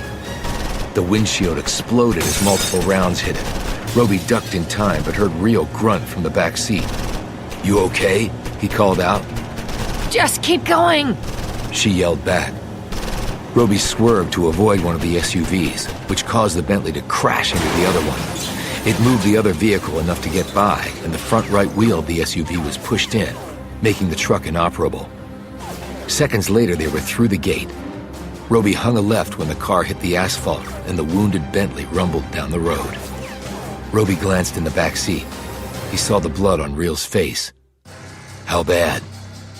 Not bad, She paused and added. but it's getting in my eyes. This car have a first aid kit? Roby popped open the glove box and fumbled through it as he drove. He pulled things out, tossing them on the passenger seat. His fingers finally closed around the small plastic box. "Here," he said, tossing the tiny first aid kit to her. Roby glanced back and then down at the passenger seat. His gaze fixed for a moment on what he was seeing. A photo. It was bent and creased. He picked it up. The recognition was immediate. Laura Barksdale. He put it in his pocket. Then he heard Real hiss. Roby, they're coming. Chapter 61. Roby had made a mistake. He had disabled one SUV, using the Bentley as a battering ram, but he had left the other intact. That error could end up killing them. He could understand making mistakes playing detective, but this sort of thing was what he did for a living. He had definitely lost his mojo. He might never have a chance to get it back now. The SUV was right behind them and gaining as the shot-up Bentley on its shredded tires continued to slow. "We're running on nearly metal," said Roby, "and I smell fuel," I know. said Rio, who was being pitched and tossed across the back seat. The next volley of bullets shredded the rear of the Bentley. Rio dove to the floorboard just in time as glass and metal and leather blew around the car's interior. Roby felt blood rush down his face as something struck him. He wiped the blood away and looked back. The SUV was right on them. He could see men leaning out the windows. They've got MP5s. Called out Rio, who was watching this too. They heard the sirens wailing and engines roaring, Cavalry's on its way. said Rio. Roby nodded. Only the cavalry would be seriously outgunned. Roby kept the gas pedal pressed to the floor, but he knew that wouldn't be enough. "Hang on," he told Rio as he slid on his seatbelt, "and toss me a pistol." She gave him his Glock, buckled her belt, and then braced her feet against the back of the passenger seat. Roby screeched the Bentley into a 180, losing hubcaps, more rubber, and other bits and pieces of the once stately car. He slammed down on the gas, and they were flying right at the SUV. This was a clear game of chicken with a twist. Roby aimed his gun where the windshield had been and fired his entire mag at the windshield of the SUV. It shattered and blood spurted against the glass as the SUV swerved to Roby's right. Roby cut his wheel, sending the lumbering Bentley to the left. The vehicles still passed so close to each other that the side mirrors collided and snapped off. Roby could see the SUV driver was slumped over the wheel, the man next to him as well. Two men appeared at the rear windows and prepared to strafe Roby with fire from their MP5s. First one man and then the next stiffened as the rounds fired by Rio from the Bentley's back seat slammed into them. Then the Bentley was past the driverless SUV, which slid onto the shoulder, flipped, hit a tree, and exploded. Roby, we're on fire! Roby looked in the rear view and saw flames flickering from the rear of the car. He slammed on the brakes, slipped off his belt, and kicked open the door. Rio called out. My seatbelt's jammed! Roby reached back over the seat. Go, Roby, go! He ignored her and tried not to look at the flames creeping up the back of the trunk. When the vapor in the gas tank ignited, they were dead. Roby slid the knife out of his belt compartment, placed its cutting edge under Rio's belt, and jerked. The belt was cut, but not all the way. Will you get the hell out of here? It's going to blow! Shut up! He made one more cut and the belt broke clean. He pulled Rio over into the front seat, then they both fled out the driver's side door. They were 20 feet from the Bentley when the vapor ignited. The concussive force knocked them off their feet, sending them tumbling head over heels across the uneven ground. They landed hard near the tree line, and neither moved after that. Roby? Roby! Something slapped his face. Roby slowly opened his eyes. Taggart stared back down at him. Are you dead or what? She said flatly. Roby slowly sat up, then flinched in pain and grabbed at his arm. You shot? Asked Taggart. He shook his head, unbuttoned his shirt, and slid it off. His scar tissue had completely torn, along with maybe some other things. Damn, said Taggart. that looks like it hurts. He pulled his shirt back on. Must have happened when the car exploded. He looked over as Rio came to and sat up. You okay? He asked. Okay, Exclaimed Taggart. damn, you two definitely do not look okay. Beside her were 2 state troopers in full riot gear. Roby said, the other guys look worse. Pretty sure they're all dead. They are, at least the ones in that truck over there, burnt to a crisp. Well, we shot most of them before that happened, said Rio. One of the state troopers looked at her. You mean while you were driving?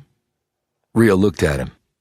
Well, they weren't polite enough to stop so I could shoot them standing still. Roby said, this started at Clancy's house. There are other guys back there. Taggart looked at the troopers. Better go check that out. I'll stay with them and call in some reinforcements. This ain't a crime scene, it's a damn war zone. The troopers hurried off and Taggart looked back at the pair. I can call an ambulance. Who needs an ambulance? Asked Rio. Hell, if only you could see yourselves. Blood everywhere. All superficial. Yeah? We'll let the docs confirm that if you don't mind. Later, Taggart, said Roby. Okay, so why don't you tell me what you were doing at Clancy's? It's a long story, said Roby. Taggart squatted next to him. Well, I got nothing but time. Chapter 62. Any men left alive back at Clancy's had apparently escaped on foot because the damaged SUV was still there. Roby and Reel spent hours going over what had happened. When Monda arrived, Roby showed the sheriff and Taggart the bullet hole in the Range Rover in the garage. So this was the vehicle you shot at? Said Monda, running his hand over the damaged metal.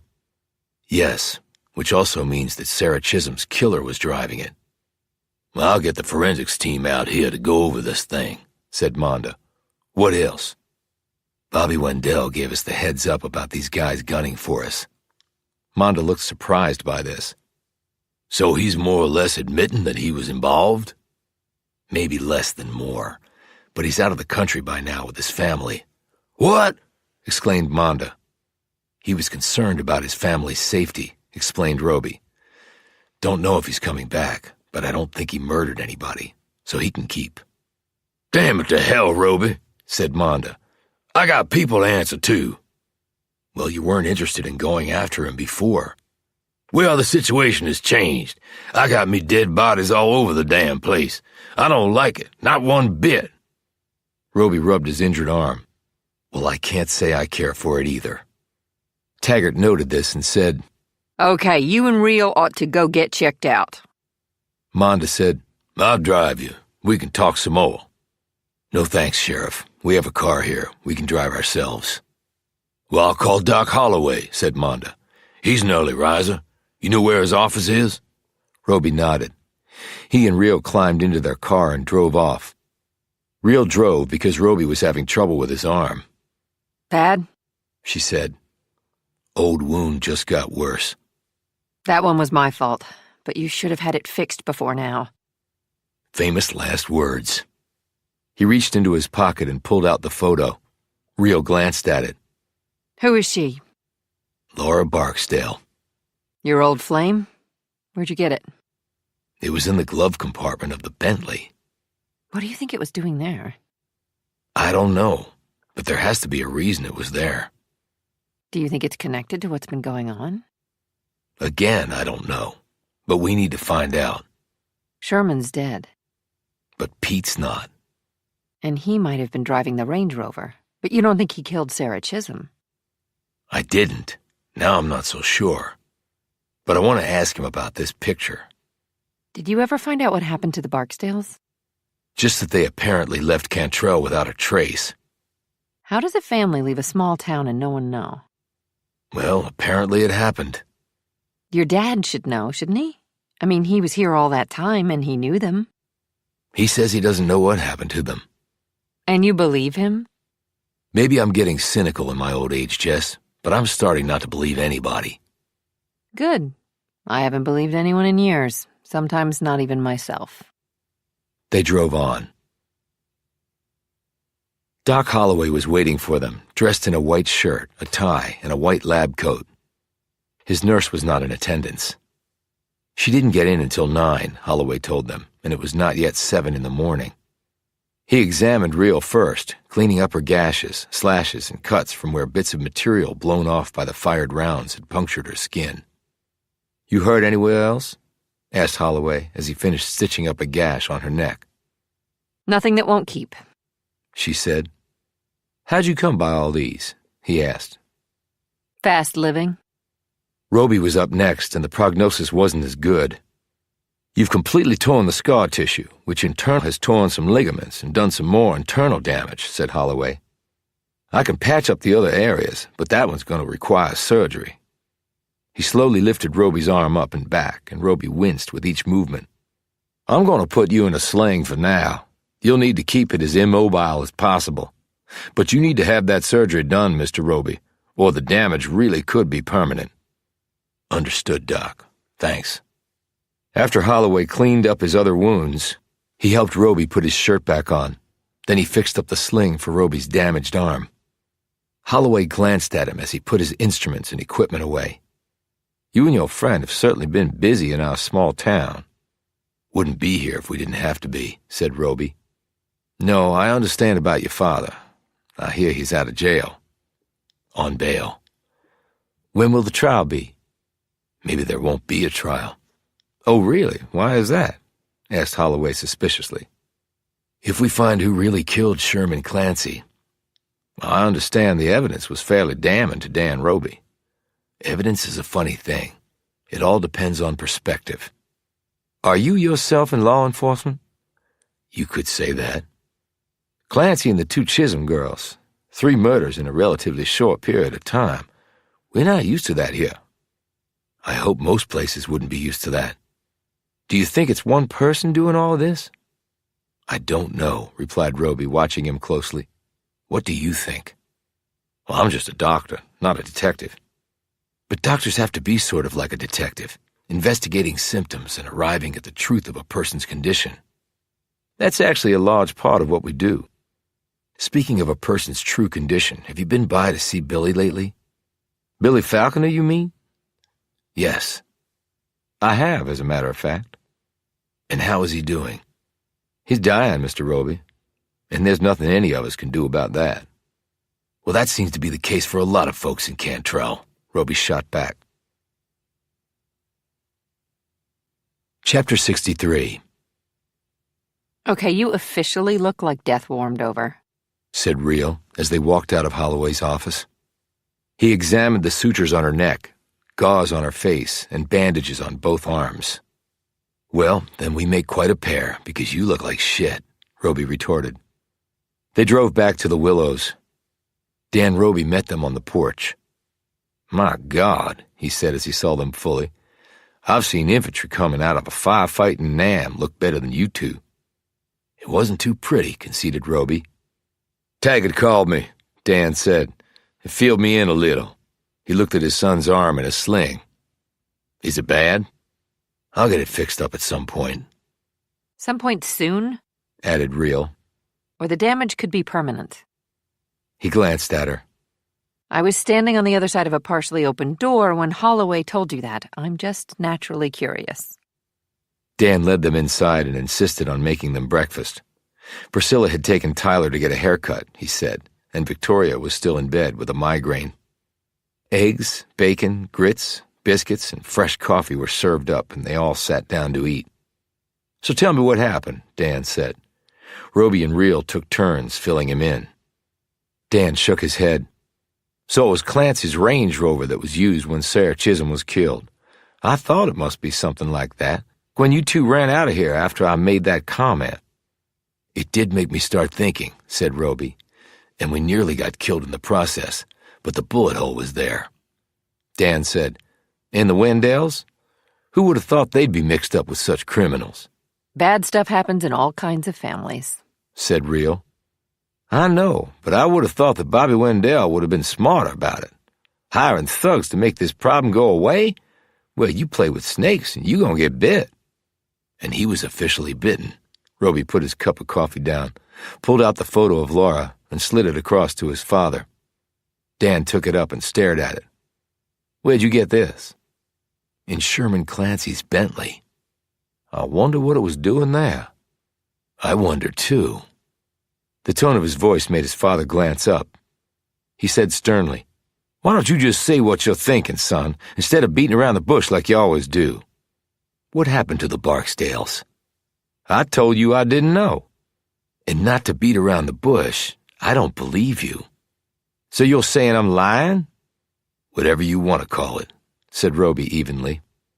Dan rose and said menacingly, You won't take this outside, boy? I'm not a boy. And he's a little beat up for hand-to-hand combat, Dan, pointed out Reel. And the fact that he's been nearly killed a few times trying to help you should count a little in his favor, don't you think? Dan blinked at her, his face changed color, and he abruptly sat back down and stared at the tabletop. The Barksdales, prompted Roby. His father growled, That was over 20 years ago. What does it matter? Because it might be connected to what's going on now? Dan shot him a glance.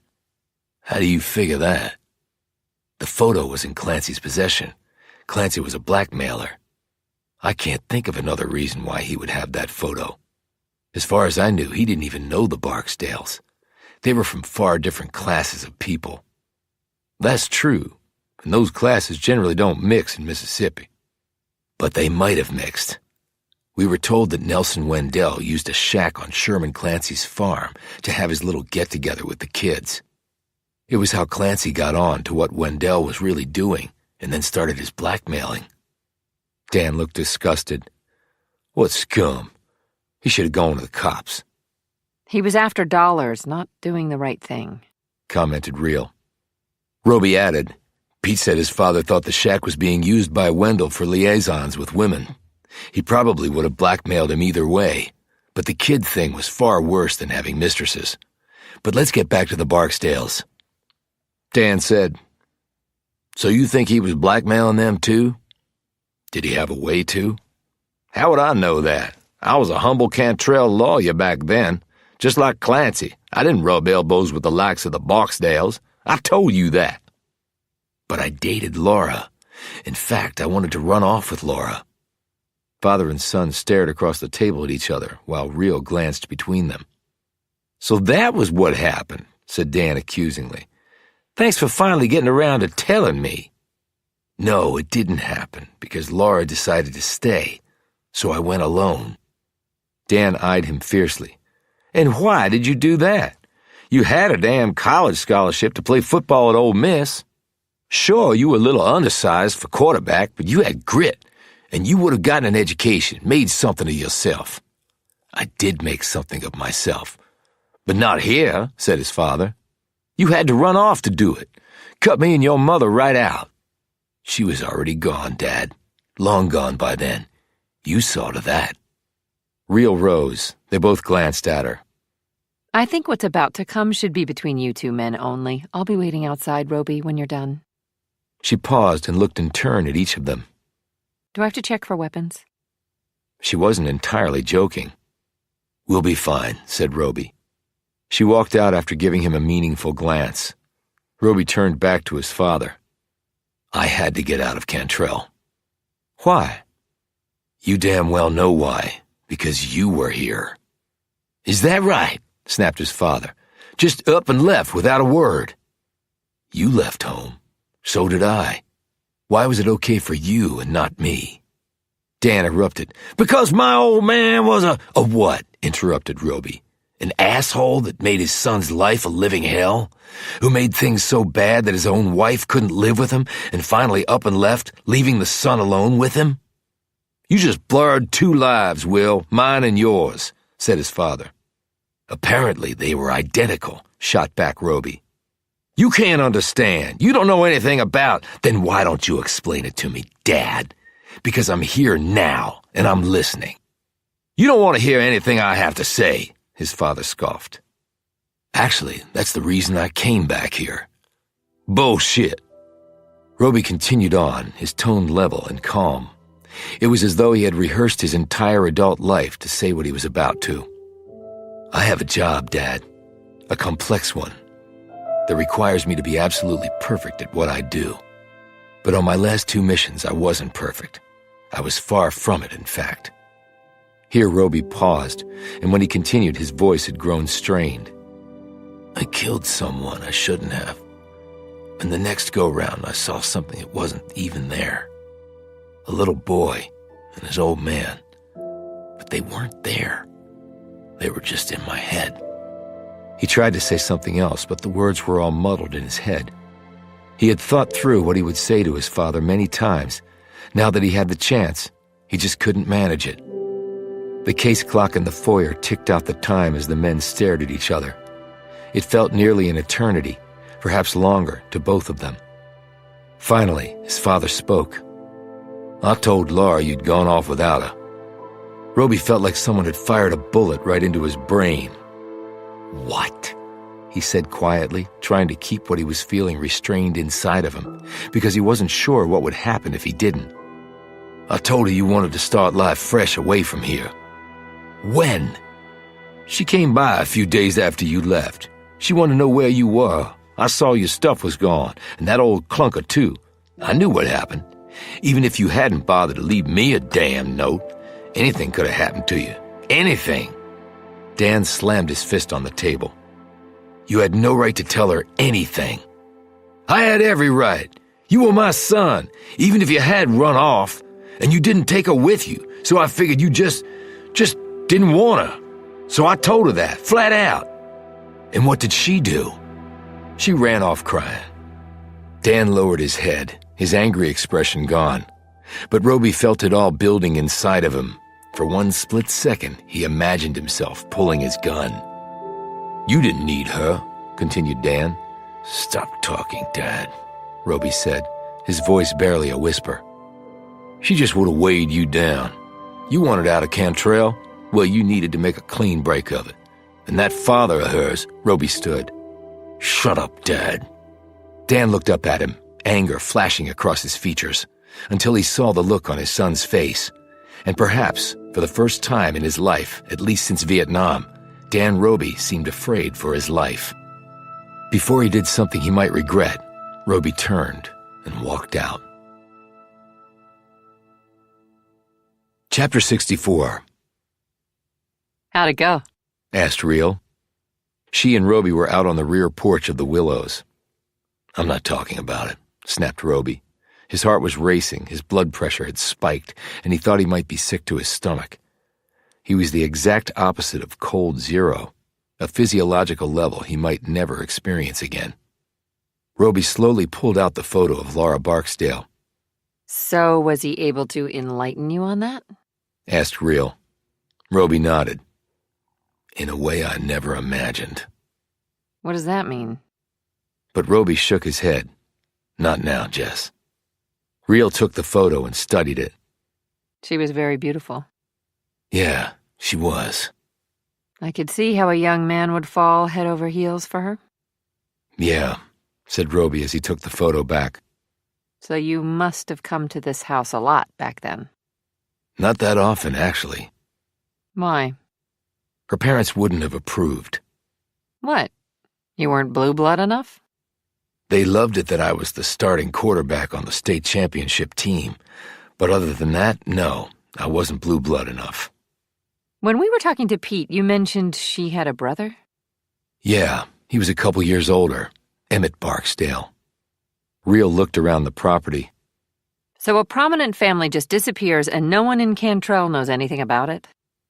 Apparently. Well, they sold the house, right? Right, but not to my father. There was apparently an owner in between. Then why not ask the realtor who did the deal? Or check the real estate records. You sell a property, there has to be a record of it, right? Roby looked at her. That's right. And while you're doing that, I have something to take care of. What's that? Talking to our buddy Pete Clancy and asking him about a certain bullet hole in his Range Rover. They drove off in separate cars. In the window overlooking the front of the house stood Victoria, watching them leave. Dan Roby came up behind her and wrapped his arms around his wife as they watched both cars disappear under the canopy of longleaf pines. Pete Clancy sat at the table, clenching and unclenching his hands as Taggart and Reel sat across from him. They were in the visitor's room at the jail. Pete was dressed in his own clothes, since he was not technically under arrest. Taggart had reminded him that this status could change. Let's go through it one more time, said Reel patiently. Where were you on the night Sarah Chisholm was killed? And I told you I don't remember. Probably drunk somewhere. I was on the run. Scared shitless. So you're scared shitless and you get drunk and aren't able to defend yourself or think straight because... Because I'm stupid, I guess, said Pete. He tacked on to this statement what he doubtless thought was an ingratiating smile that had probably worked with most women he'd encountered, the majority of whom were probably drunk. Yet it felt like a punctured balloon when confronted by the stern faces of these two. Not good enough, Pete, said Taggart. Your vehicle has a bullet hole in it. That's not my vehicle, okay? It was my daddy's. I never even drove the damn thing. I have my Porsche. Where were the keys kept? I don't know, in the house somewhere, I guess. Anybody could have taken them. I never locked the damn doors. So you got no alibi for the time Sarah was murdered? Said Taggart matter-of-factly. If I did, I would have told you, but I don't. Can I go back to my cell now?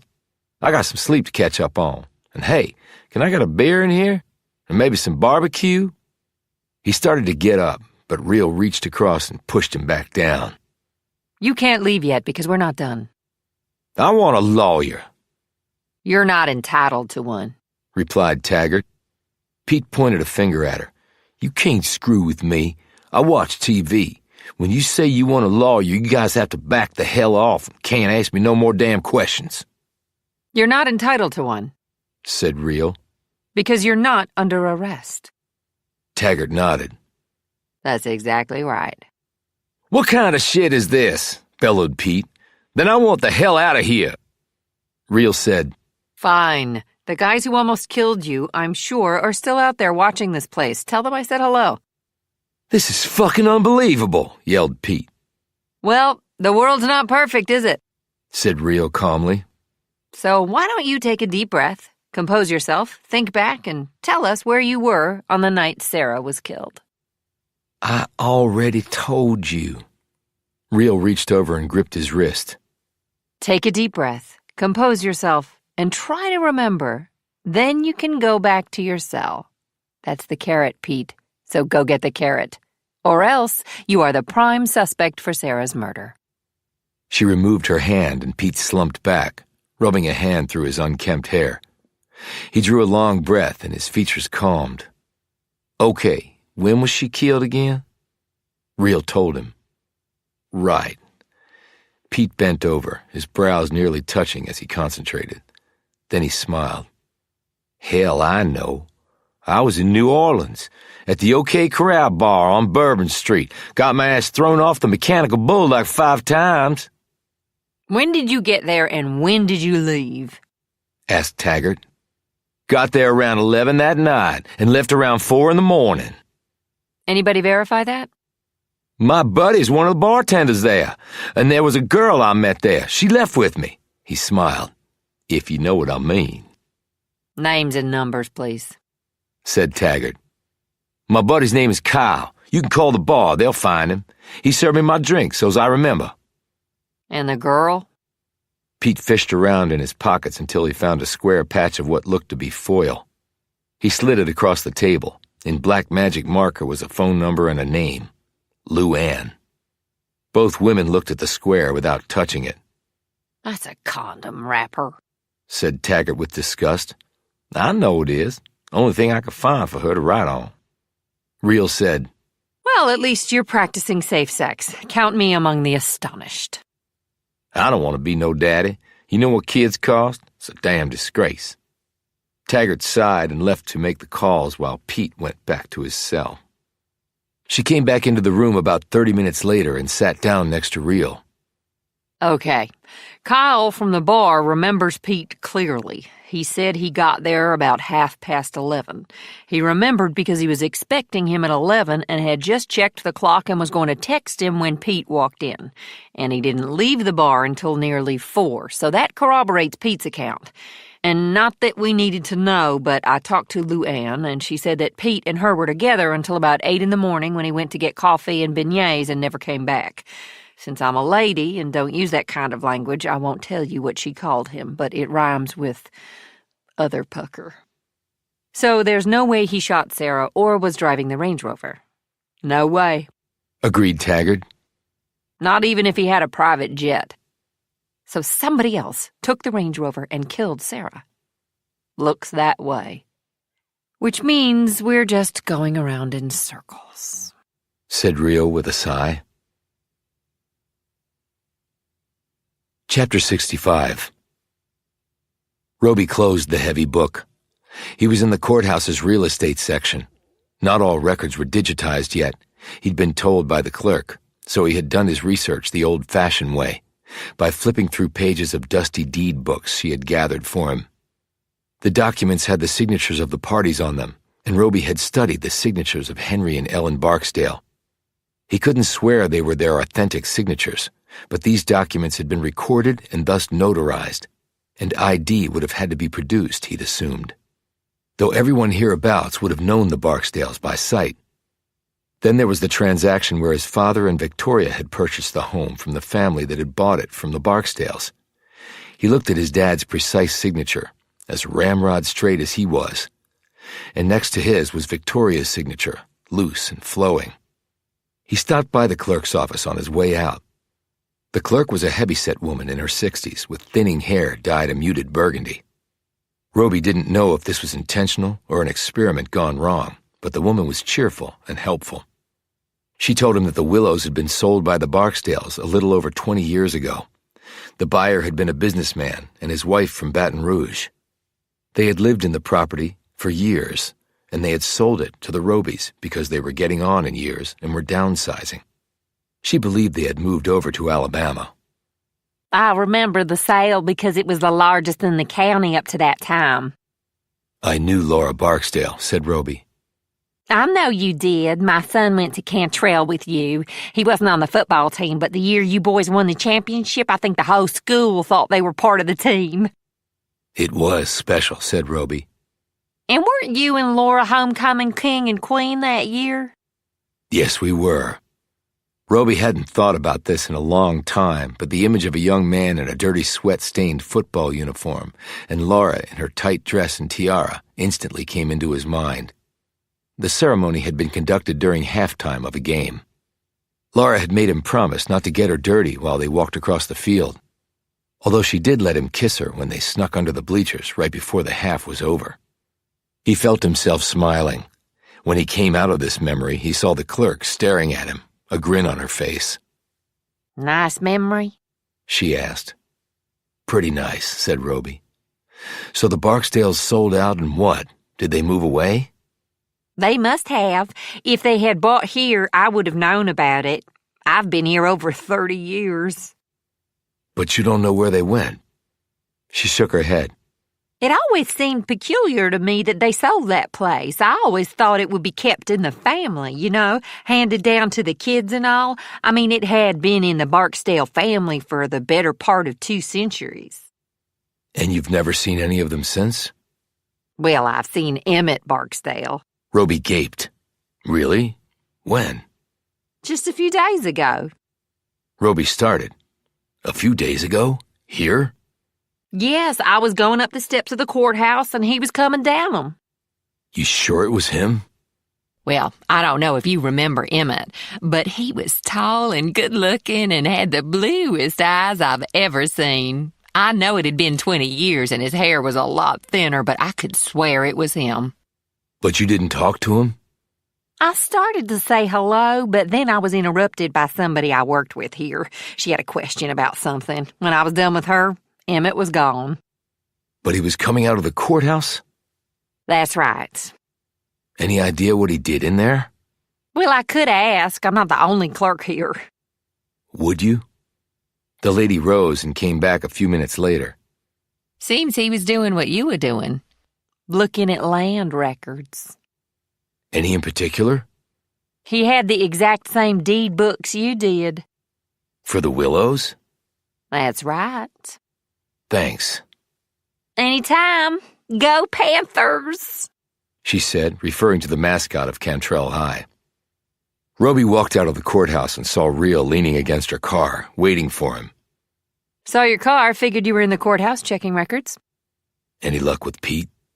If he killed Sarah Chisholm, he had to hire someone to do it. He was drunk and having sex in New Orleans at the time. A lot of sex going on here, he commented. Wishful thinking? Replied Rhea.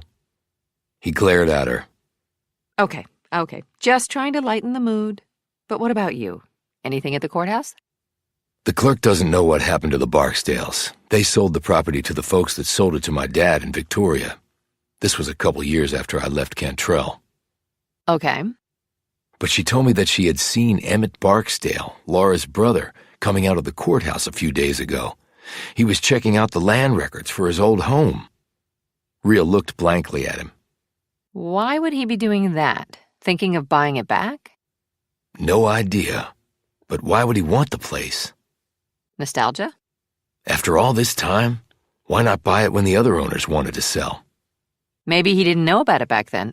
Or maybe he didn't have the money. The guy I saw sneaking around outside the Willows my first night there, I thought it might have been Pete. But now I think it could have been Emmett. The person I saw was taller than Pete, and probably older, now that I think about it. And Emmett is a couple years older than me. Why would he be sneaking around the place? I don't know. Roby, there aren't bodies buried at the Willows, are there? I mean, the Barksdales sell the place and nobody ever sees them again? You kill people and bury them, and hope the new owners don't notice the freshly turned earth? How likely is that? I don't know how likely it is. I've never been to Mississippi. That can't be it. So what's your explanation? I don't have one. Then don't just discount mine out of hand.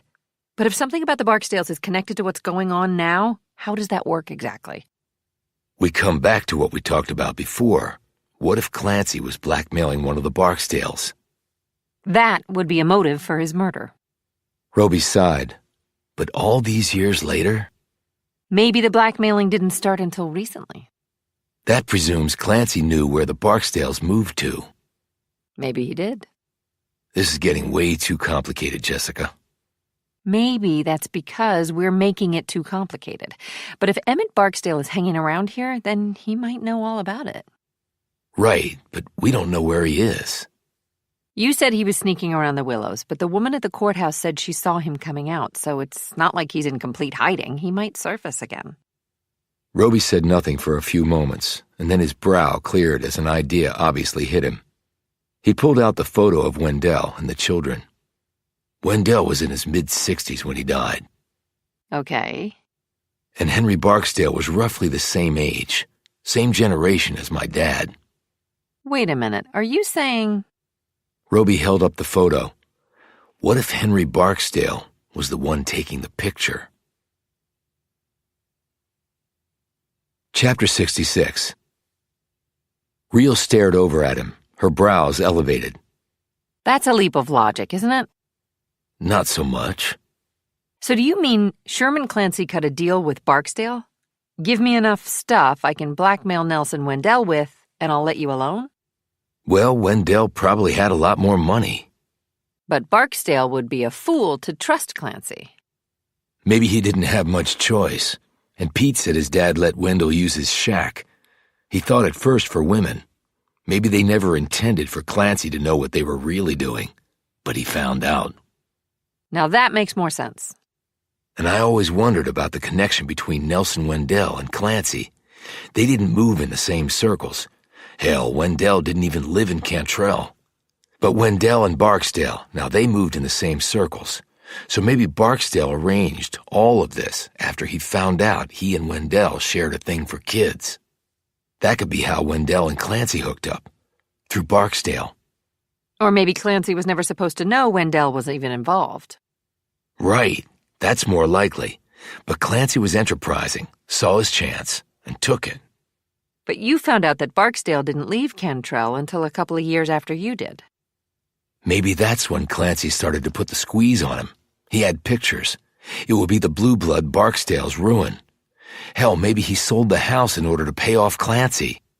This is something we need to find out for sure. Roby pulled out his phone. Well, we know a place that's good at gathering information. Blue Man answered his phone on the second ring. Roby patiently explained the situation and asked for what he needed. Roby could hear the man jotting down no doubt meticulous notes. When he was finished, Blue Man said, "Interesting theory. I hope you can confirm it is more than a theory. I'll get right on it. And thanks for sending Jessica down here. I wouldn't be talking to you if she hadn't been around to save my butt. I like to plan for all contingencies. And Roby? Yes. I can understand why you're doing this, even if I don't agree with it." "Thank you for that," replied a surprised Roby. "My relationship with my father was something less than ideal, too." He clicked off. Roby looked at Real as he put his phone away. "He's on the case, but we can't rely just on that. We need to work the angles we can, too." Starting with? Sherman Clancy's first wife. She was in court when my father was arraigned. Do you know where she lives? No, but I'm sure we can find out. Even if she knows something, do you really expect her to admit it to us? Like you said before, it's all in how you ask, Jess. Cassandra Clancy had never remarried. She lived about 20 miles from Cantrell. As Roby and Real drove up the cobblestone drive and pulled to a stop in front of the large, well-appointed two-story home with a BMW sedan parked out front, Real said, "Looks like she got her pound of flesh from her husband in the divorce." "Hopefully she managed her cash better than her ex did."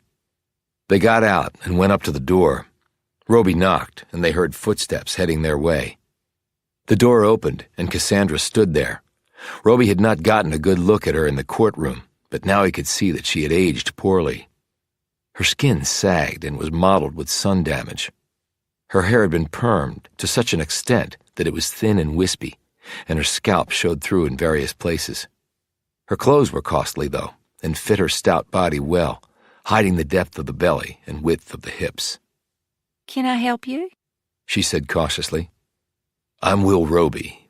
This is my friend, Jessica Real." Cassandra looked from one to the other before settling her gaze back on him. "Damn, Will, you've changed, honey. Didn't recognize you. Not that we knew each other all that well way back when."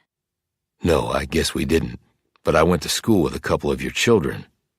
"I remember now. I saw you in the courtroom. Didn't put two and two together." "It's been a long time." "Well, if your daddy killed Sherm, I owe him my thanks." "I take it you didn't get on with your ex-husband." "I hated his guts. He dumped me for a floozy." "I'm sorry to hear that," "So was I." she said sharply. "I saw you sitting with the floozy in the courtroom." Cassandra took a pack of cigarettes from her pocket, tapped one out, struck a match, and lighted up. "Time heals wounds. You two want to come in?" They followed her inside, and Roby noted the luxurious appointments throughout the rooms they passed. She led them out onto the back patio, accessed through French doors. The grounds were fenced in, and there was a large tiered fountain, professional landscaping, and wrought iron benches parked in various places. Roby looked around. "Well, I'm glad to see you did okay financially." She grimaced. "I should have gotten more, but old Sherm, while a total shit, was cunning as a gator on the hunt. He hid assets. He was worth 10 times what he said he was when he filed the divorce papers. But I did okay, and I managed my money well. I'll never have to work again, and who knows, since that son of a bitch died without a will, I might get a few more bucks from his estate." She pointed to a full pitcher and some glasses set on a wooden console. "Y'all want some sweet tea?" Knowing that it might put him into a diabetic coma, Roby declined. So did Real. Cassandra rose, poured herself a glass with plenty of ice, and sat back down. She took a long sip, smacking her lips. Nothing better on earth. I'm sure, said Roby. So the money had come from the sale of the mineral rights on the farm you both owned. She tapped ash into an ashtray and eyed him suspiciously. Look, what the hell is all this about? Just following up leads with my dad's case. I see. I didn't know your daddy all that well, but I never heard anyone say a word against him. Good man. I was sorry to hear about all the trouble he's in now. Do you think he could have killed your ex? I don't know. I can tell you I wanted to kill Sherm many times, just never had the guts to do it. She paused. He was proud of you. I know that. Who? Your husband? No, your daddy. How do you know that? Many's the time I sat on the bleachers next to him at the games, that's how. This was before I got divorced, of course. 2 of my boys played for Cantrell. They were ahead of you in school by a few years, but I still went to all the home games, even after they graduated. Anyway, your daddy would cheer like mad, telling everybody around him what a tough son of a gun you were. Thought the man would pop with pride. He never said anything to me. Well, some men are like that. I don't think Sherm ever complimented his boys either. Probably afraid it would make 'em soft if they thought they'd get praised for everything. So the idiot never said a kind word to 'em. I guess some men are wired that way, said Roby quietly, drawing a sharp glance from Real. Cassandra smiled and pointed a finger at him. Now, you quarterbacked the Panthers to the state championship. Only good thing that ever happened in Cantrell, far as I'm concerned. Thanks. He paused and pondered how best to say it. I remember your farm. It was a big one. I remember that farm, too. She replied. And none of those memories are fond ones. We never made a dime growing crops. Worked our asses off for peanuts. But then the mineral rights were sold, and Sherm parlayed that into business ties with the casino folks. And then the cash flow picked up nicely. And then you divorced. All pretty fast, actually. Just over a few years. She looked at him suspiciously again. You seem to know a whole lot about our business. I like to know things.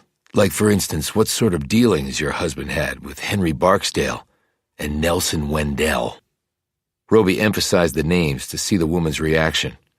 Her complexion changed. Nelson Wendell? The oil man? How would we know him? The lie was not very good, thought Roby.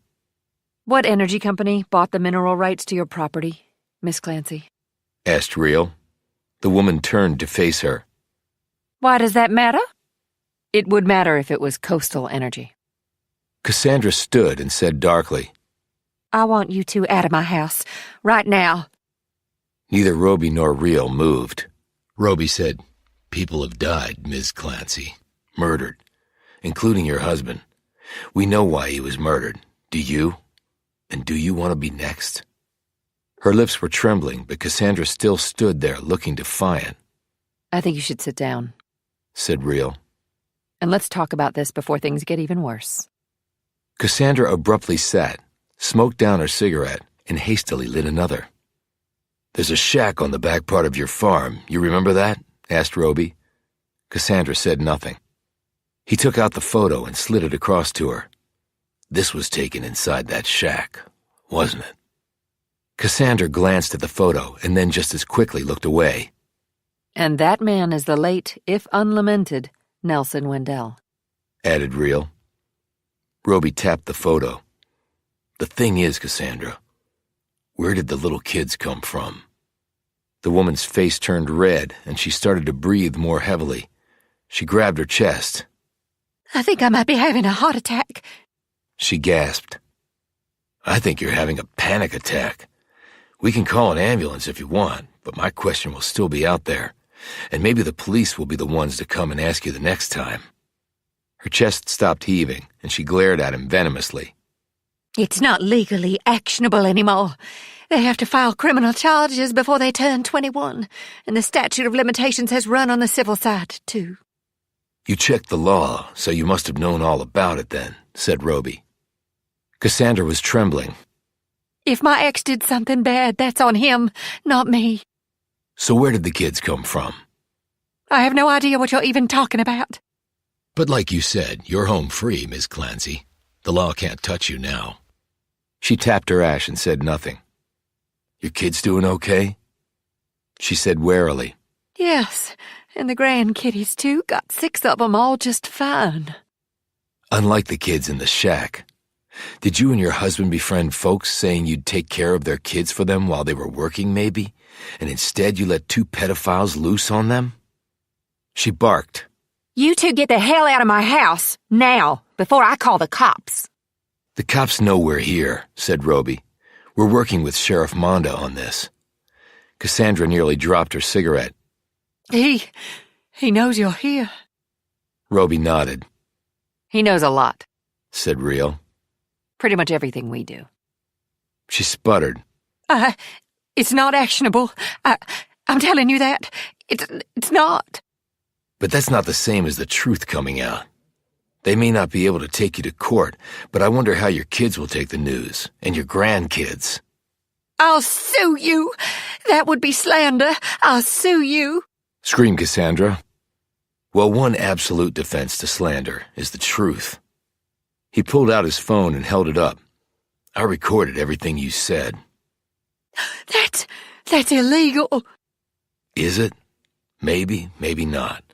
I don't think it'll matter to your family. You might want to think about moving to another country and assuming a new identity, said Real. Because your life as you know it is over. I don't think folks around here would like a pedophile's helper. Real looked around at the fine property. I hope it was worth it, she added. Cassandra slumped back in her chair. Look, can we come to some sort of understanding? Like what? Asked Roby. I tell you what I know, and you forget I'm part of this at all. Let's hear what you have to say. But... Let's hear what you have to say, said Roby more firmly. Cassandra finally nodded and sat forward, stubbing out her cigarette. She drew a few long breaths and began. See, the thing was we had seasonal workers coming through, she said, her voice trembling a bit. They came through every year, usually from Mexico or Central America, and some of them were black folks, itinerant workers trying to get by. But no white kids then, said Roby. No, none that I can remember. They worked the fields all day when we were harvesting. Most had kids, little kids. Me and my daughter would watch them and even do a little schooling with them. That was all. I swear to God. Okay. When did things start to change? Asked Roby. Sherm came to me one day and said he'd had a visitor. Apparently Henry Boxdale got wind of the little kids we kept in the shack on the edge of our property. He had a friend, he said, who would pay well if we... If you left him alone with the kids for a while each day? Said Real. She nodded. When was this? Asked Roby. Hell, I can't recall exactly. Probably 25 years ago. Did your daughters know? Absolutely not, snapped Cassandra. She's a good person. She would never have... She drew another long breath. She never would have been part of that, so I just had her head up to the house when the man was coming by. But you obviously had no problem with it, said Roby quietly. Tears started to spill out of the woman's eyes. I did have a problem with it, but I talked myself into believing it was really doing no harm. And those kids were so little, and most of them didn't even speak English. And the money, my God, the money was... Just too good? It made you forget about what was happening to the kids? Said Roby. You can judge me, said Cassandra spitefully. She added in a more resigned tone. And Lord knows God will one day. But I didn't know those kids. They were just part of these families coming through, and they didn't take good care of their kids, neither. Let me tell you, But when they were with me, they were fed and cleaned and taught some and molested. Real finished for her. Cassandra wiped her eyes on the sleeve of her blouse. "Did you see both Henry Barksdale and Nelson Wendell at the shack?" asked Roby. Once. As a rule, they didn't come till I was gone. Sherm and them had it all worked out. Fewer people knew about it, the better. And to tell the truth, I didn't want to know. But I left late one day, and they got there a bit early. They didn't see me, but I saw them. And the kids? Asked Real. Cassandra looked at her. I swear to God they didn't seem no worse for it. They were so young and all. Whatever they did to 'em. I don't think it messed 'em up. Probably didn't even know what was happening. And their parents never said anything, so I guess the kids never even told 'em. So I think they're okay, right? Real said fiercely. No child walks away from being molested without being damaged. No, I guess not. Admitted Cassandra, sniffling a bit while Real looked at her in unconcealed disgust. Okay, Sherm was getting well paid for his services. So when did he start blackmailing Wendell? Asked Roby quietly. That came later, a few years or so after this whole thing started. He didn't tell me he was going to do it, but I called him out on it after he told me he was buying our farm. Coastal Energy? Said Roby. Yes. Hell, we never had oil or gas on our land, I knew that. And nobody had come out there to check for it, so why was some big oil company writing us a huge check for our farm? I mean, millions and millions of dollars. Well, I knew why. Nelson Wendell. So you were rich now, too? Yes, and Sherm had big plans. About 20 years ago, we moved into a nice house outside of Cantrell. Then he got in on the ground floor with the casino folks at the Rebel Yell. He made a lot more money there. I was surprised at how smart he was at business, to tell the truth. Things were going good. Her voice rose. Till the son of a bitch came home one night less than a year later and basically told me I was being replaced by a floozy he'd been shacking up with behind my back and who was pregnant with that pissant Pete.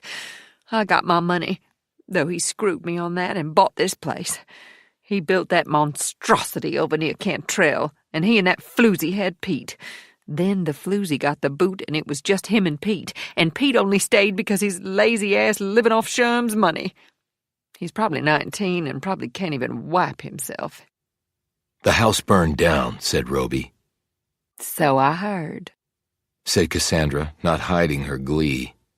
I guess what Sherm did came back to bite him in the ass. And the Barksdales, said Roby. They sold the Willows and slunk out of town. Why? I don't know why. I just know that Henry was the go-between with Sherm and Wendell. And he was a pedophile, too, of course, and Sherm knew that, noted Roby. No, he wasn't. What? Asked Roby sharply. I know he sometimes came to the shack where the kids were, but from what Sherm told me, he wasn't into the kids, never touched them. That was just Wendell. But why be part of it at all, then? Asked Real. If he wasn't into kids. That's easy. It was for the money, too. Sherm told me Barksdale had bet on something big, and it went south. He was broke. Going to lose the Willows and everything else. He needed the cash bad, and Wendell had more than enough for everybody. So Wendell was paying him to arrange things with the kids? Yes. Do you think Sherm might have been blackmailing Henry Barksdale as well? Asked Roby. And maybe that's why he left Cantrell so abruptly? She shook her head. Sherm was an asshole, but as crazy as it sounds, he was a man of his word. Sherm would have gotten zip if not for Henry Barksdale's bringing him in on this. Sherm never forgot that. He told me that more than once. He wouldn't have done nothing to hurt Barksdale. So if they were getting paid, why start blackmailing Nelson Wendell and make him buy the farm for an exorbitant price? Asked Real. Hell, that's an easy one. Sherm was greedy as they come. And yeah, we were getting paid, but Sherm wanted more, a lot more. He had plans, and he needed big money. So he got pictures of Wendell and the kids, and that was his way of taking the guy to the cleaners. Sherm called Wendell his golden goose. I bet, said Real. And it seems that Henry Barksdale might have supplied the pictures to Sherm just to make sure the guy never turned his sights on him. Roby looked confused. Okay, but if Wendell refused to pay, what leverage did Sherm have? If the truth came out, so would his role in the whole thing. They could have all gone to jail. Hell, Sherm was a nobody. Nelson Wendell was rich, from a well-known family, and everyone looked up to him. Sherm had nothing to lose if the truth came out. Wendell had everything to lose, and Sherm might have been a blackmailer, but Wendell sexually abused little kids. Which do you think folks would find worse? I guess that makes sense, said Real. Cassandra said weakly, So, can we just keep this between the three of us? Roby and Real rose together. Staring down at her, Roby said, I guess only time will tell on that. Her face fell. So that's all the assurance you can give me? I'll worry myself sick. Then consider yourself lucky, retorted Roby, because everybody else has ended up dead. Chapter 67. Damn, what a piece of work, said Real as they got back into their car. I guess people can rationalize anything, commented Roby, staring up at the big house. For the right price. Real put the car in gear at the same time Roby's phone buzzed. It wasn't a call, it was an email. It's from Blue Man. He read through it twice. Well, this has taken an unexpected turn. What, did he find anything out about the Barksdales? A man named Ted Bunsen is the guardian of a patient at a state mental institution. It's about an hour's drive north of here. Who's Ted Bunsen? His real name, apparently, is Emmett Barksdale. Laura's brother? Yes. How did Blue Man score that? One of the things I asked him to do was track down the Barksdales. Well, Emmett Barksdale had an arrest record, DUI, from when he lived in Cantrell. His fingerprints were taken and recorded. Apparently, they got uploaded to some database. Blue Man had a search done, and a pair of prints belonging to one Ted Bunsen came back as a match. Mr. Bunsen had been fingerprinted for another DUI a number of years ago. And he's the guardian of a mental patient? Jane Smith. Jane Smith? Think it's an alias? Well, Ted Bunsen is, so her name might be as well. Not very imaginative, though. Jane Smith? Does he have an address for Bunsen? An old one. He no longer lives there. They're still checking on other possible ones. But if Emmett is the guardian, he may visit the person. We could get on to him from that angle. Worth an hour's drive, said Real, and they sped out of the driveway. The facility was old and foreboding in appearance. The brick facade was water-stained, the cracked driveway was badly patched, and even the surrounding trees and grass lawns looked worn out. As they parked and got out of the car, Real said, Well, if I was mental, I don't think this place would make me feel any better. They headed to the front entrance. After speaking to the receptionist, they were handed off to the assistant administrator, a heavy-set man in his 40s, wearing a short-sleeved dress shirt, wide tie, thick glasses, and a bad attitude. He sat at his desk in his tiny office with the air of a king on his golden throne. The name tag clipped on his shirt read Dugan. In answer to their query, he said, You can't visit Ms. Smith without the requisite permission. And we could get that from her guardian, Ted Bunsen, said Roby. Dugan looked at him without answering. He held a clipboard like he was about to fling it at their heads. Or for one of her doctors, suggested Roby. Do you have that permission? Asked a scowling Dugan. No. Then I don't know why we're having this conversation. Now, if you'll excuse me, I have a lot of work to do. Is there any other way to see her? Asked Real. Oh, sure. A court order. You got one of those in your pocket? He added snidely. Well, we can arrange that, said Roby, pulling out his phone and heading over to a corner of the room where he could talk in private. Dugan looked startled by this and gazed up accusingly at Real. Are you cops? You didn't show ID. You're supposed to. Actually, we're more than cops, said Real. What does that mean? Said Dugan warily. Reel took out the perfectly valid credentials she used in the States, which showed her to be a member of an instantly recognizable federal agency. Dugan dropped the clipboard. You're... Right. She said in a clipped tone. But what are you doing here? What's your first name? Doug? Okay, Doug. We're here running down a lead that led us to Jane Smith. She might be connected to some very grisly murders that have been going on in your fine state, and that might point to a foreign element being present. Foreign element? Said Dugan confusedly. What's that mean exactly? Another name for them would be terrorists. Dugan's jaw went slack. What? In Mississippi? Are you shitting me? She shook her head. No shit, Doug. He dropped his voice to a conspiratorial level. Look, are we talking Arabs or what?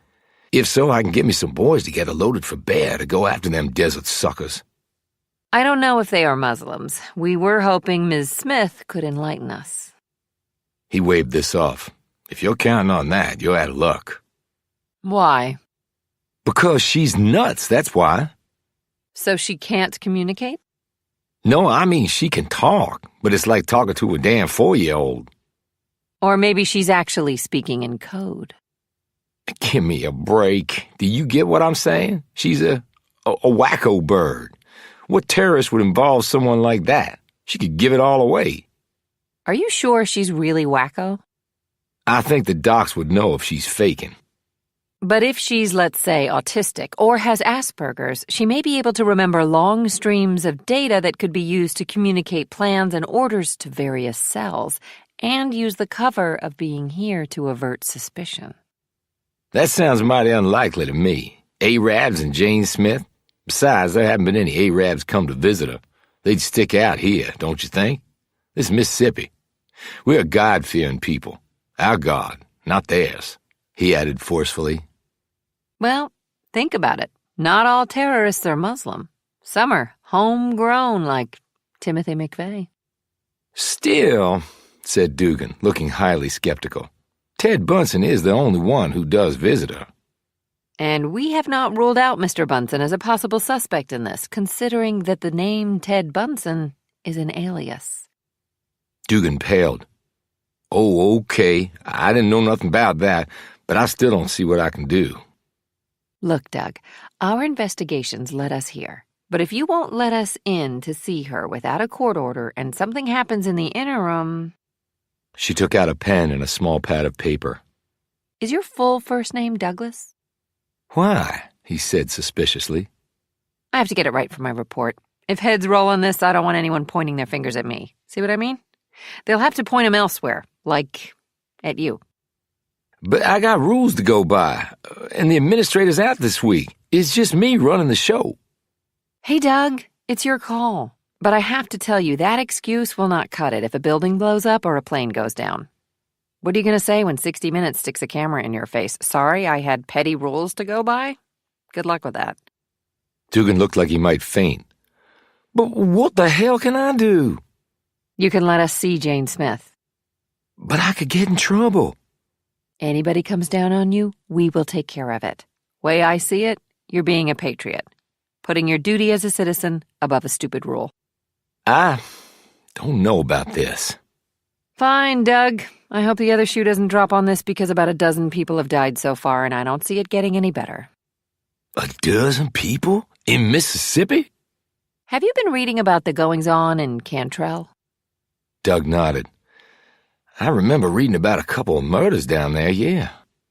Well, the body count has gone way up, but they're keeping it under wraps. Don't want to panic the public. Shit, you think this is connected to all that? Only reason we're here, Doug. Don't know about you, but I don't have that much time to waste. We are trying to keep America safe from its enemies. Sure, of course. I get that. So can we count on you to help us on this? I don't want to have to make a phone call and bring in more firepower on this. You won't be a happy camper if I do. Dugan set his clipboard down and wiped a bead of sweat off his forehead. No, look, that won't be necessary. She clapped him on the shoulder. I knew you'd come through for us. I can always tell a straight-up guy. Dugan smiled. Hey, if this turns out to be part of some plot, will I get like a medal or something? I don't see why not. He beamed. Hot damn, wait till I tell my girlfriend. So, what do we need to get this going? He handed her 2 visitors' badges. These, and I'll take you down there myself. Roby came back over. What's going on? Doug has seen the light. He's helping us prevent a potential terrorist situation. Right. Good. Thanks, Doug. No problem, sir. Doug gave him a little salute. As they walked down the hall, Roby said, How often does Bunsen come by? At least weekly, sometimes more often. How old is Jane Smith? Asked Real. File says 40. How long has she been here? 2 years. He stopped in front of a door and took out a key from his pocket. What's wrong with her? Asked Roby. Like I told your partner, she's just a wacko. But is there a technical term in her file? He said. Oh, right. She's a schizophrenic, if memory serves. But I'll check her file. Do you have an address for Bunsen? I could check on that, too. How long do you think you'll be in there? Roby put his hand on the doorknob. As long as it takes. Chapter 68. The walls were a pale gray. The floor, not overly clean linoleum, was peeling up. A window looked out onto the back of the property. The bed was against one wall. A nightstand was next to the bed. A chair was next to it. There was a door leading off the bedroom, presumably to a bathroom. A small freestanding cabinet acted as a closet. That was it. The entire space was about 12 feet square, Roby figured. Not much bigger than a prison cell. And that was really what she was here, a prisoner. Jane Smith was sitting in the chair. She had on a dull yellow hospital gown, her feet encased in grungy white slippers. Her hair was dark and cut quite short, which accentuated the sharp angles of her face. Roby closed the door behind them, and they drew closer to the woman, who had yet to even acknowledge their presence. Roby studied her face and then suddenly put one hand against the wall. Real said, Are you okay? Roby shook his head. I don't know. There's something about... He drew closer still to the woman. She finally looked up and saw him. Her eyes widened and then shrank. She looked back down at her hands, which were twisting and turning in her lap, like she was attempting to solve a Rubik's Cube without the cube. She started giggling and then chirping and clucking, then stopping abruptly before starting up again. Roby squatted down in front of her. Miss Smith? She didn't acknowledge him, just kept moving her hands and making noises. He ran his gaze over her again. Laura? She glanced up at him when he said the name. Roby heard Real behind him catch a quick breath. He turned and looked at her. Laura Barksdale? Real said. Is that really her? Roby turned back. I don't know. She looks like her. Real drew closer. You can't lock somebody up in here, Roby, under a false name. Really? So you think Jane Smith is her real name? He said impatiently. Do you have the picture? Roby took it from his pocket and handed it to her. Real looked at it and then compared the image to the woman in front of her. There is a definite resemblance. The jaw, eyes, hair. But something is off. It's like somebody took Laura's picture, smeared it, and got this person. She looks shorter than Laura, Roby estimated, though the woman hadn't stood. Laura was about 5'6", though she might have shrunk some in here, and she's a lot thinner. She's all hunched over. Probably sits like that all day. That would make anyone look smaller, and she probably gets no exercise in here. Clearly frustrated, Roby said, But it's been over 20 years. I can't be sure if it's her or not. But how does Laura Barksdale end up in here under a false name with her brother as her guardian and who's also using an alias? I have no idea. Were there problems in the family? Roby stood and faced her. Laura was usually positive, always putting on a brave face. Meaning there was trouble at home. She never talked about it, but it always seemed to me that she really wasn't happy. Living up to the Barksdale name was not easy. But now that we know what her dad was involved in, maybe the answer lies there, at least partly. Maybe she found out and that's why she wanted to run away with you. If so, why didn't she? Roby shot back. Maybe she couldn't, Roby. I saw her at the house that night. She looked fine. She wasn't a prisoner. And I wrote her, too. Left phone messages. Never got an answer. You're a boy. They turned to see Jane looking at them. She pointed at Roby, smiled shyly, and said, You're a boy. She pointed at Real.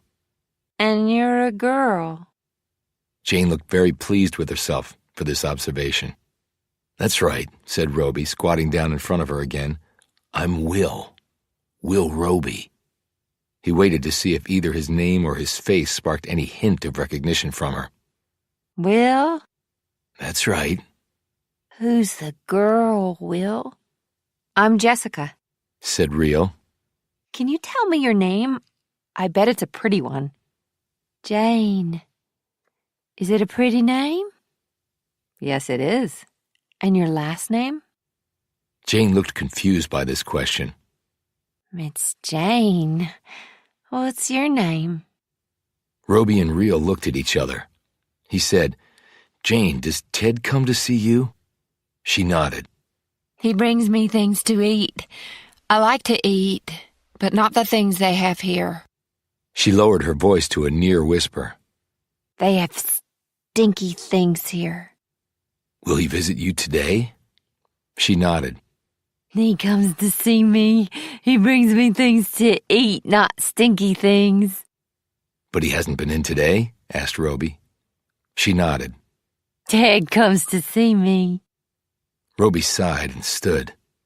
What things do you like to eat, Jane? She said immediately. Hamburgers and French fries. They're not stinky. Ted brings me hamburgers and French fries because they're not stinky.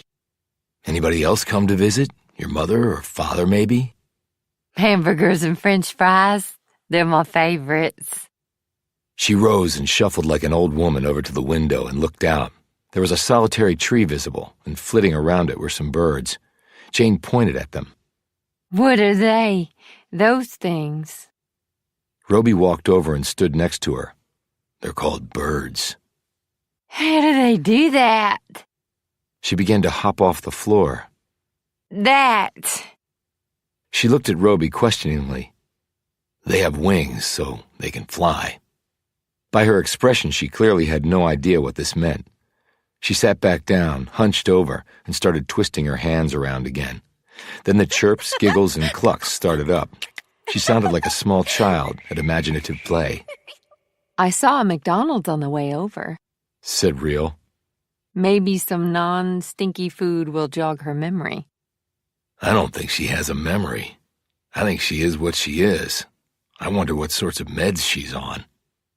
Maybe Dougie can enlighten us. Dugan read off the names of 3 different drugs from Jane's file when they asked him a few minutes later. Those are all antipsychotics, said Real. That's right. How'd you know? What's her condition? Asked Roby. I was right. The file said schizophrenia and bipolar. She talked to us. She was obviously not all there, but she seemed relatively calm. Then this is a good day for her, and you haven't seen her off her meds. That happened a couple times because of screw-ups here. I thought she was going to kill herself. Screaming and banging her head against the wall, saying people were trying to eat her, scared the crap out of everybody. So she is definitely not normal. Even on her meds, she can't take care of herself. She'd burn the house down thinking she was roasting a marshmallow. Was she committed here or was it voluntary? Committed. Who initiated the proceedings? I don't have that information. You'll have to talk to somebody else if you want anything more. Has Bunsen been in to see her today? Asked Roby. Nope. You get his address? Dugan handed him a slip of paper. It's about 30 minutes west of here. What can you tell us about him? Nice guy. He brings Jane food and stuff. We chit-chat a bit. Nothing important. He ever talk about his family? About Jane? What happened to her? No, nothing like that. So what's the connection between the two of them? Family? Don't know. None of my business. He's her guardian, that's all that matters to us. We have the papers all in order. Does Jane like Big Macs? Asked Real. Couple miles away. You passed it on the way here. That's where Bunsen goes, Dugan added. Thanks. Don't forget my medal, Dugan called after them. They drove to the McDonald's and bought a Big Mac, large fries, and a Coke, and brought them back to Jane. She carefully unwrapped the burger and ate very slowly and delicately, taking the time to lick all the special sauce off her fingers. She ate her fries one by one, looking at each fry for a few seconds as though wondering what it was before popping it into her mouth and chewing slowly and methodically. She drank her Coke in short, hesitant sips. When she let out a loud burp, she looked very embarrassed. That was bad, she said pitifully. I'm not supposed to do that. It happens, said Real. Who are you? Jane asked, looking at her curiously. Do you want some of my hamburger? You're a girl. They later walked to their car. Real said, You really think that might be your Juliet? I don't know. And even if we run her prints, I doubt she's in a database. Schizophrenia can happen to anyone at any time. It happens to teenagers. In fact, a lot of cases are diagnosed between 18 and 21. But if that is Laura, and she's 40, and she was committed only 2 years ago, that means she was diagnosed in her late 30s. No, she came here 2 years ago. She could have been in another facility before this. Or she could have been in someone's home, and she became too much to handle, so they committed her. We have no way of knowing how long she's been like this without taking a deep dive into her personal and medical history. Damn, could she change that much, though? Asked Roby. Like you said, it's been 22 years. You've been away from her longer than you knew her. People can become unrecognizable, Roby, especially someone with her condition. I guess. But let's look at this logically. If she was committed, there had to be a court hearing. So how could they commit Laura Barksdale as Jane Smith? It's inconceivable. Unless she was brought to the court as Jane Smith with accompanying documentation. But with what purpose? To cut her out of the will? It doesn't seem like Henry Barksdale was exactly rolling in dough, and she obviously isn't all there. She should be in a place like this under a doctor's care and with medications. She clearly can't be on her own. But it doesn't explain what happened to her. Unless, like you said, she became schizophrenic. The thing is, when that happens, and depending on the severity, the person can sometimes manage it with meds and lead a relatively normal life. Every situation is different, of course, but if Jane's on 3 very powerful antipsychotic meds and she still has the mental capacity of a 4-year-old, something else is going on. Like maybe she suffered irreversible brain damage? Yes. But how? An injury? They got in the car and Real started it up. Well, maybe Ted/Emmett can provide some much-needed answers. Chapter 69.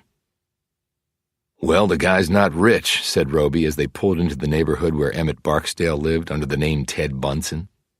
The homes and yards were in good condition, but the houses were modest and old. So there goes any theory of skullduggery and a will. They pulled into the driveway of Barksdale's house. There was a Toyota Camry parked there that was a good 10 years old. The yard was small but well-maintained, and a few potted plants were on the front porch, though the flowers in them drooped in the heat. They got out of the car and approached the house. Roby looked to his left and saw a woman out watering some flowers in a planting bed.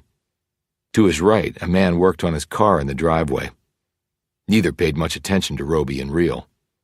Roby knocked on the front door and waited. They heard nothing from inside. He knocked again. Once more, nothing. Think he has more than one car? I don't know. The carport's a single. Are you looking for Ted? They glanced over to see the woman watering her flowers staring at them, the hose still in her hand. We are, said Real. Do you know if he's home? Well, he should be. He only has the one car. Have you seen him recently? The woman paused to think. Maybe 2 or 3 days ago. My memory's not as good as it was. Maybe he went somewhere with his family? Suggested Real. Oh, he has no family, no wife, no kids. You know him well, said Roby.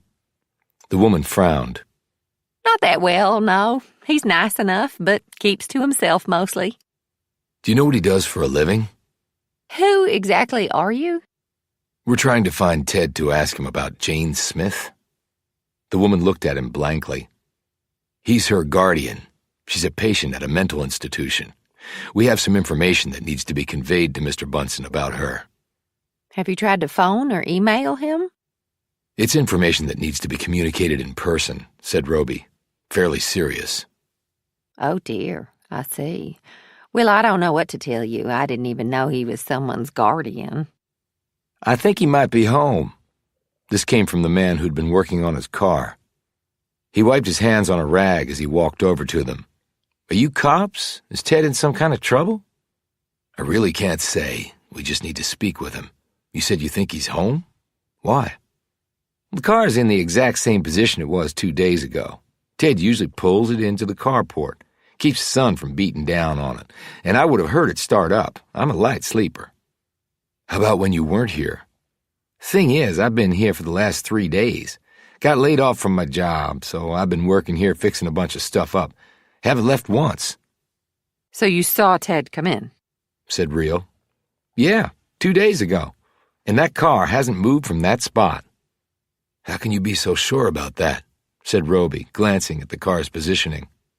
I'm a mechanic. I notice stuff about cars. You see the left rear tire? It's a retread. Has those yellow marks on the sidewall? Well, you see that yellow arrow? It's pointing straight down. It was pointing straight down when he drove in and stopped.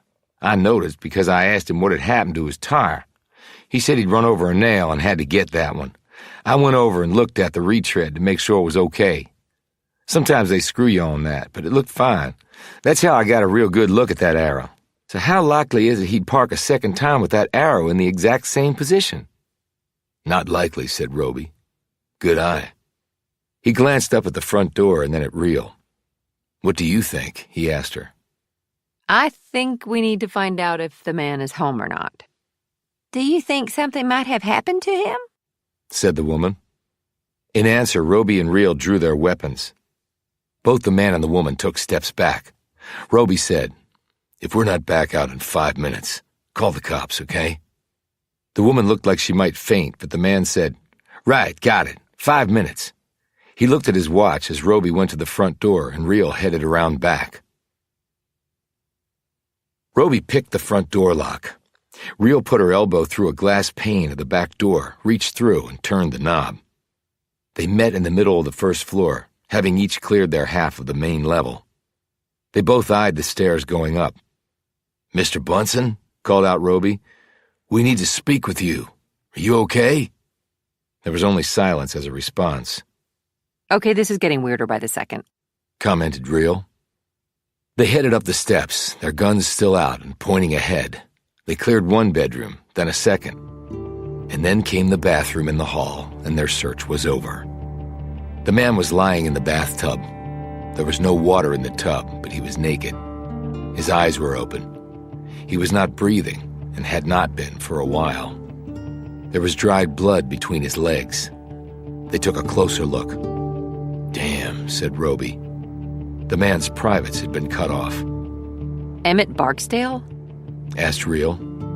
Sure looks like him. It also looks like the guy I saw in the bushes at the Willows. I don't see any obvious wounds other than someone turning him into a eunuch. I doubt he bled out from that. Roby drew closer and touched the dead man's arm. He's not in rigor. If it came and went, we're talking at least 24 hours. Real pulled out her phone and punched in 911. With a resigned sigh, she said, The Mississippi cops are really getting to know us. Chapter 70. Real had also called Taggart, and she showed up an hour after the local police did. It had taken Roby and Real a long time to explain things to the locals, but when Taggart arrived, she pitched in, and it seemed unlikely that either Roby or Real would be arrested for breaking into the place. The local detective, Clyde Driscoll, was young and obviously nervous. He had mentioned to Taggart, in a voice loud enough for Roby and Real to overhear, that this was his very first homicide after 5 years as a beat cop. Taggart suggested that she could assist, and then recommended that Roby and Real could as well. The result was that, while the coroner was examining the body, the four of them made a very thorough search of the crime scene and the house. Barksdale's bed had been slept in, and his pajamas were on the floor next to the bed. "So maybe the killer disrobed him here," Driscoll had suggested. "There's no blood on the pajamas." They had found financial records in the name of Ted Bunsen that indicated Barksdale made his living through investments. He wasn't wealthy, but he did make enough to live modestly. There were bills for the care of a Jane Smith, and they were fairly substantial. Maybe that's why he lives so modestly, said Rio. I remember Emmett from his time in Cantrell, said Taggart. And though it's been a long time, I could pretty much swear that was him. Roby nodded, though he hasn't aged well. Well, being dead doesn't help one's looks, retorted Taggart. They had told Taggart about meeting Jane Smith at the institution. You really think she could be Laura Barksdale? Let's put it this way. I can't say for sure that she's not. They found only one item from Emmett's past life in Cantrell as a member of the prestigious Barksdale clan. The photo was on a table in the bedroom. It presumably would have shown the 4 Barksdale family members. Only Laura and Henry Barksdale's images had been cut out. Okay, said Roby. 2 members deleted and 2 members left. Father and daughter gone. Mother and son left. And that symbolizes what? Asked Taggart, who was staring closely at the photo and the 2 dark holes where the images had once been. Maybe Laura in a state mental institution and Father Henry out there somewhere, said Roby. You think Henry came here and killed his only son? Said Taggart in disbelief. Roby said, I don't know. It's one possibility. But to cut off his penis? There were also numerous Bibles in the house and writings associated with religious studies, which showed Emmett Barksdale to be a very devout man. They also discovered he was a youth minister at the local Baptist church. I don't remember Emmett being that religious, said Roby. Neither do I, said Taggart. He was mostly a party animal who did what he wanted and to whoever he wanted. He even tried it with me once when he was drunk. Roby looked at her, surprised. What happened? His nose took a long time to heal. Well, sometimes people find religion later in life, said Rio. To atone for a past misdeed. Driscoll had one of his techs dust the frame for prints, and then the tech took the photo out of the frame and did the same. The tech said, What's this? He had turned the photo around. There was writing on the back. It looked relatively recent. Taggart read out each word and number. L18 Calvin ROH. The tech looked at the others, bewildered. What the hell does that mean? A code, maybe? Said Reel uncertainly. Driscoll nodded. We have a guy who's good with that. I'll get this to him. He put the photo in an evidence bag and sealed it. What we didn't find was interesting, said Reel. What we didn't find? Asked Driscoll curiously. Taggart answered. No smartphone and no computer. Most people have both. Everyone has one or the other. The killer could have taken them, suggested Reel. You folks explained about the possible connection to the events down in Cantrell, said Driscoll. But who would want to murder this Barksdale person? Sherman Clancy, Janet and Sarah Chisholm, and now Emmett Barksdale, if he was indeed murdered. They could all be connected, said Reel. We just have no idea how. The coroner, a petite woman in her 40s with short auburn hair, came into the room. Okay, I'm going to need to take the body back and open him up, but my prelim is that the cause of death was poisoning. Poisoned? Said Taggart. With what? I won't know until I do the tox screens, but there are no fatal wounds on his body, at least that I can find now. However, I found some blood-stained froth inside his mouth. I hit the top of his trachea with my light and found some more froth. That would point to a poison like cyanide. If it's cyanide, how long would it take for him to die? Asked Taggart. If it was pure acid, 10 minutes or so. Potassium or sodium cyanide, a half hour. It's nasty stuff. Fatal in small doses, and it doesn't take long. The coroner smiled grimly. Someone is an Agatha Christie fan, because that was one of her favorite ways of doing someone in. The screens will take a while to get back, but I'll let you know as soon as I've finished the autopsy. Cyanide leaves telltale signs in the body. I'm going to start the autopsy as soon as I get him back. I'll have preliminary results in a few hours. And what about what was cut off him? Asked Driscoll uncomfortably. The coroner pursed her lips. More likely chopped off. There was a small indentation in the tub where whatever was used, maybe a hatchet, struck the tub's surface. Now, I'm not a psychiatrist, but that one definitely smacks of symbolism. After she left, the others looked at each other. Taggart said, Okay, the killer slips him the poison some way. Which suggests he knew the person, said Driscoll. As soon as he said this, the young man looked both pleased and surprised that he had thought of it. Reel gave a small smile and said, Excellent point, except he was in his pajamas and his bed had been slept in. So it was more likely he was asleep when the person came in and somehow got the poison into him, added Taggart. Right, said Driscoll, looking crestfallen. Taggart continued. The poison kills him, then the person takes off his pajamas and puts him in the bathtub. It would have to be a pretty strong person. Barksdale is a big guy. It could have been 2 people, pointed out Driscoll. Reel said, That's true, but someone should have seen this person or persons come or go. The guy next door noticed that Barksdale's car hadn't moved. Then I better go talk to him, said Driscoll hurriedly. I'll go with you, said Taggart. After the 2 left, Roby and Reel sat in chairs and stared at the floor. Reel said, But for the penis being cut off, I think he was killed because he was a loose end. Right, but why kill him at all? Because of his connection to this Jane Smith? Who is she? Laura Barksdale? And if so, why is that important enough to kill all these people? If they are connected. It has to tie into what happened all those years ago. The kids in the shack, Henry Barksdale, Clancy. And maybe this Jane Smith. It would be great if we could either positively ID her as Laura or eliminate her as being Laura. And find out why Emmett was her guardian and living under an alias. Do you think Henry Barksdale is still alive? He certainly could be. He's my dad's age. Unless someone killed him, too. Or he's the one who's been killing people. What would be his motive? He had a deal with Clancy that if it came out could mean the ruin of maybe the only thing he had left, his good name. So he killed Clancy. He found out Clancy might have told the Chisholm girls, or they found out about him and approached him to blackmail him. Remember Emma said Jane knew a big secret, and that she was going to meet someone about important people in town. She might have been referring to the Barksdales, though they didn't live in Cantrell anymore.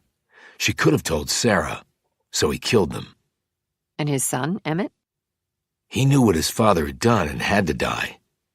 Reel said, I guess it's possible, but there are a lot of holes in that theory, including the cut-off penis. And it's not like we're trained detectives, Roby. We're about as amateur as Driscoll when it comes down to it. But we're trained to obsess about the details and see what others don't. Well, all I see right now is a whole lot of fog. And we have a killer out there who has nothing but a clear sight line. Reel looked at him and said, So, I wonder, who is going to die next? Chapter 71. Roby and Reel returned to the Willows, where they found Little Bill Falconer waiting for them on the porch. Roby said, Everything okay? Little Bill shook his head, and Roby could see his reddened eyes and puffy face. Is it your dad? Little Bill nodded and wiped his eyes. He passed on this morning. Mama found him out in the airstream. I'm really sorry, Little Bill, said Roby. Reel put a hand on the young man's shoulder. It's hard, I know. Little Bill said, He was only 41 years old. Damn young to die. Too young, agreed Roby. Funeral's gonna be on Thursday if y'all want to come. We'll be there, said Roby. Do you and your mom need anything? Little Bill shook his head. We're doing okay. I mean, we knew it was coming, but still. Yeah, said Roby quietly. Little Bill got in his old battered car and drove off. Roby watched him, the anger building. Reel looked at him. You okay? I got somewhere to go. You want me to come? No, I've got this one. 30 minutes later, Roby pulled in front of Dr. Holloway's office. He marched right past the nurse receptionist, who scrambled after him, protesting his intrusion. Holloway was in his office going over some paperwork when Roby barged in. He looked up at Roby and his nurse behind him. She said, "He doesn't have an appointment, Doctor. I tried to stop him from coming in here." Holloway said, "It's all right, Gladys. I'll see him." Roby closed the door behind him and stood in front of the doctor. Holloway eyed the sling. "How's the arm?" "You heard?" asked Roby. "About what?" "About Billy Falconer. He's dead." "Yes, I did hear. Angie Falconer phoned me." Roby looked a bit taken aback by this. "Angie called you?" "Yes, she did. I was his doctor, after all. Would you like to have a seat?" "No, I'll stand," Roby said angrily. "All right. Now you seem to have an issue with my treatment of Mr. Falconer. Is that right?" "Yes, I do." Holloway nodded. "That's why I asked for Mrs. Falconer's permission to share with you details of her husband's diagnosis and treatment. HIPAA regulations do not allow me, without that permission, to discuss these types of things with outside parties." "I know that," said Roby curtly. "But she said it was okay to talk to me about Billy's condition and treatment?" "Yes, she did. Please sit down, Mr. Roby. This might take a few minutes." Roby drew up a chair and sat. Holloway said, "I know you're from Cantrell, and thus you understand well the history of our state, which has certainly had more than its share of, shall we say, misfortune." Roby said nothing. Holloway steepled his hands. "My father, Mr. Roby, was also a doctor, and a good one. He was competent and professional, and his bedside manner was very reassuring." He paused. "If you were white, that is. Now, if you were black, he was none of those things, principally because he refused to provide medical care to those folks, and he would refer to them in the most repugnant terms you could imagine. So he was a racist. Oh, absolutely, to the extreme. Not so uncommon in men of his generation from the Deep South. He would have been 94 this year if he had lived. I was the youngest of 7 children, and the only one to follow in my father's footsteps and become a doctor. Half my siblings took after my father's views on race, and the other half marched resolutely into the 20th and 21st century. I would count myself among the latter." "Okay," said Roby impatiently, "but what about Billy?" "When Mr. Falconer came to me, I did a thorough examination, which included x-rays, sophisticated blood testing, and other analyses as part of my diagnostic protocols. I may be a small-town doctor who does a little bit of everything, but I received an excellent medical education and was even an organ transplant surgeon early on in my career. I had dealt with many cancer cases, some hopeless, others treatable, over the course of my practice. But out of an abundance of caution, I sent my findings on Mr. Falconer to a good friend and professional colleague of mine, who's the chair of the Radiation Oncology Department at Old Miss Medical Center. He's a world-renowned authority in the field. He confirmed my diagnosis of stage 4 non-small cell lung cancer that had metastasized irreversibly into other major organs, including Mr. Falconer's brain and liver, and also his bones.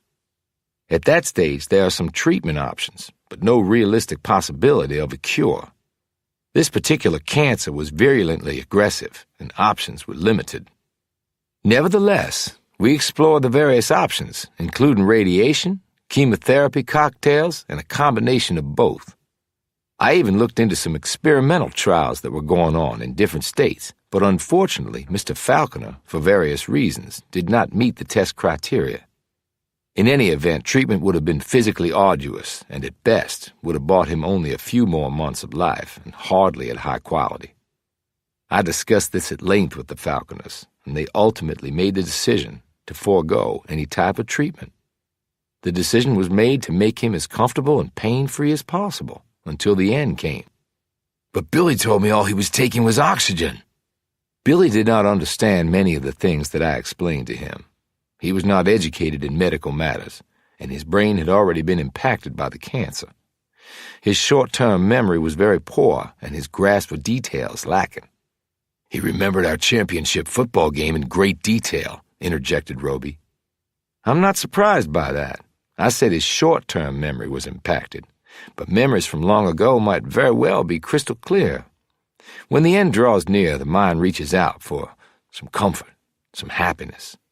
I suppose it makes it bearable." Roby nodded. "I guess it does," he said quietly. "But Angie Falconer is very capable and was very aware of all that we were doing. He received morphine and other pain-killing medications daily through a port I had placed on his forearm. He received every medication and treatment that was possible under the circumstances to ensure that his suffering was as limited as it could possibly be. Either I would travel there to administer them and also check on his condition, or she would. I instructed her precisely on how to do so. Billy's condition was constantly monitored by a portable sensor system that he wore under his clothing, and that was read every 2 hours, and I would vary his pain medications based on that. I didn't know any of this. Mr. Roby, he never suffered unduly. Everything that could be done for him was done for him. I guess just seeing him in that trailer with the oxygen tank, it just seemed that he was all alone. Angie and I implored Billy to go into hospice. He either could have done it in a facility nearby, which I had located and made arrangements for, or else home hospice would have been provided by a local agency that I knew to be very good. I had filled out all the forms, and there was government money available. It wouldn't have cost them anything, really. It was all ready to go. Only Billy didn't want to leave the Airstream, said Roby quietly. Only Billy didn't want to leave the Airstream, Holloway repeated, and who was I to question the wishes of a dying man? Roby looked at the other man, contriteness in his features. "I'm sorry, Dr. Holloway. I obviously got this completely wrong and made a complete ass out of myself." "No, you were just looking out for an old friend." "That's very kind of you," said Roby. "I'm not sure I deserve it, though. I watched my father's bigotry and hatred eventually destroy not only his marriage and his family, but ultimately himself. From a very early age, I told myself I would never be like him, and I'm not. Billy was lucky to have you as a doctor, and he's in a better place now." "I truly believe that he is. My father went to church every Sunday and pretended to understand a God who had made it his life's work to love and welcome all people. I too attend church every Sunday. I read my Bible every day. I worship a God that is truly colorblind, as we all should be. But I don't blame you for thinking what you did. Lord knows there are racists aplenty, not just in Mississippi, but everywhere. Fortunately, I am not one of them." The two men shook hands. "Thank you," said Roby. Holloway pointed at the sling. "Have you attended to that?" "Not yet. I have some unfinished business." Holloway nodded. "I'll be at the funeral." "So will I," said Roby. "So will I." Chapter 72. When Roby returned to the Willows, he found Reel on the rear porch with his father and Victoria. "Dan," Roby said, "your partner here has been filling us in. So Emmett Barksdale's dead?" Roby took a seat, glancing momentarily at Victoria before nodding at his father. "We're waiting on a positive ID, but it looks that way." Victoria said, But why? Who would have wanted to kill him? "Don't know. He was the guardian of a woman named Jane Smith. It might be connected to her." Dan said, "Guardian? What was the connection with Emmett and this Smith person?" "Again, we don't know. It all just happened. We went to see her. She's at the State Mental Institution in Lancet." What's wrong with her? asked Victoria. Schizophrenia. Replied Reel. And even with all the meds she's on, she's not really there, like talking to a young child. Victoria looked at Dan and said, I guess we should consider ourselves lucky. Even if Ty can't talk, we know his mind is fine. Dan nodded and gripped her hand. "That's right, hon. Ty's gonna be just fine." So who will care for her now? Asked Victoria. "Well, that's up in the air. Unless she has relatives, I guess she'll become a ward of the state. She certainly can't live on her own." "But do you think this is connected to what's been happening in Cantrell?" asked Dan. "Yes, I think it is," answered Roby. "Only I can't tell you how." Yet. Amended Reel. We're working on it. "Where's Ty?" asked Roby. With Priscilla. Said Victoria. Roby's phone buzzed. It was Taggart. He listened to what she said, clicked off, and rose. Then he looked at Real. "We need to go." She stood, leaving Dan and Victoria staring up at them. Is someone else dead? Said Victoria fearfully. "No, just a development." As they were walking through the foyer toward the front door, Priscilla came down the hall carrying Tyler. The boy looked like he'd just gotten up. Nap time? Said Real. Priscilla nodded. He likes his sleep, this one. He climbs in my bed here, and sometimes when we're traveling with Miss Victoria, I think he just wants warmth, like a little bear cub, and I got me lots of that. She laughed and smacked her broad hip with her free hand. Like a crock pot. Keep you stewing all night long. Tyler smiled and hugged her neck. Well, it certainly gives Victoria a break, said Real. Little kids are a handful. It does give me a break. They all turned to see Victoria standing there. I really don't know what I'd do without Priscilla. You got kids, ma'am? A smiling Priscilla asked Real. She hesitated. I did, but not anymore. I can understand that, honey, said Priscilla, her smile gone. Outside, Roby and Real got in their car. So what's up? She asked. The coroner found a mark on the back of Barksdale's neck, commensurate with a needle stick. She thinks that's how the poison was administered. What else? While the tox screens aren't back yet, when she cut him open, she found evidence of cyanide-type poisoning in the organs. That would tie in with the bloody froth she found in his mouth and upper trachea. Real nodded. So he was murdered, placed naked in a bathtub, and his penis was cut off. With a cryptic message left on the back of a photo with 2 family members ripped out. Father and daughter. Roby said, right, Henry and Laura Barksdale. And the latter might be sitting in a mental institution thinking about a Big Mac and fries. And the former, said Roby. Who the hell knows? What about Henry Barksdale's wife? It might have been a man and a woman who did this to Emmett. His own parents, maybe? I don't know. Maybe. If she's even still alive. Or if he is. And the connection to Sherman Clancy could come from what they did with those little kids. And the Chisholm girls maybe found out from Clancy, like you said. And they had to die, too. I guess that all makes sense. Preserving the Barksdale honor. Roby nodded. But if it is him, how do we find him? Or them? And stop another murder? They met with Taggart and Sheriff Monda at the police station. Taggart looked worn and depressed. Monda just looked angry, probably that something like this was happening in his town and he was pretty much powerless to stop it. Another one dead. Well, at least it wasn't in Cantrell, he said, with some relief in his voice. So, injection in the neck? Said Real. Taggart nodded. The condition of the internal organs showed that it was a really powerful compound.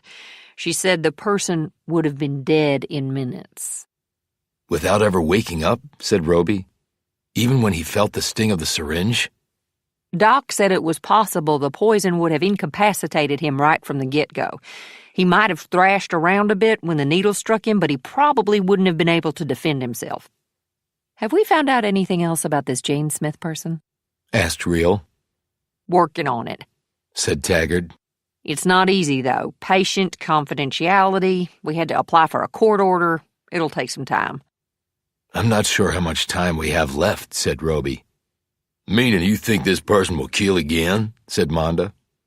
Well, he's killed 4 people already, and if the FBI is right and our murderer and his serial killer are one and the same, then the body count is actually a lot higher.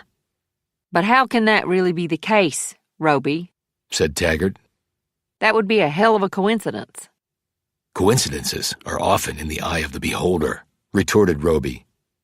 Taggart looked at him as though she had no idea what that meant. He said, the other murders were an older man and a younger woman. There was a pattern. And here we have Clancy and 2 younger women being killed. But there were probably other reasons to kill Clancy, said Real. And the Chisholm girls as well. They might have been attempting to blackmail the killer. They could well have served 2 purposes, said Roby. Fulfilling the patterns, but having other motivations to kill them. Well, whoever's doing this is seriously screwed in the head, interjected Monda. Did you find anything else in Emmett Barksdale's house that could be helpful? Asked Roby. Not really.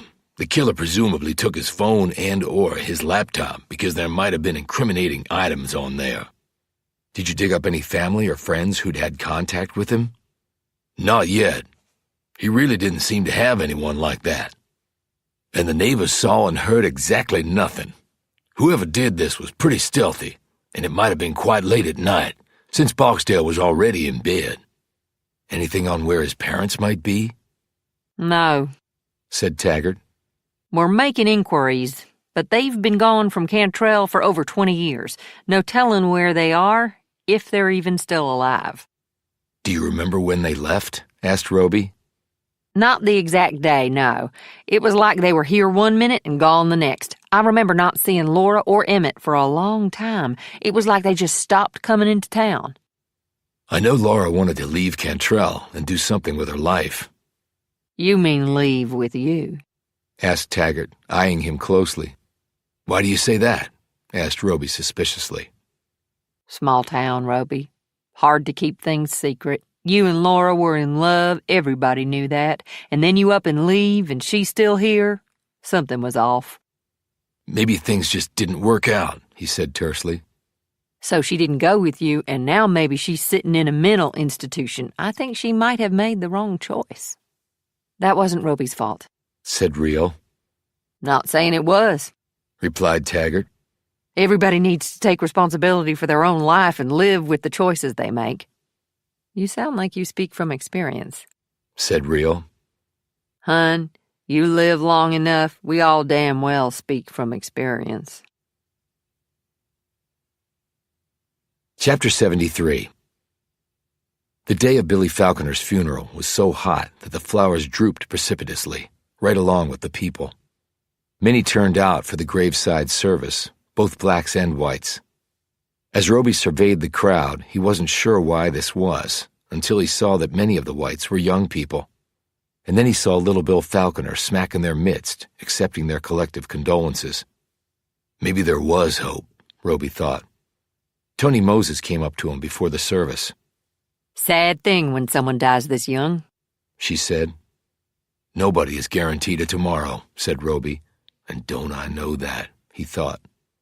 I don't see the esteemed county prosecutor, he observed. He's probably home licking his wounds. He sees the case against your daddy evaporating right before his eyes. And that means he can kiss his political career goodbye. And the winners on that score are everybody except Aubrey Davis. Roby had volunteered to be one of the pallbearers, and it was depressingly easy, even with his bad arm, to lift the coffin containing the remains of his old friend, who had once loomed so large on the gridiron. He glanced at Reel as he walked past bearing the coffin.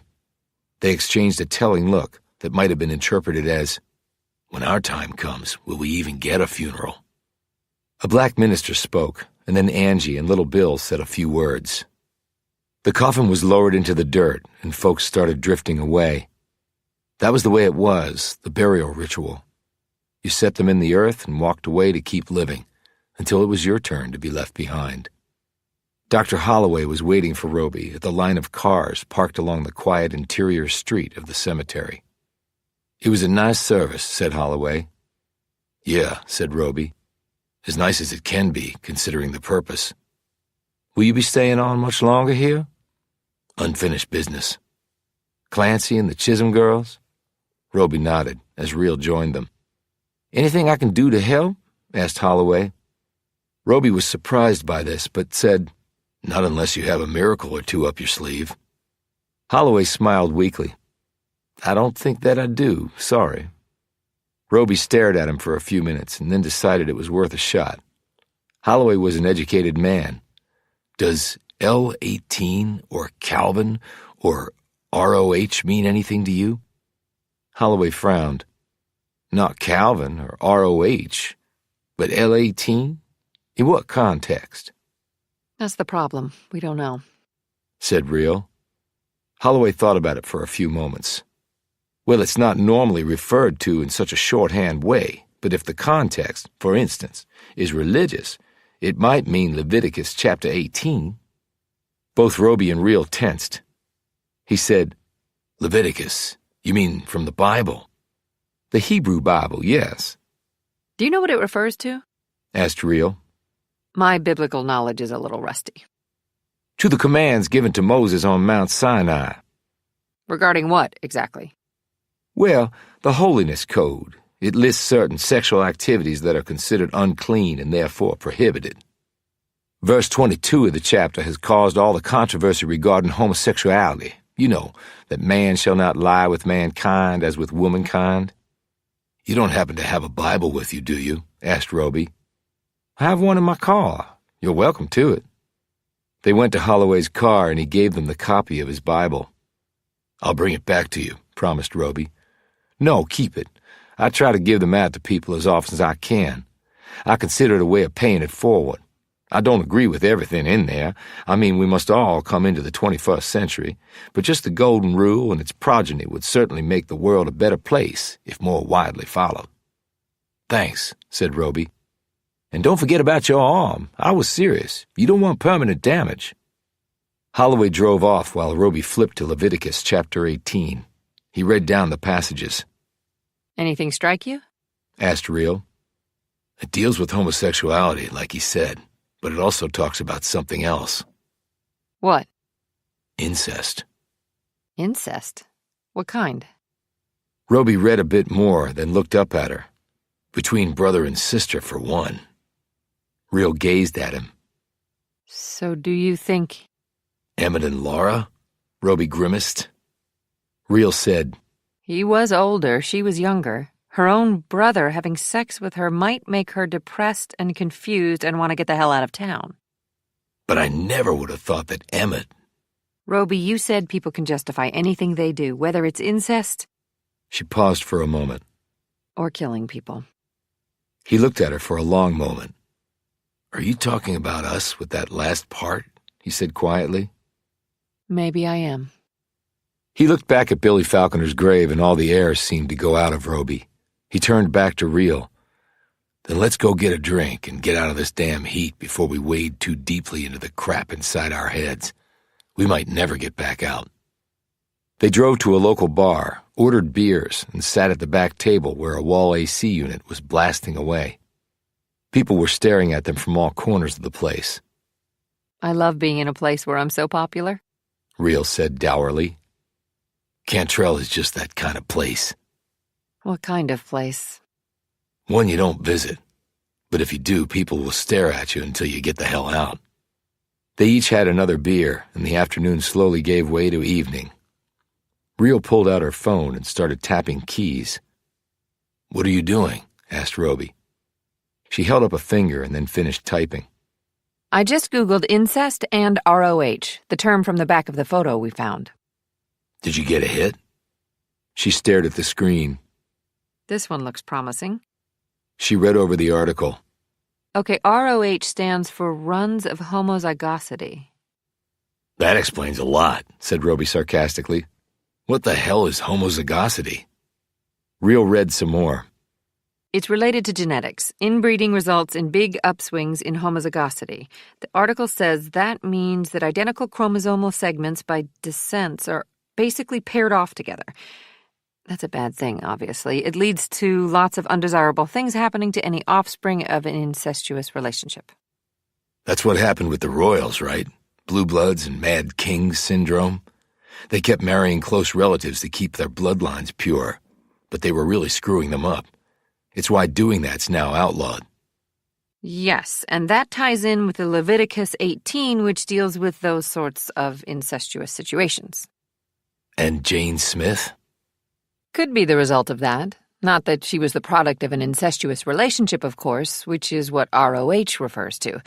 But if Jane is Laura, 20-plus years of shame and loathing and emotional scarring could change anyone, Roby. Anyone. Even damage their minds. I'm surprised she's not even more screwed up. Roby looked confused. Okay, but ROH comes from the product of an incestuous relationship, like you said, the offspring. So why would someone have written ROH on the back of a family photo if it didn't have some relevance? You're right. But Jane Smith is 40. She can't be Laura. And her brother's child, she has to be Laura. Roby nodded. That's right. And someone killed Emmett. Well, we know it wasn't Jane Smith/Laura Barksdale. She was locked up. So that brings us back to Henry Barksdale. Unless you have a better guess, I'd put my money there. Why kill his son all these years later? Maybe he just located him. Emmett was living under a different name. Blue Man did it relatively quickly, but he has a lot of horsepower behind him. We have to find out for sure if Jane Smith is Laura. Can't they take DNA samples from Emmett and Jane and compare them? That will show if they're related or not. Roby pulled out his phone. Who are you calling? Asked Reel. Our friendly neighborhood FBI Special Agent Wurzburger. You think he'll help us on this? If there's even a chance his serial killer is mixed up in this, then yes, I think he will. Chapter 74. Wurzburger agreed to arrange for the DNA testing after Roby filled him in on the latest developments, and their theory that Henry Barksdale very well might be their killer. After that, Reel and Roby drove back to the Willows as the dusk gave way to darkness. Halfway there, the car's AC simply quit, and they had to roll down their windows. My God, is it always this humid down here? Asked Reel. Well, I remember it not being so bad in January and February. Is that why you left? You thought you were in hell and wanted to get out? That wasn't the only reason. She glanced at him, her brow furrowed. You never really told me what you and your dad talked about. We didn't talk about anything. I said stuff that he ignored, like always. So no progress. No, I did learn something I didn't know before. What? Laura came by the house after I'd left and wanted to know where I was. And my father told her, basically, that I'd gotten the hell out and left her and him behind to start a new life for myself. Can you believe that? If he were angry at you for leaving, then yeah, I can believe it. He shot her a glance. Don't take his side on this. I'm not taking anyone's side, Roby. I'm just trying to understand a really complicated situation. But it's not complicated. My dad is an asshole and does whatever he can to screw up my life. Well, if that's your attitude, I don't see you ever working this out and getting back in the field. And that's what you want, right? To get back in the field? They sat in silence for some minutes. I don't know, Roby finally said. Well, you may have to answer that question before you can answer any of the others. But what makes no sense to me is that I wrote and called Laura after I left and got no reply, ever. But she shows up at my house a couple days after I left and wonders where I am. Well, maybe your letters and phone messages never reached her. Shit. All these years and... The silence lasted another several minutes. Finally, Reel said, Let's move on to something a little more tangible. Henry Barksdale? Yes, but how do we find him? Asked Roby. Well, if he's killing people in Cantrell, he has to be somewhere close by. I wonder how he lured Janet and Sarah Chisholm. He wouldn't have even known them. They came here only recently. Was he a good-looking guy? Over 2 decades ago, yeah, he was. Tall, very handsome, distinguished. He's probably still all of those things. Different rules for guys versus girls as they age. Well, maybe it's as simple as that. Older guy tells them he has money. We know they do sex for money. But Emma Chisholm seemed to think that Janet knew something about someone important, and that was going to be the source of the money. Maybe she was wrong, or lying. She seems really good at lying. Maybe, said Roby doubtfully. Whatever the case, we need to find Henry Barksdale. I wonder if he ever visits Jane Smith. Dugan said only Emmett did. He couldn't be sure about that. And now with Emmett gone... You think he might go to visit her? It seems to be our only low-hanging fruit on this one. He took out his phone and called Dugan. The man told him that no one had visited Jane Smith since they'd been there. Roby told him to call immediately if anyone came to see the woman. Stakeout? Said Reel. Stakeout, said Roby. She turned the car around and they headed off in an entirely new direction. An hour later, Reel steered through the last curve and the mental institution came into view. Against the backdrop of darkness, its lighted interior looked like a multi-eyed beast waiting to devour unsuspecting prey. They parked in front and climbed out of the car. The next moment, they heard the siren. They both instinctively looked at each other. The sounds grew louder. Sounds like it's coming this way, said Reel. The facility was really the only thing out this way. The strip mall where the McDonald's was located was a couple miles distant. Roby and Reel sprinted toward the entrance. Doug Dugan and a passel of upset people were crowded in the lobby. When Dugan saw them, he rushed over. "Oh, my God!" "What happened?" barked Roby. "It's Jane Smith. I called the cops." Roby and Reel were already running down the hall toward her room. The door was open. The light was blazing. A tray with untouched food on it sat on a table next to the bed. Roby's gaze darted around the room and then came back over to the window. He stepped slowly into the room. The window glass was cracked. Its epicenter was a small hole, and the cracks radiated out from that like a spider's web. Right below the window, Jane Smith was lying on the floor.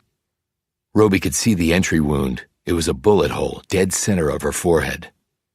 Blood had pooled under her. The woman's eyes were open and unseeing. She would chirp and cluck no more.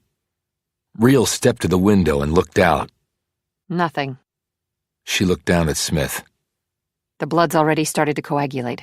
This didn't just happen. Whoever shot her is long gone. Dugan appeared in the doorway. Roby strode over to him. "What the hell happened?" he demanded. "One of the staff came to take her dinner tray away and found her." "And then you called the cops?" "Yes." "When was she found?" "Maybe 10 minutes ago. As soon as I was alerted, I called the police." He listened to the sirens, which seemed to be right on top of them. The shot came through the window, said Reel. Did anyone see someone back there? "Not that I know of, but I haven't really asked either." Did anyone visit Jane Smith since I called you? "No, no one's been since you two were here." Any unusual visitors here today to see anyone else? "What do you mean by unusual?" "Anyone who hadn't been here before," snapped Roby. "No. I don't think so. No." That's not good enough, said Reel. We need to be sure. I'll have to check." Roby thought of something. "Did anyone call today to ask about Jane Smith? Maybe what room she was in?" Dugan looked at him, puzzled. "Why?" "They had to know which room she was in to shoot her from outside," replied Roby impatiently. "Can you please check?" Dugan ran out of the room and then was back in less than 2 minutes. "No one called, and there were no unusual visitors." "You're sure?" "Yes." Roby looked at Reel. Then how the hell did the shooter know she was in this room? The room numbers aren't posted on the outside of the building, only on the inside. They heard cars screeching to a halt outside, and the sirens ceased. Dugan said, "Shit, they're here. I gotta go." He raced out of the room. Roby looked around, saw the door of the bathroom, opened it, and spotted a box of Q-tips in a box on a shelf. He pulled out a Q-tip, stepped back out, and raced over to Jane Smith. He swabbed the inside of her mouth with the Q-tip and then looked at the dead woman's face. Reel said, Roby, we've got to go. They're coming. Roby said quietly to the dead woman, "I'm sorry." The next moment they were racing down the hall in the opposite direction from the entrance. They exited the building at a side door and flitted back to the front. When the area was clear, they slipped to their car and drove off. Once they hit the surface road, Reel punched the gas and the car flew down the asphalt. Roby held up the Q-tip. We need to get that to Würzburger, said Reel. Roby nodded but said nothing. Reel shot him a glance and saw his frozen features. Roby, I'm really sorry. We don't know that it was Laura, he said immediately. I know, and I hope it wasn't. But whoever it is, she's dead, and someone murdered her. And we'll find out who it was. Yes, we will, said Roby. Chapter 75. Roby had called Würzburger, and they met up with the FBI agent back in Cantrell and gave him the swab sample. We got a sample from Emmett Barksdale's body, Würzburger said. I've asked for the highest priority on this. We have a lab in Jackson that can get this done ASAP. After leaving him, Roby and Reel drove back to the Willows. It was late now, and they didn't expect anyone to be up when they got there, but they didn't expect the house to be completely dark. "Hello?" said Roby as they walked in the partially opened front door. They both pulled their weapons. "Hello?" Roby said again. They went through the first floor until they got to the wing where Priscilla lived. The door of her bedroom was slightly cracked.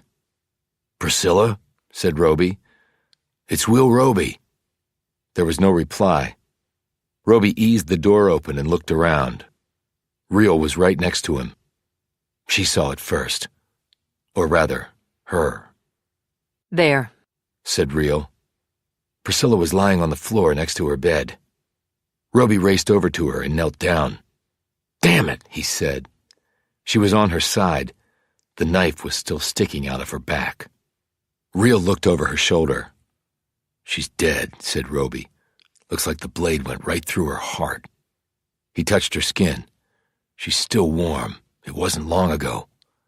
He looked back toward the door. "There are still 3 people who are supposed to be here."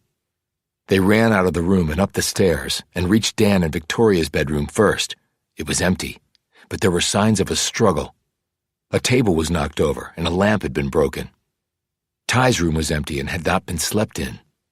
What was that? Asked Real. It had come from somewhere on the second floor. They ran out of the room and looked in either direction. That room, said Real as the sound came again. What is it?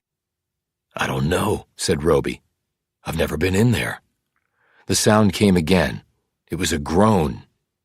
Roby pushed the door open and looked around.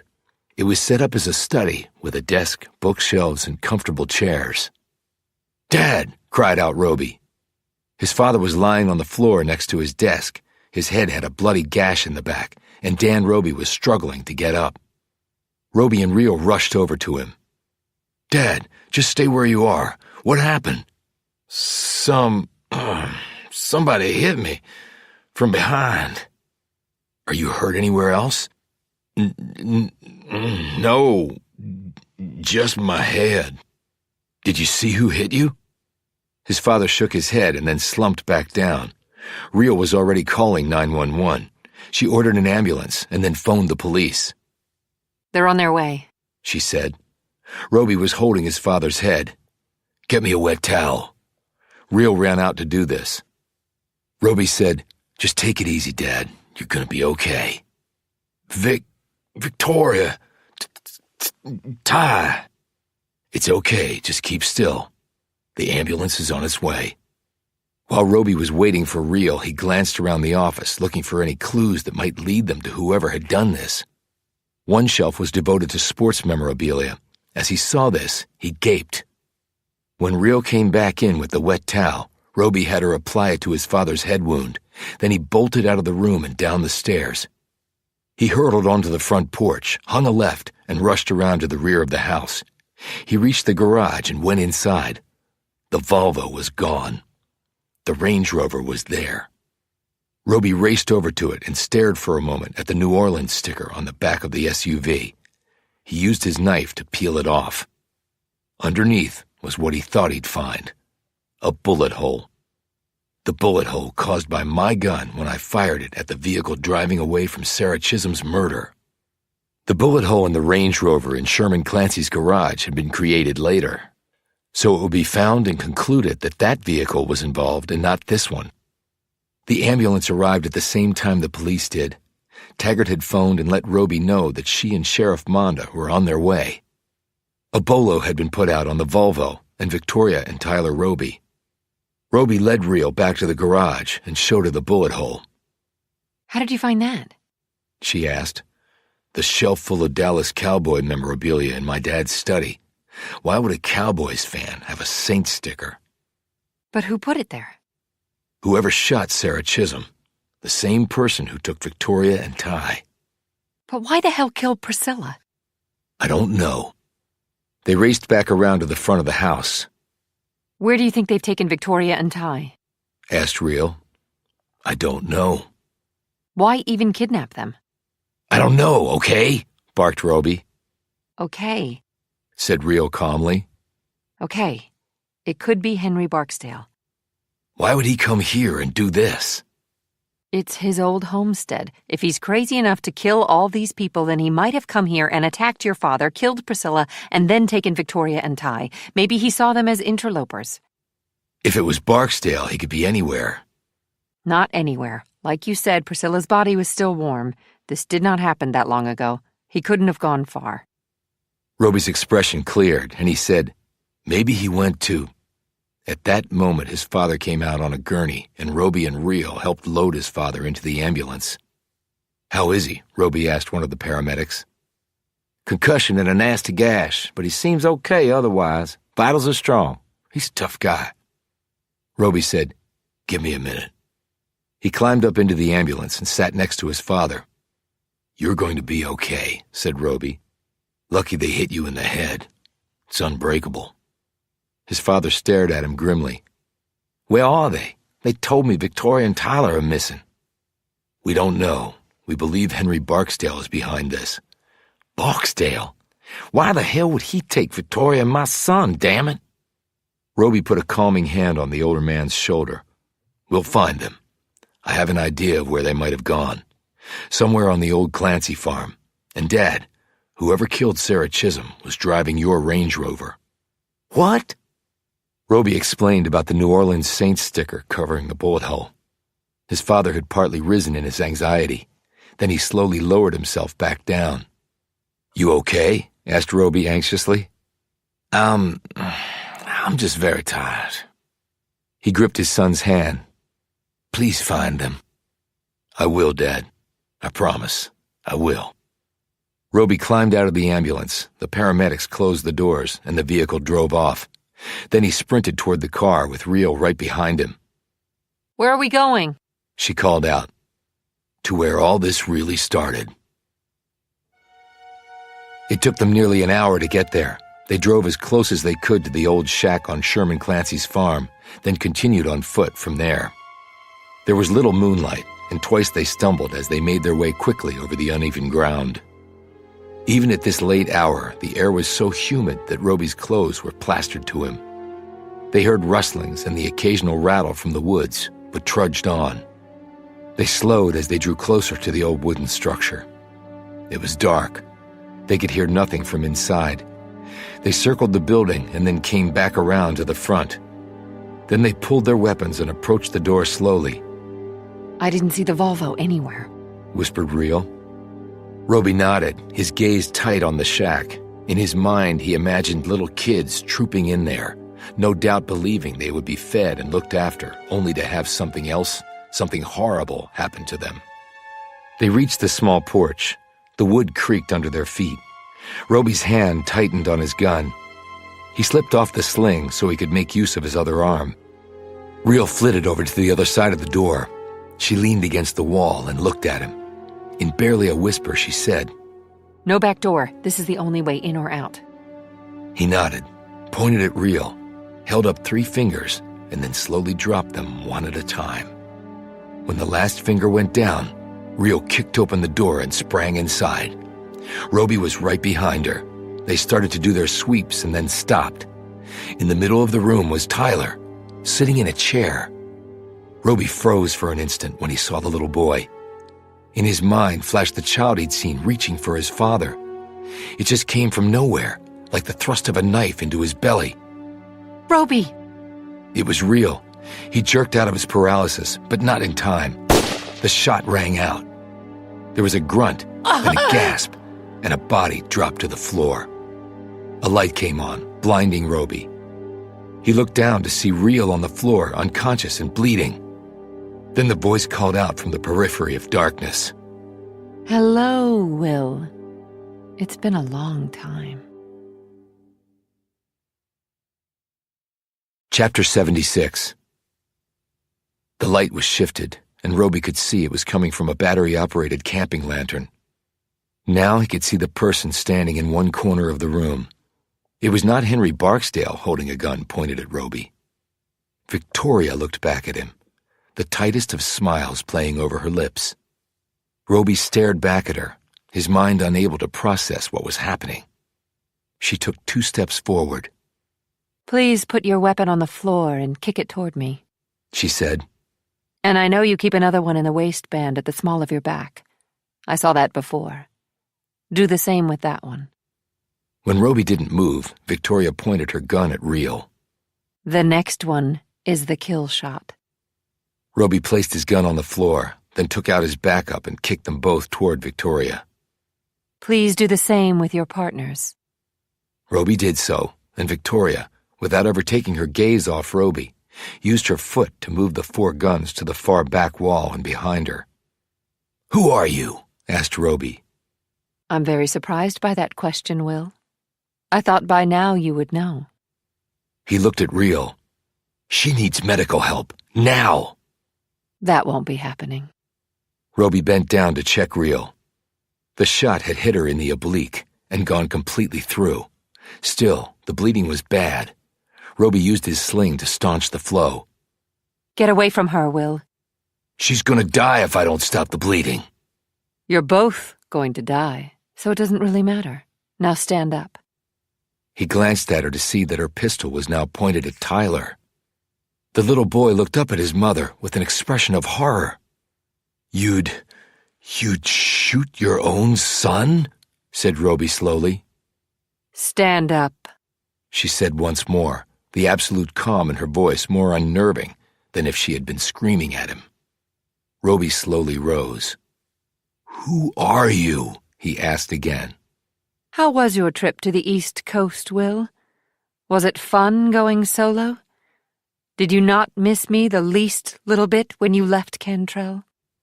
Roby stiffened like he'd received an electric shock. "You can't be." He couldn't finish the thought. I can be. And I am. Laura Barksdale is dead, back at the mental facility. Well, in a great many ways, you're right. Laura is dead, but in one important facet she's not. She ran a hand over herself. The proof is literally standing in front of you, Will. Roby swayed a bit on his feet. Then he shook his head stubbornly. "You don't look anything like her. You're taller, you're blonde. Your face, your voice, you're not her."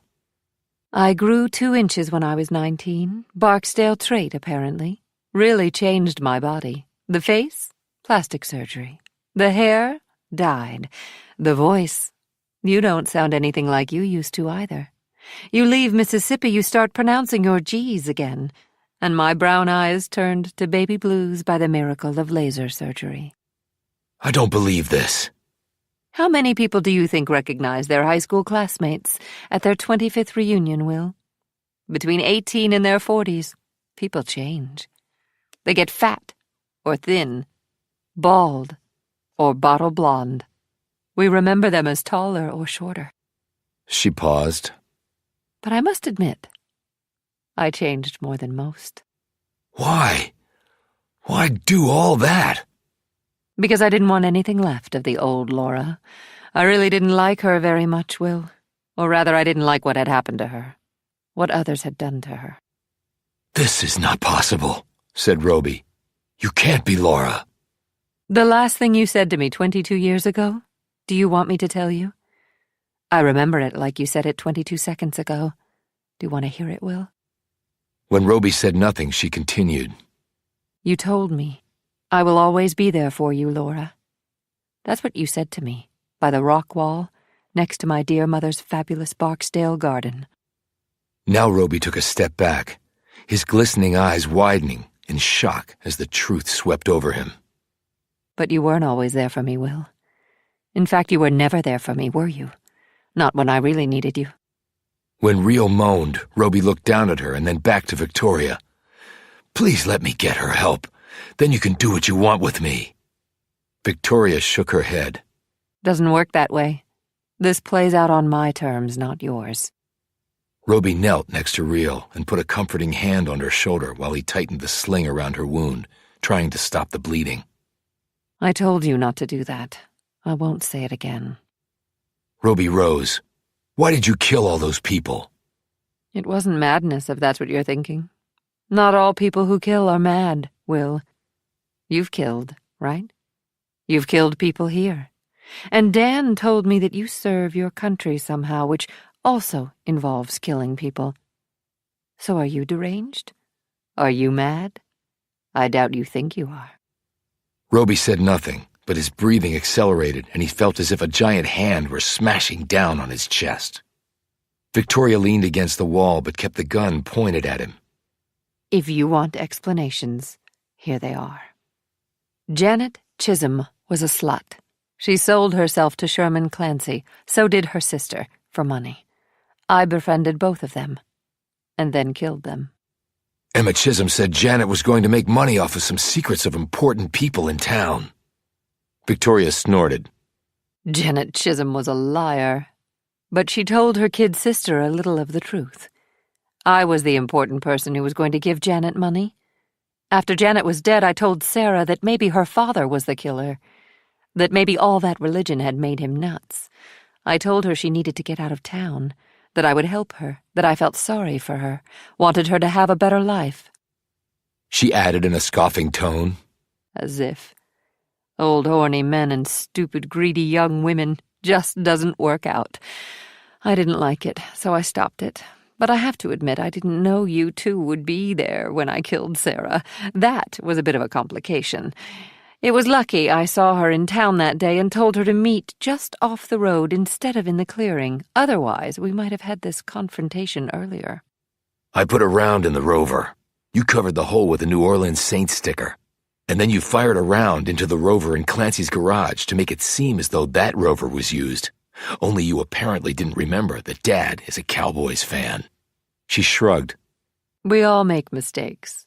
And it wasn't like I had a whole lot of time. I barely had time to wash the damn truck before you two showed up. But then I distracted you by having Ty run under the hose. I mean, why would I suddenly be washing both cars? The Rover supposedly hadn't been driven since your father was arrested. Roby slowly shook his head, silently berating himself for missing that. And Sherman Clancy? He asked. I found a photo of you as a teenager in his car. Did he know you were Laura? She laughed. He was clueless about that. I drove over to the Clancys and put the photo in there the night I killed Sarah. That's when I put the bullet into his Range Rover. Why? Why not? I had already slit the man's throat a while back. He thought he was going to have slam-bang sex with me because I told him that's what I wanted. Instead, he got sent to an early grave. So I left a little reminder of who had really killed him behind. The police had already searched the car. I doubted they would go back again. But why did you need Clancy? You told me he was blackmailing you about your drug addiction problem. No, that was a lie. But I needed Clancy. You see, while people thought I was Sherm's alibi that got him off for killing Janet, he was actually my alibi for when I killed her. I had arranged to meet with Janet that night. I went to Baldacci and left Ty with Priscilla in her room. Then I came back to Cantrell and went to Clancy's house by prearrangement. I knew that Pete was away. Sherm wanted us to be all alone. We started drinking. Only he drank, and I poured mine down the sink, and I was real flirty and let him grope me just to keep him focused, and then I slipped a sleeping pill into his drink. When he finally passed out, I went and killed Janet. Then I came back to Clancy's. But then he started remembering things. Exactly. Like the fact that I wasn't there when he woke up from what he thought was his drunken stupor. And then when he found out Janet had been killed that night, he put two and two together. It was ironic that he was arrested for her murder when I had actually killed her.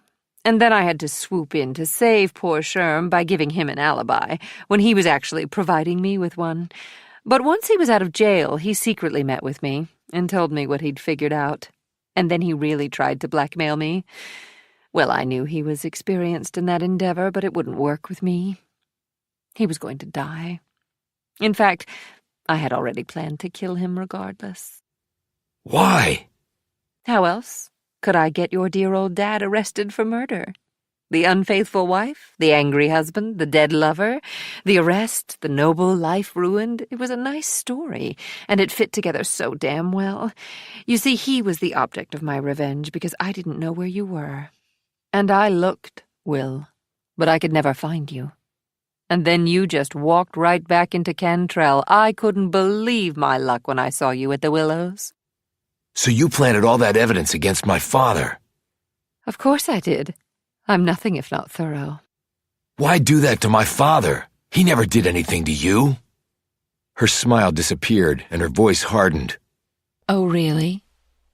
When I came by your house to find out what had happened to you, he told me you had gone off without me. By choice. You'd abandoned us both, and your father told me it was best. He made it seem like we were from two very different walks of life. But I knew what he meant. I wasn't good enough for you. I would hold you back. I was so furious I wanted to kill him right then, only I didn't have the guts. But you married him. You had a child with him. That's right, I did. My second child. Roby drew back another step, nearly stumbling over an old pile of wood stacked on the floor. Who was your first? You met her. Jane Smith. But she's your age. No. She just looks my age. She's actually 20. Or was 20. So Emmett was the father? She chortled. Emmett? My God, no. Not Emmett. He was too scared to try to rape his little sister, though he probably wanted to. That compulsion evidently runs deeply in the Barksdale male line. Perhaps from inbreeding. She paused. No, it wasn't Emmett. She paused once more. My father is the dad. Your father impregnated you? Roby put out a hand and steadied himself against the wall. He could barely process what she was saying. He had figured Henry Barksdale for some messed-up pervert, but he had never imagined he had committed incest with his own daughter. He raped me. Many times, Will. Remember when we were teenagers and you would ask me what was wrong? Well, now you have your answer. She smiled. But I got over it for the most part, by killing those who had hurt me, like Emmett. You see, my dear, my brother held me down in a bathtub while that thing came out from between my legs. It was so bloody, that bathtub, and the pain. I thought I was going to die. I think you saw him in his bathtub. There wasn't nearly as much blood, but it was the best I could do under the circumstances. The poison I injected into him was something I learned about when I was a pharmaceutical rep. Nasty stuff. Paralytic first, and then the kill dose. I took his phone and laptop because it might have had something on it. I didn't want others to know. But why cut off his... Because he didn't have the balls to stand up to my father. And since he never used his balls anyway, I decided to take them.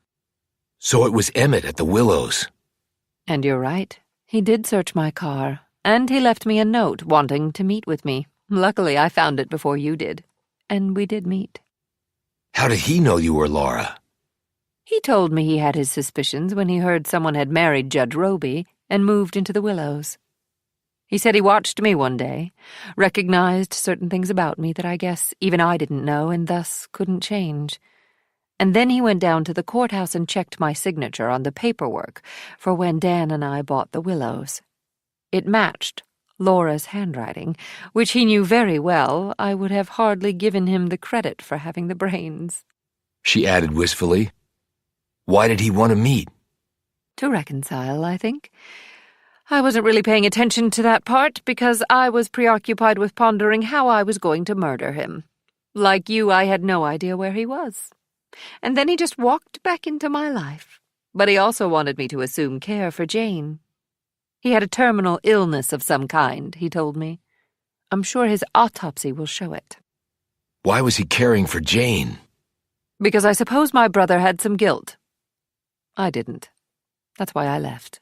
I had no idea where she was until Emmett told me. You abandoned your daughter? She wasn't my daughter, snarled Victoria. She continued more calmly. She was my father's daughter. I was just the violated vessel that got her here. That's why we left Cantrell so quickly. I was pregnant. Dear old Daddy didn't want the shame. But he wouldn't let me abort either because, well, he was such a God-fearing man. It was immediately apparent that Jane would never be right in the head.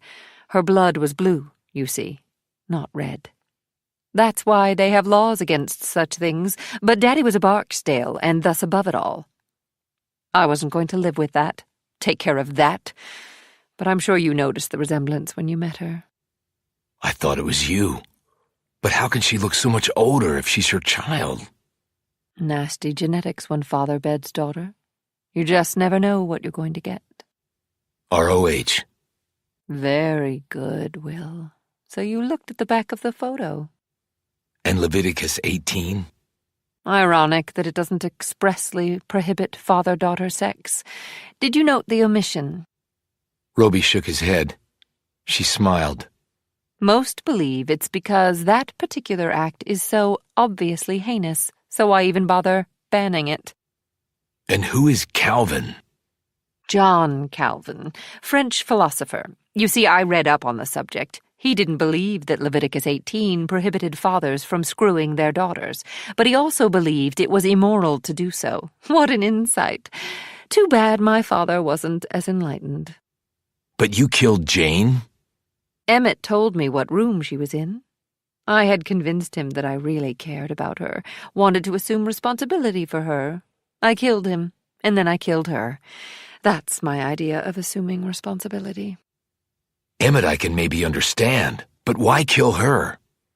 What sort of life did she really have? She was permanently 4 years old.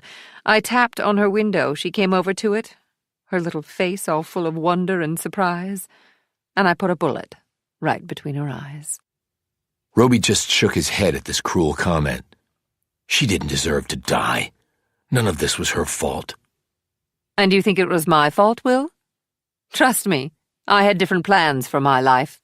Do you think I really wanted all this? I think I've handled it rather well, actually. And Priscilla, what the hell did she ever do to you? She told you that Ty slept with her a lot, at the Willows. And when we traveled. You saw me hear her tell you this, though you didn't make the connection. But it was only a matter of time before you wondered enough to ask her if Ty was sleeping with her when we were in Baldacci, because that was my only alibi for when Sherm was killed, and later that day I saw Priscilla looking at me suspiciously. It was clear that this thought had now occurred to her, because she knew that Ty had slept with her that night in Baldacci, which left me free to kill Sherm. Priscilla was sharp. It was only a matter of time before she went to the police. She snapped her fingers. So poof, there goes Priscilla. Roby said slowly, "You need help. You're sick." She smiled patronizingly. Well then, you wanted this sick lady really badly, Will. When we were sitting in my bedroom, I could feel the heat coming off you. You just wanted to take me. I never felt that way, said Roby. Never. You just imagined it. But Victoria clearly wasn't listening. You wanted me because you'd already had me all those years ago when we were two horny teenagers. And you knew how awesome it was. Think about it. I had both father and son, and when I let your daddy screw my brains out after getting out of jail, the whole time I had my eyes closed and was imagining it was you, Will. She looked at him coyly.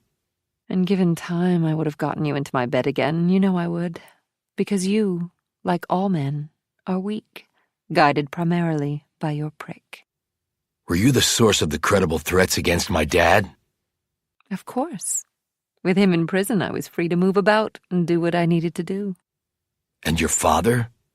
Dear old Daddy.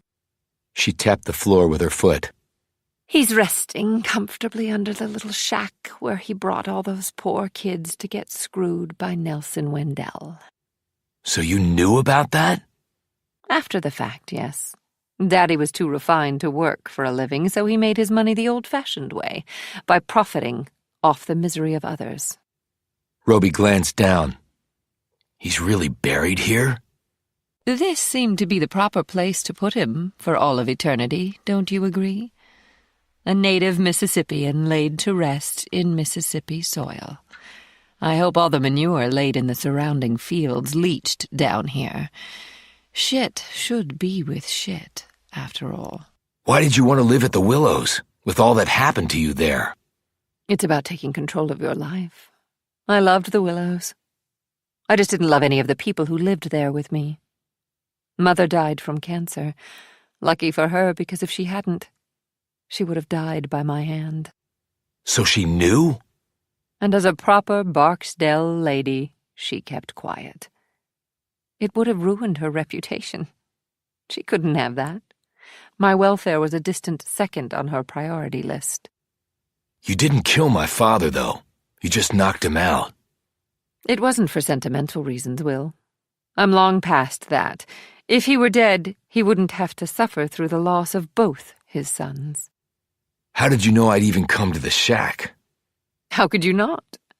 It was very helpful of you and your partner to keep me in the loop on the investigation.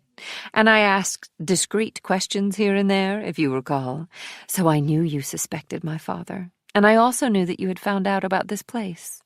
And if you didn't show up here, I'd have reappeared all beaten up and disheveled with a perfectly believable story of kidnap and assault with little Ty in my arms. And he can't talk, so he couldn't dispute one word, and then I would have killed you another time. But you did show up, like I knew you would. And did you kill all those other people? The ones the FBI is here about? Well, practice makes perfect, Will. I've always believed that. And old horny men and young stupid and greedy women, well, I already told you how I feel about that.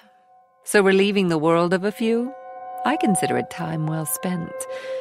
The gap in between the last killings in Arkansas and here, I met your father, got married, got pregnant, and had Ty. That all takes time. You committed murder. You can't explain that away. She pointed her gun at his head. What about you? You told me you loved me, and yet you never came for me. Explain that. You didn't show up. I went to your house. I saw you in your room. My locked room. My father found out what I was planning. He beat me and raped me and locked me in that room. I escaped long enough to go see what had happened to you. And that's when your father said what he said.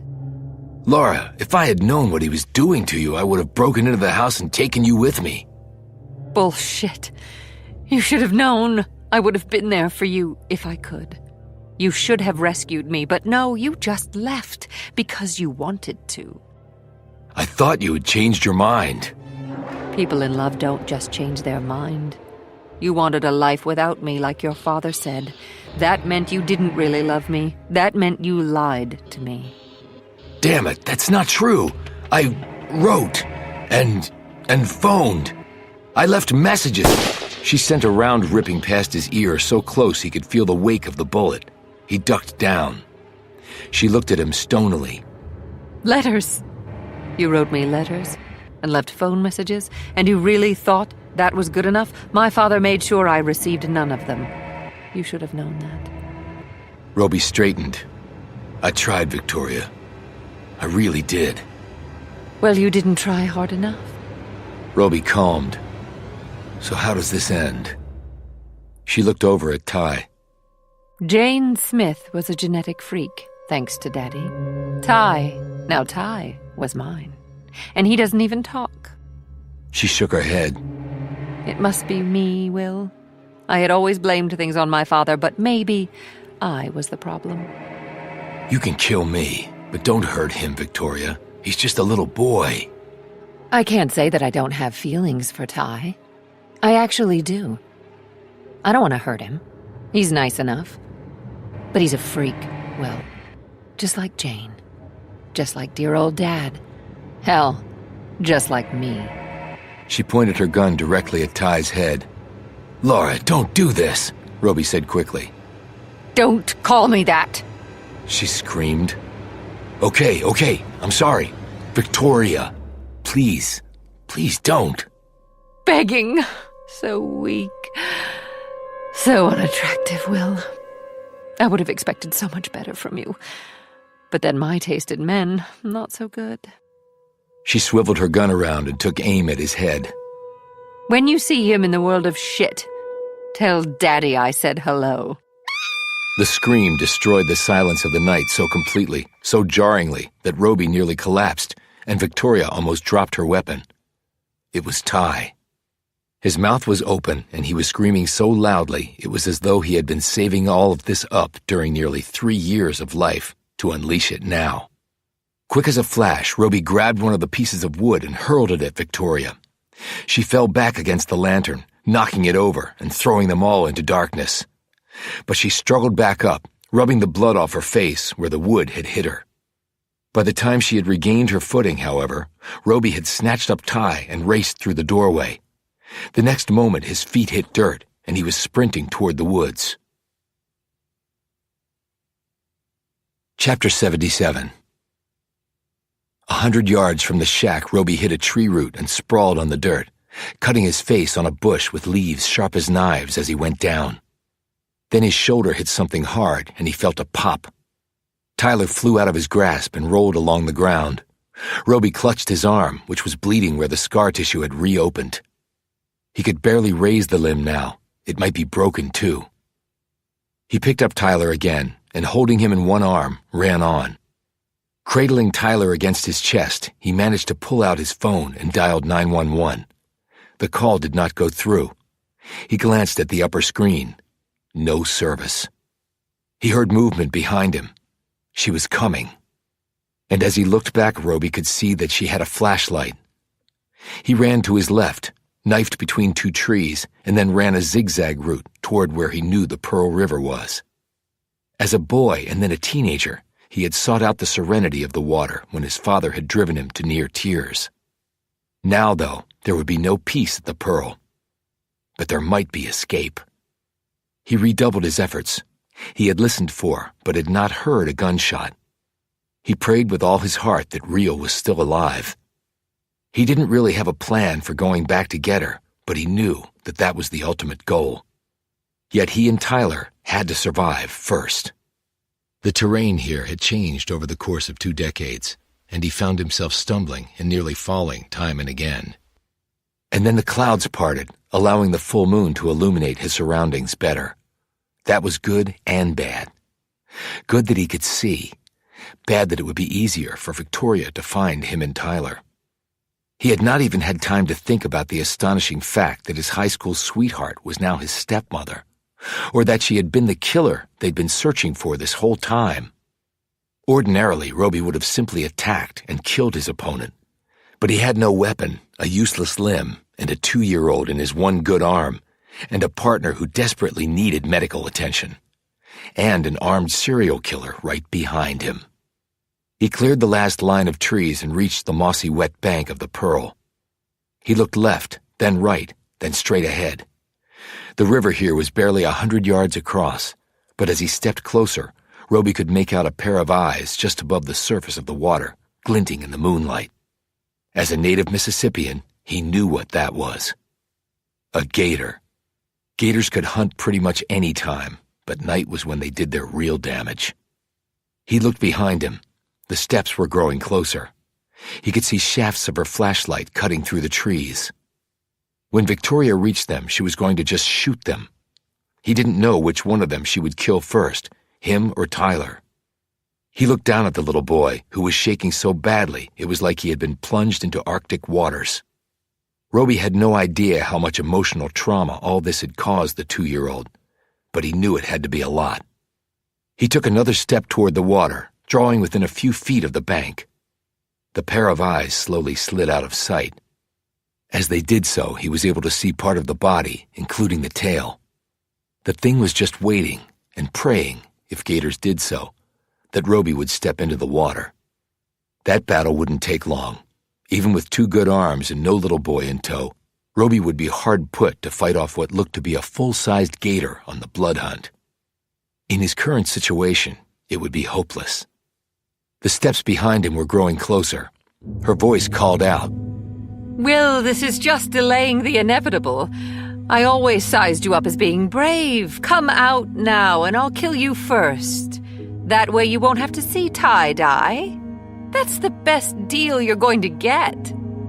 Tyler now started shaking so badly that it was all Roby could do to keep hold of him.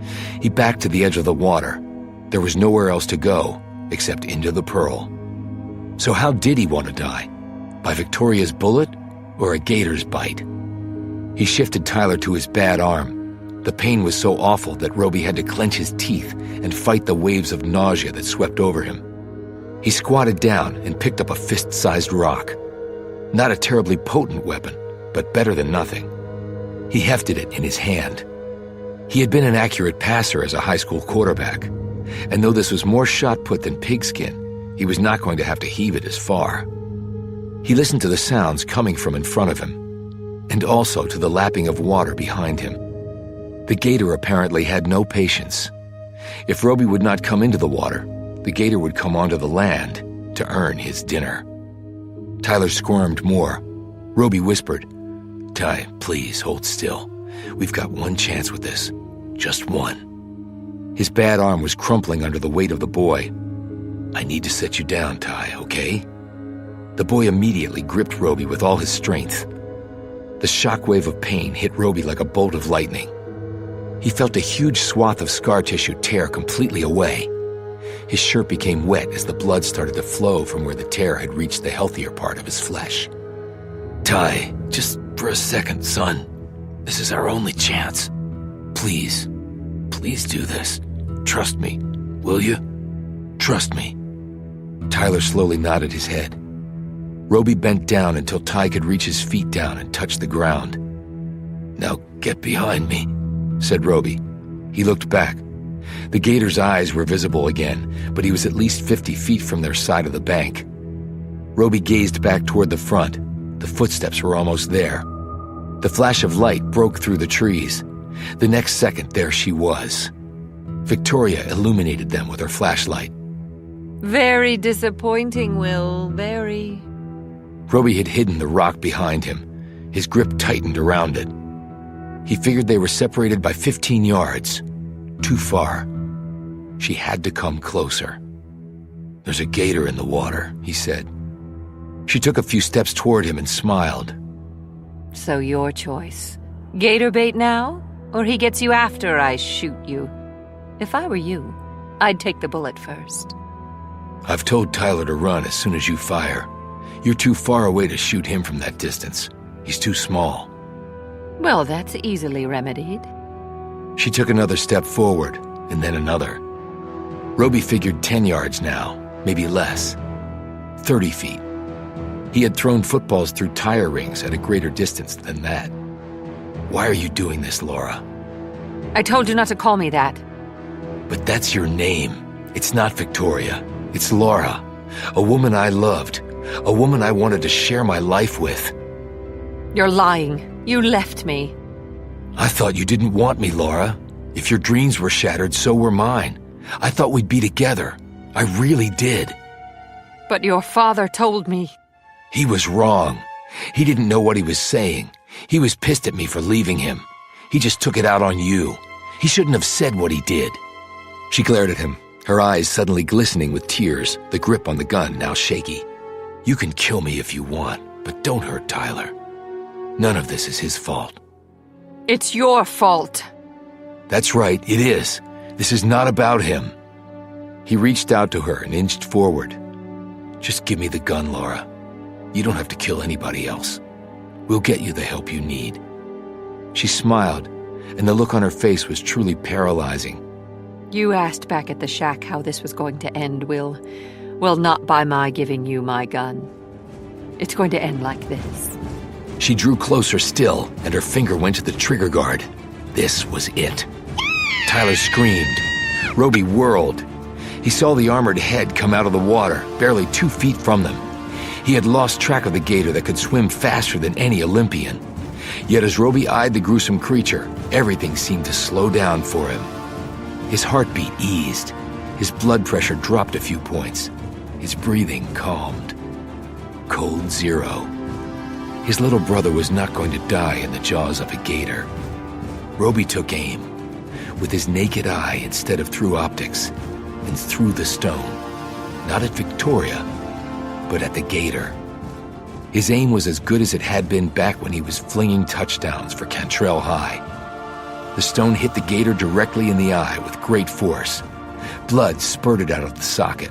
The creature's jaws snapped open, but it backed away, and the now half-blinded reptile slid into the water once more. Roby turned to Victoria. She was within 6 feet of him now, covering the distance in one long stride. 2-year-old Tyler could have pulled the trigger and killed him at that range. And Roby was out of weapons and ideas. The muzzle was right in his face now. He looked at the woman and her smug, triumphant expression. "I hope it was worth it," he said quietly. You'll never know how much. Who loves you, Will? Surely not me. The shot rang out. Roby braced for the impact. He imagined himself falling to the dirt, nothing but blackness for a future. He opened his eyes in time to see Victoria still staring at him. But the smug expression was gone, replaced with surprise. And blood was flowing down the side of her face, reaching her lips and then passing to her chin, like a river following its banks. Roby felt something warm on his face. He touched the spot and then pulled his hand back to reveal the blood there. Her blood. The next instant, Victoria toppled sideways and hit the dirt, the gun falling from her dead hand. Roby staggered back as Tyler started screaming. He reached the boy and lifted him up, his injured arm surprisingly numb. He looked to his left and saw the person. The gun was still pointed at where Victoria had been standing a few moments ago.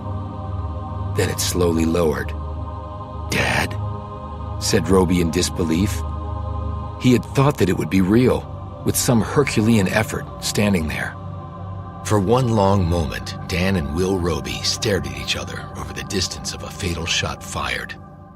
Then Dan dropped his pistol, hurried over, and hugged his sons with the little strength he had left. Chapter 78. Wake up, sleepy boy. Roby slowly opened his eyes, the effects of the anesthesia fading as he did so. He hadn't slept this well in years. As his vision focused, Sheila Taggart came into view. She was not in uniform.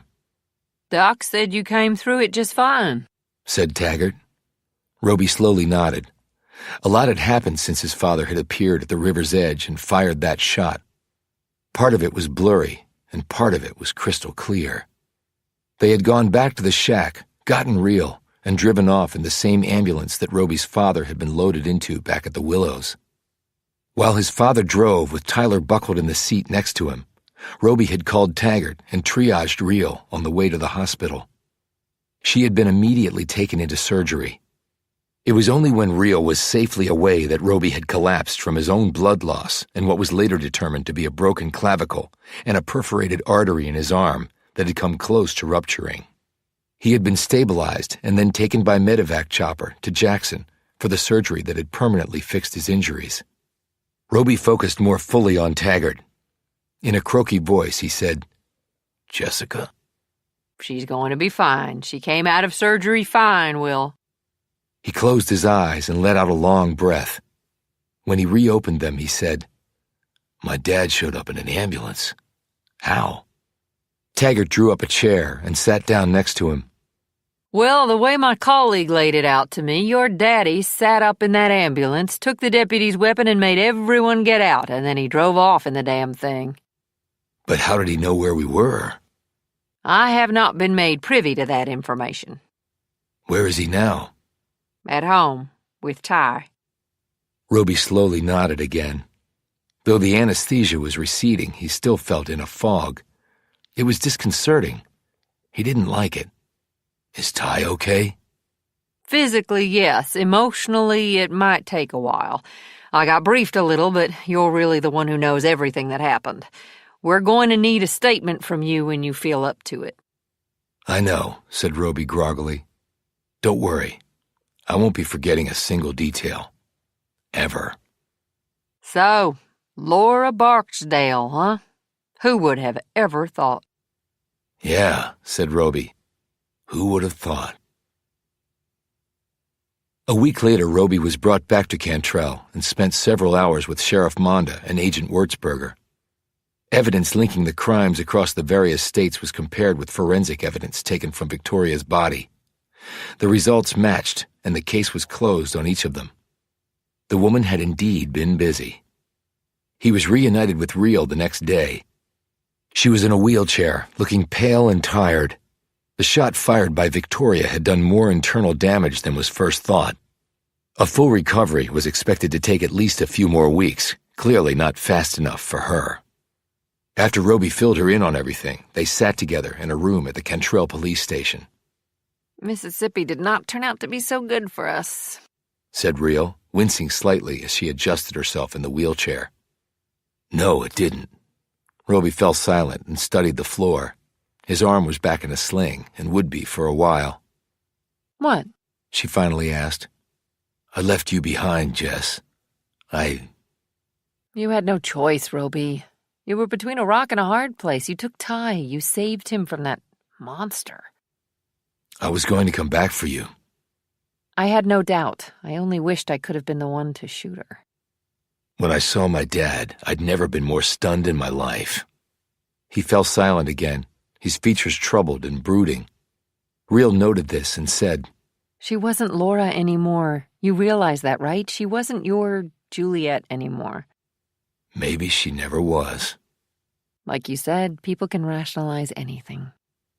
But I keep thinking that none of this would have happened if I had just walked into the house that night and taken her with me out of Cantrell. But I just drove off to a new life and left her behind. I abandoned her, or at least she saw it that way. And maybe she was right. Real considered this for a few moments. You can't put that burden on your shoulders, Roby. You can't live someone else's life for them. Hell, it's hard enough living your own. I guess, he said, not sounding convinced. Real looked down at her hands. But what happened to her? Well, it was terrible. He looked at her in surprise. So now you're defending her? No, I would never do that, but I guess I can understand how all this happened. We're not all created the same. Some are more fragile than others, and you never know which one you're going to get, or which among us is going to crack. The door opened, and Taggart poked her head in. You guys ready? Ready? Said Roby. For what? To go see your dad. Chapter 79. They were driven over in a transport vehicle to accommodate Real's wheelchair. As soon as they entered the foyer of the Willows, Roby received a shock nearly equal to that of seeing his father standing under the moonlight, holding the gun he'd just used to shoot his wife. Blue Man was emerging from the front room with Dan Roby. As always, Blue Man was dressed in a suit and tie, but apparently in deference to his current location, and taking in the heat and humidity, he was wearing, of all things, seersucker. What are you doing here? Asked Roby. Real just looked on in amazement from her wheelchair. Briefing your father and getting debriefed in return. Enlightening. Quite enlightening. I think I'll leave you to it. I'll be at the airport. You two are riding back with me. Until then, I have one more person to visit. Who? Demanded Real. Little Bill Falconer, I believe he's called. We can always use talented hackers, even more so now that the NSA's actions have been uncovered. One agency's loss is another agency's gain. And then Blue Man was gone as quickly as he had appeared. Roby looked at his father. Dan Roby looked like he had aged 10 years. The posture wasn't as straight. The shoulders sagged. The hair seemed less thick. The man's energy level was not as robust. And who could blame him? How are you two doing? Dan said quietly. Real said, I'll be doing better when I can ditch the wheels. Dan looked at his son. And you? I'm okay. Let's go in here. Dan led them back into the front room. Roby rolled Real into the room and then sat in a chair next to her and across from his father. Your colleague filled me in on some things, said Dan. That is stunning, and possibly illegal, noted Roby. Nothing classified, he assured me, said Dan. But enough to let me know what you've been up to generally, Will. He looked at Real. Both of you. Roby could only gape at his father while Real looked just as surprised, but found her voice. Were you surprised at what your son is doing? I guess I'm surprised that I ever found out anything about it. He looked over at Roby. Seeing as how I never thought I'd see you again. How's Ty? He's with some friends right now. People he knows. People he feels safe with. But he's coming back, right? Said Roby. I'm not abandoning my son, replied Dan firmly. As he said the words, it was clear to Roby that the man was not simply talking about Tyler. Roby said, he saved my life, you know. If he hadn't screamed when he did, I wouldn't be sitting here. He reached into his pocket and pulled out the drawing that Ty had done of him and Roby. Stick figures with a heart in between. I've never had anything personal where I live. No photos, no mementos. He held up the drawing, but this one I'm framing. Dan smiled and nodded. Ty spoke a few words to me and I almost fell over, but now he's quiet again.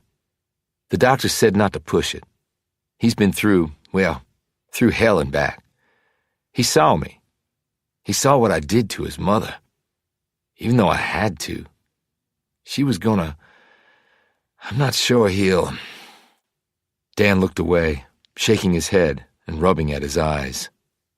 Roby could imagine what his father was thinking right now, having to choose between his wife and sons. Under the circumstances, it hadn't been much of a choice, he knew. But that didn't make it any easier. He hoped to God he was never faced with such a dilemma. How did you know where we were? Asked Roby. His father's head dropped, but with an effort he lifted it and gazed at his son. There had been rumors about that shack on Clancy's property. I mean, from many years ago. One of the clients I represented on the oil platform case had been a migrant worker for several years. He told me some things that his child had said about that old shack. It wasn't enough for an investigation, and I wasn't a judge back then, but I never forgot about it. And somehow, Henry Barksdale's name came up as well. And in the ambulance, you told me you suspected Barksdale was involved in this, and you thought he might be at a location on Clancy's old farm. I thought, if Barksdale had taken Victoria and Ty somewhere, it might be to the old shack. Roby looked at him closely. So you never suspected Victoria? Dan wouldn't look at him now. If you mean did I know that my wife was Laura Barksdale, no, I didn't. He hesitated. But if you mean did I suspect that something was amiss, then yes, I did. Why? Asked Real. The Range Rover that night. You kept asking me if I was driving it. I wasn't, but you thought she might have been, even though she was supposed to be in Baldacci. I know that sometimes Ty sleeps with Priscilla when they're traveling. If Ty did when they were in Baldacci, then Victoria had no alibi for Sherman Clancy's murder. She could have easily driven back here, killed him, and gotten back to Baldacci before morning. Victoria believed that Priscilla had concluded that same thing. It's why she killed her. But why would you suspect her of killing Clancy in the first place? Asked Roby. I didn't. I thought she might have been cheating on me with someone closer to her own age. Did you believe she had been sleeping with Clancy? He's hardly her own age. Well, I didn't want to, but I couldn't be sure. It's why I threatened him. Things looked so fishy, and her story made no sense. She was drinking with him. Why? But I never thought that she killed the man. She planted the evidence against you at the crime scene. She wanted you to be arrested and convicted of the murder. I know that now, said Dan. It's just hard to process that the woman I had a child with. But the Range Rover was seen near where Clancy was killed, Roby pointed out.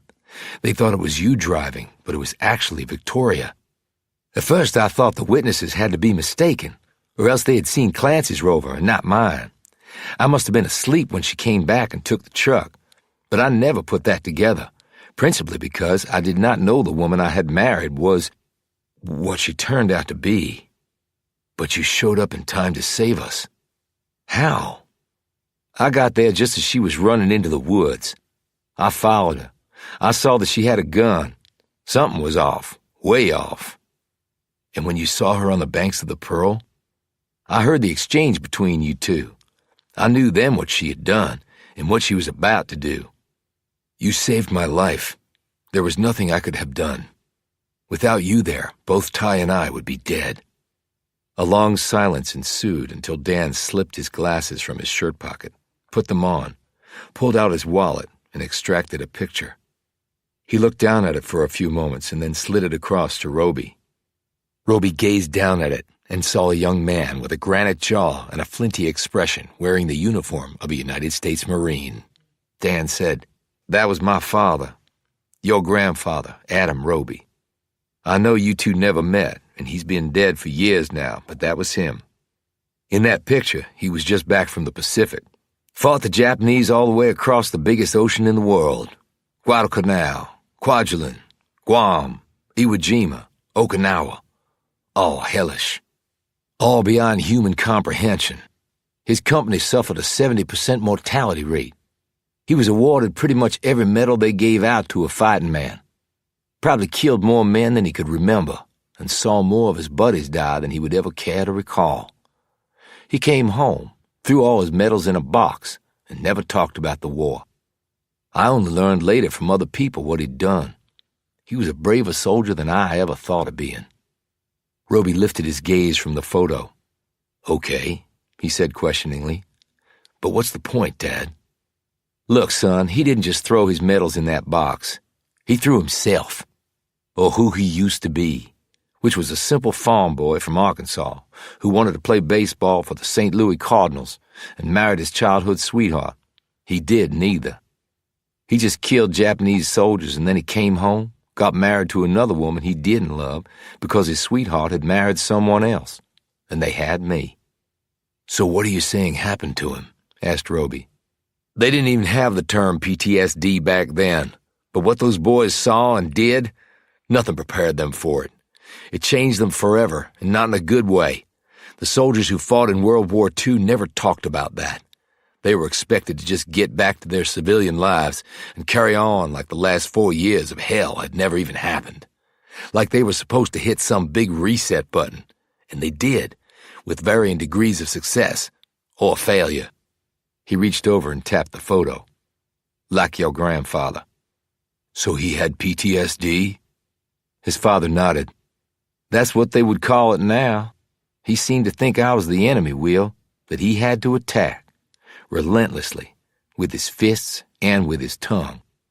The mind games he played with me were just cruel. One time he even called me by a Japanese name." Dan took off his glasses and wicked the moisture from his eyes. "Damnedest thing," he said hoarsely. Like he was living it all over again. The whole nightmare. A big, strong, brave man, reduced to that. Reel and Roby continued to watch him, both of their faces tightly drawn, as though they could feel the older man's pain. "So, when I turned 17, you're right, I left. No, I retreated. He couldn't touch me then. I had my life to lead, and I led it, without him.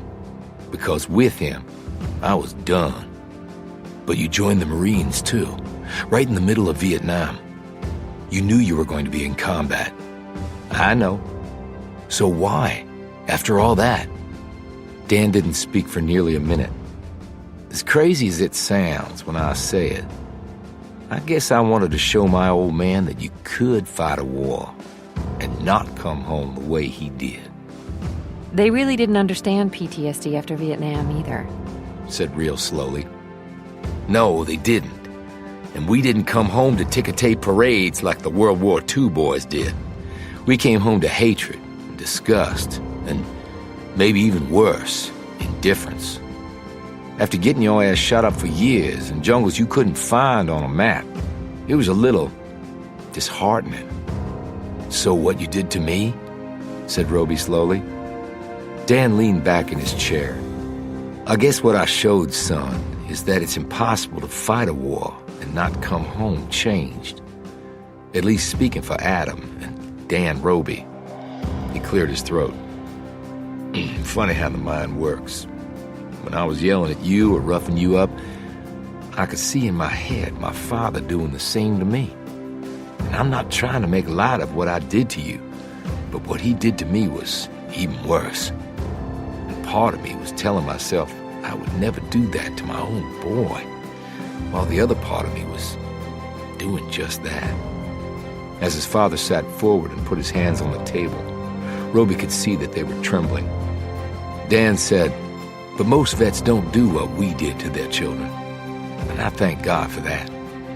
I thought I was strong, but I actually turned out to be one weak son of a bitch." He rubbed his nose and then took out a handkerchief and blew into it. "And you were a popular kid here, Will. Sports star, all the girls were after you. But you were a good kid. You helped."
Leveled out, Blue Man rose and poured out 3 drinks from the small bar. He handed glasses to Roby and Reel before retaking his seat. Roby said, "You never did say why you came down here." "Didn't I? Well, perhaps I didn't." And? Said Reel expectantly. "It's all about asset management," said Blue Man, taking a sip of his drink. "You are my assets, and it's my job to manage you properly. That involves me inserting myself in situations that, at first blush, seem of a personal nature but may impact the professional side." Well, that's an answer that says nothing, replied Reel. Then she lifted her glass in silent praise. "What did you tell my father about me?" asked Roby. "I told him he had a son who had served his country faithfully and well under the most extreme conditions imaginable and at the constant risk of his life." "And what did he say to that? Why, is that important to you?" "It might be." Blue Man appraised them both. "After your assorted injuries heal, will you be returning to the field?" "Do we have a choice?" asked Roby. "Well, of course you do." He glanced between them before his gaze resettled on Roby. "It's just that in your case it may be a more complicated one." "What if I told you I can't answer that question yet?" "I would say that was perfectly reasonable, and that we should adjourn this discussion until a later time. For both of you." A little over 2 hours later, the jet glided to a landing at a private airstrip, and they deplaned. Roby helped wheel Reel towards some waiting vehicles while Blue Man walked next to him. He said he would have expected nothing less, said Blue Man. Who?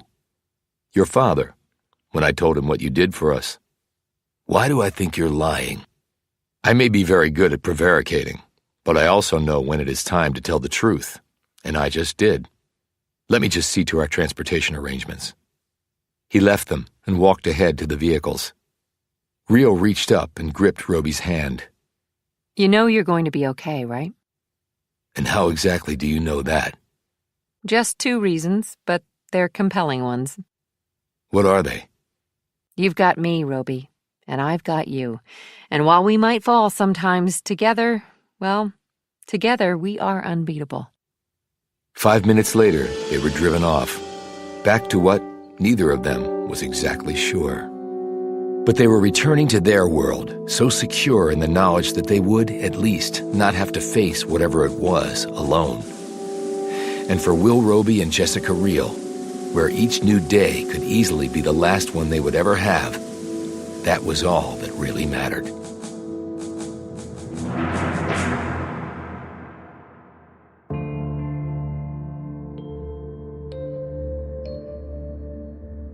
This has been a Hachette Audio production of The Guilty, written by David Baldacci, read by Keith Brewer and Orla Cassidy, produced and directed by Kevin Thompson, recorded by Charles McCrory, post-production by Merlin Music, text copyright 2015 by Columbus Rose Limited, audio production copyright 2015 Hachette Audio, all rights reserved. In accordance with the U.S. Copyright Act of 1976, the duplicating, uploading, and electronic sharing of any part of this audiobook without the permission of the publisher constitutes unlawful piracy and theft of the author's intellectual property. If you would like to use material from the audiobook other than for review purposes, prior written permission must be obtained by contacting the publisher at permissions@hbgusa.com. Thank you for your support of the author's rights. This audiobook is a work of fiction. Names, characters, places, and incidents are either the product of the author's imagination or are used fictitiously, and any resemblance to actual persons, living or dead, events, or locales is entirely coincidental.